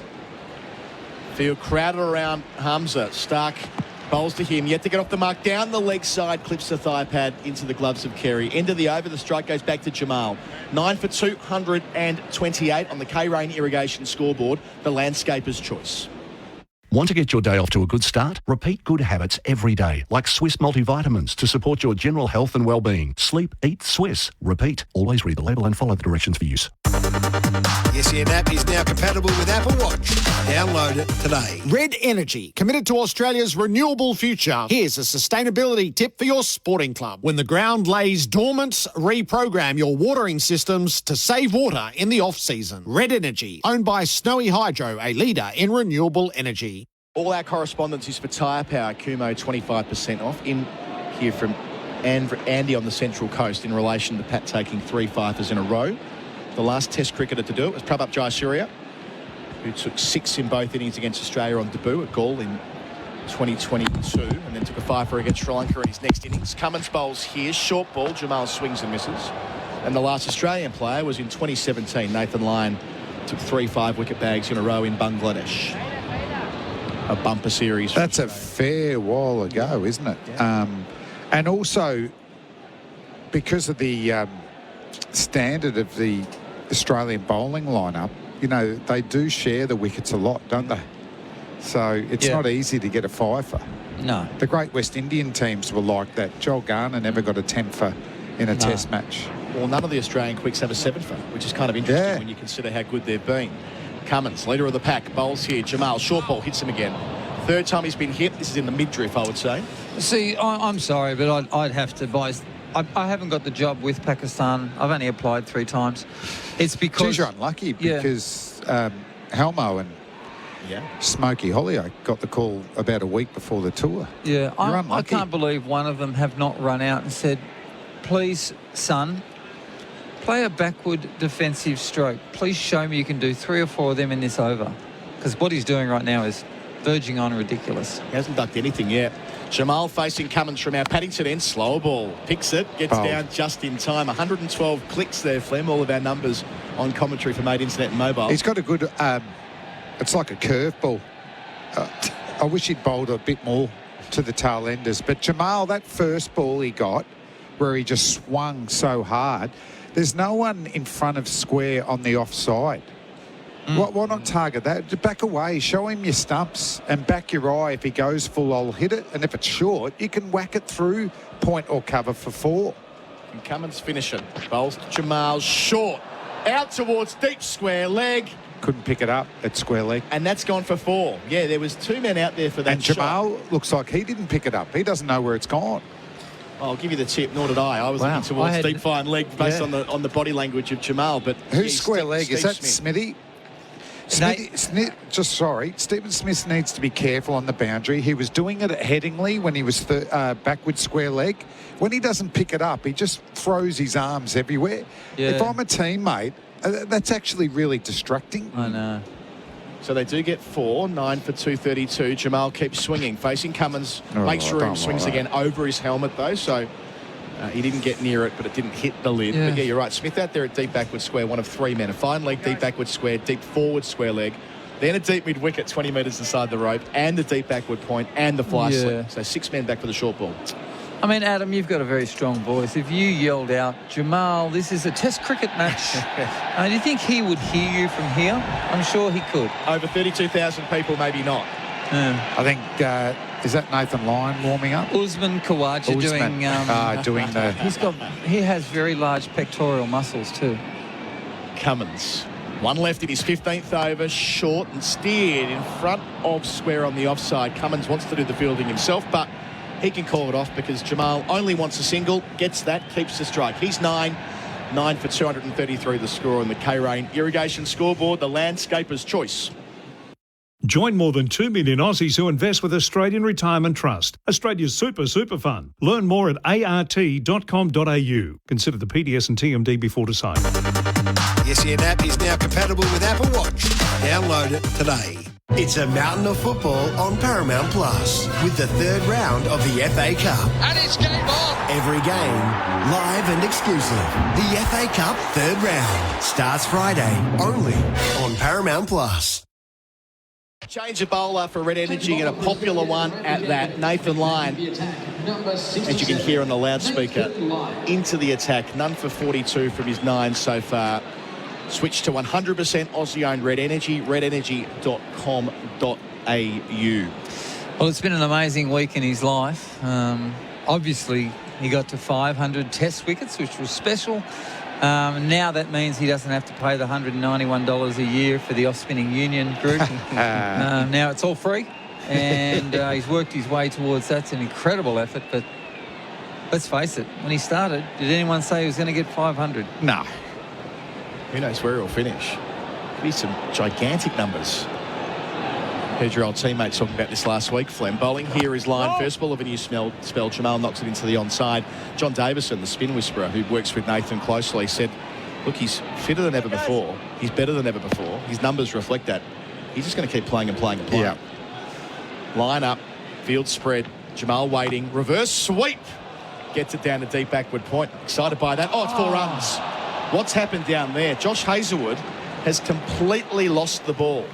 Yeah. And he didn't get down low enough in any case. And Nathan Lyon's not best pleased. Fair enough. A boundary for Azito all day, every day. Jamal 13, 9 for 237. It's one of those moments you hope one of your family's close to where you're fielding and you can quickly say, text mum and dad and tell them to turn the television off. Not a pretty replay for Didn't Titanium. really Caravan. look like it did much. Not really. He just had a moment. Yeah. Built tough. Lyon bowls. Jamal defends. Placid. How long until he tries to pop him into the trumper stand, Flem? I think it'll be this ball. This ball? What do you think? There's a block and a slog. I'm going to back the next ball. Ball after. Ball after. I'm ball after I'm going for. Yeah, you'll slog here and then try and get a single off the last. 3 back for it. Lyon bowls. Jamal goes straight and Lyon drops it on the rebound. It was a great attempt. He hit it dead straight. Lyon had no time to respond. Thrust up the hands, parried it in the air, then dived away to his left. Similar to the catch that he took on debut at Gaul all those years ago. But as we see it back on the replay screen, not on the first bite. Oh, that would have been incredible on the second go. It goes with 1 mitt and falls about a foot short. Would you have caught that, Robbo? Well, line again. Bowls to Jamal. Lights on at the SCG. Defends into the onside where there's a big gap. Gets one. Jamal 14, 9 for 238. I would like to say yes, because I was from Dundas Valley, which was termed quite a rough town in Sydney. But he's from Young. And those young dudes from Young are so tough. Oh, okay. You know, sorting out the cows for the day, digging up a whole bunch of stuff. Like it's easy for Line to possibly take that catch. Do you think he's upset that his hand is really sore, like you and I would be? No, he wanted that second chance. Oh, yeah. He wouldn't be going, oh, no, that really hurt. Well, I don't want him to waste this delivery. I'd have a catcher on the offside as well. Left-hander. Mind you, I'd love him. I wish this is where I wish he'd bowl the arm ball. So he's round the wicket to the left-handed Hamza with a slip and a short leg. The only catching man bowls and Hamza defends, as you say, Flem. Ends the over. 9 for 238. Hamza yet to score from his 2 balls. Jamal's 14 on the K-Rain Irrigation scoreboard. The landscaper's choice. Good afternoon. There has been a crash in Mickleham on Donnybrook Road at St George's Road, as well as an incident in St Albans on St Albans Road near the Ring Road overpass. New year, new Barbie at Barbecues Galore. Buy a barbecue you'll actually love at a price you'll love. Get 20% off the Gosney Rock Box Pizza Oven. Hurry online and in-store at Barbecues Galore. And the Sixers take on the Heat in the BBL here at Live tonight on SEN. Our third session for Liquorland. Cheers. Liquorland, choose to drink wise. Adam Collins, Gavin Robertson, Damien Fleming on the call. And Pat Cummins has rather nicely handballed the ball to Josh Hazlewood. So instead of striving for a sixth himself, Hazlewood gets the chance for a second. Oh, I'm a little bit surprised. It seems like the Jerry Seinfeld moment for me, for Pat Cummins, when he says, I choose not to bowl. I'd be just jumping in and taking this 10th wicket and just running off. Got a 6 for. Field remains the same. 5 out, 3 on the leg side rope, 2 back on the offside. For Jamal, he bowls here. Jamal takes it out to deep backward square, gets plenty of that. Hit that beautifully. Just waiting to see where it's gone the whole journey. My sense is it has. They're going to check it upstairs. First ball back in the spell. Jamal knew it was going to be short, got into position early. And Adam, Smithy did it again. Does anyone know, is Steve Smith colourblind? Definitely 4, by the way, gents. It landed a few metres inside the rope. Just took a while for umpire Goff to signal. If they can find the footage, you'll watch Steve Smith. He panics, and it's like he's going to get hit. But I can see how it would be off-putting if you're next to him. Do you know what I mean? I've got a question for the two of you after this Hazlewood ball to Jamal. He helps it out towards deep extra cover, or deep cover point, more to be more accurate. It's just an awkward position to call because you rarely see a shot quite so awkward, but he gets 2, Jamal, moves to 29 for 244. Would it be off-putting having all of the pink advertising boards in the backdrop with the red ball? It could be. Look, I'm colourblind and I do struggle in this situation, but I'm asking because he's now done it twice in 2 overs. But he also did it at Headingley. Yeah, and at Lords when he dropped Stokes. Yeah, I just noticed in Headingley, I'm going, you've got to get him out of there. That'd be so distracting to the fieldsman next to him. So Jamal's still there, 20 from 25. Hazlewood to him here. He makes room and pulls hard over mid-wicket. Out towards the lady stand. The previous ball didn't quite carry the full journey. That's gone closer. Again, just waiting to see. It was very close. It is 6 runs. Boundaries for Azito all day, every day. Jamal, he's 26 from as many balls, and it brings up the Pakistan 250 as well. They've lost 9 wickets, but this guy just keeps going and going. If they get him out now, do they say the plan worked? I don't know if he would have got 26 with normal fields. What deep fine leg, deep backward square leg, deep mid-wicket, deep second, third man? They're committing to it. It's worked for the most part, but not so far to Jamal. Hazlewood short. Jamal pulls out towards deep mid-wicket, and it lands next to the fielder in close, inside the fielding circle in one-day terms. They get 1. Jamal 27, 9 for 251, which means there are 2 balls for Hamza to deal with here from which they haven't had. But I wonder what point you go if we go back to regulation fields. Where's he going to score? Why don't we just run with 1 slip, 1 third slip because they haven't played the gully, point cover mid off, and let's bowl leg cutters on middle and off, and let's wait for him to nick one. Also, just seeing that the different. Even though their speeds don't look that much different on the TV, Cummins is more hostile than Hazlewood. he gets more bounce. More bounce, I think, because you're talking, 5-6 kilometre difference. But even though he's shorter than Josh. They've put on 24 from 22. Yeah, so that's no good. Our numbers for Mate Internet and Mobile. And to be honest, let's say they get 16 more runs. I mean, seriously. Well, the short pitch attack's gone now. Only 2 men out. Fielders in, including a silly point. Hazelwood bowls round the wicket. Hamza defends nicely. Well, Hamza's mid-wicket. He's deciding to go nowhere. He's going to hang in. Now, to be really honest, if Jamal pulls his mental framework of what he's trying to do together here and doesn't take the risk, they might find themselves 25, 35, 40 more runs. I can tell you what the analysts would say, Robbo, to answer your question. They would say, or your Flem, they would say it's fine. Because on balance of probability, on all they know for all the inputs, it's worked sufficiently well enough to not ditch it now. That's what they would say. Hazelwood finishes here to Hamza, slow ball. Nearly crawls through to Carey, bounces 3 times. End of the over, 9 for 251. The strike goes back to Jamal on 27 on the K-Rain Irrigation scoreboard. The landscaper's choice. The IKEA sale is almost over with up to 50% off hundreds of products. And IKEA family members get an extra 10% off. Shop IKEA now, in-store or online. The SEN app is now compatible with Apple Watch. Download it today. Are you a tradie, corporate or work roadside? Work Locker, Carrum Downs and Pakenham have the workwear brands you need, including FXT, Steel Blue, Cat, Bisley, Hard Yakka, King G, Blunston, Mongrel and more. Work Locker, Carrum Downs and Pakenham. Workwear for wherever you work. Visit worklocker.com.au. We're here with Hijaz Halal Financial Services. There were 3 wickets in 3 overs. Sajid 15, Salman 53, Hassan Ali a duck. But since then, this pair have put on 24 from as many balls, and it's going to be Nathan Lyon who gets another chance to try and finish the job for Bundaberg Ginger Beer. Yeah, it's just which ball he decides to have a slog and which one he's going to block. What do you reckon, first ball? I'd like to see him take him on first ball. Field remains spread on the leg side, plus a deep backward point, presumably for the reverse sweep.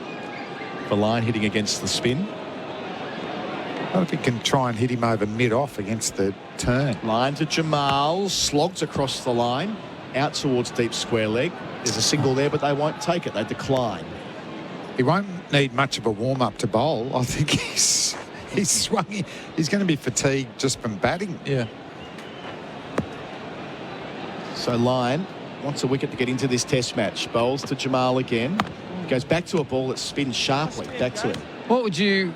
Or personally, Flemmo, I would try to get forward and slightly punch it just past mid-on and run 2. Because Matthew Stark, I'm pretty sure, is at deep mid-on. It's not going to cut the 2 down.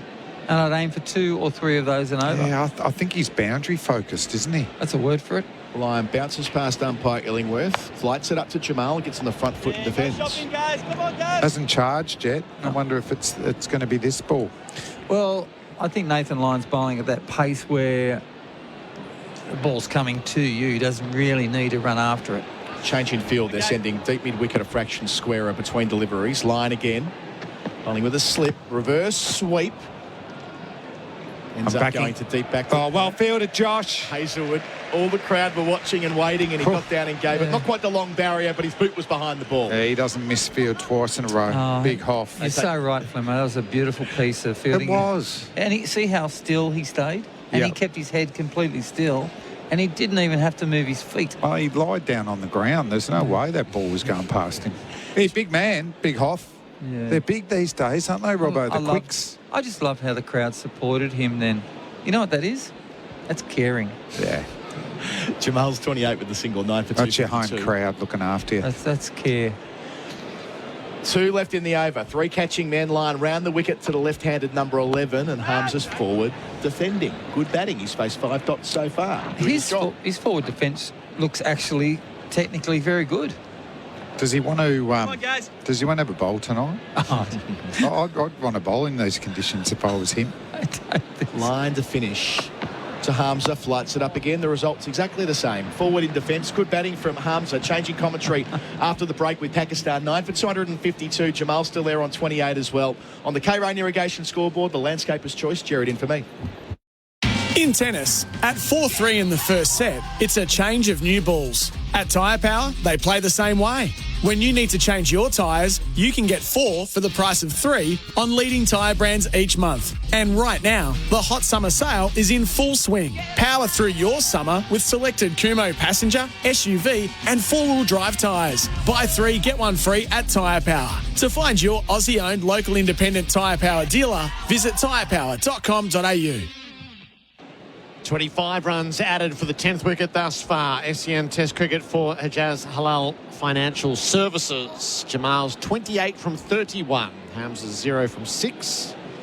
It's a bit head-scratching. Some of what's going on. Let's try to nick him off. Nope.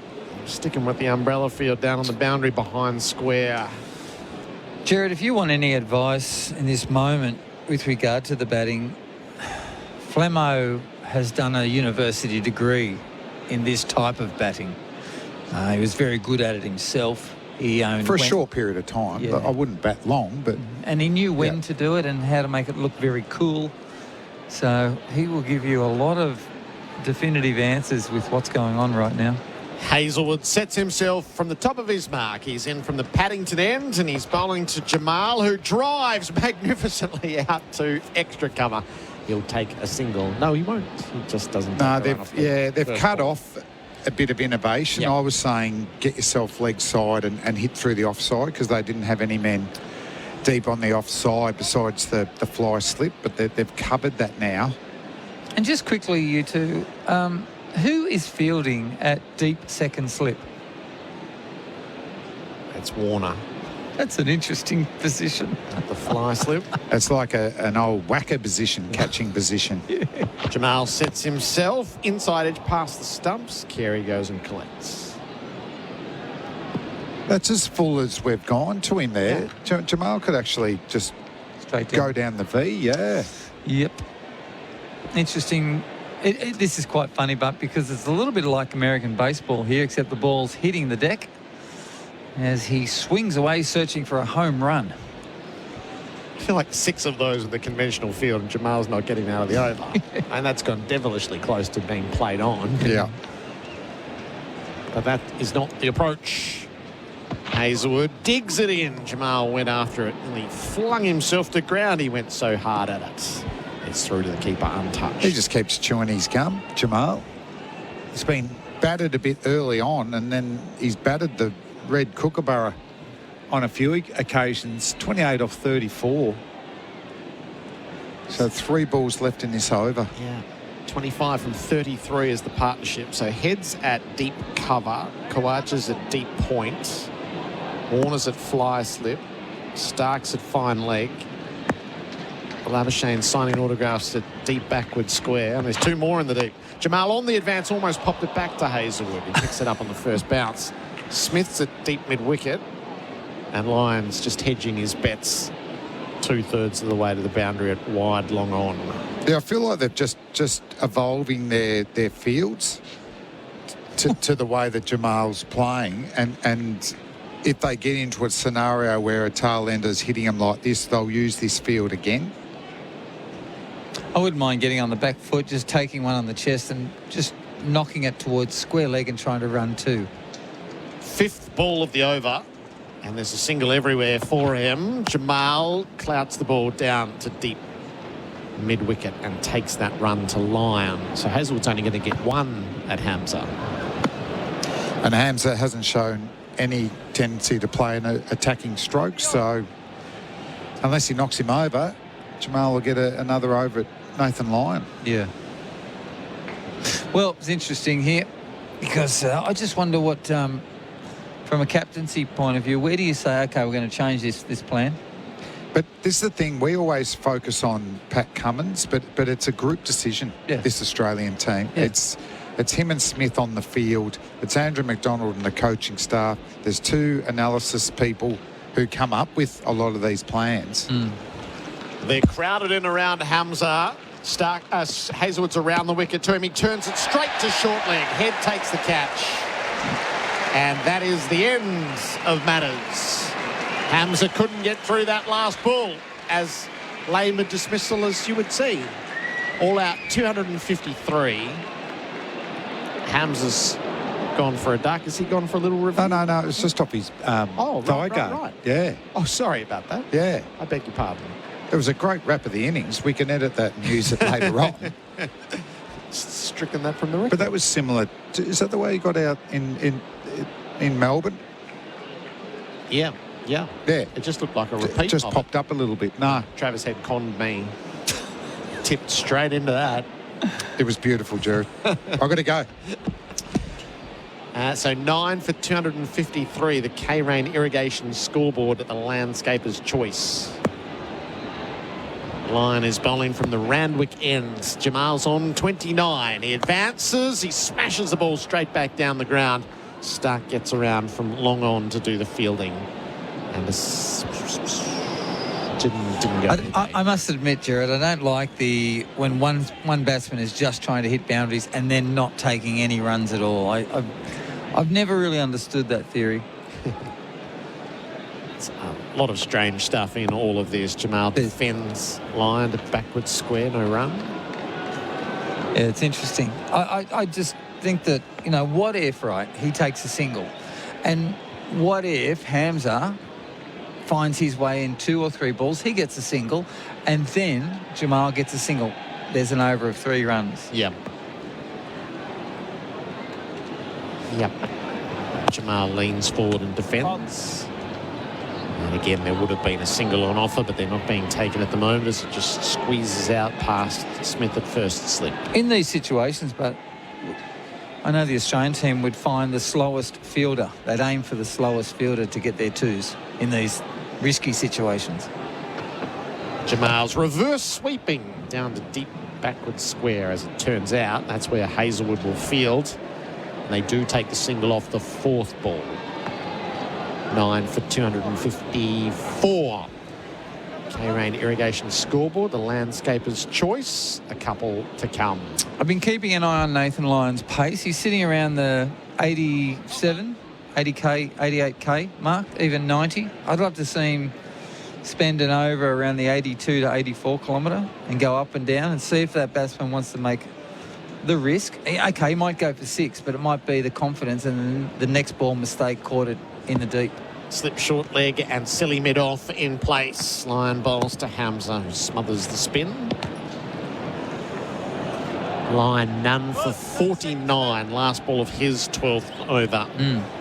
It's the Quicks who have done all the damage today. A little addition here. Khawaja is coming into 2nd slip. So they're crowded in everywhere around Hamza, trying to bring it into this 10th wicket stand. Lyon bowls and Hamza inside edge past the stumps. He does survive it. 9 for 254, the K-Rain irrigation scoreboard at the Landscaper's Choice. For over half a century, there's one name that Aussie gardeners have come to trust. Holman offer a range of quality watering equipment with an affordable price tag. For the past 55 years, this family-owned business has been helping gardeners save time, money and water. And now, with Holman Smart Watering products, you can water from anywhere, anytime, all from your smartphone. So, protect your garden from the heat this summer with the name you trust. Holman, for the smart gardener. SEN Test cricket for Hijaz Halal Financial Services. Since tea, we have had Sajid gone for 15, Salman gone for 53, Hassan gone for 0, all to the short ball theory. But then this last wicket partnership has progressed from 227 to 254. As Hazelwood is in and he's bowling to Jamal, who's chopping the ball away into the gully. Ian Smith has joined us in the experts chair. In place living, creating homes for people to create memories. Welcome back, Smithy. Yeah, good afternoon, and to Robbo as well. I just been out the back in a discussion of whether Australia are better than these tactics. And I mean, you've got some wonderful bowlers out there with undeniable records who are really, I mean, the kowtowing to Pakistan's tail end when they should just be running over the top of them. Exactly. For me, anyway. It's such a weird phase. Hazelwood over the wicket bowls. Jamal went after it, made no contact to the short ball through to Carey. It's almost like with they've had 3 dismissals caught out in the deep of just batsmen slogging. And it's almost like, well, let's just go the easy way. But it's costing time here and, 27, 28 runs. What if they fluke another 25 runs? That's a reasonable... It's from what I thought was going to be a very bad day to a sort of reasonable day. In the game sort of score, isn't it, 270? Yep. You're in the game. You bowl well initially. You're big time in the game. Hazelwood is striving to wrap this up. He bowls and Jamal pulls him out into the deep and he's found the gap and carried the distance. 6 between Smith and Labuschagne. And adds further to this score. 9 for 260. Jamal is 36. I think I might need a couple of Panadol, Gerard. Yeah. Cup of tea, maybe, and a Panadol. And do you know any, near where we're working? Is there a counsellor out the back? I just think there's a moment to bail out on it. There's no shame in going, we tried that for a while. That didn't work. You're 100% correct. I'm absolutely dumbstruck by what's going on. Yeah. Hazelwood's gone around the wicket now. Jamal backed away and then didn't go through with the uppercut because that is protected with Warner down in the deep. I won't say it's embarrassing, but it's getting that way.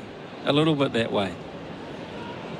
Smithy, have you ever had those moments where you could almost lean your head a little bit forward out this beautiful window here and almost scream out to the team on maybe what to do? I need you to hold my ankles just in case, Rob, but I'll give it a go if you like. Anyone, in the car and the garage working, wondering what's going on, well, I would say a good 30 minutes. It's been a toss of the coin. We're not really sure. We're just going to try and grab a cheap one here. Partnership worth 33. The field has come up with 2 balls remaining in the over. So something a little more conventional.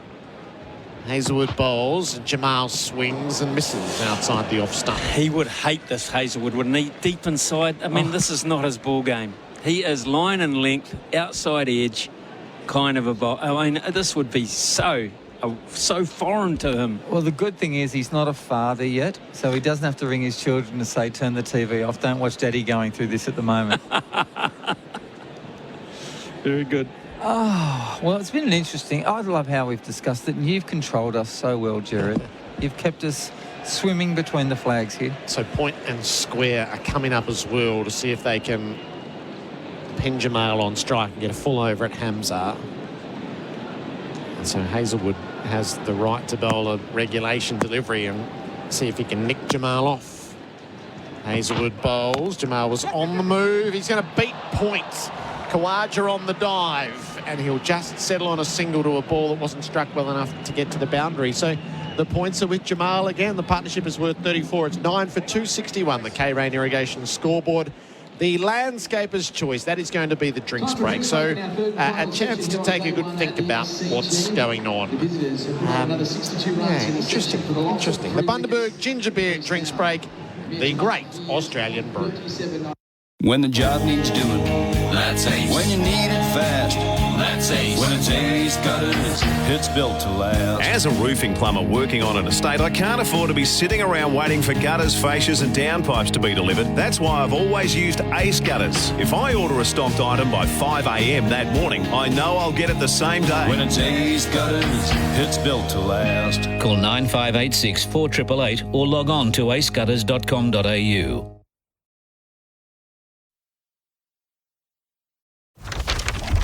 Our next segment is brought to us by Red Rooster's Shared Burger Pack. Enjoy 2 delicious Ripper Rolls, 2 Red's Burgers, 2 large chips, 12 golden nuggets, and 2 sauces. I'll be back. George. The Rooster's calling. The Shared Burger Pack from Red Rooster. Get them now and get them everywhere. See website for details. In this new era of ChatGPT and AI, the tradies of Melbourne have spoken. Us blokes want the real robot. Robots got it. Carpentry, fencing, engineering projects and DIY. Robot Building Supplies can help you get the job done. Robots got it. The original robot since 1946. Find us in Notting Hill, Sunshine, Preston, Dramana, Pakenham, Coldstream and Darnham. We're robot, but we're human. robotbuildingsupplies.com.au. ROBOT, Robot Building Supplies. Cummins bowls again. Sajid pulls and he's caught. He's pulled it straight to line at square leg. Cuts deftly. He brings up another half century as he plays it down to third man. A finely crafted half century from Salmon. Stark, and he bowls. Salmon pulls straight to mid-wicket and he's out as well. Good tactic. Head takes the catch low down. Cummins bowls here, back of a leg. Hassan Ali helps it down to fine leg, and it carries as well. A 5 for Pat Cummins, 3 on the trot for the captain. 9 for 254. Jamal he's controlling this final wicket partnership. The 33 runs that have been scored. Hamza has scored none of them. Nathan Lyon dropped the catch. Australia's been committed to its short ball tactics. It's all been a bit head-scratching for about 25 minutes. Jamal 37, Hamza naught. Australia's done so much work to put themselves into this position. They can't quite finish it off. It's a funny old game. The Drain Man scoreboard. Block drains call the experts. The Drain Man, that's the end of the drinks break for Bundaberg Ginger Beer with Nathan Lyon to be tossed the ball. Ian Smith is watching this with Gavin Robertson at the moment. Well, let's see what's going to happen now because of the fact that he kept the strike. We've had a drinks break. Quite often a wicket falls after a drinks break, so maybe that will happen. But at the moment, a side that's been dominant for most of the day is playing to the tune of the other team's fiddle at the moment, and it's quite weird because Australia are far better than this with logical, orthodox cricket. My fingers are crossed that Mitchell Starc gets the next opportunity. 5 in the deep for Lyon, who's bowling to Jamal. 37 from 46 deliveries. And from the crease, he leans forward and defends. All of your thoughts on the text. Tyre Power, Kumo 25% off. 0433 98 11 16. There's a plea for a bit of Yorker bowling, it's fair to say. Jamal forward, hit on the pad. Falls away to the leg side. Is this torturing David Warner a little bit? Oh, well, it would be. Yeah. And me, I'm yearning for Nathan to just head towards the 83, 84 kilometres instead of the 88, 89, because just a little bit of flight. Jamal's gone reverse and he's knocked himself totally off balance. The ball just sort of squirted away across the popping crease. It's not every toy's not for every kid. Jamal can't quite get that away. Put himself into position quickly and then hit the ball into his pad. Lucky he hit that. Lyon tries again. Jamal tries again on the reverse, but he's knocked it straight to Smith. He's at the short third. Am I a bit boring? Is that has a huge amount of risk in it? What about the just knock the ball towards mid-on there softly and run 2? Yep, you could do that, or you could just farm the strike at this end of the over like he has done for the last 40 minutes. The reverse is protected by 2 fielders, so his chances of finding the boundary, he advances and clips the ball down near long on. So he gets the single with 1 ball to go in the over. I'm mystified by what's going on here. Oh, look, we live in a very good country, Gerard, and there's a lot of councillors around.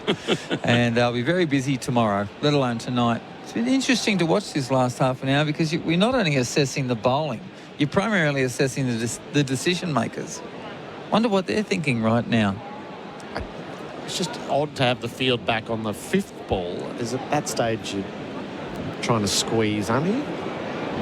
Hamza has 1 ball to survive from Lyon. They are all crowded in around. Bowls and he leans forward past the silly mid-off and out. A little further on, no run. 9 for 262, the Drain Man scoreboard. Block drains, call the experts the Drain Man. Afternoon. Traffic's flowing pretty well in Melbourne this afternoon. However, the Ring Road is looking a little slow out tone about this afternoon. Other than that, it's currently a nice clear run throughout the city. Want great value on mobile quality fuel? Download the My 7-Eleven app for fuel price lock and you could start saving today. Savings not guaranteed. Visit 711.com.au for T's and C's. And the Sixers take on the Heat in the BBL. Hear it live tonight on SEN. SEN Test Cricket for Hijaz Halal Financial Services. Australia's going to Marnus Labuschagne now to try to break this 10th wicket stance. This third session to the cricket. Cheers, Liquorland. Choose to drink wise. It will drive you to drink. Bharat, Sunderasen, welcome back. Thanks, Gerard. Hello, Smithy. Happy New Year. Yeah, Happy New Year to you. I'm just wondering what's going through the mind of Travis Head. True, but it also is a sign that Marnus has finally broken through. Finally broken through with Pat Cummins. He's tried for 3 years now. Worn him down. Yep. Finally, Pat Cummins has given up. Does Warner get his go in the second innings? Yes, yeah. I think he'll keep Warner for the end. I'm sure he's going to give Warner the ball.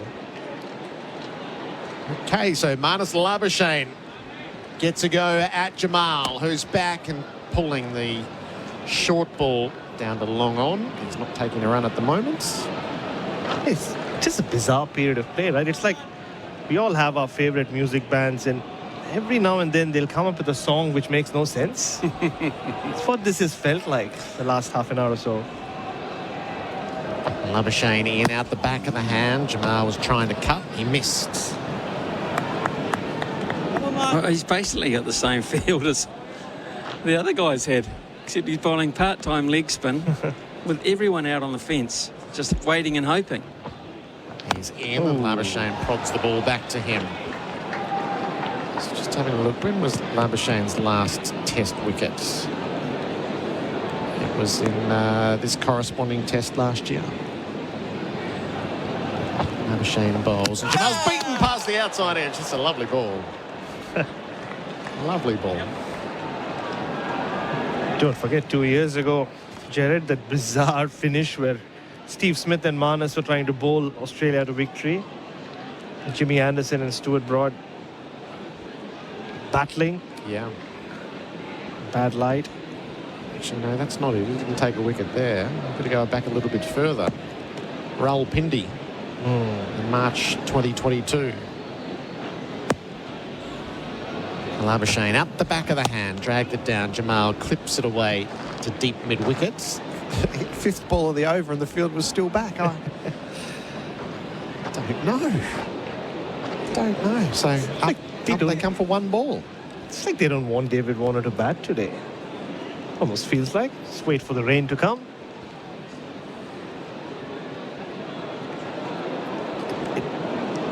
I shouldn't say this about Sydney, but it feels a little less threatening than it was with the storm approaching. There was a projection that sort of had us raining about now and maybe in 10 minutes' time. It doesn't quite feel the same way as it did. So time taken to set the field for Hamza, but just one ball from Labuschagne at him. Slip, leg slip, bat pads. Short backward square. Labuschagne bowls and Hamza, it was a full toss. Just bunts it back. Another over where one run was added. 36 run stand here. 263 on the board. Hajjaz Halal Financial Services. The IKEA sale is almost over with up to 50% off hundreds of products. And IKEA family members get an extra 10% off. Shop IKEA now, in-store or online. The SEN app is now compatible with Apple Watch. Download it today. 2 all-chicken patties, special sauce, lettuce, cheese, pickles on a sesame seed bun. You heard correctly. It's the Chicken Big Mac, and it's back at Macca's. Available after 10:30 a.m. for a limited time. The Drain Man scoreboard. Block drains. Call the experts. The Drain Man, 9 for 263. Jamal is 39. Lyon is bowling. Labuschagne's last wicket was Azhar Ali. It was actually a good one. Yeah. When he made 185. So over to Lyon again at the Randwick end.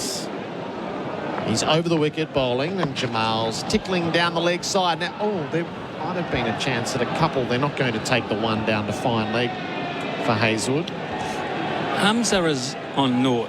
He's been out there how long, Gerard, and how many balls has he faced? He's faced 11 balls, but I reckon he's been there for 50 minutes. So, I mean, that's poor captaincy. I'm sorry, Pat, and we don't get it to you very often. Lyon bowls on the advance. Jamal dragged it away out to the leg side. Head gets around to do the fielding. They are not going to be able to get the second. So Australia gets what it wants early in and over. And the theory of 4 balls at Hamza here, but almost by accident. Yeah, I mean, Jamal is really disappointed with himself, just threw his head back. He thought there was 2 in it. That's why he ran for it, and he picked the right fielder and Travis Head. But hit it too well in the end, I guess. It's almost like Pat Cummins is worried about the runs. For the sake of 10, buying the wicket of Jamal with orthodox cricket, saying, you know, bring the field up earlier in the over so he looks to hit over the top, creates an opportunity. The Crowders with Nathan Lyon around the wicket. He bowls to Hamza, who defends the first of 4. Now stats and facts for Mate Internet and Mobile. Really reckon Hamza would rather be facing right now? Lyon and Labuschagne, or someone a bit quicker and bouncier? Lyon bowls, and Hamza is reaching for a ball that was well flighted. Never quite caught up with. Surely there's no issue with light at the moment, Gerard. It has to be a captaincy call to give the ball to Marnus. It's actually a good point. Is last year one of the confounding aspects in all the delays was light. Hamza back and watches one go through. It felt all wrong. The light's wrong, but the players were taken off for light long before it rained. Yeah. So right. I wonder if that is a factor. Yeah. It is strange. Kevin bowled a lot of overs as fast bowlers. I think he'd have gone to Stark, maybe. To go to Marnus at this stage. Lyon is going to come over the wicket for the last ball of his over. Hamza sees it. He's edging, and it didn't quite carry to Khawaja at second slip. Not to be. 9 for 264. The K-Rain Irrigation scoreboard, the landscaper's choice. Pacific Smiles Dental has daily emergency appointments available. Book now and don't let tooth pain spoil your summer. pacificsmilesdental.com.au. The SEN app is now compatible with Apple Watch. Download it today. Enjoy New Year. New savings on Nissan Navara and X-Trail models in stock right now at Berwick Nissan. Plus, get amazing finance rates with Nissan Future Value. Go see Adam and the team at Berwick Nissan Kangan Drive, Berwick. T's and C's apply. LNCT 8760. SEN Test Cricket for Hijaz Halal Financial Services. 9 for 264. Jamal's 40 from 58. Labuschagne is bowling with the field well spread. He's back and punching the ball away to the long off where Hazelwood walks up. The other thing about this is I think it's dull cricket. I don't think it's interesting cricket at all. Some people might be fascinated by the cat and mouse game that they're playing out there, but it's not doing anything for the game. It's not going anywhere. Jamal defends. Better than this, Australia. A better team than to be lured into this. And even Mitchell Marsh has got a wicket already. Could have gone to him. It's bizarre. Jamal plays back and watches it go by. Well, we were told, weren't they, that the bowlers were in prime nick. That's why there was no possibility of any change to the 11. So the energy levels must be pretty good. They didn't even bowl in the lead up to this game in training, so they're all fresh and fit. I almost am convinced it has to be light. Labuschagne bowls to Jamal, who's forward defending. So the two I'm about to jump out, but the two theories I like is one is Labuschagne for light, but Australia actually have no interest in batting in this lot. Yeah. And Smith and Labuschagne have been down on the boundary with their history on extra round. I can't see. They've just decided, no, they can bat the day out and we'll worry about it tomorrow. Oh, yes. I wouldn't be surprised at all. I don't think it's that dark. I'm looking at the open window here. If they're going to come off of that. Yeah. Go Two to come in the over. The bowling club tomorrow. This is crazy. Jamal settles down over his bat. Labuschagne bowls to him. He runs the ball straight to point. It would have been crazy. And he's sent back. That would have been mad. Marsh was on the spot. Hamza would not have had any hope of making his count. They wouldn't have crossed. I'm telling you, that's just bizarre thinking. Is there something in the air out there, or is there both teams? Okay, last ball of the over. The field pushes up. Everyone in bar deep mid-wicket. Labuschagne's job to keep Jamal on strike. Jamal's reversing, struck in front. They're asking, not out. Australia have no reviews left. They've shot the lot off. 9 for 264. Adam Collins is coming in for Bundaberg Ginger Beer. This is SEN Test Cricket for Hijaz Halal Financial Services. Here's another top tyre tip from Tyre Power. Reading the numbers on the side of the tyre is important to make sure you get the right tyre for you and your driving needs. The numbers on the tyre will tell you everything from the tyre's width, profile, size, load rating and even age. Do you know what you're driving on? If in doubt, give the experts a shout at Tyre Power. Visit tyrepower.com.au or call 13 21 91 for your local independent owner. 33,905 people at the Sydney Cricket Ground for day one. So about 11,000 short of the capacity here. Mitch Stark's brought back into the attack. Adam Collins with Ian Smith, Bharat Sunderasen. And I bring good news. For once in Sydney, it looks like the rain's going to miss us. I've just seen a projection for the next hour or so. It's everywhere but here. It's typically been the very opposite during Test match weeks here. So, touch wood. We might get through to the close without a drama. 67 overs bowled, Smithy, which is way behind the over rate. 23 to go. Technically, well, I say technically, the scoreboard says they're behind by 2, so it's a lot of latitude been given to them by Javagal Srinath. Stark, can he finish it? 15 dots for Hamza so far. Round weekend pulls inside the line, doesn't want to play at it. Fair enough. Am I right in interpreting it that so long as they bowl out Pakistan within 80 overs, there'll be no sanction in relation to World Test Championship points? That's correct. That's the rule that got changed last year. The Khawaja rule. The Khawaja rule. Was it, before the Manchester Test. So. You across this, Smithy? No, I'm not. Khawaja didn't like the penalties that were handed out after Leeds and wrote an email to the ICC, or wrote a WhatsApp, wasn't it? To Wasim Khan, To Wasim Khan at the ICC said, I don't like how this is being ran, and they just changed it. Helpful when you were from one of the big three nations. And they've made it more generous when over rates are getting slower. Anyway, partnership of 37. Can Stark get it through? Bowls to Hamza. Short ball, short leg dropped. In and out. Travis Head stuck up a left mid, couldn't drag it down off the face of the bat. Well, it was tramping. It was timed. Shall we say it was timed? It was deliberately hit in that area. And Travis Head, who's about 4 metres away. With, is it Labuschagne? No, it's Nathan Lyon straight behind him. Yep. He's about 15 yards behind him, and they're in a direct line with each other. They have to stay in front of square because we've got a wide leg gully, who is David Warner, and a fine leg. Hamza playing his role to perfection. 17 dots for the number 11. It continues. Crowd clapping Stark in. Bowls here, back of a length. Hasn't wafted it through to Carey. Misses everything. Yeah, as soon as Australia realised they have 6 straight balls at Mir Hamza, Stark comes back in. But yeah, back to that Khawaja rule. Wonder, Smithy, while you were playing, if there was any rule you wanted changed and you ever thought of writing a letter to the ICC? Well, I would have had to write a letter back in those days. Yes, Probably would have taken 6 weeks to get through. And then I'd have seen who it was from, a New Zealander, so that I'd just straight in the bin. But straight in the bin. So 3 catching men on the leg side. Unusual field. Hamza facing Stark. Bowls here. Short ball. Pulls inside the line. Well played. Back of a length. Got his gloves nowhere near it. Exactly where he needs to be. Out of the way. Tell you what, though. Amir Jamal's been so impressive. I mean, series where Pakistan, who knows, they could turn this test match around and win, but they certainly won't be winning the series. Not been too many positives. Aga Salman and Amir Jamal, for me, have really, really stood out.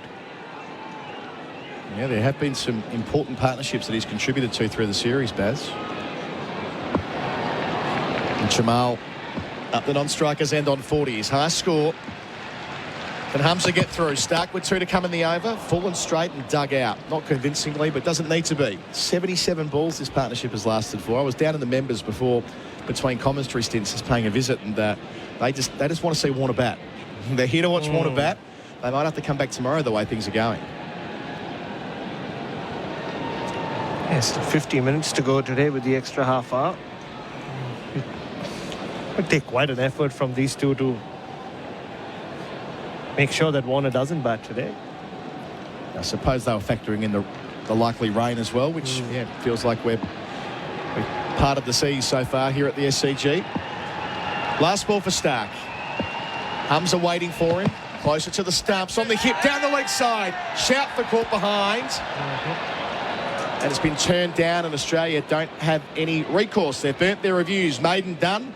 9 for 264. Hamza yet to score from 21 balls. Jamal's on 40. That's on the K-Rain Irrigation scoreboard. The landscaper's choice. Good afternoon. There has been a crash in Caroline Springs on Commercial Road east of Caroline Springs Boulevard at Lake Street. Hillsville Cooey-Rupp Road will be closed between Southeast Boulevard and the Northern Princess Freeway roundabout, including the inbound freeway ramps from today till January 25. Search Big Build. And the Sixers take on the Heat in the BBL. Hear it live tonight on SEN. The SEN app is now compatible with Apple Watch. Download it today. Final session for Liquorland to the cricket. Cheers. Liquorland choose to drink wise. Watching a replay of that final ball, it was just touching the chest guard around the back of that of Hamza. So back to Jamal facing Labuschagne. Will he take him on? He does. He dances. He slaps it. One-day style down to long on. No single. I don't want those early in the over. Jamal looked out of control at the very start, Smith. He hit in the head twice, once in the back, and he settled into a nice rhythm here. Oh, he's been good. He's been very, very good. He's made a real contribution to this series in a losing side. He's got guts. He's bowled with guts. Bowled with real heart. 5 back for Labuschagne. Bowls to Jamal. Goes back short of a length. Knocked out to mid-wicket. No run. Players have had their reputation in huts. Jamal's one of them. Who else in the Pakistani side would you say leaves with a... Salman. Definite. Sure. Yeah. Definite. Mohammad Rizwan, we knew what he could do, but still, to be out of the side, come in and to do what he's done. Labuschagne delivers, and Jamal digs out a full ball out to, back to the bowler. No run. The captain, Shan Masood has got a start and has looked pretty good. I liked his attitude. He's looked to advance the game. He's played positively. Mir Hamza to an extent. I mean, you saw what he can do last week. 6 wickets last week. Labuschagne bowls dancing and hitting straight is Jamal. Thuds into the advertising boards beneath us at long off. He moves to 44. He's hit 4 fours and a couple of sixes. Partnership advances to 41 as well. 9 for 268. All those numbers for Mate Internet and Mobile. Deserves a 50, Baz. Yeah, smashed it. You could hear the thud as it hit the boundary board, but also the thud when it came off his bat. He seems to know his game inside out. He's been playing first-class cricket for a few years. The field comes up a bit earlier than it has been last few overs. 1 ball early anyway. So 2 to go. Labuschagne bowls and Jamal gets forward and prods it defensively outside part of the bat. We mentioned last week he's got those 2 first-class 50s, but the first of which was in quite a competitive game against the Test attack pretty much. So he's showing something. Absolutely today. Last ball of the Labuschagne set. Away from us. Jamal dances and through mid-wicket it goes towards the rope for 4 more. Just getting to the pitch of it, you heard the groan of no from Labuschagne. 8 runs from the over. Jamal 48. Hamza yet to score. The partnership 45 with Pakistan. 9 for 272 on the K-Rain Irrigation scoreboard. The landscaper's choice. Is it a bird? Is it a plane? No, it's Crowell's Electrical and Solar Man. Leaping from roof to roof, he's keeping the residents of homes across Australia safe from rising energy costs with solar power systems from Crowell's Electrical and Solar. Sourcing energy direct from the sun, he's helping everyday Australians save thousands of dollars every year. Lower the cost of living with Crowell's Electrical and Solar Man. Visit CROWLZ electrical.com. REC 22623. We're at the SCG for Hijaz Halal Financial Services. Matty Donald in our Melbourne studio sent through a little factoid for us. He's keeping the score while running the show back there. Mir Harms has been batting for exactly an hour. He walked out at 4:11 p.m. local time. It's now 5:11 for his 21 dot balls for 0. He's back on strike here. Part of a partnership of 45. Stark 2 infielders on the leg side through the court and he's off the mark. Off Mitch Marsh's hand down to the rope. It goes for 4. The partnership now 49. He took some pace off it. Didn't look like it carried. We'll need a second look to be sure. And the crowd acknowledged the fact that Mir Hamza, from his 22nd delivery after an entire hour in the middle, is on the board. So we're behind Marsh in our commentary position. We'll get a first replay here. Did it get to him on the full? Yes, it did. It did carry. Yeah. So half a chance. He was diving full stretch to his right. Yeah, 2 drop catches, you can say, in the last 2 overs. Travis Head got a hand to it at short leg in the previous over. Now Mitchell Marsh was his outstretched right hand. Would have been a beauty. Numbers for Mate Internet and Mobile. 49 the stand. Stark bowls and playing late defensively to point, and they're through for 1, and there's the 50 partnership. What a fabulous effort between Jamal and Hamza. Jamal to 48, Hamza to 5 in the process, and the application they've shown, I know it took some enterprising batting from Jamal to get going, and he did do it with some risk, taking on the short balls, but you've got to be in it to win it. They're up to 9 for 277. Yeah, and the Sydney siders appreciate it. No, this has been really good from Pakistan. I mean, when they were 4 down for 70 odd, and when Shan Masood got out twice, once of a no ball, and I can't be out for a no ball, but you know what I mean. Yeah. They looked in all sorts. The Rizwan Salman partnership, this one in particular, and to push a ball straight to Manas Labuschagne and back yourself and run a single takes a lot of courage. Full credit to Hamza. He's faced 23 balls as well. It's not just the time he spent out there. So been out there for 86 balls together, and the strike goes back to the man who wants it, Jamal. 5 back, Stark bowls, short ball, takes it on, out to deep backward point, finds the gap for more. The Pakistan bench are up on their feet because that's his half century. What a splendid innings it's been. Amir Jamal playing his 3rd test match. 6 4s and a couple of 6s. Laden with risk early on, but defined by control as he moved through the gears. Amir Jamal, he's been a contributor across 3 test matches in Australia. Looks to play Bharat Sunderasen. He does. What a great story as well. He's done everything, tried his hand, moved to Sydney, and you can see how much it means to him. He's just stood there looking up at the heavens. Prayer to acknowledge someone in the Pakistan dressing camp as well. Showed off his guns as well, Colo, he would have noticed. He's a fit man. Nothing wrong with that. The field remains the same. The frustration grows for Australia. Stark bowls, bouncer down the leg side taken by Carey, not quite on the mark, and Jamal ducking the way he did at Melbourne last week, bowing and raising the periscope and all the rest of it. Hasn't ducked too often, and I can see a lot of criticism coming on our tyre power line about why haven't they bowled more at the stumps. I think the primary reason is that the short ball was working ever so well. 4 wickets to it in relatively quick succession, but it's just fallen away desperately. Final wicket. It's really given Pakistan a sniff here. Yeah, they should have been bowled out for 220, so it's felt at that point. 9 for 281. Jamal facing Stark, full toss, and he puts it away. Out through cover. Towards the Churchill stand it goes for 4. Jamal to 56, and the wheels are falling off for Australia. 13 from the over, still 1 ball left in it. Let the good times roll, Pakistan. And Amir Jamal's loving it. He just played that shot, held his pose, and started running with the pose. Oh, how much did he love that? That's just timing. Oh, he's really loving his stay out there in the middle. And he's shown so much heart with ball and bat throughout the series. So good to see him get the runs, get the plaudits, get the applause. Partnership of 58. Last ball of the 70th over is a bouncer, and he ducks it just. So the strike goes back to Hamza. He's 5, Jamal's 56. Pakistan 9 for 285. Partnership of 58 unbroken so far on the K-Rain Irrigation scoreboard. The landscaper's choice.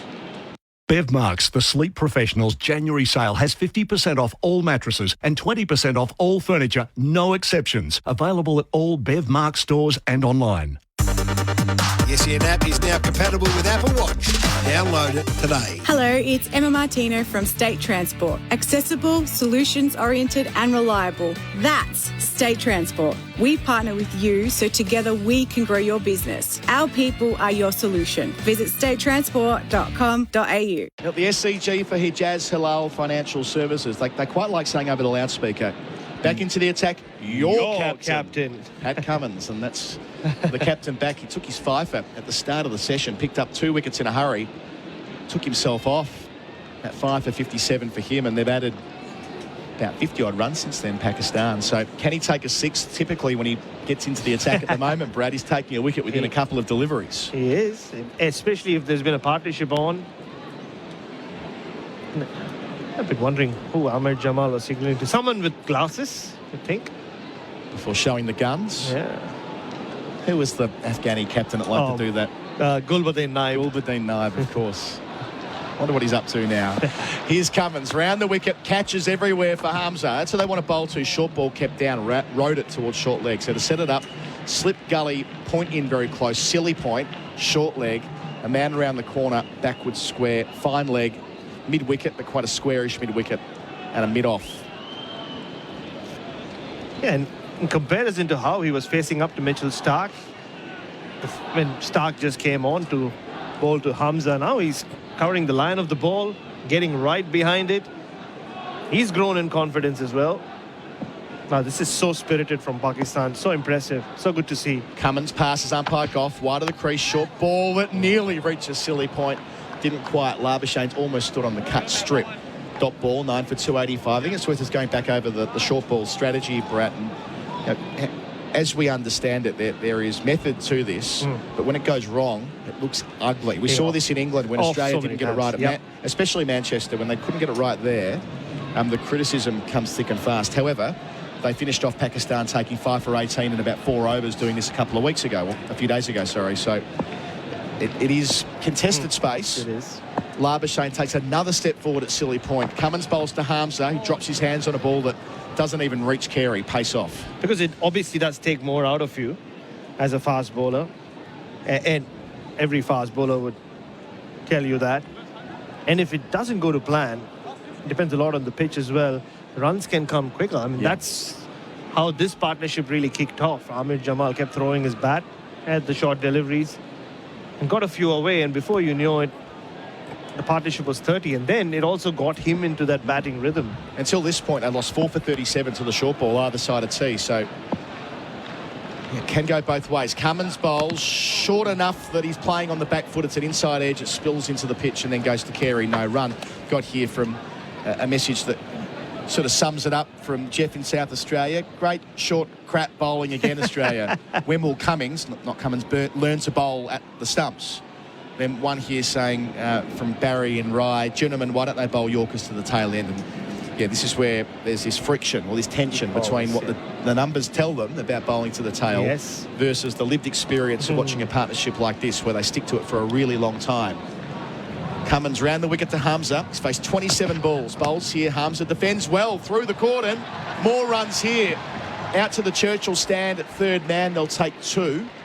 Steve Smith does the tidying up. He's 7 from 28. 1 ball to get through in this over from Cummins. 9 for 287. We spoke of Manchester. Where did the Ashes series turn? Leeds, Mark Wood walks out to bat. 7 for 142.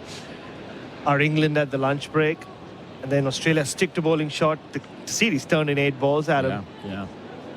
Unforgettable, that mini session. It felt like we were watching an hour's worth of batting. It was about 3 overs. Nick Savage reporting this is the highest 10th wicket partnership at the SCG since 1985. Wow. Cummins to finish to Hamza. Down the leg side, it balloons up, but there's no one exactly where the ball lands at a shortish leg gully. End of the over. 9 for 287. Gerard Whateley jumping in for me. Hamza 7, Jamal 56. It continues for Pakistan on the K-Rain Irrigation scoreboard. The landscaper's choice. Your time to own the ultimate driving machine is here. Experience a luxury BMW electric vehicle without the luxury car tax at Berwick BMW. With selected BMW electric vehicles now priced below the luxury car tax threshold, discover the fully electric BMW iX1 SUV or the sporty electric BMW i4 sedan at Berwick BMW. 100% electric and ready for any journey. Own your dream BMW electric vehicle. Visit Berwick BMW today. Conditions apply. LMCT 8953. SEN Test cricket for Hijaz Halal Financial Services. Nathan Lyon has been brought back into the attack after the expensive over from Mitch Starc. I need Simon Katich. Just get someone go find me Simon Katich. I defer to him on all matters captaincy to explain to me what's been happening here. 9 for 287. It's down the leg side from Lyon starting. 14 overs, none for 51. There was a partnership last summer. I was just searching back through my book. a 10th wicket stand, the West Indies 43 in Adelaide, where there were 3 dropped catches along the way. There have been 3 dropped catches in this partnership as well. Lyon bowls onto the pad to Jamal, a strangled shout. So Headline and Marsh have dropped the catches in this partnership.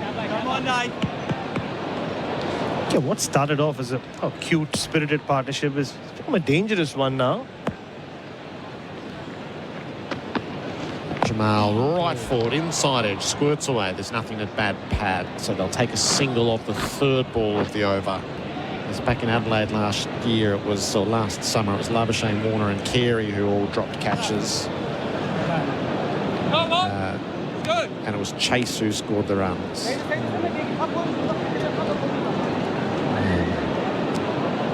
That was with Australia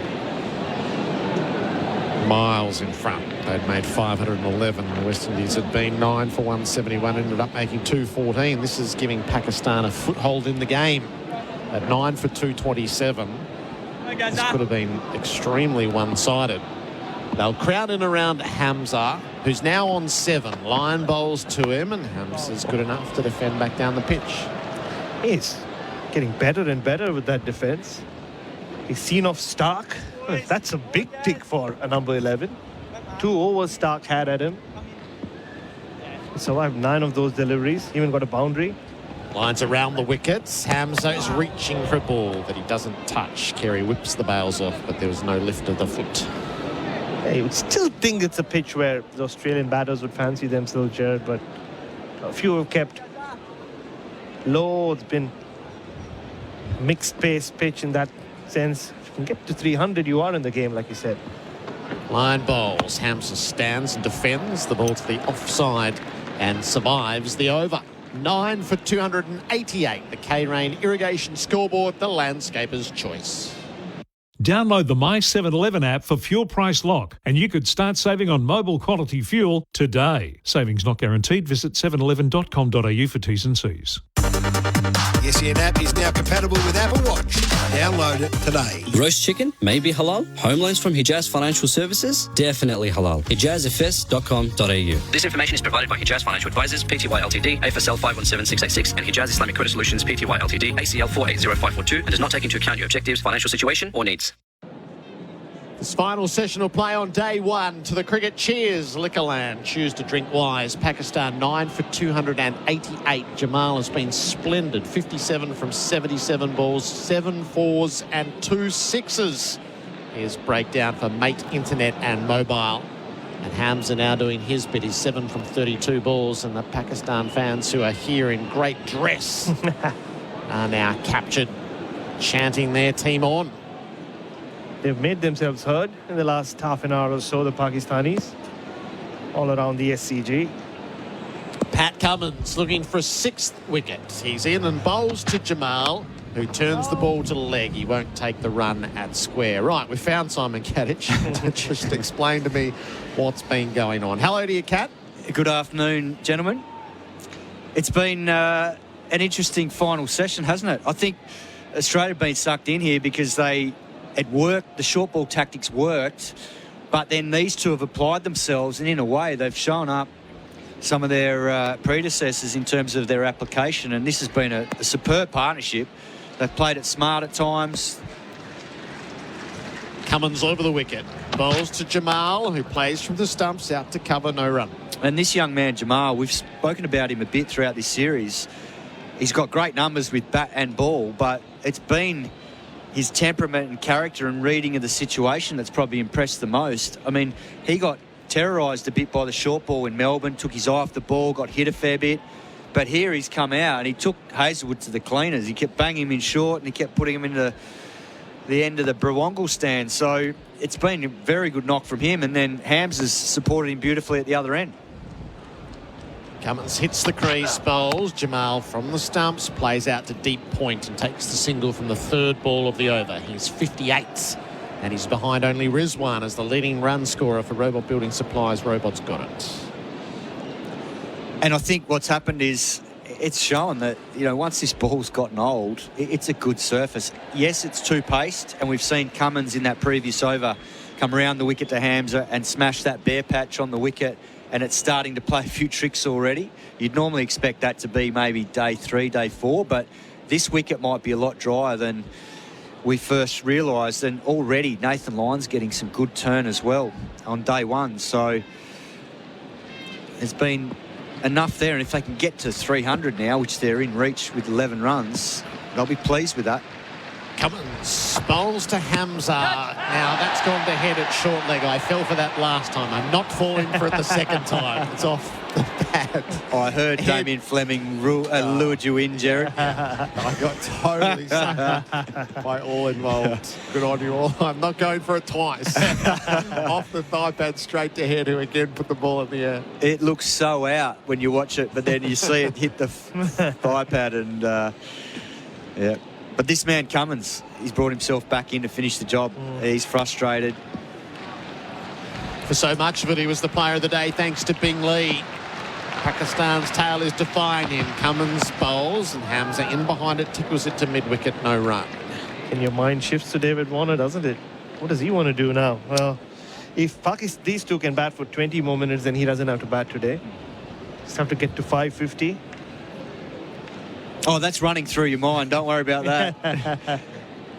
Because I think ideally for David Warner, he has a full session and he can play freely. Whereas when it's 10 or 15 minutes, yeah, he might get out and get a quick 20, but you can also get out in that period. You don't have a lot to gain in terms of being able to build momentum in your innings because of the lack of time. Last ball of Cummins over. He bowls to Hamza, who's in behind it, defending the ball back down the pitch. 9 for 289. The Tyre Power scoreboard, your trusted local.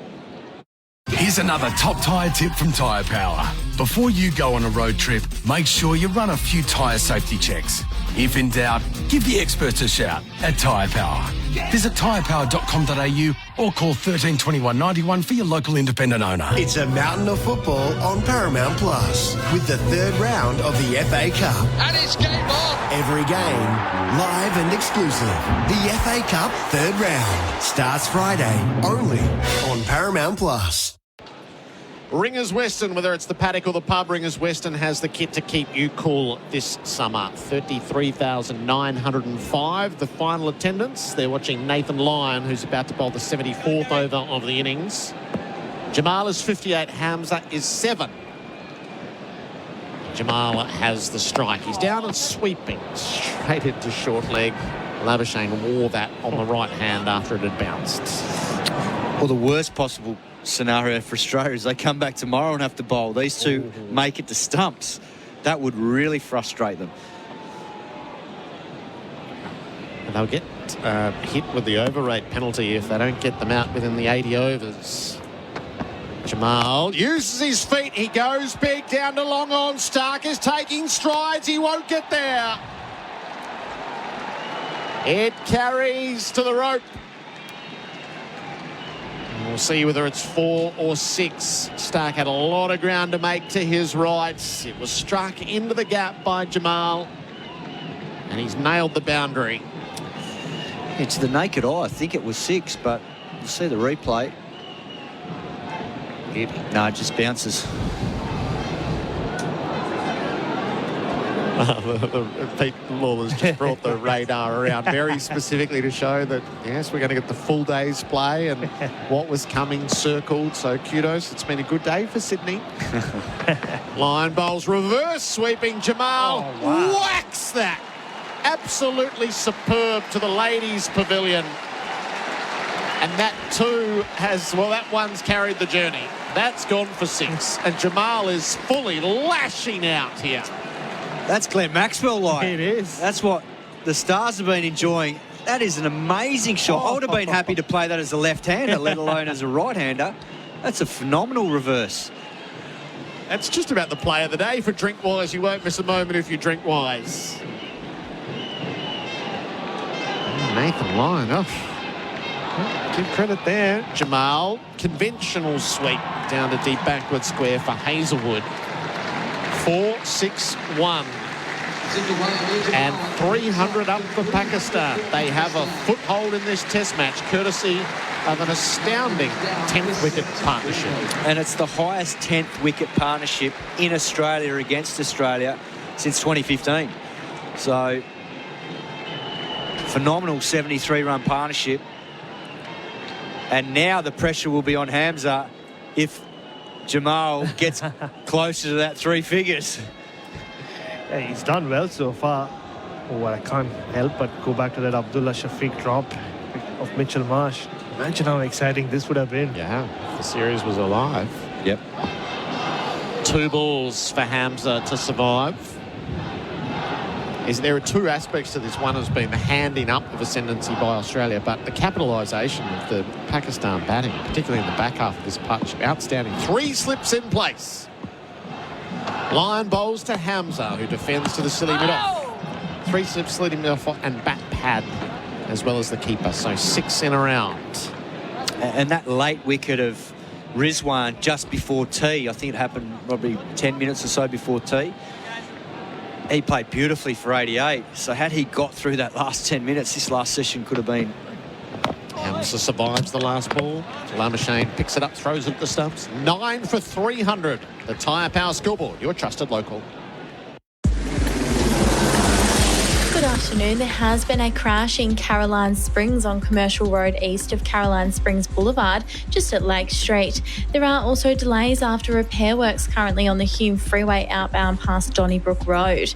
The IKEA sale is almost over with up to 50% off hundreds of products, and IKEA family members get an extra 10% off. Shop IKEA now in-store or online. And the Sixers take on the Heat in the BBL. Hear it live tonight on SEN. SEM Test cricket for Hijaz Halal Financial Services. Alan's asking, missed a bit today. Any reason why the over rate is so bad? Shocking for all concerned? No. 24 overs in each of the first 2 sessions was just not really good enough. Lyon had bowled 9 of those. Yeah, I can understand 24 in the first session because Australia took 4 wickets. So you normally lose with each wicket. You know, you're losing a couple of minutes every time. But you should be able to pick up as the day unfolds, particularly with Lyon bowling more. This is over number 75. Pat Cummins to begin it. He's bowling to Jamal, who's playing from the stumps out into the leg side. No run. And these 2, I mentioned it earlier, they've shown up some of the top order players in terms of their application and also the plan. They've had a plan and they've been able to execute it just by playing the basics. And, you know, Jamal played the percentages early. He soaked up most of the balls and then would allow Hamza to maybe face 1 ball and over. Australia were doing that regularly and they took that opportunity and it got both of them in. Cummins bowls. Jamal plays off the back foot. He carves the ball out to deep point. There's not more than 1, so he won't go off the second ball of the over. And the problem sometimes as a bowling unit, when you allow a player to get in and hit the ball, and in a way he's had a bit of a net session really. As soon as they were 9 down, he had the freedom just to bat. And yes, there were sweepers everywhere, but as soon as you start hitting the sweepers and you're not taking runs, you start to feel better and better in your innings. And that's exactly what's happened here. He's made his way to 69. He looks comfortable. He looks authoritative. Cummins bowls to him. Bouncer pulled down into the deep. He will take the run out to deep square. Drag that to turf. Lions on duty there. And a single off the 3rd ball of the over. He's 70. And I think a part of the tactics now is that earlier he wouldn't have taken that single with 3 balls left in the over. But I think now Pakistan, having got 300 in the bank, and yes, they'd love more, and they're not taking liberties, but they also know that if they do lose a wicket now, there's an ugly 15 minutes for Warner and Khawaja. And they saw what happened before lunch at Boxing Day in that second innings, and Australia were 2 for 6 at lunch and then 4 for 16 straight after the break. So Cummins trying to put an end to the rot. He bowls to Hamza, who takes the ball to the leg side safely enough. the problem now is for Australia, that ball is just not getting anywhere into the surface. Like, that ball just sat up. It's nearly 75 overs old. They're all starting to feel the pinch.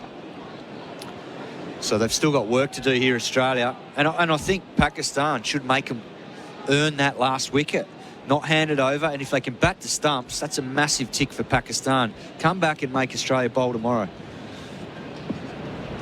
Cummins hits the crease. Back foot defence from Hamza. Oh, I think that's one of the points in all of this is at 9 for 227. It's so close to 1 foot on the plane and stuff, and now they're right in it. They will, regardless of what happens in the last 23 minutes, they're going to go to the hotel tonight and go, right, we did it again. We took it to them again. We took it to Australia in phases in Melbourne. And it becomes a terrific contest to watch. But Australia are going to be in a dogfight that didn't look like it was eventuating. Hamza turns the ball to leg and sees off the last ball of the over. It looks more harmless all the time, as Simon Katich is describing to you. 9 for 301 on the Tyre Power scoreboard, your trusted local. Crispy, crunchy golden onion rings are back at Macca's, and they come with tangy barbecue sauce, which makes them ideal for a summer dip. Available after 10:30 a.m. for a limited time. The SEN app is now compatible with Apple Watch. Download it today. Liberty personal loans hit different. They're for the free thinkers and the go-getters. Get fuss-free finance from an awarded 5-star lender today. Liberty, loans for free thinkers. Visit liberty.com.au. Approved applicants only. Lending criteria apply. All today's stats and facts for Mate Internet and Mobile. I saw it flashed up before. The highest 10th wicket stand. It was at the SCG since 1985. Against Australia, there's all sorts of gems in this partnership. Lyon to Jamal, who's wrapped on the pad. Lyon is asking, but he's quickly turned away. And Australia burnt their reviews. They sort of in them. I don't know. It's hard. You can second guess everything that happened, but even there was just a frivolous nature to the third review. It wasn't really out, but Mitch Marsh, they were all having a lark as Australia had such a tight grip on the game. Jamal's back playing from the stumps out to mid-wicket, but there's no run to take in the second ball of the over. Yeah, and it's hard because they dominated the day's proceedings right from the word go. When you get both openers out for second ball ducks, 4 down at lunch, they probably felt like they were in cruise control, but this game has a funny way of biting you. Jamal on the advance, down the ground he goes. He got it right out of the meats and into the stands for 6. Jamal with the long handle against Lyon. Crowd catching, 76 for Jamal. That was a sensational shot from Jamal. He came down, skipped down, but he made sure he didn't get too close to the pitch of the ball. So he was able to get the elevation. Nathan Lyon just took a little bit of pace out of the ball and he just smacked it over wide mid-on. Jamal on the advance again, straight back over Lyon for 4. That was absolutely searing as it got near Lyon's hands. And Jamal, not for the first time, goes 6-4 off consecutive balls against Lyon.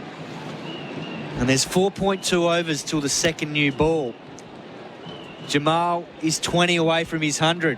Yeah. Is he going to make a late dash before that second new ball here? Do it, man. Do it. Yep. Go for it, son.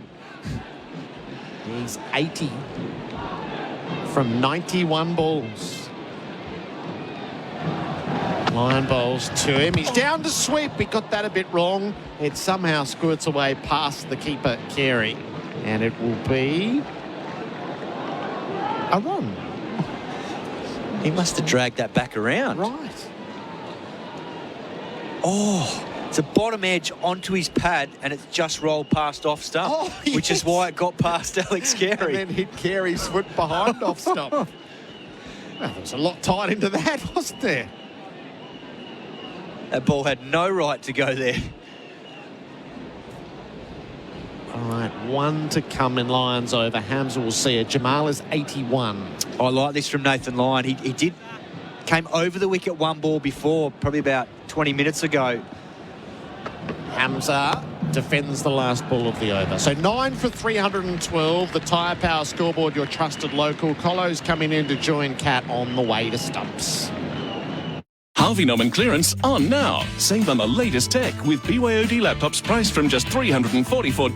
DeLonghi automatic coffee machine, hot price $499. Get bonus local delivery on selected mattresses, adjustable bed bases, bedroom furniture and kids furniture over $999 purchased in store. And hot deals in furniture. Lusso fabric recliner and footstool just $478. Don't miss huge savings store-wide. Harvey Norman clearance on now. Conditions apply. Bonus delivery on in-store purchases only. All our numbers for Mate Internet and Mobile, and you better believe he's going to have a dart at 100 before the second Newey. 81, Jamal from 92, the stand-up to 85. Hamza, 7 from 41. Adam Collins with you. Cat with us through to the close. Robbo as well. Robbo, blimey. That's a word for it. And look, the last 30 minutes, I had to spend 12 minutes on the phone with my wife. Do you know what her primary question was? Gavin, I'm watching. What's actually going on? I can't work it out.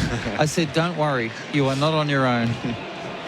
I've had 16 messages in 40 minutes. So I'm not sure, Adam, what we should do or say. Travis Head. Interesting. He's been brought into the attack because he's actually pretty good at cleaning the tail up. Yeah. He tosses it up. Yeah. He'll give it a bit of air. So they're trying to buy a wicket here. Yeah, I think if you're going to run with 5 and 6 people on the boundary, toss it up, spin it hard, wait for... Yes, he's going to hit you for 6, but the mistake will come. Has got a test 4 for 10, but that was bowling in a sandpit at Gaul a couple of years ago. 4 out on the leg side, 2 on the offside. Field spread completely for Jamal. Heads first ball. He pays it respect on the front foot, deflecting it to backward point where there won't be a single. So deep backward square, deep mid-wicket. Cow corner, long on, long off. And a deep point. Head bowls, Jamal back and leaves it alone. Now, Adam, you're good with the numbers. I just had a text message from a gentleman, a friend, asking what was Jamal when Hamza came into bat? How many was he? Weren't many, that's for sure. Yeah. Head bowls here. He goes back, hit on the pad. Head shouting for leg before. Umpire Goff saying no. They used their reviews spuriously, to say the least, earlier today. Yeah. And we'll get a second look here, Kat. Talk us through it. Yeah, this one's gripped. Gripped sharply, but probably missing leg because it's gone too far. Yeah. So Head does give it a rip. 2 wickets in the World Cup semi. Jamal dancing out towards deep mid-wicket, and it won't quite carry the journey to Labuschagne in off the rope in front of the ladies' stand at the squarer of the 2 deep mid-wickets. They take the single. He's 82. They'll trust Hamza with 2 balls to go, 9 for 313. And why wouldn't they trust Hamza, Cat? 41 balls for his 7. Yeah, he's done his job beautifully. And that's where these two deserve a lot of credit for the way they've applied themselves. I mean, clever in the way they've gone about it. I thought early on, Jamal played it beautifully by soaking up 5 balls out of the 6, played the percentages. The question is, if at the start of the day, would have you said 330 was a good score, or do you assess the wicket and think, this is a very good wicket, it's a 480 score wicket? So what do you think? Yeah, look, it's under par. When you win the toss and bat first here, I think the average first innings score has been like 460. So you feel like it's under par, but compared to getting out for maybe 230 or whatever they look like they're going to get bowled out for, it's a big win. That's right. The energy's changed entirely, as you say, Kat. So 2 slips, a leg slip and a short leg with 2 balls at Hamza. Head around the wicket to the left-hander, and he's seeing it beautifully. Knocking it on the head out to mid-wicket. Head throws his head back in dismay because it wasn't full enough. Just ask a question, Travis Head. Just ask the question. Throw it up there. See what he does. Last ball of Head's first over. It is fuller, but it's defended wide of the man at short leg. Over complete. The strike goes back to Jamal. 9 for 313. Jamal 82. Hamza 7 on the Tyre Power scoreboard. Your trusted local. Summer is here, and you want your car air conditioning working at its best. You'll be blown away with the air conditioning service at your local Repco authorised service centre. Our fully qualified mechanics will help keep you cool through the summer with a comprehensive service of your car's air conditioning system. So book online today at repcoservice.com. Robbo, to answer your question, Jamal was 3 when Hamza came in at the fall of the 9th wicket. He's 82 now, back on strike. Numbers for Mate Internet and Mobile. Line, Ram Weekend, striving for his first wicket. Round the wicket to Jamal, dancing and hitting him over deep mid-wicket, and it's taken. Taken in the deep, and that is done. Jamal has done so much right, but it is complete. And that means 4 minutes for the Australian openers. It's 17:46 on the clock. Well picked up there by Kat. Let's just take a moment as David Warner runs up the race to pad up to acknowledge what has been a stunning final wicket stand. They've taken Pakistan from 227 to 313, an 86-run partnership. Jamal receives the applause of his teammate Hamza in the first instance. The remainder of his colleagues have walked up to the boundary rope out of the dugout to give him a standing ovation, and rightly so.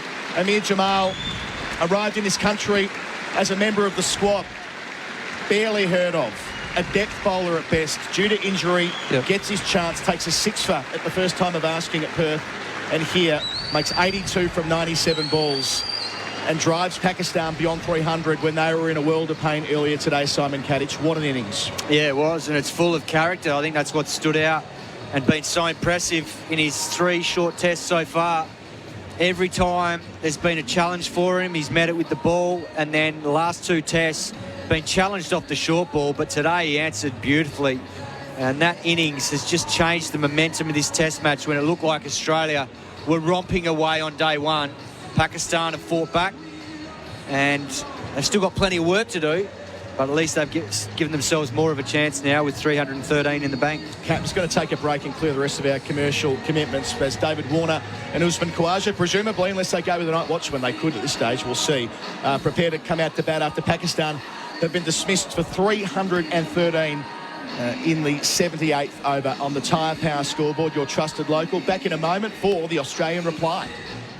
Harvey Norman clearance on now. Save on the latest tech with BYOD laptops priced from just $344.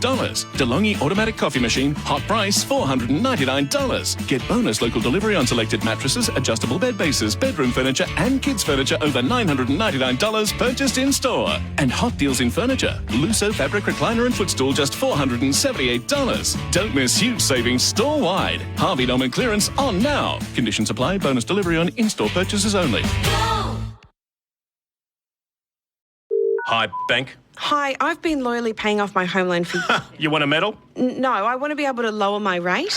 Why would we do that? So I can pay off my home loan faster. Why would we do that? Or else I'll switch to a lender that puts me in control of lowering my rate.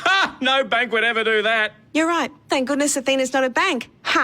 Go to athena.com.au and switch to a new kind of lender who drops your rate as you pay down your loan. Athena, love us and leave us. Qualifying criteria applies. Chocolate soft serve changed the McFlurry game. Now the Tim Tam Chocolate McFlurry is changing it again. Rich chocolate soft serve, crunchy Tim Tam biscuit crumbs and delicious Tim Tam sauce. Very chocolatey. Available at participating restaurants for a limited time. Anaconda's massive Boxing Day sale is on now. Huge savings on camping gear, bikes, kayaks, fishing gear, clothing, footwear and more. Some exclusions apply. Up to 50% off Boxing Day sale on now at Anaconda. Play more and pay less with our 10% price beat guarantee. Anaconda! 5 back, Stark bowls, short ball, takes it on, out to deep backward point, finds the gap for more. The Pakistan bench are up on their feet because that's his half century. What a splendid innings it's been. Ram Weekend striving for his first wicket. Round the wicket to Jamal, dancing and hitting him over deep mid-wicket, and it's taken. Taken in the deep, and that is done. Jamal has done so much right, but it is complete. An 86-run, 10-wicket stand for Pakistan. All out 313. Jamal, the last man to go. 82 from 97 balls for the man who's playing his 3rd test match. He put on that partnership with Mir Hamza. 7 not out from 43. Jamal hit 4 sixes and 9 fours. It makes for some sorry bowling figures when it's all told. Stark 2 for 75, Hazelwood 1 for 65, Cummins brilliant 5 for 61. Did the damage either side of Teed in the first session as well. Nathan Lyon 1 for 74, Mitch Marsh 1 for 27. Labuschagne called upon late, none for 9, and Travis Head bowled 1 over, none for 1. Adam Collins with you, Gavin Robertson and Simon Katich with me. We saw Nathan Lyon run off as well, Kat. If they open the batting with Nathan Lyon and he would have faced the first ball, by definition it's almost impossible for Warner to face so long as they stay down the same end. Correct. And it looks like Mir Hamza's warming up. So he might bowl the lone over. Sajid Khan bowled a few balls as well, but I don't think they'll get through 2 overs. No. Yeah, it was very interesting. Can you imagine? Nathan Lyon obviously knows something's going on, so we've got possibly, I doubt, 2 overs. You just can't imagine it from the restart time at 57. Yeah. I think even the umpires would be attuned to that. Short of the spinner, Sajid Khan running through an over in 90 seconds, I don't see a huge amount of upside to that. So Australia do have in their gift the ability to send out a night watchman, ensure that Warner and Khawaja won't need to face tonight, nor anyone else for that matter. So they may still go with a guard of honour or something like that for Warner, or they might wait till tomorrow morning. That's all ahead of us. But that's all in the backdrop right now after that fabulous partnership for the 10th wicket. Yeah. 1 run short of Pakistan's biggest for the 10th wicket against Australia. That goes all the way back to 1976 and gives you a sense of just how well Jamal's taken to the task of being a Test cricketer, Simon. Yeah, he has. And I think a lot of it's due to his game awareness. He's quite a mature player coming into Test cricket now as a 27-year-old. Yeah. He obviously did his time here in Sydney grade cricket, playing for Hawkesbury. He's done it the hard way, and he's grabbed this opportunity with both hands, and I think they found themselves a cricketer of real character. Doesn't look like he's searching to wonder if I'm good enough, as we all do. When we go into at the Test level, you think, well, can I cut this? Can I do this? I think his attitude says everything about someone that's fought the longer battle to get there. So well done. So the Pakistan side, they're ready to roll, and fair enough. They're 4 minutes ahead of time. Most of them were gathered on the boundary in their whites for the last half an hour or so, waiting for that wicket to fall. So they may try and get out there a snifter early and dupe the umpires into starting a minute early or something like that. I don't think the Aussies will be rushing down the race. Well, it's interesting you say 5:57, but the clock I was looking at on the big scoreboard to my left, it was 46. Right. When the final wicket fell. So technically it should be 4 minutes. That's right. It's one of those funny ones. Who makes the call as to whether it's 56 or 57? So I agree with you. When you made that point, our clock was 56 and 20 seconds, so maybe they count it when they cross the rope or something like that. But either way, in all probability, 1 over. Who do you throw the ball to, Kat? Well, if they think they can get through an over in a minute and a half, you go at Sajid Khan with the new ball, see if one spins, one doesn't. Particularly if 2 left-handers, but if they see Nathan Lyon walk out to bat, then I think you're definitely going Mir Hamza. He was impressive in Melbourne in that second innings, swung it both ways, and I think that's the important part of 1 over. You need to create some sort of uncertainty for those 6 balls to try and get a late wicket. Yeah. The other alternative might be to give it to the guy with the hot hand, Amir Jamal. He did take that 6 for, and he has been effective at Melbourne last week, 3 in the first innings. I know he's been wayward, but he bends his back, and he's the quickest of the Pakistanis we've seen on show through the series. So they've spoken about him, and he wouldn't be the type of guy that says, "Oh no, I'm not right yet. I've just gone and batted for a long period of time." So Nathan Lyon, we can see a shot of him on our screen here for Mate Internet and Mobile, sat there with his kookaburra in his hand. He's done that job as night watchman so many times over the years, Kat. So this won't daunt him at all, getting through potentially 1 over. He was up for leg before a number of times in that final spell. How's that? Get amongst it with Tinny's craft beer available at Liquorland. Choose to drink wise, but no reviews. They burnt them earlier on. And our leading run scorer today is Amir Jamal, 82 of the best. We'll be talking about that innings at the SCG for a long time for Robot Building Supplies. Robots got it. Well, I think this is going to be on. I think we're going to see Nathan Lyon take on a tough job. Not an easy job mentally, and he's going to have to take it on. You know what, but I just think there's nobody else. Look, he does get extremely nervous, but the public do not know that. Well, they see a guy go out there and face whatever he's got to face, and he takes it on. And he keeps things simple. I think, to be honest, he will handle this. So all eyes on the Australian balcony, where Nathan Lyon's been sat on his own for a couple of minutes. Play set to resume in 60 seconds, and he's waiting for his partner, who will be David Warner. All the gathered photographers are there. So, at my apologies, it looks like Usman Khawaja's going to walk out with David Warner. That's an interesting decision, because they've had the choice to send down Lyon. He's padded up, but it's going to be Warner and Khawaja. And all of the camera phones are out as well. David Warner playing his 112th Test match with his old mate Usman Khawaja. They share a hug as they cross the rope, and he touches the flag, as he's done throughout the course of the last 12 years. Warner leading Australia, leading Khawaja out to the middle. The Pakistanis waiting for him for a guard of honour. A job well done, David Warner. Still one more act in it here at the SCG. Simon Katich, she's been a massive contributor. She shakes the hand of Shan Masood, a special moment in the retiring greats career. Yeah, lovely moment for David Warner. And a nice gesture from the Pakistan team showing their respect. And I think part of the reason Usman Khawaja's out there is I think he wants to bat with David Warner in his final test. Because they might not get another innings. If Australia bat well in this first innings and get a big first innings, 450 plus, you never know what can happen in the second innings. And I think being such close mates and the journey they've shared, I think Usman Khawaja wants to be out there with him for this moment. So it will be Warner and Khawaja, who've been doing this together since they were 10 years old. They were playing rep cricket up the road from here as kids. And it's going to be the spin. It's going to be the man who, well, it didn't go awfully well when we were in Pakistan a couple of years ago, Kat. Sajid Khan bowls with the twirled-up moustache and the shiny head. He'll get one crack, and they're not going to get 2 overs in. It's already 2 minutes to 6, so it'll be 1 over and 1 over early. It won't be Mir Hamza. It'll be off spin to David Warner with 4 men around the bat. What do you make of that? I'm absolutely... Well, I'm not shocked by this, but I take my hat off. I feel that Dave Warner is saying, I'm opening the bat and I'm facing. Instead of, Usman, you take this job. Yeah. So, they've made the decision, Kat. Yeah, I like what Pakistan have done. They've got men around the bat. Sajid's first ball with a 2 to Warner. Off the mark, first ball with a boundary. How often has it been that way in Warner's career? Given a little bit of width outside the off stump, goes back and crunches it into a nice big gap. That'll relieve the nerves a little bit too, maybe some emotion. Australia none for 4 from 1 ball, the bat of Warner. Yeah, you give the stumps away to David Warner and you're asking for trouble. That was only marginally wide of off stump, but just short enough for him to sit back and punch it through cover. Well, the only issue I've had is that when I watch him come in and he delivers off his front foot, if he doesn't have that driving power over the front foot, he gets low and flat. Sajid from the Ram weekend, wider on the crease. Warner goes back and defends and bisects the 2 catching men at silly point and slip out to backward point where they're not going to take a single. And he's brought another fielder over to protect that point region, so he's lost his 45 on the leg side. Sajid Khan, his 8th test match. Bowls here, Warner suns out, turns him into the onside.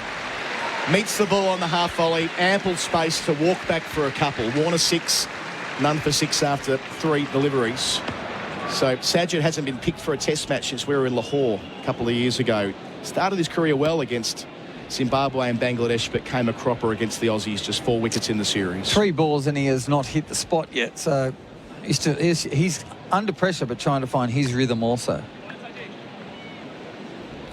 Short leg slip, silly point, the men who are catching for Warner. He's forward, that's better. In defence though, just straight of silly point. No dramas for Warner so far. 2 balls to go on the day. Will they sneak in the 3 minutes? It's already knocked off 6 o'clock on our watches. I think it's going to be that. 2 balls to go. Sajid to Warner. Close to the stumps, it sneaks through just. How's that missed the leg stump? Inside edge, might have kissed the boot, was rolling back. Warner had time to avert his eyes. I think the whole of the Sydney cricket ground averted their eyes to the rolling ball. They're sat on the turf. Salmon at leg slip. We'll get a replay here, Kat. What's happened? It has just gone over the top of the bails. My word.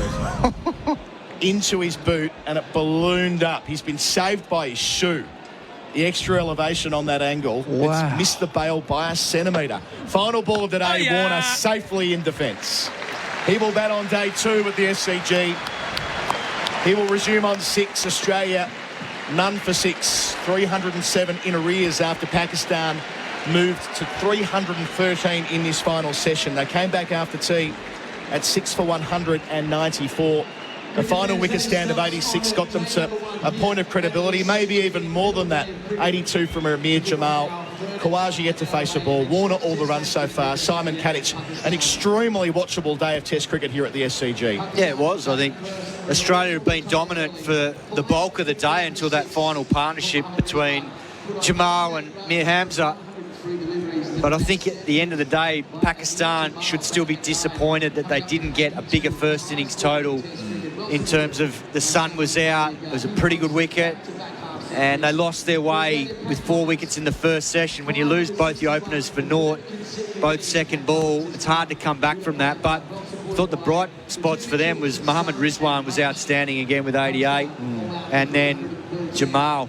He's showing some, real character in his career. 82 off 97 balls, and Salmon was very good once again, batting at 7. They'll probably have to reconsider where he bats in the order because he's been impressive so far. It's the character. Sorry, Robbo, just get Rizwan 88, Jamal 82, Rizwan, my apologies, Salmon 53. We're into the wrap of the Australian team for Red Energy, switched to 100% Aussie-owned Red Energy. Robbo, your assessment of Australia's bowlers when they stuck to that short pitch plan and it just didn't work? It was a failure of 50 minutes, and I suppose we all make mistakes, but we went for the cheap because Australia had received 3 very easy wickets, bad shots, and, being caught in the deep or caught at cover or caught at square leg. And they've almost thought, OK, we'll just run with the easy road here and bowl short, wait for the simple catch to come, might cost us 20, 30 runs and out. But it didn't. And it's been far more costly. So, I mean, these decisions changed a couple of times where we brought fields in. But in these situations, yes, OK, if you're going to have 5 fielders out, do it for 3 balls only. But then the other 3, lock them in, create the pressure. I'm certain it's going to be a huge talking point after play this evening. Our player of the day for drink-wise, Simon, I'll come to you for that one. Well, probably, I'd say that last partnership between Jamal and Mir Hamza. So Jamal getting the 82. Brilliant. That's our player of the day for drink-wise. Our player of the day is with Bing Lee. Robbo, who's your player of day one here at the SCG? To me, Rizwan was in a bad situation at 4 for 50, 5 for then, and just takes the game on. Doesn't say I'm going to try and survive. And yes, we argued it on this show for 20 minutes. What should he do? But geez, he took it on. And then he changed Pat Cummins' decision of, OK, what am I going to do now? Oh, how am I on the back foot? I'm the one with 5 wickets. What's going on here? So I take my hat off to Rizwan, did a great job and to change the game mentally. And look where they ended up. The bottom line is Australia should have knocked them over 180. If you're bowling first day, new ball, bowlers are bowling well, they're 4 for 50. You're not knocking them over for 180. I'm not sure if you've won the day. They gave themselves every opportunity early on, thanks to Pat Cummins, 5 for 61. He'll be our bowler of the day for Jenny King, king of clean. Kat, that's the 3rd 5 in a row for Cummins. I know he didn't bowl during the worst of that onslaught from Jamal towards the end, but he went through the top order before lunch, came back with wickets either side of tee. Everything he does with the ball right now is seemingly going right, even though he will cop a bit of grief, I suspect, after play with the strategy they used to 10 and 11. Yeah, he's a class above, and I think that's why whenever things happen out in the middle, it's generally when Pat Cummins is in and around that bowling crease. Yes, he didn't get it right today with those tactics in the last session, but that can happen from time to time, and I think you have to give the Pakistan duo at the end there some credit for the way they applied themselves. And if Pakistan had done that earlier in the day, then there's every chance that Australia would be coming back tomorrow with some more hard work to do with the ball. So, in a way, Pakistan didn't maximise batting first on this wicket, but they've probably got themselves out of a bit of a hole there late in the day with that last partnership of between Jamal and Hamza. So Jenny King, the king of commercial cleaning franchise, is available. And as we move towards the end of our coverage, a reminder that we've been dressed by Ringers Western, whether it's in the paddock or the pub. Ringers Western has the kit to keep you cool this summer, just like Simon Katich. You'll be back tomorrow, Kat. As will you, Robbo, as will me. I'm Adam Collins. We've seen Pakistan dismissed for 313 in 77.1 overs. 5 wickets for Pat Cummins, 88 for Rizwan, 82 for Jamal as part of an 86 10th wicket stand with Mir Hamza. 7 not out, but just as important, 53 for Agha Salman. And in reply, Australia are none for 6. Warner in his final test match here at the SCG, all of those runs. Nearly bowled second last ball of the day, but he lives to fight another day. So it stumps Australia trailed by 307 runs. SEN Test Cricket for Host Plus and for Henley Holmes, build with confidence. Can't wait to do it all again tomorrow.